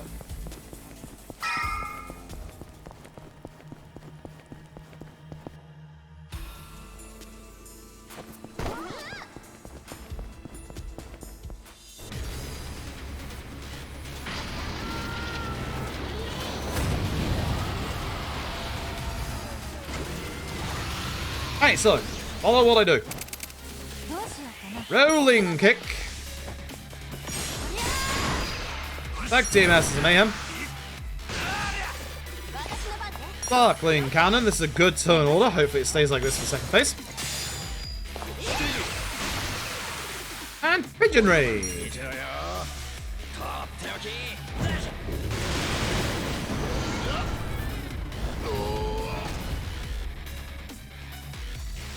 Eri still needs a bit of EXP persuasion, so we give her a Kirami drink. Good turn order. Thank you, Master Mayhem. The reason why this is a good turn order is that Sparkling Cannon doesn't require Yan to be standing, but Pyro Belch does. Damage value is still good, so I haven't messed that up at least.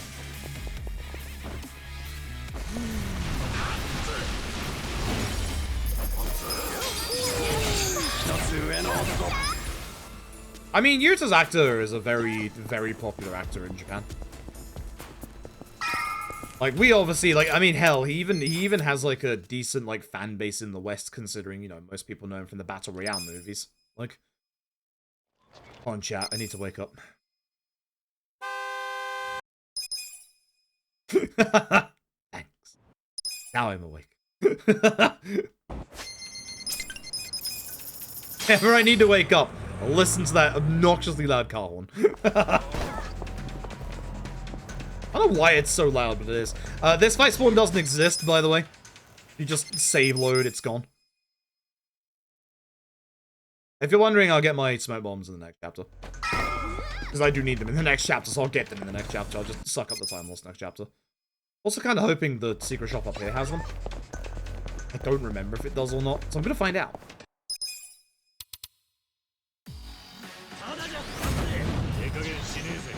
That's the idea and went true. That's not gonna hit all of them. That's a terrible start. See, that's not gonna hit all of them. Terrible start. So I can kill this guy.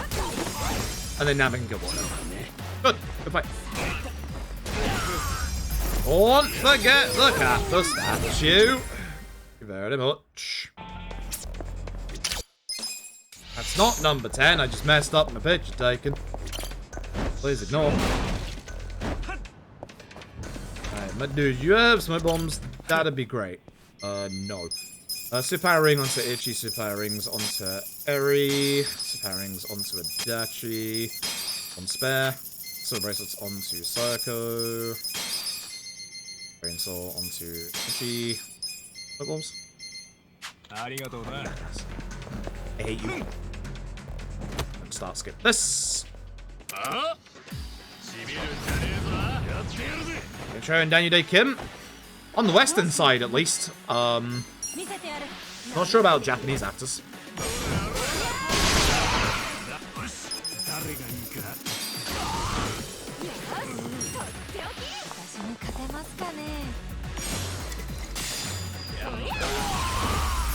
Oh yeah, Kimutaku on the... Yeah, if we're talking like... yeah, the Kimutaku. Like, on the Japanese side, Kimutaku by far. Like, holy crap. No contest. Like... Or beat Takeshi, yeah. Like, one of the two, absolutely. Like, no, absolutely.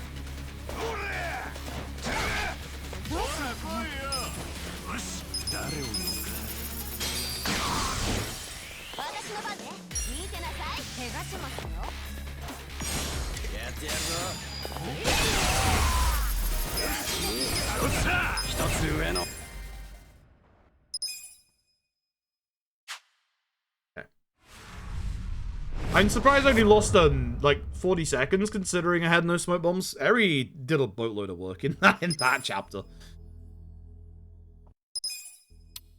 I have a controversial opinion about the music in both this game and Infinite Wealth. One that people are gonna hate. I think they're both good. They're both good. I don't think, you know, I don't think you really need to, like, compare the two. They're both going for different vibes. Like, there's definitely a lot more of an electro beat vibe to Infinite Wealth. Like, I will absolutely say that. I think if you don't like that kind of music... Thanks! Thanks! Needed those earlier, you know? I think if you're not a fan of that style of music, yeah, you're not gonna like Infinite Wealth soundtrack. You're definitely not gonna like Infinite Wealth soundtrack, but I don't know, I like both. I like both a lot. Let's see what inside.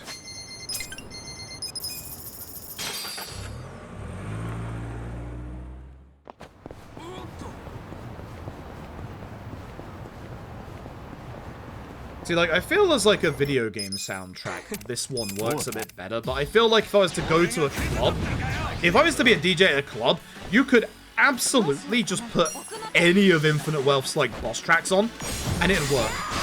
Bad, nice to them. Good, didn't mess up in the end after all. I was hoping Eri would obviously be 15 here. Good.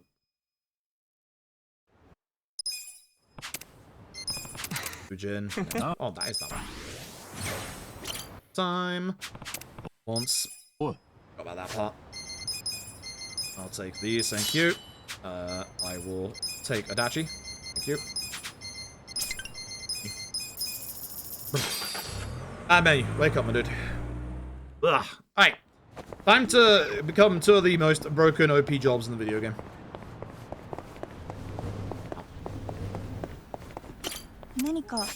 Eri becomes dealer. You can be the Hamako today, because I've accidentally made Sayako into Eri-like.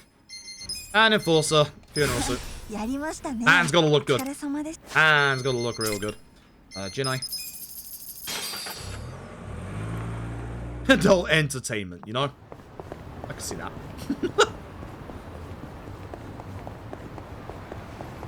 ST. I've said this before. I don't know how the heck they would do this. I'd love for RGG to do a RPG. And I think there was a series like this for the PS3. I might be wrong. I would love for RGG to do an RPG that's centered around music. Like, we're talking like, you know, music battles and stuff like that, obviously. I have no idea how it would work. I know there was an RPG series before that, like, actually used music as, like, a central thing for it. But, like, not Tokyo Mirage Sessions, not Eternal Sonata, but I do know of it. I actually have that still sealed. I'm still in that game.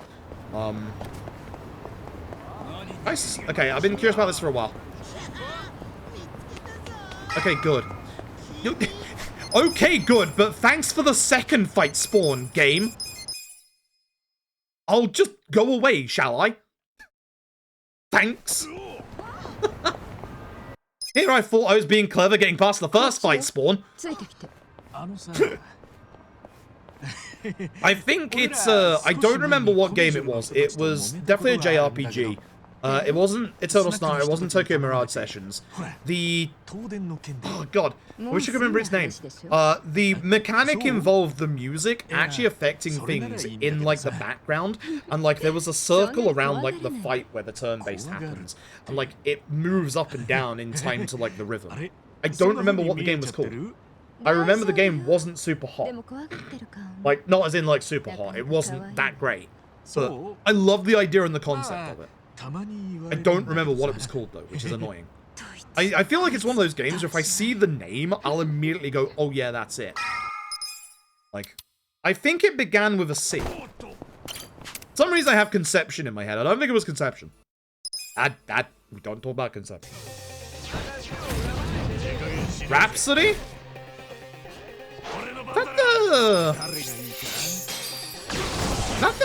Is that the old Nisa one?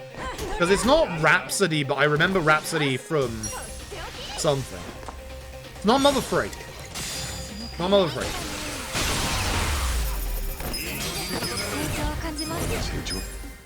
This is why it's annoying. It's very niche, and I don't remember what it was. Frustrating. It's just really frustrating. I really don't remember what it was. One day I'll figure it out, and I'll share with chat what it was. This was supposed to be Robson. This was supposed to be Robson. This was supposed to be Robson. This was supposed to be Robson. This was supposed to be Robson. That's interesting. I'm going slower, but I've saved money. Not Akiba's beat. Not the game where you strip people. Not Akiba's beat. Like, music is a core concept if it's like actual fighting stuff. Caligula effect? Was it Caligula 2? It might have been Caligula 2.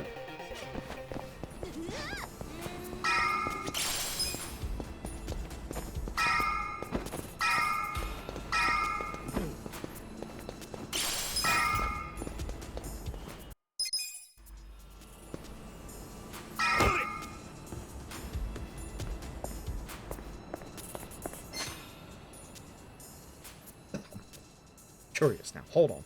Hold, chat.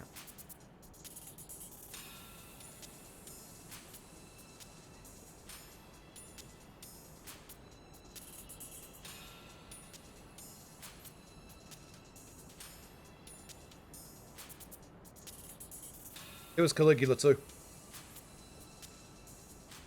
I think I'm thinking of like something different alongside it, but it was Caligula 2.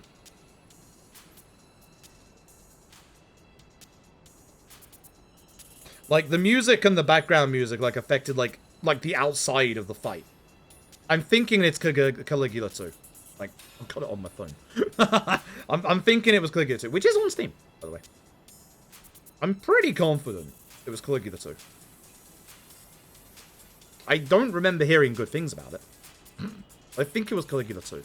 If anyone in chat suggested that, then you're a legend. Because I think it was that. Like, looking at it, I think it was that. Did I pause on 69? Nice. I'm pretty confident it was Caligula 2. Looking at the Google results there.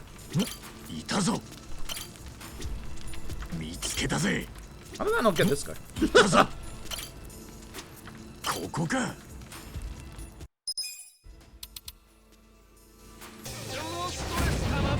Bad run, pause. I mean, I do need to go use the bathroom. I need to use the bathroom for like a hot minute now. Which I'm probably going to do at some point. Again, this isn't PBing and it's illegal because you can't see my FPS counter. Which actually, if we're going to do the bonus day of Infinite Wealth, I am going to need to do something about the FPS counter.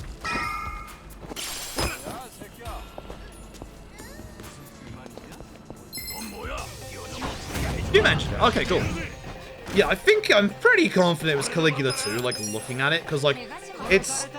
I'm guessing I was wrong with music being like a central like premise of it, but like I think with Caligula 2, and you can correct me if I'm wrong, like the beat of the music affected like the circle around like where you fought and also the outside of like the actual fight arena. I seem to remember that. But, like I feel like RGG could do a dancing like a rhythm game RPG. Like that's kind of what I was trying to get at originally, is like, you know, here's you. Adachi.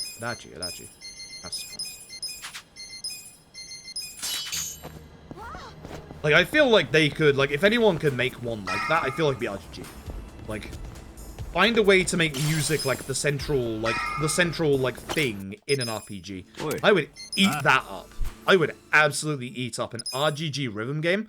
You could even be cheeky, right? You could even be cheeky and utilize, you know, older music from, you know, the RGG games.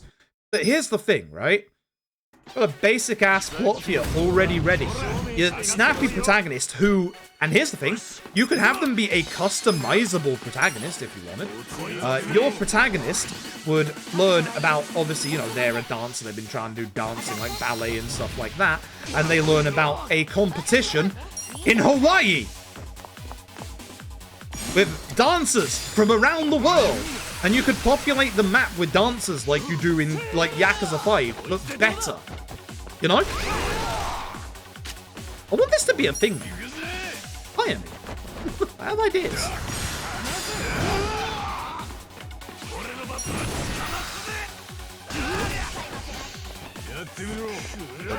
Thanks, Jungi. Isn't it funny how the rarest thing that Jungi does on that turn is a normal attack?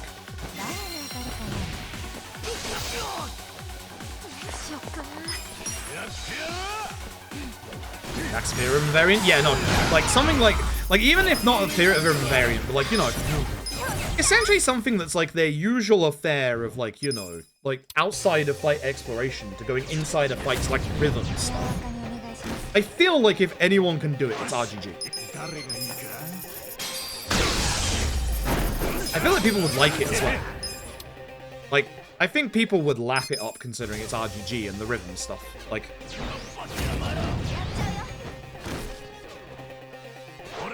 Gary, I'm on very much autopilot for this role at the moment. I don't know what I'm doing.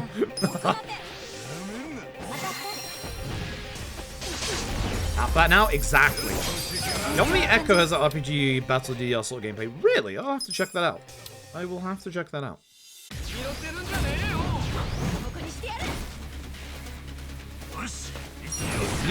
Airstrike, GG, we're off the Komi Jewel. Gonna have to remember everything else in this chapter. Route changed, and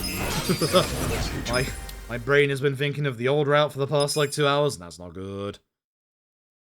Get the Kappa statue. Don't forget the Kappa statue. Don't forget it. Camera out. There it is. Story time.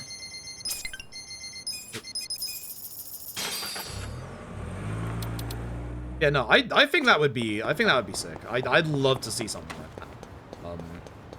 And you could do the usual, like, you could make it like part slight light-hearted, like, you know, the school dancers in Lost Judgment, but also part, you know, genuine, because of like what happens at these things, genuine almost murder mystery like RGG love to do. You know? You could absolutely make it into an actual, like, absolute drama. I don't know, like, what kind of a story they do or how they do it, but, like, I'd love to see something like that. I genuinely think RGG could pull that off. I don't think there would be many that could pull that off. I think RGG could. And I think that's because of the pedigree of, like, you know, everybody enjoying their, you know, rhythm stuff in the every, like, game of theirs. They also regular RGG games, see comedy, main story, serious drama, stories. Actually, that would be pretty sick. That would actually be really, really sick. That would be very sick. Metronomicon. Okay. Appreciate the suggestions as well, actually, because like I want more, you know, more RPGs or games like influenced by, you know, music. Like, I find that stuff really cool. Like, I find that stuff like super creative. I love stuff like that.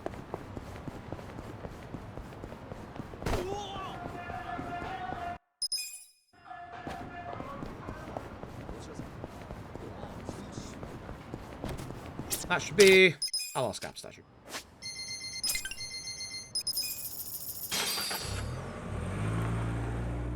Yeah, the Dr. Ken rhythm stuff is pretty good, but if you were to do a rhythm-based fighting game, a rhythm-based RPG, you would have to do, like Lost Judgment, it'd have to be more involved. Like the school story side of things, where, you know, you'd have multiple different difficulties, because, like, you know, not everybody is, you know, good at rhythm games, blah, blah, blah. Like, but if you had, like, difficulty selection, like Lost Judgment has for school story stuff, I think it'd be fine. Hellsinger, if that's the one I'm thinking of, that's the first-person shooter on Steam, right? Because that is something that has been on my radar for a while. How did Dachi go after Masochist? Dachi, how bad is your agility right now? What a roll.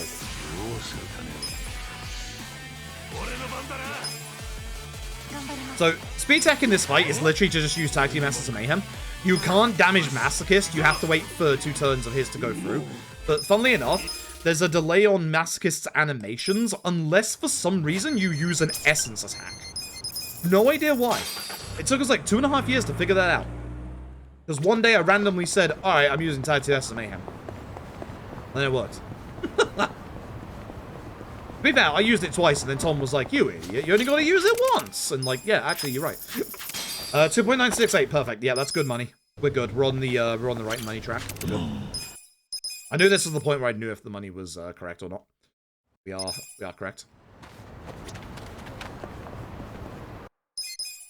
EPM bullets per minute. Yeah, I remember that. Yeah, Hi-Fi Rush. Hi-Fi Rush was my favorite game of last year. Trust me, I know about Hi-Fi Rush. Trust me, I know about Hi-Fi Rush. I almost speedran Hi-Fi Rush at one point. The reason why I didn't speedrun Hi-Fi Rush was because Ishin came out in February.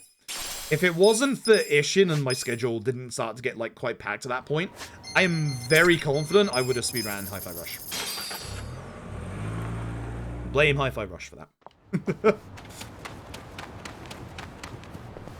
not blame Hi-Fi Rush, blame Ishin. Flashing light warning as per usual. Big old blacksmith time. Cards by 2. Dodge by 1.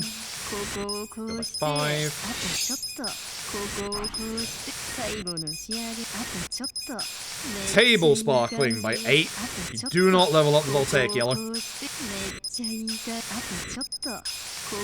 Yeah, I saw they're bringing over like Hi-Fi Rush, like Sea of Thieves, etc. to like PS5. Okay, you can look again now. Itchy gets an optimize, and we go to Chinatown. Cool. There we go. Not too bad. Not too bad. Losing time because the rest of the chapter wasn't good, but this last part was good. I got the, this is all like newer route stuff, and it's all up here, which is good. I had my notes intentionally scrolled up to chapter 6 so that I wouldn't have to rely on them. So at least this part of the route is now in my head. I don't like this though.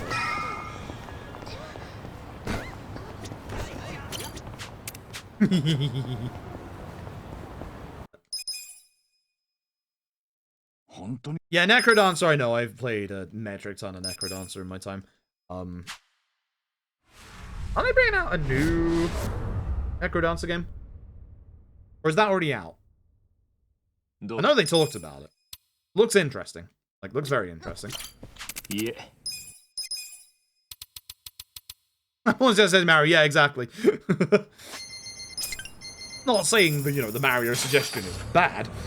Mario good. Mario and platformers go hand in hand.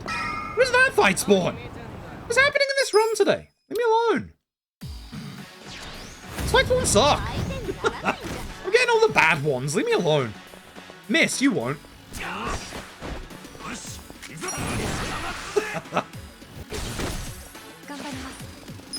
Ass.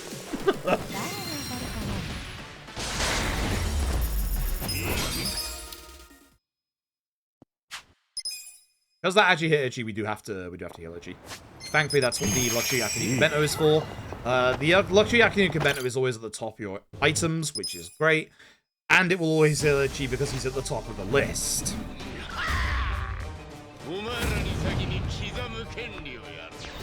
Just Psycho, turn order shenanigans. Give me Gary. You.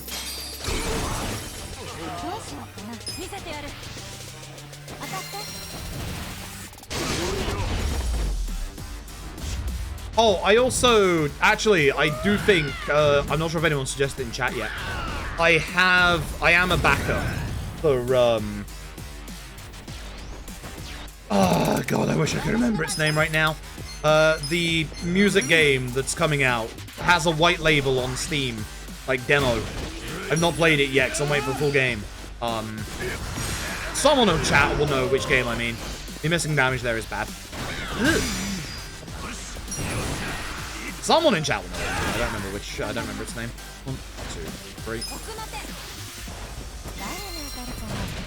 Begins like under something. I'm a backer for it. I should know its name.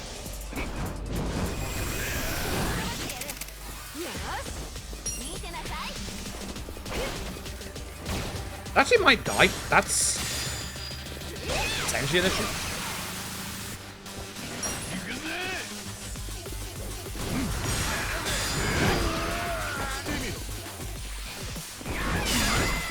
And this is why we heal Itchy before this fight.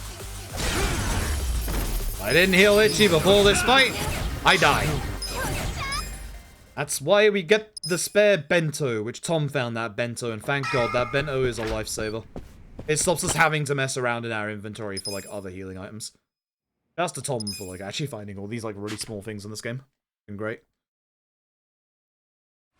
And for the all sub-stories run. I do want to do all sub-stories lad at some point. Within the next month, but it's probably going to be, like, very far back on the list of things to do. I want to get my revenge at that, because I didn't do very well when we last did lad all sub-stories.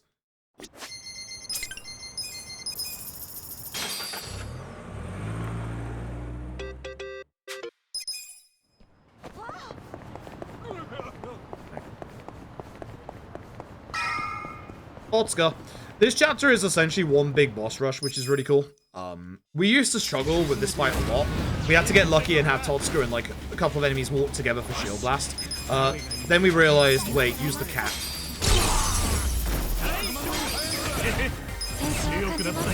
Unbeatable, yes, that's the one. Yep, that's the one. I know that's plugging away. I did back that. I'm very excited for that. I've not played, like, I know there's the White Side Unbeatable on Steam, like the demo. I haven't actually played that. I'm waiting for, like, the full game to come out. I have a lot of patience. I'm very surprised about that. Yeah, I've backed that, and the other games that I've actually backed, and, like, I'm actually very glad I backed them after watching Punchy streams of them. I have backed Arn Fantasia, which is the spiritual successor to Wild Arms, and I've also backed Penny Blood, which is the spiritual successor to Shadow Hearts, which bloody Penny Blood is going to be 1920s Victorian era horror RPG. You have my attention. You very, very much have my attention. For those who haven't seen Shadow Hearts, Shadow Hearts used to feature a action ring on all of your attacks, where if you push the button at the right time, you do extra damage. Doesn't that sound kind of familiar? Here I was thinking, you know, LAD being one of the first to, like, you know, actionize, like, turn-based RPGs, but Shadow Hearts was doing it 20 years earlier, and doing it very well. I will also say, this game has ruined me badly. Show of hands in chat, because I know I did, and I know a couple of other people in here did. Show of hands in chat. When you went to play Persona 3 Reload or any other turn-based RPG, on the first turn an enemy attacks, who pressed circle? Or B? It's a perfect guard.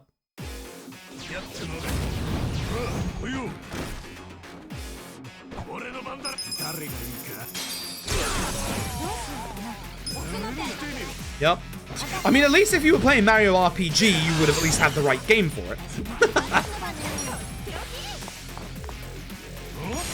This game has ruined me. I love Perfect Guard. I think Perfect Guard is a great system. I really do. I really, really do. If I was ever to make an RPG myself, I would absolutely have a Perfect Guard system in it. Like, not yet, but you still have time, fair. I'm gonna be called out like this. I'm calling myself out, don't worry. There's video evidence. Which actually, this week, we need to go back to Persona 3 as well. I would like to beat Persona 3 before Final Fantasy 7 retirement, but I think I'm going to retire before I beat Persona 3. So you might have 1 or 2 streams this week that are just like 10 to 12 hour long Persona streams. So look forward to that. Yo, 420.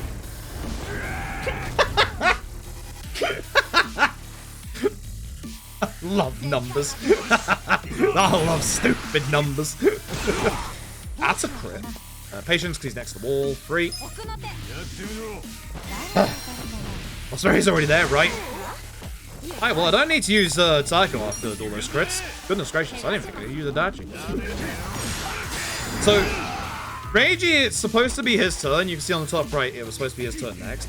But for some reason, this game is a bit odd, especially this fight. It gives it back to my turn, and I destroy Reiji. We, to this day, still don't know why it does that. It just resets the fight. But here's the thing.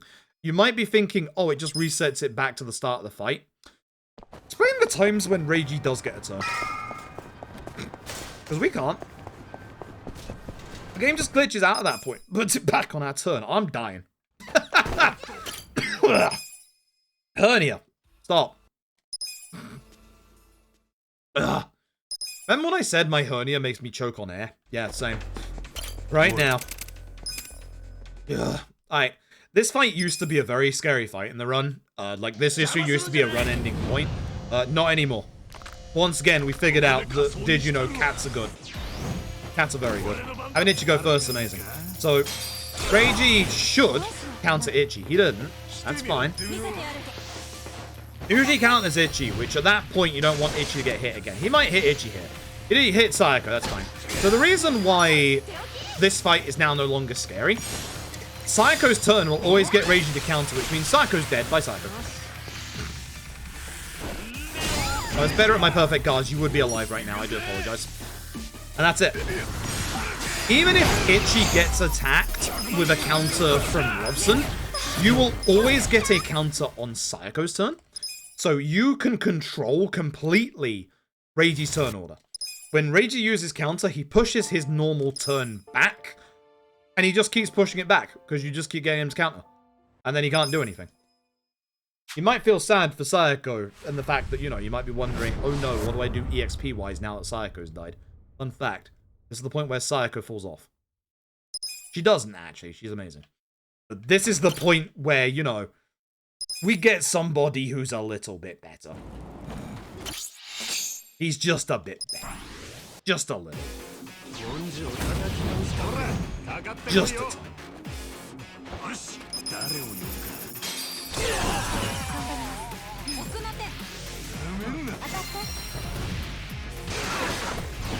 That's brilliant. Sayako just attacked on the low HP, which is usually that one, but unfortunately, somebody got crit. So my perception of who is the low HP has been messed up. Funnily enough, I may have just done less damage because Sayako was too low a level, which is kind of wild. Anyway, bring him in. Here comes the hot one. And in this game, God is he busted. Oh my God, is he busted. He is our second permanent party member. He is very, very good. So, head trauma. My beloved. Gear, optimize, give him the bullet of memory and a superpower ring off of Itchy. Ichiban Kasuga, take the military souls. And also, the felt hat. Sayako, you take the toy bracelet, because that's your EXP item, or magic light even. And party Sayako for Jimmy Han. Cool, bye. Bad menu. Bad menu. Very bad menu. Very bad menu.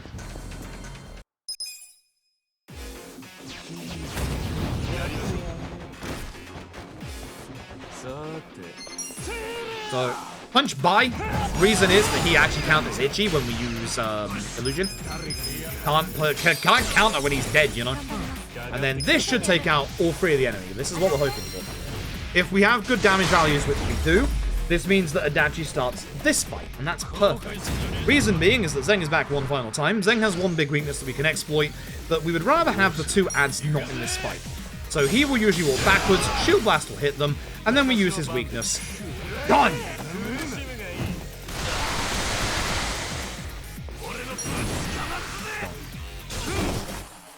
Patience, please. He's technically next to the wall, so I want to make sure I hit him with all 3 darts.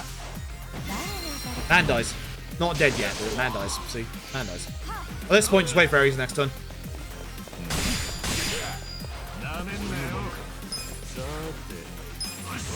No one else will do, like, enough damage in the time that Eri will just use with Dart Airstrike. She might be, like, the last in turn order. Just do that.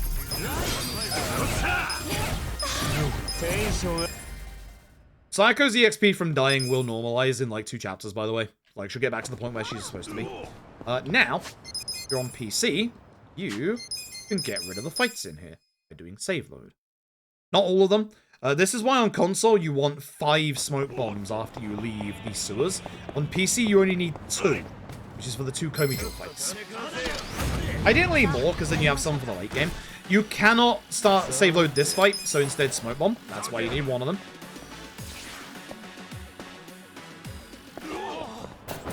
What did I do with the camera? Oh. A little bit more. Want to be a bit closer so they don't respawn. There we go. Yeah, so Eri's dart is so busted because Eri is a physical attacker. She, like, her character is specified, like, physically. Sayako is more magic. That's why Dealer on Sayako is not as effective as Dealer on Eri. Although we did have some, we have had some interesting thoughts about potentially having both Dealer, Eri, and Sayako in all sub-stories. I'm not sure if that went anywhere, but I know Tom was toying with the idea. God, that would be fantastic if that actually worked out. That would be really fantastic if it did work out. So, yeah.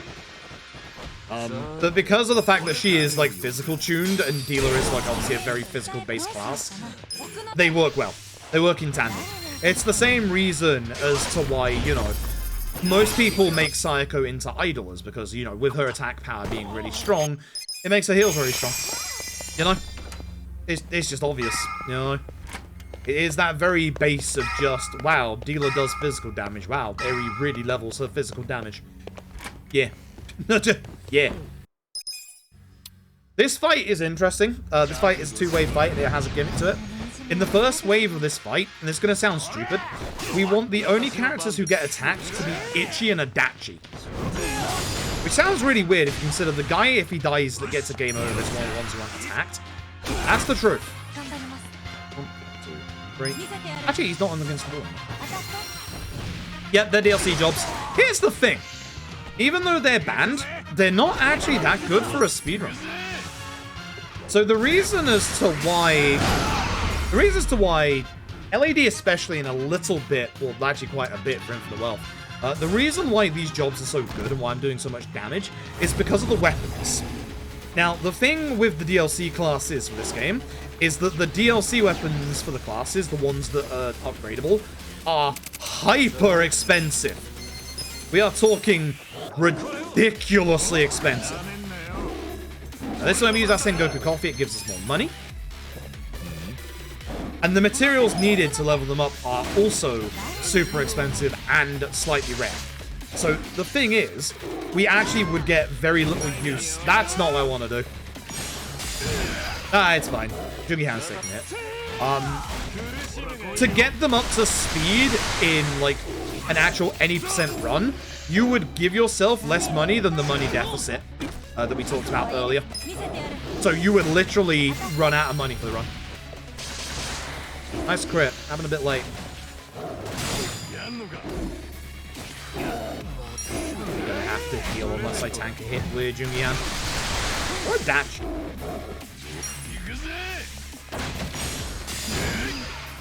Not it. That works. I messed up because I did not use Transfer Shield from Adachi onto Eri, but that was a good salvage. the kind of thing you remember if you haven't, you know, if you're doing a lot of runs of this. That's what the guy with 2k hours keeps saying. He's the guy with 2k hours. He's coming up with dumb crap on the fly, and it fucking works. It's very hard not to swear. And I swore anyway. I am so sorry. So sorry, Special Effect.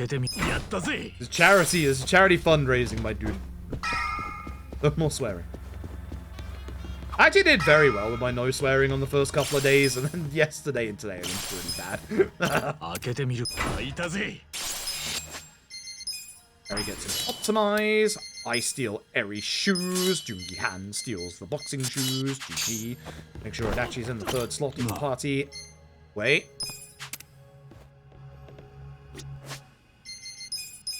Ooh, that was a mistake. That was almost a big mistake. That was almost a big mistake. Also, I've got to optimize area before the tiger fight, so yeah. That's why she took extra damage as well. That was almost an exceedingly big mistake. I need the extra EXP from these bosses for Ichi. Bonus. Good. Everyone's stunned by Mabuchi. Perfect.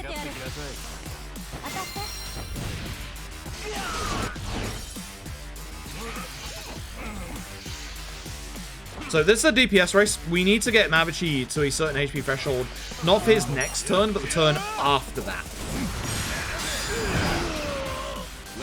I wasn't expecting the actual targeting system to work here, but they did. Yeah, we'll be fine. One dart will hit Mabuchi, and it will also take care of the two adds, and Mabuchi's at half HP. Good. Good start. Good first phase. Phase 2. This is where we just... So, you can't go to phase 2 until you see that move. Yeah, it's a HP block. Do not kick furniture. Thank you. My boy, I love you, but please don't kick furniture. Thanks. At this point, we just do our best single target. We should not die in this fight anymore because no one got hit in the first phase. Really? That's your move?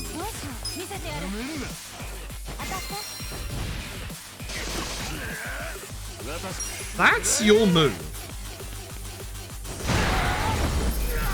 How'd that work out for you? Usually he hits Jungi Han really hard there. Huh. That's not a good move, because that's kind of slow. Huh. He's definitely used that against me in the past, but like, man, it's been a long time since I've seen that. This has been a run and a half. It's been a wild run. Hit Reiji with head trauma. Best single target attack we can get. Summon Rolson. That's going to get rid of all the adds. Good counter. Not a good counter, to be honest. If he actually hits Ichi with gunshot, we're in trouble. And it goes for Adachi. Trauma. He should aim for the person closest to him, which will be Jungi Han or Adachi. That'll be Jungi Han. Nice slide, because now I don't have to wait. Yeah, be Jungi Han. He should aim for Jungi Han. Do not kick the furniture.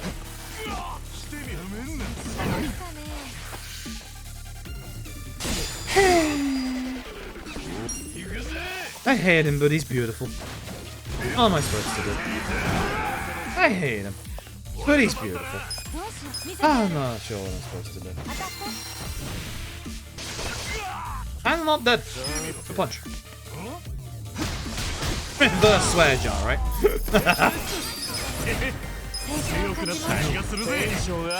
That was okay. That Reiji fight and the Mabuchi fight both were weird. It worked. It worked, and that's all that matters. Really wild set of fights, actually. What happens if Majima Saijima kills them? What do I do? I just stop for the day? Like, what do I do? I just load a safety save? Like... We're getting close to that point where I have to actually consider what the heck's gonna happen.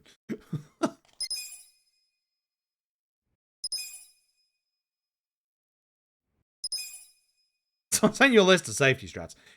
There are still points where, unfortunately, the game will say, hey, you are dead now. If both Saejima and Majima aim for Ichi, look, there is not much you can do about that. Whoa, what the heck? Yeah, I'll just make a save format for match for Saejima. It'll be fine. It'll be fine. It'll be fine. I definitely wouldn't do dumb, risky strats in the middle of a marathon. That's not like me at all. Definitely not. If we didn't do that at GDQ. If we didn't do that RPG limit break. Somehow worked out at RPG limit break. I managed to get a no-heal Sawashiro in Chapter 13 at RPG limit break. That fight was amazing. I've only ever been able to, like, do that again once since then. But, boy, going for that no-heal at RPG limit break, that was dumb. That was very dumb to do that in the middle of a marathon. First time I'd got it as well.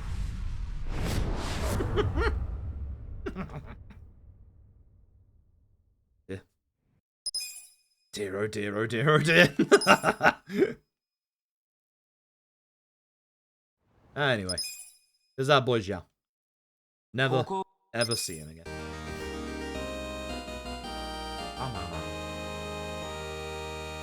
Love you, Xiao. Well, actually, that's a lie. You'll get to see him in Infinite Wealth. There you go. Spoiling the surprise, but yeah, you'll get to see him in Infinite Wealth, folks. He is a small part of Infinite Wealth's run, at the very least. So, we have a redemption arc.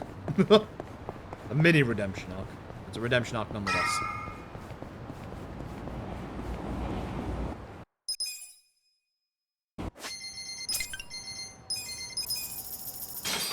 I mean, dumb even speedrunning. True. I love to do just really dumb strats in the middle of runs, especially when I'm ahead. For some reason, I do it more when I'm ahead rather than when I'm behind. But whenever there's a time to test stuff, it's a run that's 5 minutes behind right now.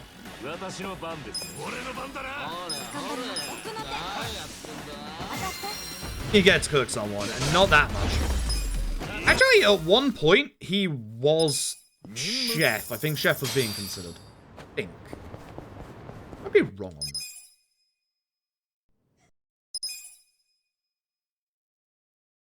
Like, as much as I am kind of terrified for when we do Infinite Wealth any percent, like, either tomorrow or, like, hold on.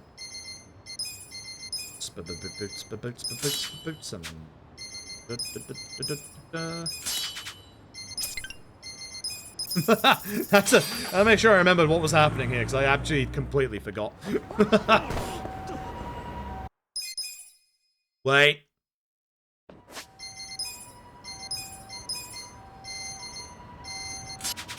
Thank you.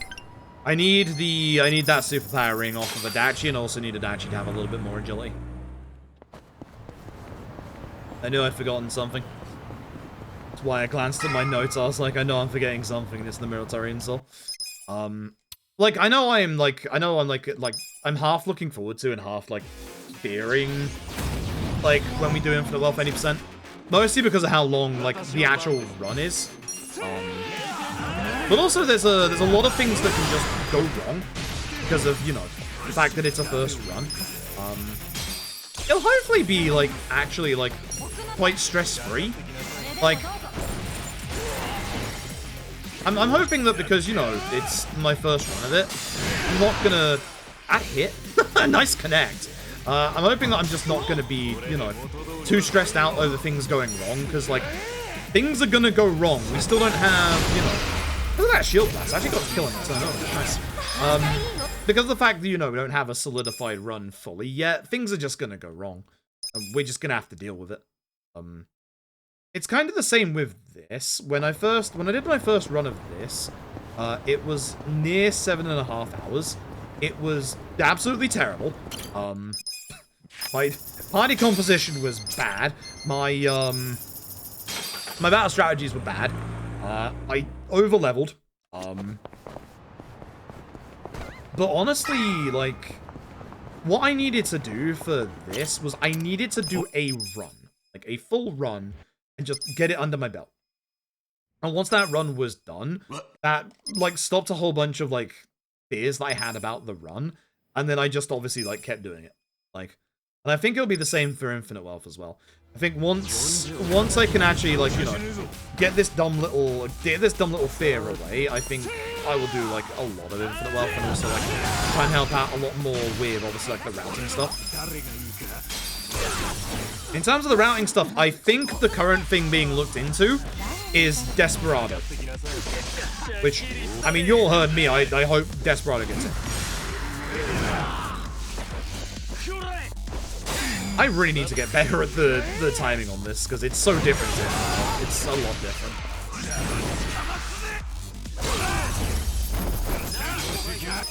And it's a blank page. Yeah, I can get that. I can get the sentiment behind that.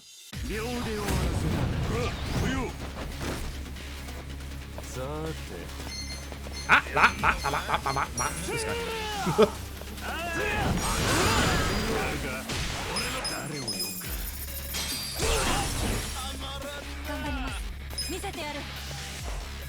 So yeah, I'm looking forward to it. Like, I'm scared of it, but I'm also looking forward to it. I think it's going to be a good time. I don't think this does enough damage. And hand does, however. Yeah, I agree. It's probably, like... It's hard to say, because Kunoichi is busted, and I like Kunoichi a lot. Kunoichi or Desperado is, like, my favorites of the new jobs. Like, one or two of them. One or two of them. I don't know which one I'd say is my absolute favorite. Although one of them lets me put Jungi Han into a cowboy outfit. I don't really think there's that much of a competition here, if I'm being honest.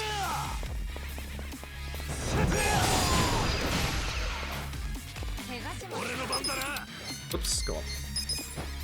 I went the wrong way in my menu and got myself confused. Good crit. So we are relying a little bit on crits here. So we say this dumb little joke every time we do this run.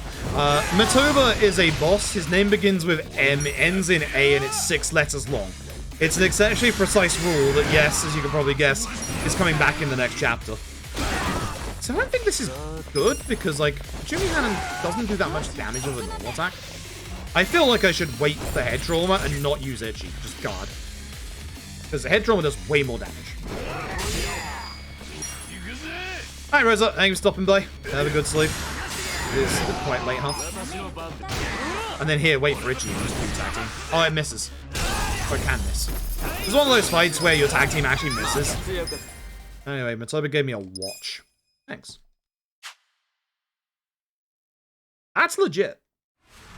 Yep. First good thing I've done in this run all day. That's legit. Maybe punching with Jungi Han might actually be the answer. Huh. Maybe I finally found the answer. Maybe it's that gold split right there. That's some pretty good evidence that that might actually be pretty fast. Okay. Cool. I need to, what I'll do is I'll check that time compared to what both me and Tom have done in that fight while waiting for head traumas.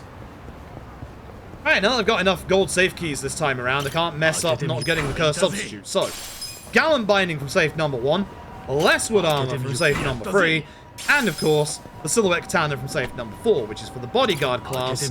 You might realize I don't have any bodyguards. Who's going to be a bodyguard? No one, I'm selling it. Good money. Perry, optimize, and Gambler's Tie, Jungi Han, optimize, and Ichi's boots. Hello, you idiot. Ichi, optimize with, tactical, no. Business officer back.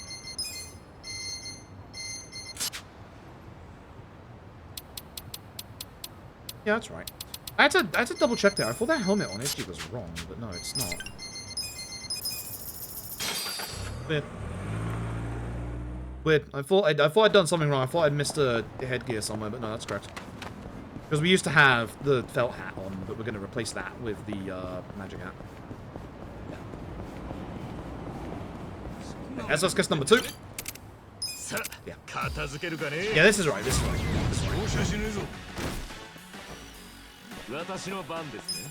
Hit this guy because he survives a dart airstrike. Now the man no longer survives a dart airstrike. Meta, thank you for the raid. Hope you're doing well today. Hope you had a good stream. Okay, that's that. There's something super satisfying about going fast at this game as well. Like, when you get your menus correct, it's, like, really satisfying. Easy. It's the same with, like, that's bad. I'm gonna do that. Shouldn't have start skipped. I know better than that. I know much better than that. Remember when I said get your menus correct and I did it wrong? It's the same for any Yakuza run. Like, I know we don't have, like, the most intense of menuings compared to, like, you know, other RPGs and stuff like that, but honestly, like, there's something super satisfying about RGG menuing done right. And, like, it depends on, obviously, the game. Some games, it's nice to, like, you know, do well against, like, say, Yakuza 4's, like, you know, like, intentional slowdown in its menus. It's fun to do the menuing in the OG games, despite the fact that they're, like, a little slow at points. You two. You two. You. You. You, you. You, you. I have to remember why I had to sell that. Anytime I just sit here and go, duh, that's my brain kicking into gear as fast as it can with the whole, oh wait, I need to do something here. I'm doing the old strat because, again, the new strat has never worked for me once, and I don't know why. I have no idea why the new strat doesn't work for me in this fight. Every time I get just a bad turn on it, every single time. So I do it the old-fashioned way. Anytime I sit here with my mouth open, it's just kind of like, what do I do again? Please hit the guy on the left.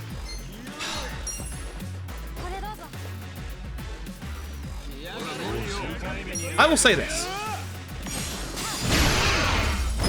I think the movement that they added to Infinite Wealth is very good.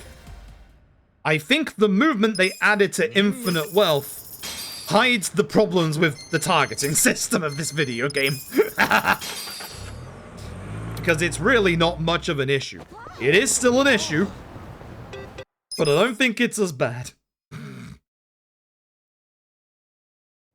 I do think the targeting system is a bit better in Infinite Wealth, but it's not fully there.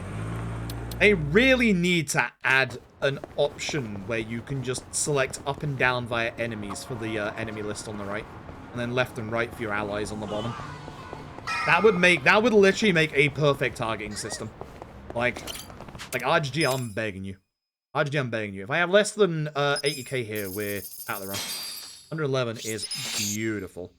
120k is like the best amount of money you can have here. 111 is fine. Remember, the surplus is like 20 to 30k, so you're pretty good at this point. If you have 6 figures at this point, you are fine. You haven't messed up your money. If you have messed up your money, you can sell a couple of accessories in this bit. It's fine. Like, some of the accessories you don't use. Importantly, don't use.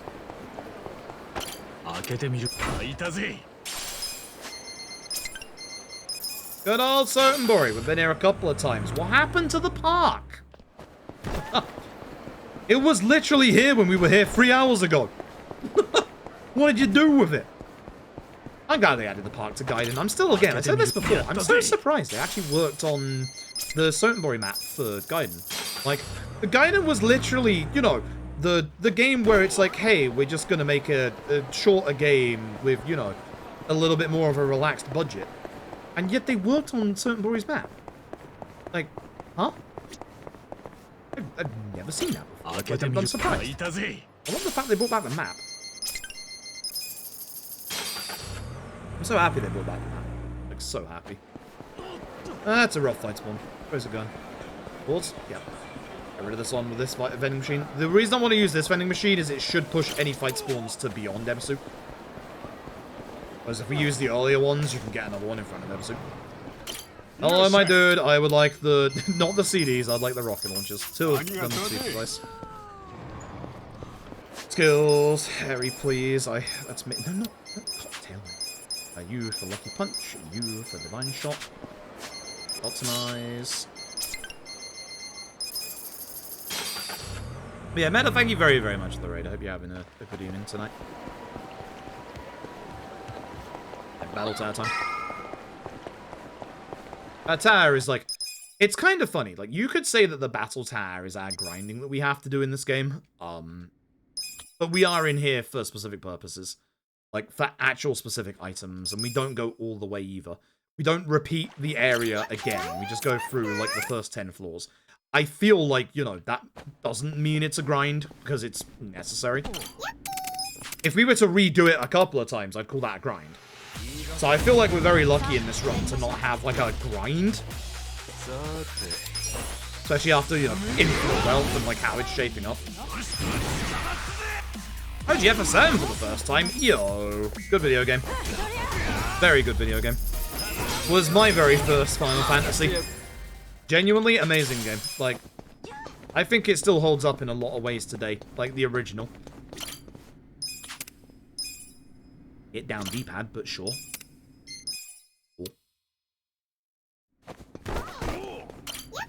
Alright. So we go. Yeah, I would agree with that. I think like I like 7 the most out of the trilogy. Good hit. It's exactly what I wanted. I think that 7 is like the absolute my favorite out of like the OG trilogy for the PS1 FFs. But I think all of the PS1 FFs are special. I think they're all good. Like I think they're all fantastic. Yes, I am a fan of Final Fantasy VIII. I'm sorry, chat. If you have to leave me, I understand, but I like Final Fantasy VIII. Also of the opinion that the game that would require the remake the most would be 8. Like, I feel like if you made 8 into an action remake, like, you know, 7 remake, people would like 8 a lot more. A lot. I mean, Triple Triad is fantastic. What happened? Why Eri second? What happened?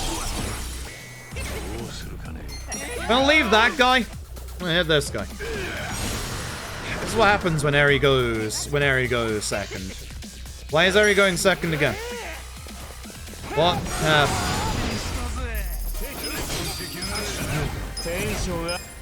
Hold. Fine. Fine. Those shoots have no agility. Eri just decided to go second. That happens in this game. Eri just decided it's her turn. First has been going from one point over. Yeah, it's a weird one as well because of the way that, you know, the way the game works and the way the scaling works is based on, like, obviously what you do in the game. It makes for a completely unique game, and as Big Nono says, like a really unique run as well. I really think the run for 8 is actually really interesting. Like, the fact that it, like, pulls off of your stats like that is just fascinating. Do I think the draw system is flawed? Absolutely. Absolutely, I will 100% agree that I do think the system is flawed, but I do like what they tried to do with it.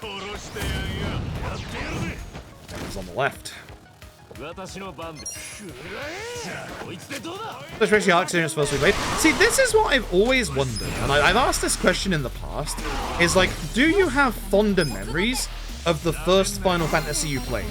Be it, you know, one of the originals on the SNES or NES, one of obviously like the PS1 trilogy, obviously 10 or 12 on the PS2, any of the more modern ones, you know?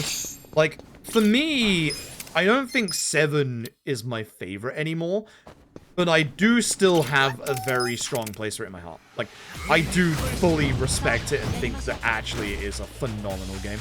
Like, I will never, like, disagree with the flaw. It's that it gets, like, I do think it is genuinely amazing. Even if there is, like, one more that I like more these days, you know? Mr. Dragon Warrior trying to convince me to play that now. It's more justifiably, yeah.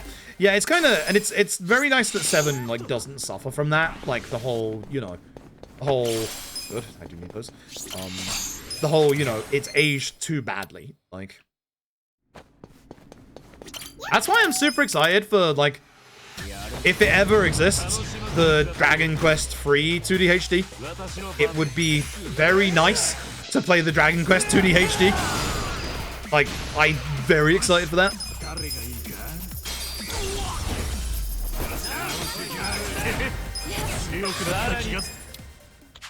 everything is as it should be. Jungi Han gets Essence of Phantom Drive.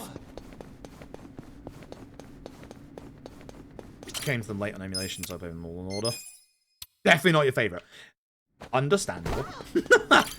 Even with the Pixel remasters, FF1's age is a bit, you can tell it's the first game. You can tell it's the first. Love the fact that it spawned everything, but, like, FF1 doesn't even have your traditional Final Fantasy monsters. Like, it has your generic-ass monsters. 10's your first. Do you have fond memories? Yeah. Don't ask me my opinion on 10, because chat gets mad when I say my opinion on 10. Something chatting about it. It is literally like the whole Dragon Warrior stuff from earlier, in that, you know, it's an early RPG, but it's very simple, and because of that, it kind of works really well. Like, it works really well. It's just, it is what it is.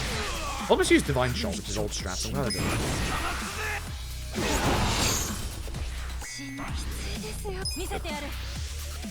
Which I usually kill them OG for she bangs out. Yeah, that's fair. Yeah. Stolen or corrupted memory cards. Do you remember the back of the manual in the original FF7, where it's like, you should buy a memory card, but try beating the game without it? You sadistic advert. You absolute sadistic advert. How dare you?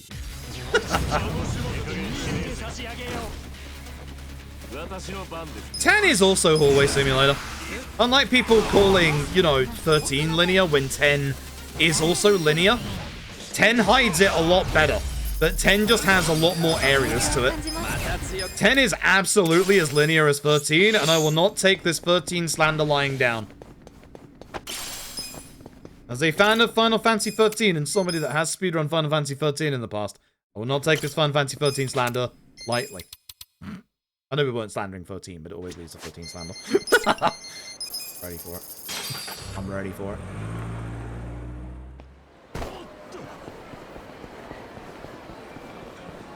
You can't forget memory card. That's fair. Like, when I first played FF7 as a kid, and I think this is where my grinding mindset came from. I hate this. When I played 7 as a kid, as soon as I got access to Gold Saucer, I grinded Omnislash. As soon as I got access to Yuffie, I grinded up to Limit Break level 4 on Wutai. I grinded. I don't know why. I completely grinded. I do not know why I did that as a kid, but I did. Like, I have no idea why I did that. Was it worth it? Not really. But hey, I had Omnislash on, like, disc 1. I always stop going the wrong way, because movement is actually important. I don't know how I don't understand go towards the camera. Like, every time I look on the minimap, I get myself confused. So I was using Knights of the Round. See, in that playthrough where I grinded up for Omnislash, I never got Knights of the Round. I think I would. Chat, did I pick up the War God's Keystone? I didn't, did I? Chat, I didn't pick up the War God's Keystone, did I? Because there's no enemies in my way. Where are we? You.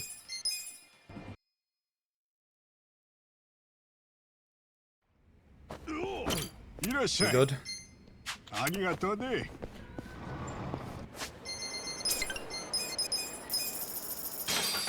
get the War God's Keystone.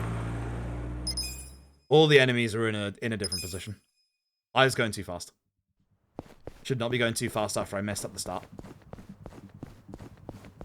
That's bad. That's such a bad mistake. There it is. It's on the left. We don't get it here anymore.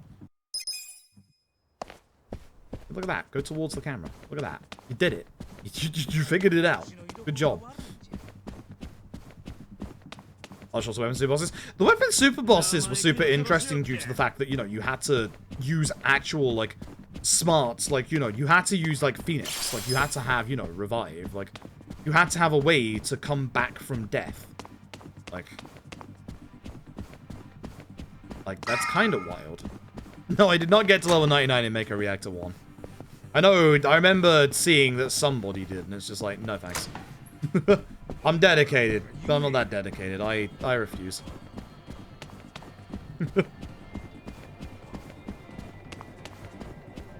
Dave Stereo. I met Dave Stereo in an ESA once.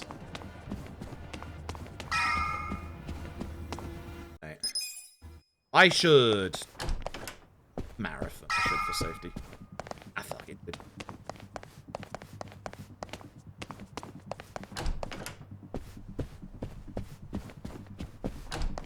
Okay, I need to do this menu correctly. Aries Superpowers times 2. Jungi Han. Superpower over this. I went the wrong way in my menu. Adachi. Right. War Gods over you. Ichi no Optimize. You get HP and attack. So Gallant and Superpower. Now gets an Optimize. Cypher gets an Optimize. Heal.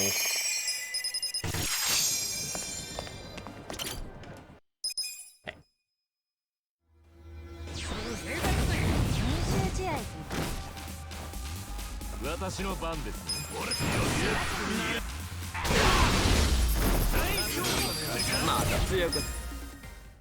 Do this.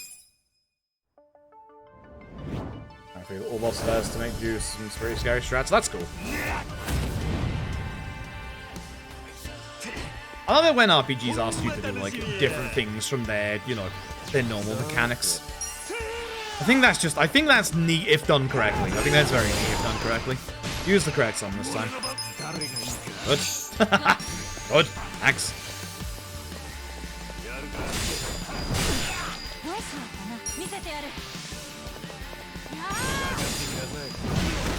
That's great.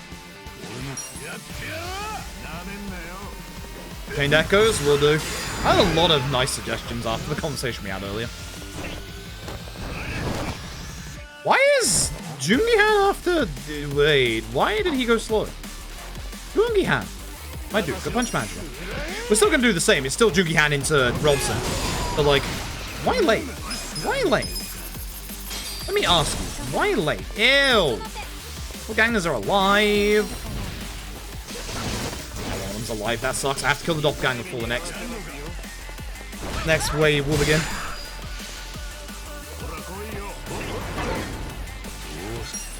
Man, I could have shield blasted Magma and got the doppelganger. Shame. You're an FF8 lover, don't worry, I like FF8 as well. Right, time to rock. So Majima will thankfully buff it, so I don't have to worry too much about him. He hits side for 2 rockets. Timing is a bit off, but it's fine. Do not walk away from each other, so I think you both will rocket. That'd be great. Thanks.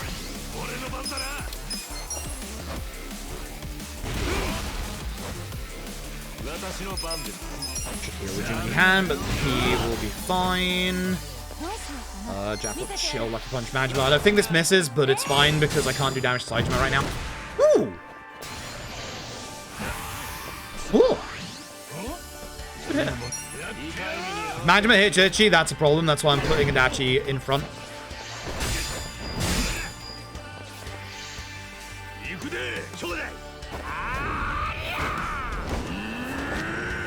In fact, I live.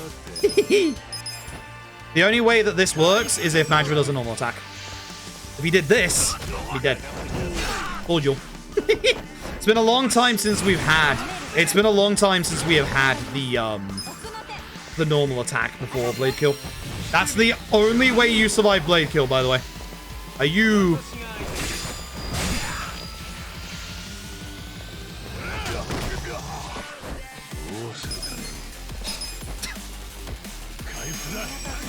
I should have healed with, I should have healed with Jungi-han, that's fine.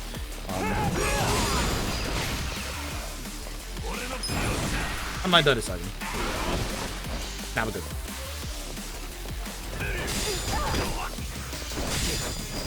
Harry kills Saitama with this airstrike.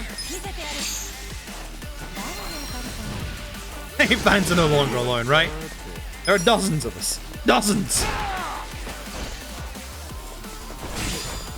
Hi, GG, good fight. Well recovered. Very well recovered. But yeah, no, I did that because we literally haven't seen that, like, this scenario in a long time. That is the only survivable blade kill way.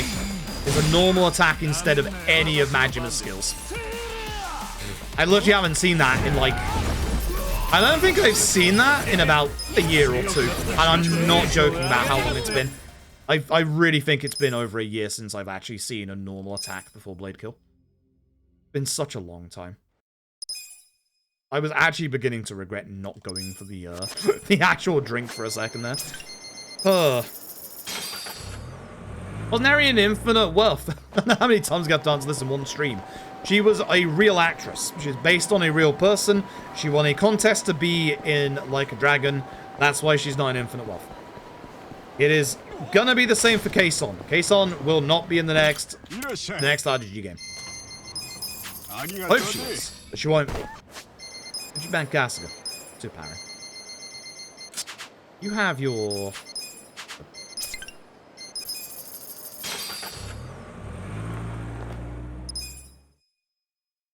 Yo, I have an X2 fan in my chat. You are the best. The opinion that makes people really mad at me is that I think that X2 is better than X. And I mean that. I love X2. I really love X2. Saejima, because this fight sucks. You want Saejima because it gets rid of, like, all of the ads, but also puts, like, a double defense down on this guy. And this guy is annoying. Why do I suddenly hear Jet's shoes and cigarettes going off?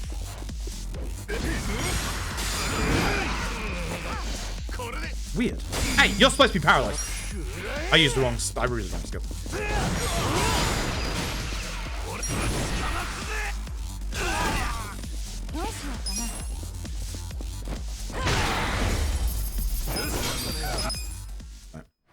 For some reason, this fight's a lot easier. Don't know why.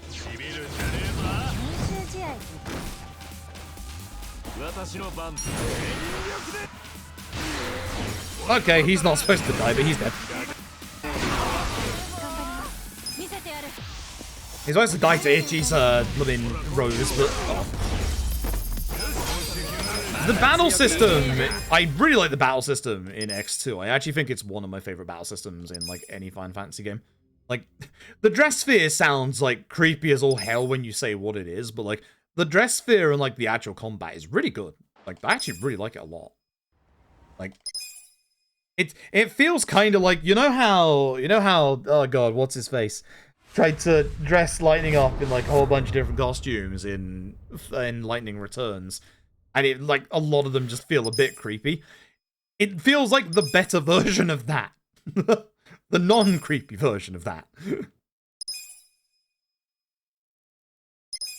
fear of them? Yeah, I mean, they're always going to want you to, you know, pay a bit of extra money for deluxe edition stuff. It's the same with RGG in these games. Like, that is where we are at these days, unfortunately. Yeah, Lightning Returns combat is very good. And I do consider Lightning Returns to be an action RPG rather than turn-based. And I feel like not enough people put respect on Lightning Returns' name. I'm not going to name names, but Yoshi P. Yoshi P, you can't call 16 the first action RPG for Final Fantasy from the ground up when Lightning Returns exists. No, you all might want to forget it exists, but it doesn't. There. Real to me, damn it.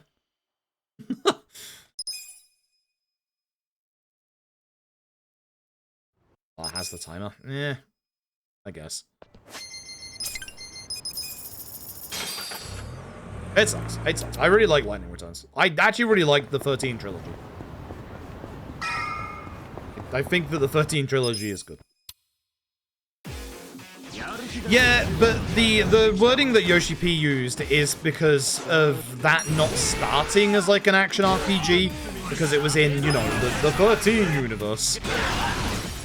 And then obviously changed to being an action game in its development at some point in like the 10 years. So at some point in those 10 years it became an action game.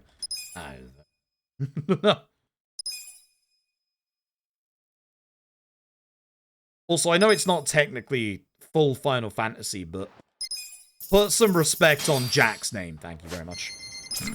Put some respect on Strangers of Paradise. That's bullshit.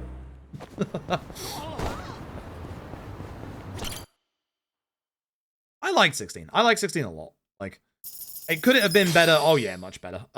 16 for me was probably at the bottom of my top 10 for last year. I do need to get the DLC for it.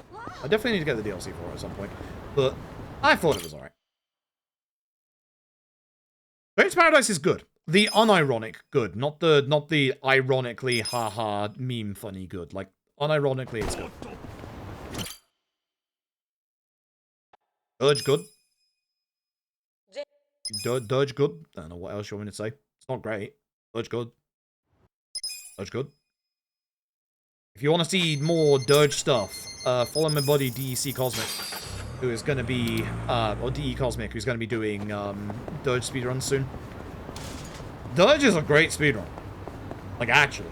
I've been watching Dirge speedruns, like, at points, and it's actually a very good run. Surprisingly good run. Should be Robson, right? Yes, Robson.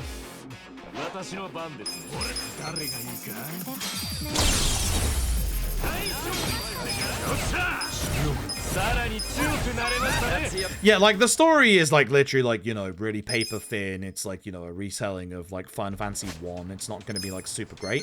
But, like, genuinely, the gameplay is good. Hey. Put those on. Put those on. You need those now. I'm so excited for Unicorn, like, Overload. Like, Vanillaware always nail it with all of their games. I'm super excited. I line managed by 2. I've played 1.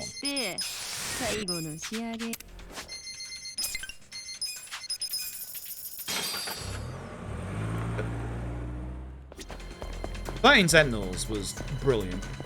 Naked characters aside, really didn't need that. But 13 Sentinels was absolutely brilliant. Like, one of my... That was definitely my favorite game of the year when it came out.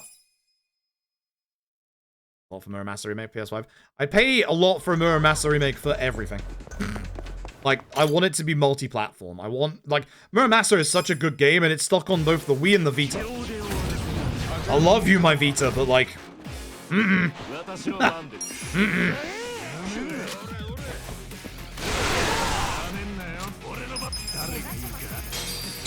It's just really weird. There's no Vanillaware games on PC. It's like they are allergic to PC. Like, 13 Sentinels would do so well on PC.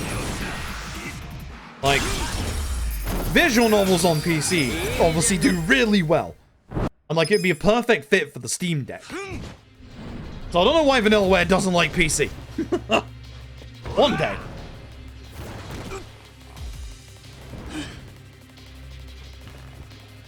I changed Paradise Program and paid full price for it. I was sponsored by Square Enix to play it, so obviously take my opinion with a grain of salt. I really liked it. Love the DLC that gives Jack a gun. Was it Red Mage? I can't remember if it was Red Mage, but yeah. There's a class in one of the DLCs that just gives Jack a gun. I think that's the speedrun tech these days. Give Jack a gun. You're gonna do Varblade of Enmity, and you're gonna stay over on that side of the room. I hate you. Why are you hitting Itchy as well? What's your problem? What are you doing? Why are you hitting Itchy? Stop that. Cool, so if Varblade of Enmity now, he just hits it, actually. Actually, this might be good. Ah, what are you doing? I actually need to heal because I'm going to die. The Sawashiro. Imagine phase 1 Sawashiro killing me. That's not happened before. Go away.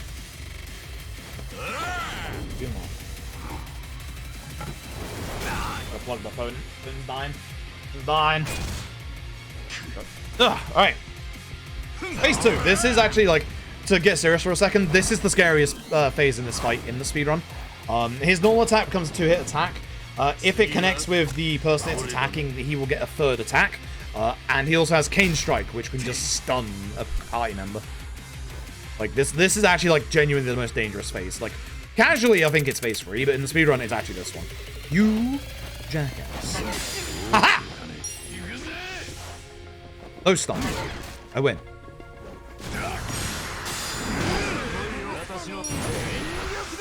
Go and hit Airy. Thanks. I think we can get away with not healing anymore. Because at the start of the next phase, he will always aim for Itchy. Itchy's HP should be good enough provided I perfect guard properly. See what he does here.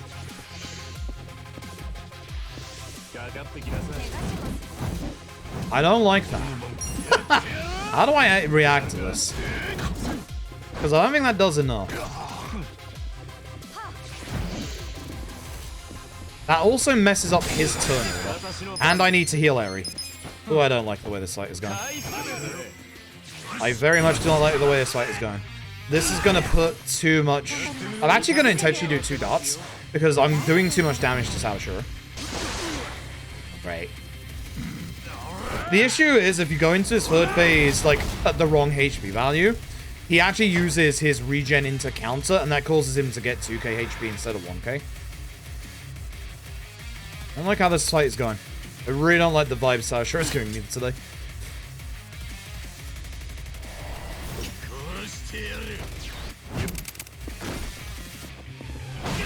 See how he's just going for Itchy?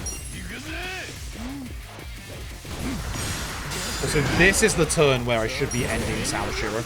So that's the issue, is he's now going to use his regen. And the issue is I'm only going to get likely Airy and Jungi off for attacks, maybe not even Jungi. I need the both of them. I need big hit from Airy. I need big hit from Airy. It worked out in the end, but that wasn't a good Sawashura fight. It was definitely not a good Sawashura fight. It worked out, but yeah.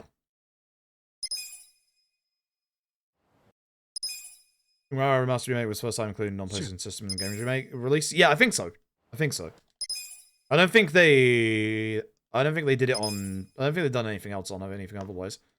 Because Odin Sphere, Loftriser's PS4 only, right? Yeah, save time. Neat. Now comes the evil chapter.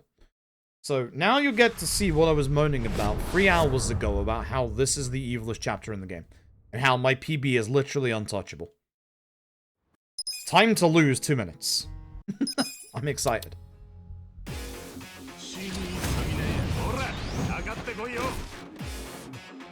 Oh yeah, and the Vita. Can't forget my baby the Vita. Love you, Vita.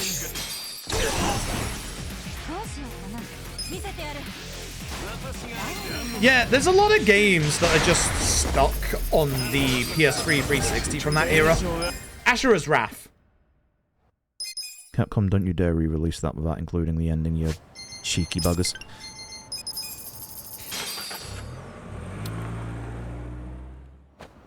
Like, Azura's Wrath, 3D Dot Game Hero, there's a whole bunch of stuff. Yakuza Dead Souls. Heard that game's a bit of alright. Some British guy tried to sell it to me. Keeps saying it's a good speedrun, I promise. As he cries over yet another actual crashed run. Don't trust that guy. Don't trust that guy. Don't trust that guy. Don't trust that guy. Don't. Heard he speedruns these games. Not trustworthy in the slightest. Mm-mm. Who would speedrun these games? Year 2024. Mm-mm. Hey, Magic and HP. So we need Gallant, Fighter's Binding. You need your other magic attack. Boo. You're good. Yeah, you're good. Party, actually, Sayako. Heal. Went the wrong way in my menu again. Jacksonville 2, I wouldn't trust him. Yeah, no, agreed. If that's not reason enough, I don't know what is.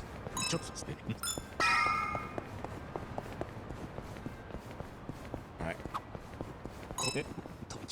Yeah, MGS4 as well, although MGS4, fingers crossed, is looking like it's in the Volume 2 collection, which, good. I know a lot of people don't like MGS4, but it still deserves to be on something other than just the PS3. Already confirmed? I don't think it's been officially confirmed. It was data mined off the website, right? First guy almost got world record in Yakuza 4. I wouldn't trust that guy. I have Ichigo. Fast, please. No? Okay. I ask every time and I never get it. Can I have Mascus bonus, please? Please, miss. I'm asking for a lot. Thanks. Mascus bonus? No. Alright, so you'll get to see how absolutely awful this fight is without the Mascus bonus. Because my PB... Ooh, good crit. My PB has Mascus bonus in both this fight and the Reiji fight in this chapter. So that's how bad this is gonna be. Please miss. Thanks for missing. This pushes him into rush. This pushes him into go away. I don't want to see rush. I just don't.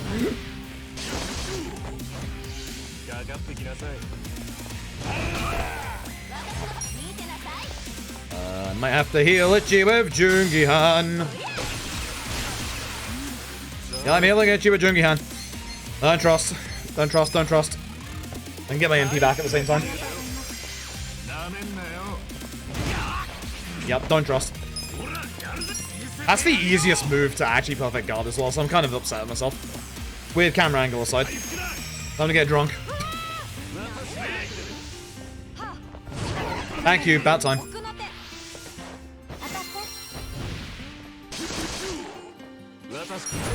Go to beast, please.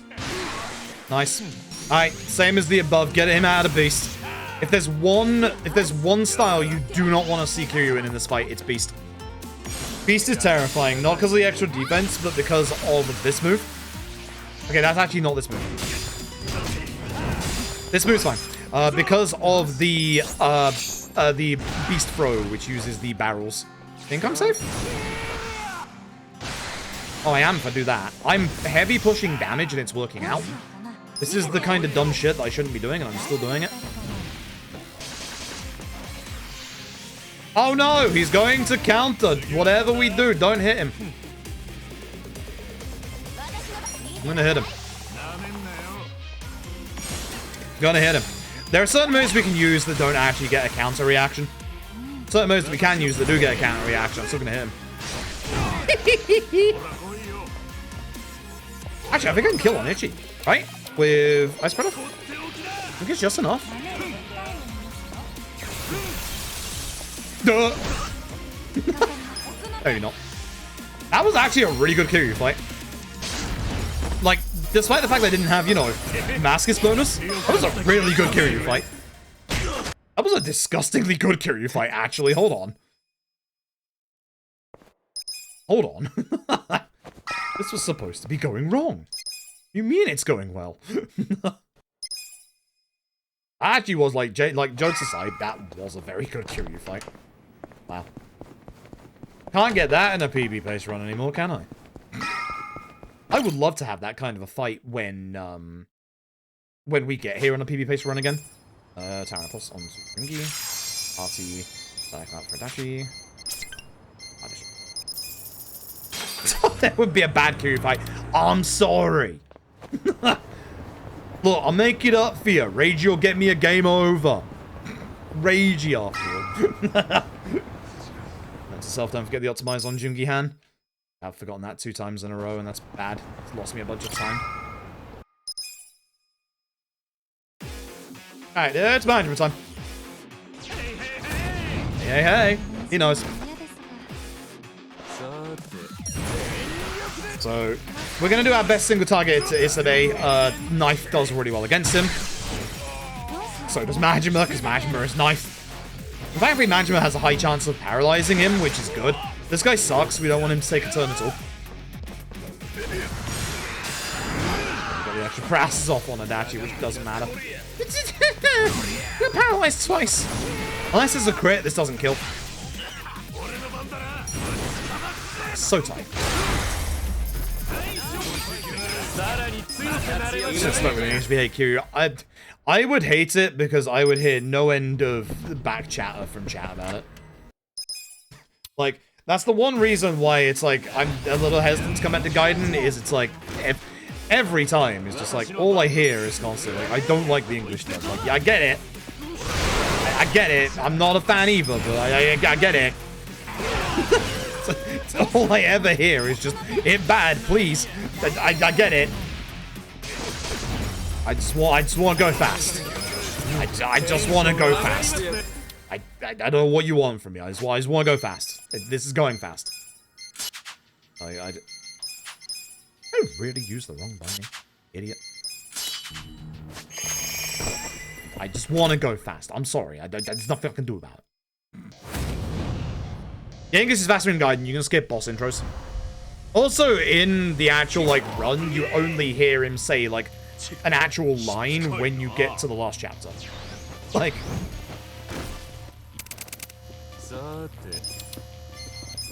damage to Eri. Lots of damage to Eri. That's the wrong bald man, but hey, that bald man is good for the second phase of this fight. Good. Appreciate it. More of that. Do literally nothing. Also, please hit 2 darts on Reiji. This is the start of a very good run already. Boy. Set it up so Ichi doesn't die. Keep. This will get Reiji to counter Ichi. Please miss. That's fine.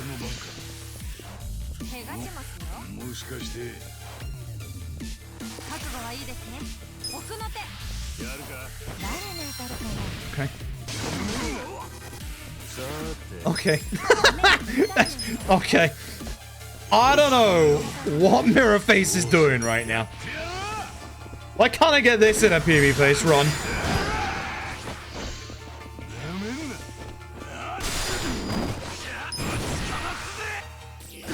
We're gonna hit Reiji hard, push him to phase 2. I should have used thingy. Should have used head drummer. Huh?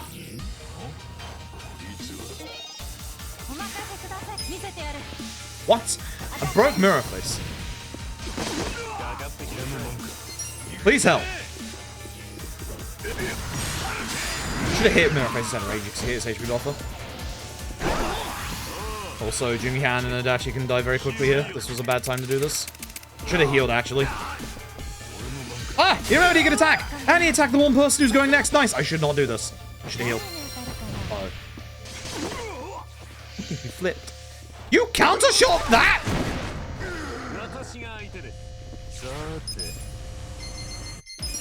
That's a little scary.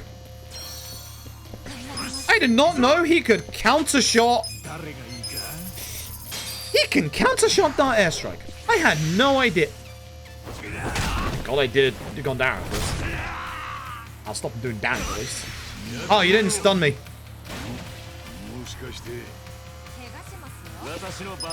What are you doing? What is he doing? Could you stop? Like, I know he can fear some counter shot Rose Typhoon. I'm about to do it.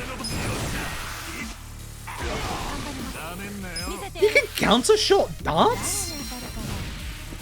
I feel like that was a weird interaction. Like, I don't think he's supposed to. I've never seen him counter shot darts. I don't think he is actually supposed to. Despite that, this is actually a decent Raging fight. Like, despite the airy death. Oh, I don't have enough. Murder Raging. Nice. I'm gonna make sure he dies. That's a little bit too much damage, but I'm gonna make sure he dies.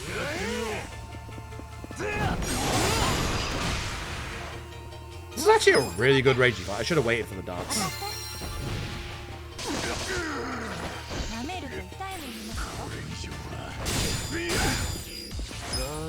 This was a really good Raging fight.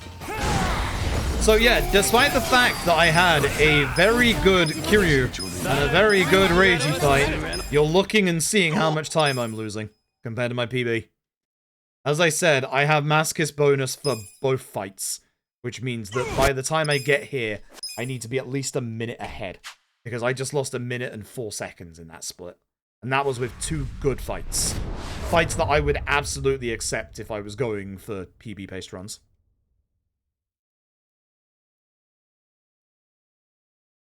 That's why I'm kind of scared of this run.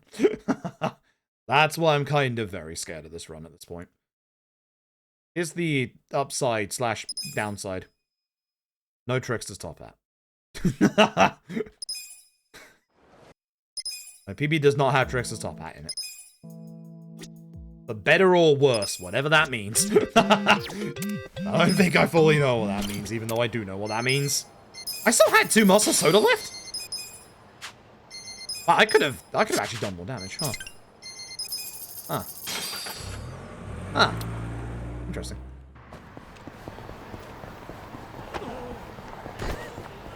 I mean, I miss Aryan Infinite Wealth as well, but Songhee is actually... I'm gonna say it. Songhee's better than Eri. You know how much I like Eri. I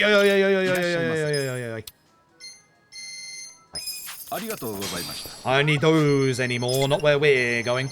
I'm picking up the curse substitute. I want to see this thing through. It's the last run of the marathon until the bonus day. Like, we're absolutely seeing this through.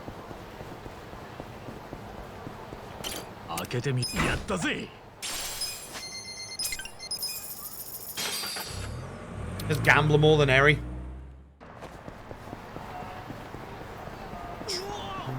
True. I do miss... I feel like Dealer would be wild on Songhee. Which I feel is like why they got rid of it. I feel like Dealer Songhee would be absurdly good. Like, actually absurdly dumb good. Like, you know how, like, it's broken here with Eri? I think if Dart Airstrike worked the exact same way, I think it would be more potent on Songhee than it is on Eri. Like, that's kind of how wild it is. And, like, I can complain about, you know, Enforcer and Dealer being removed from Infinite Wealth, but, like, they are overpowered. They are exceedingly overpowered. And RGG are very, very good at nerfing things from the previous game to the next. Like, so I'm not surprised they're gone. They're both busted. They're both very busted. Like, yeah, that's what they did with Head Trauma. Yeah, probably. Which is also weird, because, like, Head Trauma would have been, like, you know, nerf the damage, increase the MP. But, like, it would have been a really good grapple attack for Jungi Han. Like, a really good grapple attack for Jungi Han.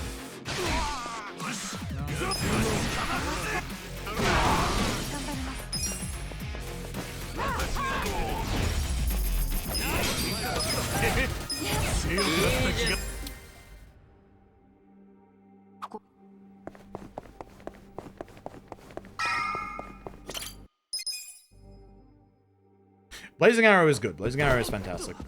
I do like that skill. I like that skill a lot.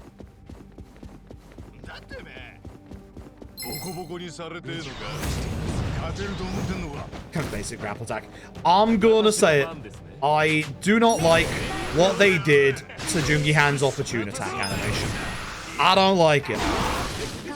I don't like it. He misses with it way too often. And that's not because, you know, opportune attacks can miss. Most enemies just get hit by the first hit and then don't get hit by his second hit. I don't like what they did with it. I really do not. It is slower. And, like, I'm not talking from a case of, like, speedrunning. I'm talking from a case of, like, I don't like it.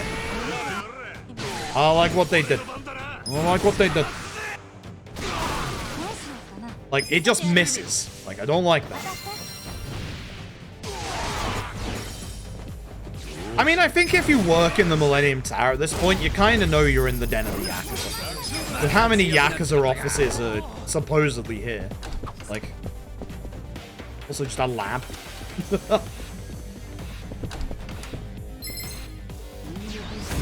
Has some good benefits. True.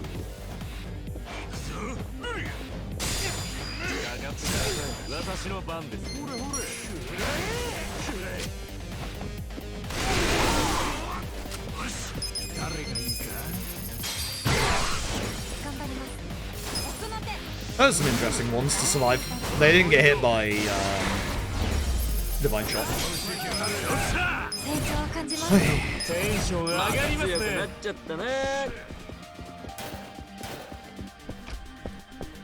Yeah, no, they joke about removing head trauma in the in-game achievements. I feel like that's targeted. Everyone knew how good head trauma was. Like, it's very targeted. I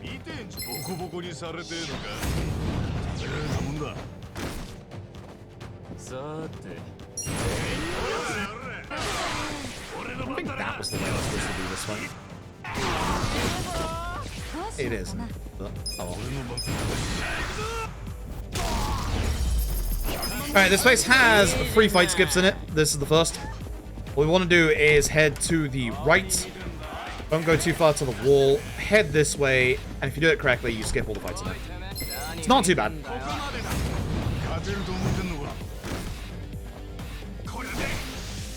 This is Essence of Phantom Drive into Rolson into Dots. Stab. Cat. Dots. And then if we need to, Adachi.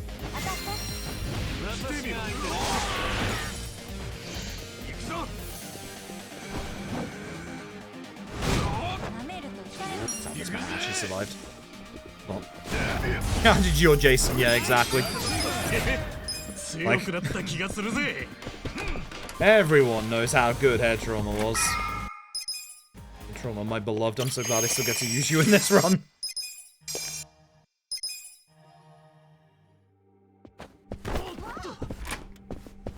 I want, like, in the future, I want, like, I don't want to, like, say spoilers about it, but I want RGG to take Jungi Han in the same directions as his Drink Link, where, you know, he's supposed to be this, like, really, like, serious character. But, like, he gets into the dumbest of stuff, and he's a bit of an idiot. Like, I really want RGG to take him in that direction, you know? Like, that's the kind of thing you can do well with Jungi Han. Hi, John. It's the pro game for 11 months. Thank you very much.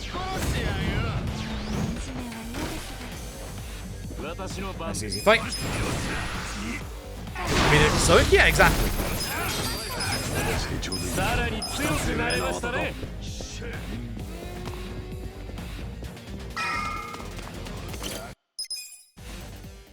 Oh, look, it's the Yakuza 6 floors.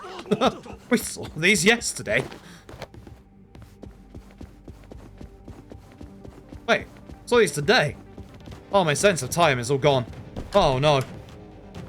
Oh, my sense of time is all very gone. Oh, no. Oh, no.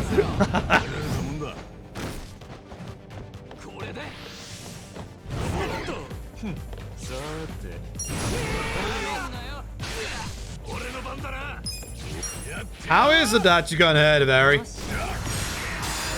Someone please explain. Can't do the math on this agility.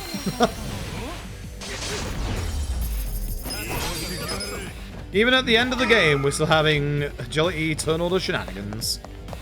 Every time. So this is the last skip right here. We have to run straight forward here, ignore the armor downstairs and the first aid kit to the right. Essentially, we need to get past this fight spawn. Its spawn point is where we are.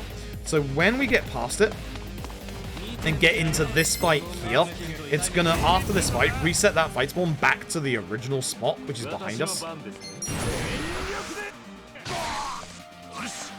And we'll be ahead of it. Delay is very much a suggestion. That's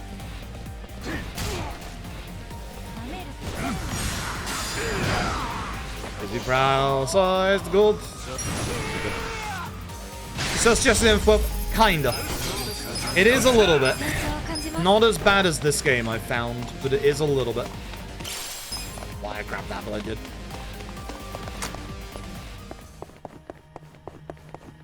Yeah, not as bad, but it's still a little bit.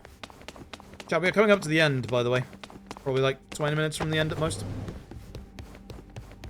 Well, right, nothing goes wrong in the next 3 fights. Dachi. Rose Typhoon. The dart of the airstrike.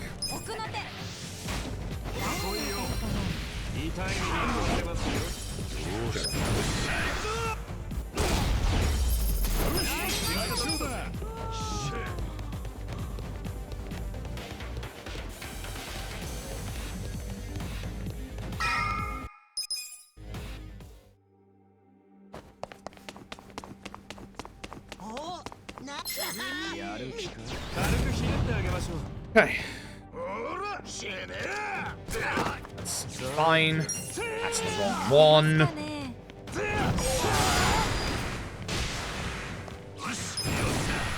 Got on Itchy in case, just so he doesn't die.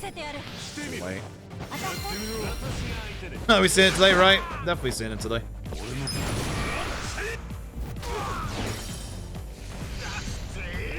It's fine.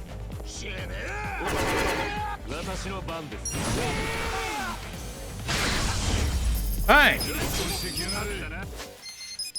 Talent Binding, Curse Substitute.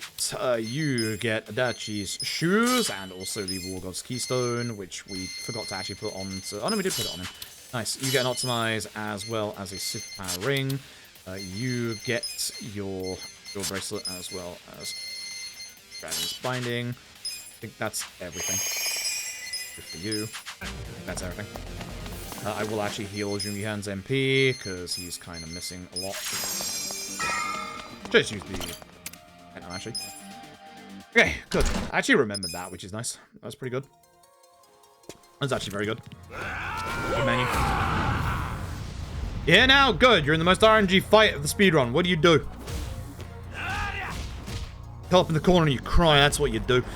You try and get poison on this man. And then when it doesn't, you curl up even more and cry even more. That's usually how I do it. So, we do need to get poison on this man. We're going to attempt with Poison Shot on Jungi-han first, just for base-ass poison. And then we're going to use Drix's Top Hat on Eri. A 1 in 4 chance of casting poison. This run 8 minutes behind. I'm going to get it. I'm going to get it. Maskist on Itchy. No bonus. And for this, I'll just Sparking Cannon for now.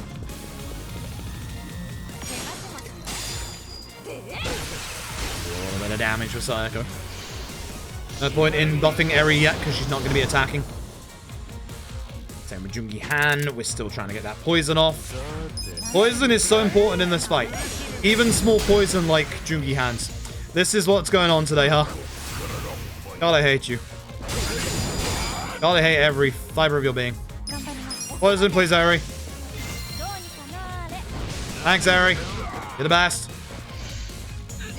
Hey, now that he has big poison on him, we win. Kind of. That's. I can't say that just yet. Alright, at this point, buff Eri. Time for her to do damage. Eri, way back. Alright, let's go.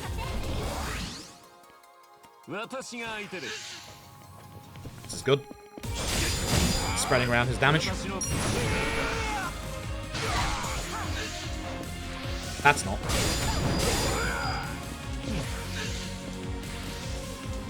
This is fine. The way that I perfect guard that fight is based on sound. I know the timing. So I listen for the first hit and then do the rest based on that. Yeah. If he's actually aiming for Eri, that's pretty good because he's spreading this damage out. We need MP badly, so we're going to get an MP heal out from Taco next turn. That's correct. Very good.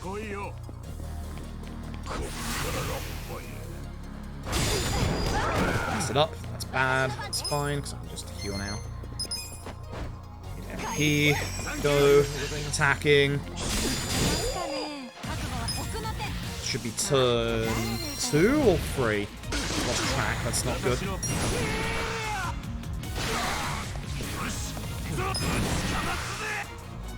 Is it too late? I don't think it is. I think we do it this time. 2 in a row. We want to push Tendo 3 in a row. This is what we're doing here. Give me a 4. I want to push Tendo into phase 2 as fast as possible. I should heal Jungi-han, but it's fine.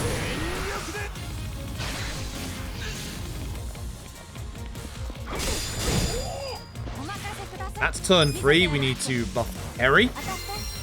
Pain, because I also need to heal, so I guess I'll heal with Itchy before phase 2 happens. Ideally, you don't heal with anyone outside of Sayako. That's a good time for this phase to change, actually. That's really good. This is a good tender.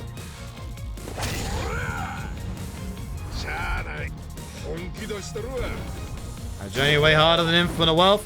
Not if you're going at low level, it's not. You can trust me on this one.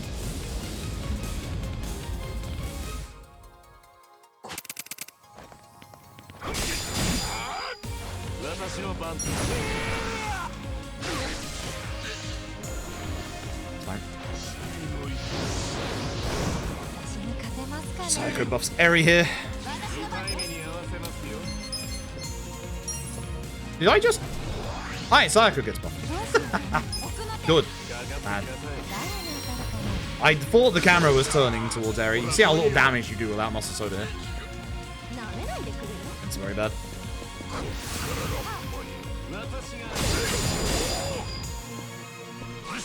Just going to Muscle Soda, Eri with Itchy. Not good.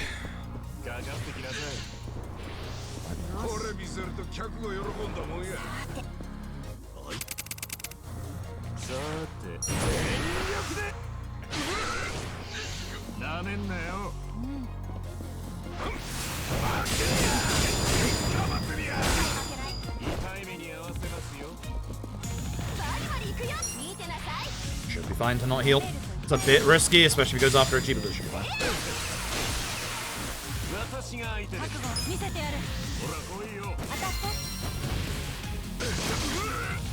Do some crits, Eri. Okay. This might kill.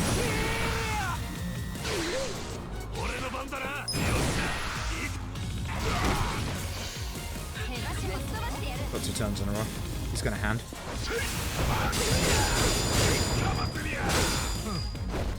He's gonna hand.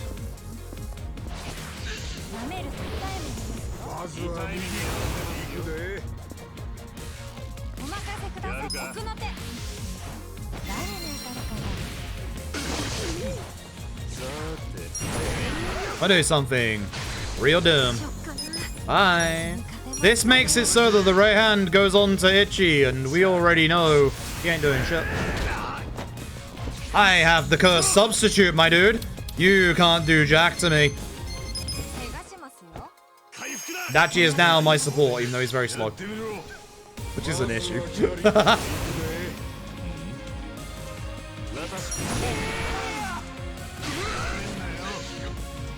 Dachi can't do anything in this fight. He has to be my support. He has no speed. He has like literally 0 speed, so...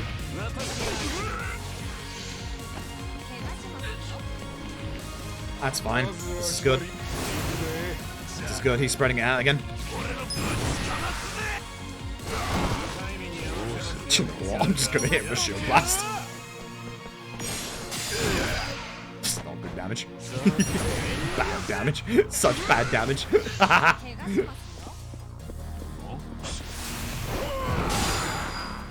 Despite that, this was actually a pretty decent tender, I'm not gonna lie. Pretty decent tender.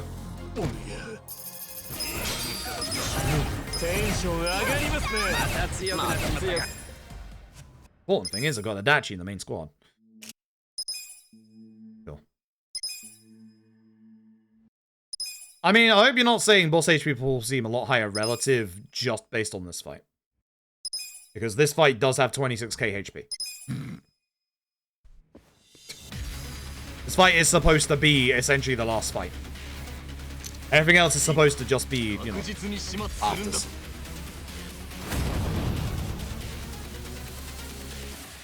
Please have Itchy before Eri, that'd be great. It's fine. It's really hard with the new strats to be able to get the young master to run away fast. I need like a lot of crits from like everybody.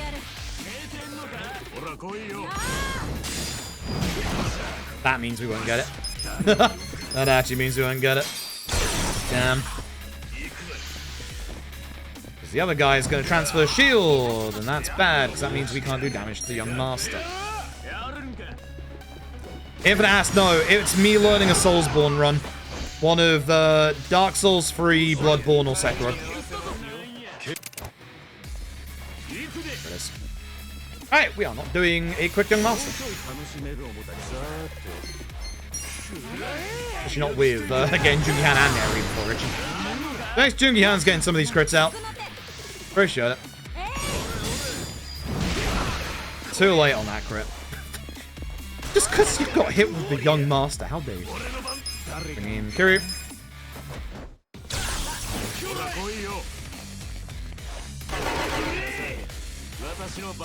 The only way we can do this now is if I have a stroke of luck in terms of turn order. Not enough. Nowhere near enough. Damn. Nowhere near enough. Okay.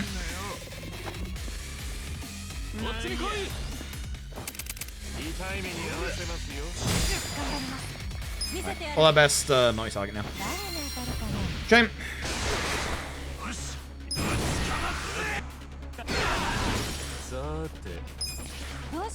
Shield Rupture, and that's that. Shield Rupture, and that's that. Why am I divining?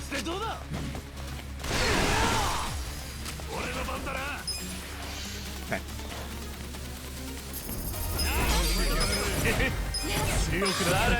Yeah, considering we don't even have like a solidified like infinite wealth run, like any % run, yeah, all sub-stories ain't happening for a long time.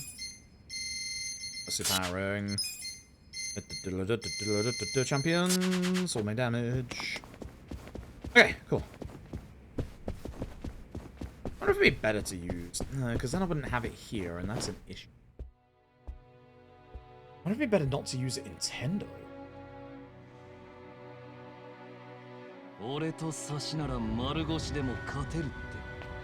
Maybe. Food for 4. Food for 4.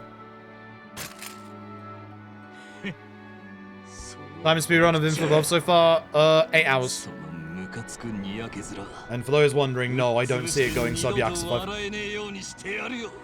I can see us getting another hour off the run. I don't see us getting 2 hours off the run. No way. No way, no how. Speaking of no way. Yeah! What's young master have a present? Something I didn't use earlier. It's a rocket launcher, bye. Please don't hit me with that. Because then I can actually die in this fight. This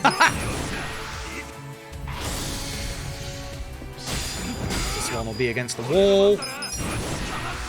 And then this one might also be against the wall because we have our turn order agility. No, that should be good. No, still counted. Ah! Okay, losing time because of that. Itchy, if you could crit, that'd be great. Thanks. No, didn't even need it. GG. No, this might actually be a gold finale. This is actually a really good finale. Apart from like the young master fight, like the Tendo fight was pretty decent actually. Even though we had to like substitute Psycho out like 3/4 in. Honestly, this was a good finale. Very good finale actually.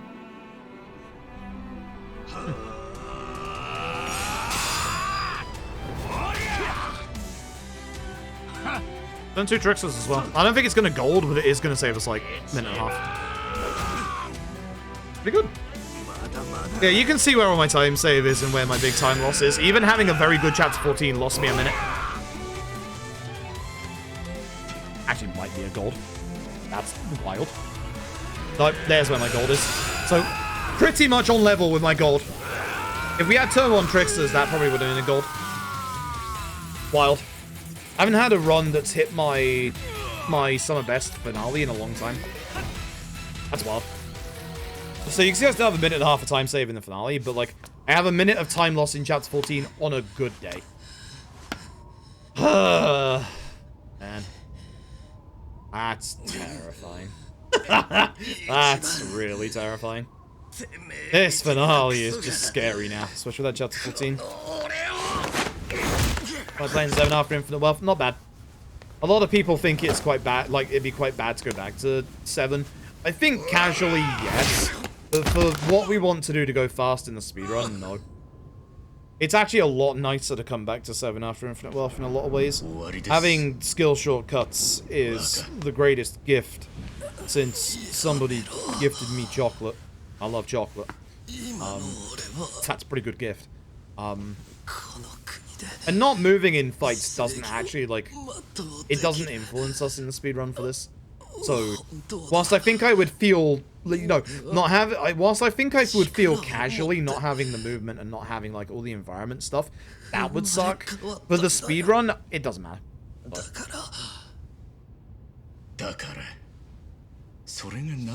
This was a bad run. For like 3/4 of the run, and then like the last quarter of this run was really good. Like, the last quarter of this run was actually really legit. Even with that minute time loss in Chapter 14, I'm going up against a Chapter 14 that has Masochist bonus Reiji and Masochist bonus Kiryu. Like, no matter what happens when I get back to this chapter, I lose time. Or to Chapter 14. But here, that was second turn Tricksters, and that was like 3 seconds off my summer best. That's wild. Good finale. Very good finale.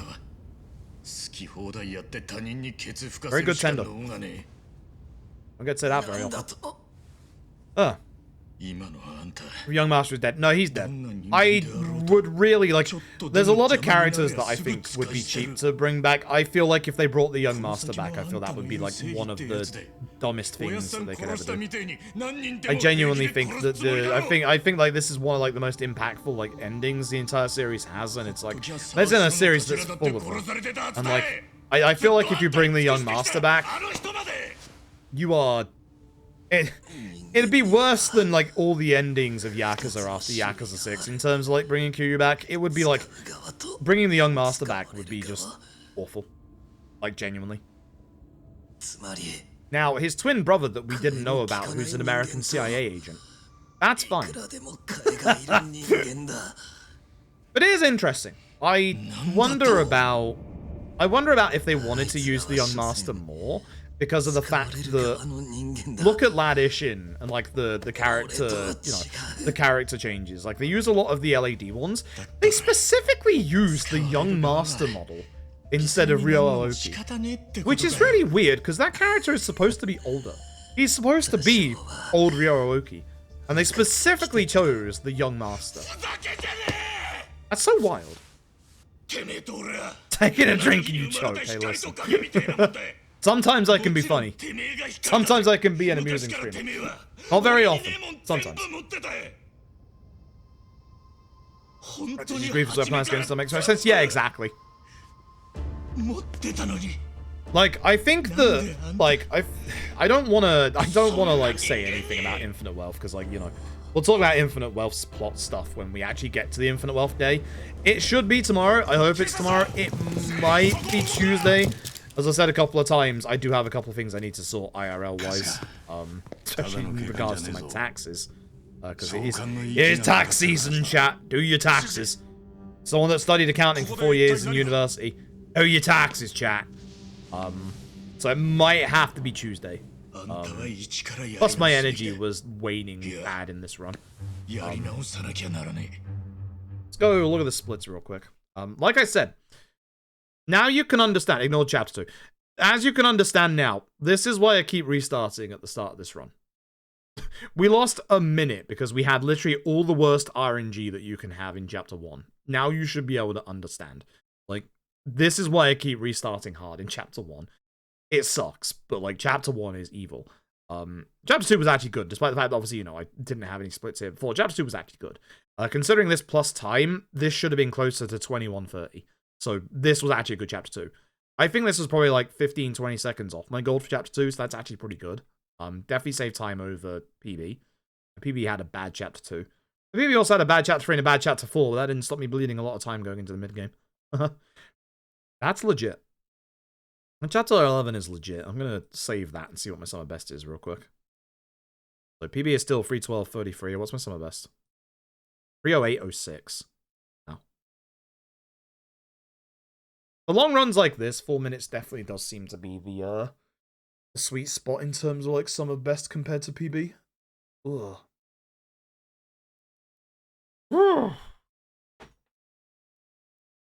Chat, I'm tired. Chat, I'm tired. Going to bed.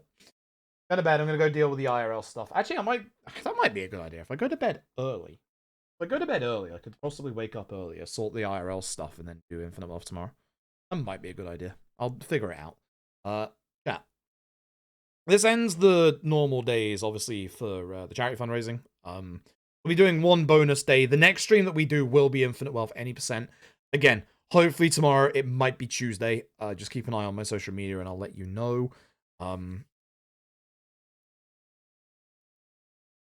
Yeah. I usually do like a big long speech, but my energy levels are literally like rock bottom at this point, after like having done a good couple of long days of charity fundraising. Yeah, thank you. That's the best thing that I could say, and the thing that I mean the most. I haven't done charity fundraising since July last year. I was genuinely worried how this would go. You have once again blown my expectations away, and thank you. Like, genuinely. Raised over £3,000 for special effects and helping disabled people play video games. That's fucking sick. Excuse my language. That's sick. That's really sick. So, yeah. Thank you. Genuinely. Thank you very much. I'm gonna find someone to raid on the way out. I'm tired. I'm just gonna find someone to raid on the way out. Thank you very much. Appreciate it. Genuinely appreciate it. I'm not seeing that many people. I'm not seeing that many people online at all, actually. Yeah. Thanks for watching. You know what? Go find other people. If you click the Gameblast tag beneath the stream, you'll find other people doing Gameblast stuff. Go and have a look at them and see what they're up to. And yeah. Thanks for watching. Appreciate it. I'm just gonna go. I'm tired. Thanks for watching. I will see you either tomorrow or Tuesday. Hopefully tomorrow. Fingers crossed tomorrow. I'll let you know. Good night. Also, yes, for those wondering, the Infinite Wealth run is going to be about 10 hours long, so prepare for a long day. I'm gonna make mistakes, and that's fine.